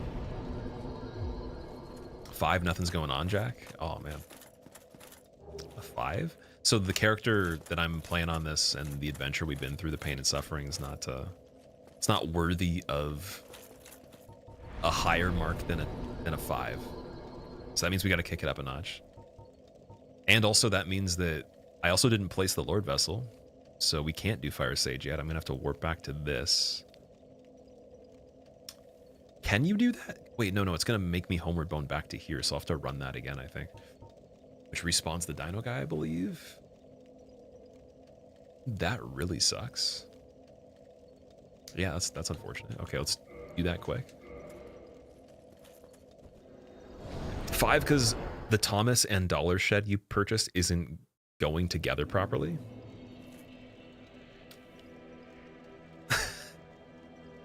Oh, sorry. Wait, dude. That autocorrect is hilarious. The Thomas and Dollar Shed.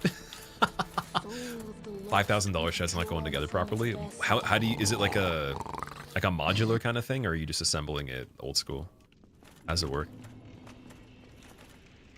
Also, Marquise, thank you for the Prime sub.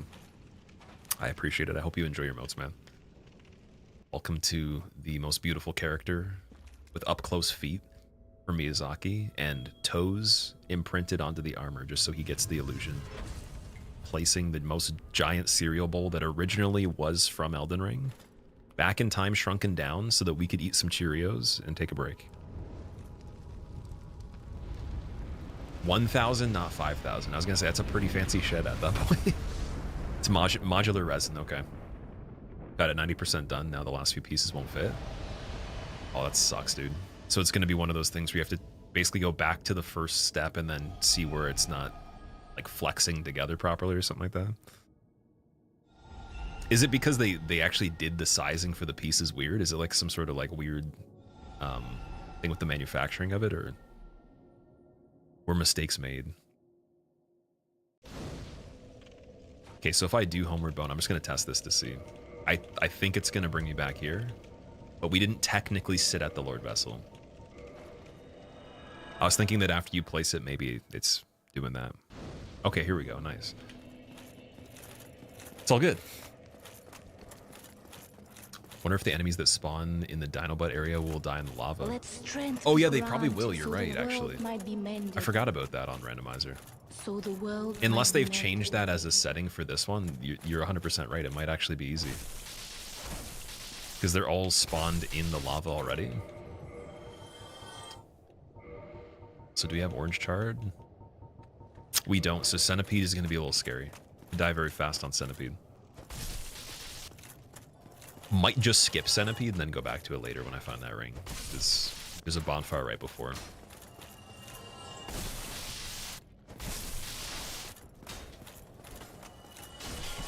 Dude, no.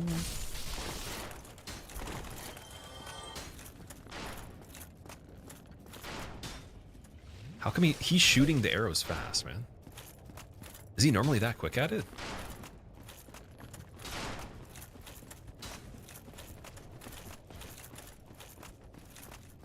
Oh, there's a mimic there too? This is bad. Okay. They can't make it past this line, I'm pretty sure. Yeah, they're good. So we're safe here. Lion, thank you so much for the 4 months, man. And also thank you for choosing to use your Prime here. Thank you for remembering to use your Prime. Like many of us forget. And actually leveraging the free nature of Jeff Bezos's what would it be? His I'm trying to look for the word. His sympathy on us, I guess it would be. I don't even know what you call it. His kind-heartedness. Frosted Cheerios were hitting hard though, no? If we had Frosted Cheerios on this playthrough, the equip load might be a little too high. I don't know. His benevolence, yes, that would be a better word. Oh, dude, Styro, thank you for not gifting. Thank you for also contributing your Prime sub as well. I'm gonna use it to beat whatever's in here. And if we don't, then Jeff Bezos is to blame. And oh my god, man. Oh my god, man. Okay. You got Homer Bones ready just in case. This is kind of funny because I don't know if they can break the branches themselves. Look at this. He's trying to figure out how to escape.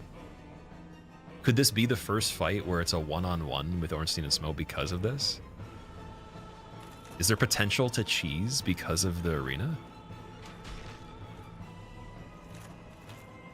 Oh, he might escape. Dude, he's trying so hard. This is actually kind of funny. I'm just going to break the ones over here. So I have an advantage of some sort. Yeah, the damage is ridiculous. Smo might just be stuck. Thank God. Don't want a repeat of Asylum here.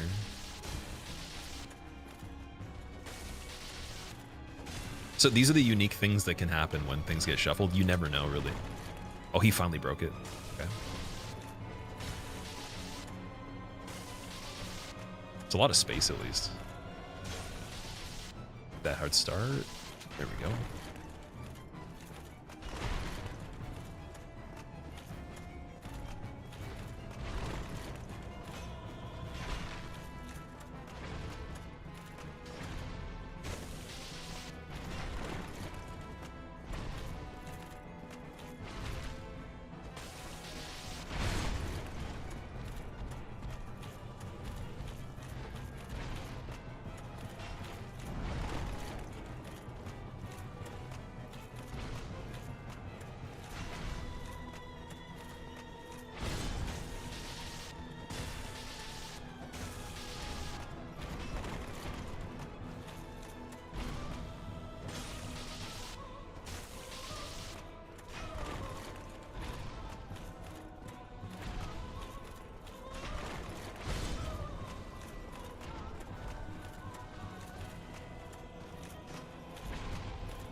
Get the boosted Ornstein here.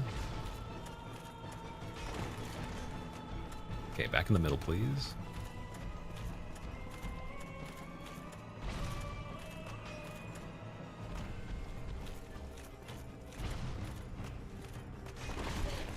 It's fine, that's fine, that's fine, that's fine. It's actually okay, that's perfect. That works really well. Hit on the toe, get out of there. I don't think they're helping each other as much on this one. I don't think they've seen tree branches, and Orlando's just mostly cement. The foliage was actually completely destroyed in the process.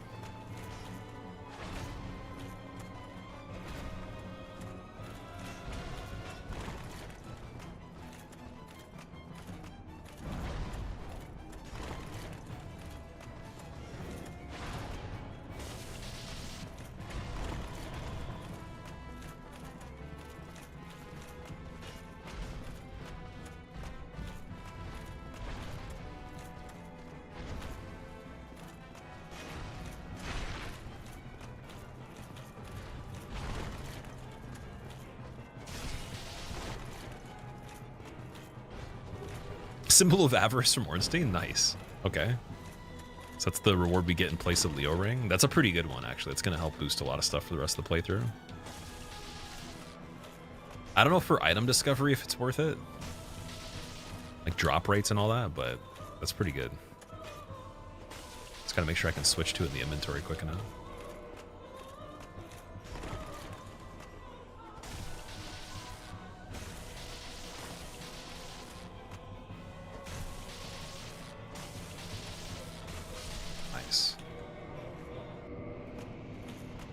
That was a good one. That was really funny that they were stuck at the beginning. Oh boy. The huge staggers too. You're expecting Super Smo? So we've gotten Super Smo before, but him by himself is easier than Super Ornstein. Super Ornstein's a good challenge. So I would have preferred that, but both of them in that arena is amazing. That's really funny. Okay, so we got that bonfire. Very curious of what Centipede is, so what I'm gonna do, we're gonna level. I just wanna peep in there and see. And then I think we're gonna go more strength now. The longest a boss took you to beat was 3 months, but only because you quit Enforcer from AC6. Enforcer. What arena is he in? Like, what's the mission look like? Because I can't reference names for AC anymore. It's been a while. That game was hard though. That's a legitimately hard game, just baseline in general. My hand was getting screwed up so much from trying to kill Baltius that I had to switch to keyboard and mouse. Because like just the way that you have to do all the management of everything. And with the build that I had for it. And then I switched to that and I realized how much better it was. So I think I stuck with it on and off throughout the playthrough from then. PvP'd a little bit like that. I think that's the only multiplayer game other than Dead by Daylight I've played with keyboard and mouse and like played a decent amount of and could be decent with as well. You quit DS3 for 2 weeks because Pontiff was beating your ass, Slade. Pontiff is definitely the great filter. I think Abyss Watchers proves you can beat the game, but Pontiff is like the big difficulty spike. He took a good, I want to say, 10 to 12 hours on my first playthrough. I did level 1 blind, and it was rough, man. Hey, what is that for Centipede? Fire Sage? Dude, we got, is that Fire Sage or Stray Demon? That's kind of funny. It'd be hilarious if we actually had Fire Sage. He got promoted, yeah. He's just behind where he was normally. It is Fire Sage, wow. It's a little bit of a rough one in here, so I'm gonna Homer Bone. Don't need to do that yet. I could probably survive the lava by doing a jump or something and then killing him in the corner. We'll save that one. We've been going for 8 hours and 45 minutes. It's pretty insane. This is a really good PB though, because for any percent, we have the Beta Chaos shortcut open, or that we could get open up there. I offered the humanity, so yeah, it's already open. We could go check Beta Chaos next time from here. We could go do this progression just for other items if we need to. And my goal is to finish the rest of the any percent stuff tomorrow, and then anything else we need to clean up the game. But hopefully you guys enjoyed that. This is definitely one of the most fun builds so far. Thank you so much for watching it and everything. We're going to pause the timer 5:02:51. We'll just continue from that tomorrow. And also, by the way, if you guys want to know when I go live, the Discord is the best place. Just because it gives the automatic announcement with the bot instead of you not getting notifications on Twitch, or even the YouTube might be weird sometimes. So if you are specifically watching on Twitch, I'd say check out the Discord. And if you guys do anything creative as well, if you do music, if you do art, or you're trying to look for people to collaborate on certain things, you can also use it for that too. I always like seeing your stuff. You can just tag my name in it. And also, here is the new channel. If you haven't followed the long form channel, if you want to see this run without editing in it by the time I actually finish it, as well as the Bloodborne Fists only, it's going to be on there very soon. I'm almost done both edits on it. Just got a little bit more to do. But there is the second channel. I'm going to find someone I can host. Enforcer is the boss at the end of chapter 4. He has the laser lance. I'm gonna have to go back and watch and see, but yeah, there was some stuff in that game that was ridiculous, man. It was funny because I'm like, okay, people bought it, it was good, but now I understand why Armored Core is very niche. It's like definitely a little bit above this in terms of accessibility, right off the bat. But it played really well though, so fun. With that being said, though, I'll see you guys again tomorrow, and yeah, let's see who's live. Who do we got? We got Tom. Ooh, Tom's doing execute Elmer bounty. All the bounties, man. There's so many bounties. I don't even know where you find those things. So many people are just doing bounties, but you know what?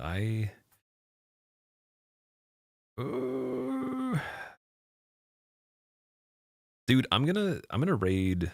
I haven't raided Eggy in a long time. I'm gonna raid Eggy. He's playing Kazan. He's doing day 6. I was talking to him like not too long ago about some cool things that we might both be involved in the future. So you might see more of him on the channel or involved in something I do at some point. But in my opinion, he was the best Sekiro speedrunner that I've watched personally, and he does a lot of stuff on Elden Ring. So definitely, if you don't know who he is, check him out. You probably do. But yeah, he's playing Kazan right now. He's on day 6. Bro. Anyways, I'll see you guys there, and then we'll be back again tomorrow. Let's go.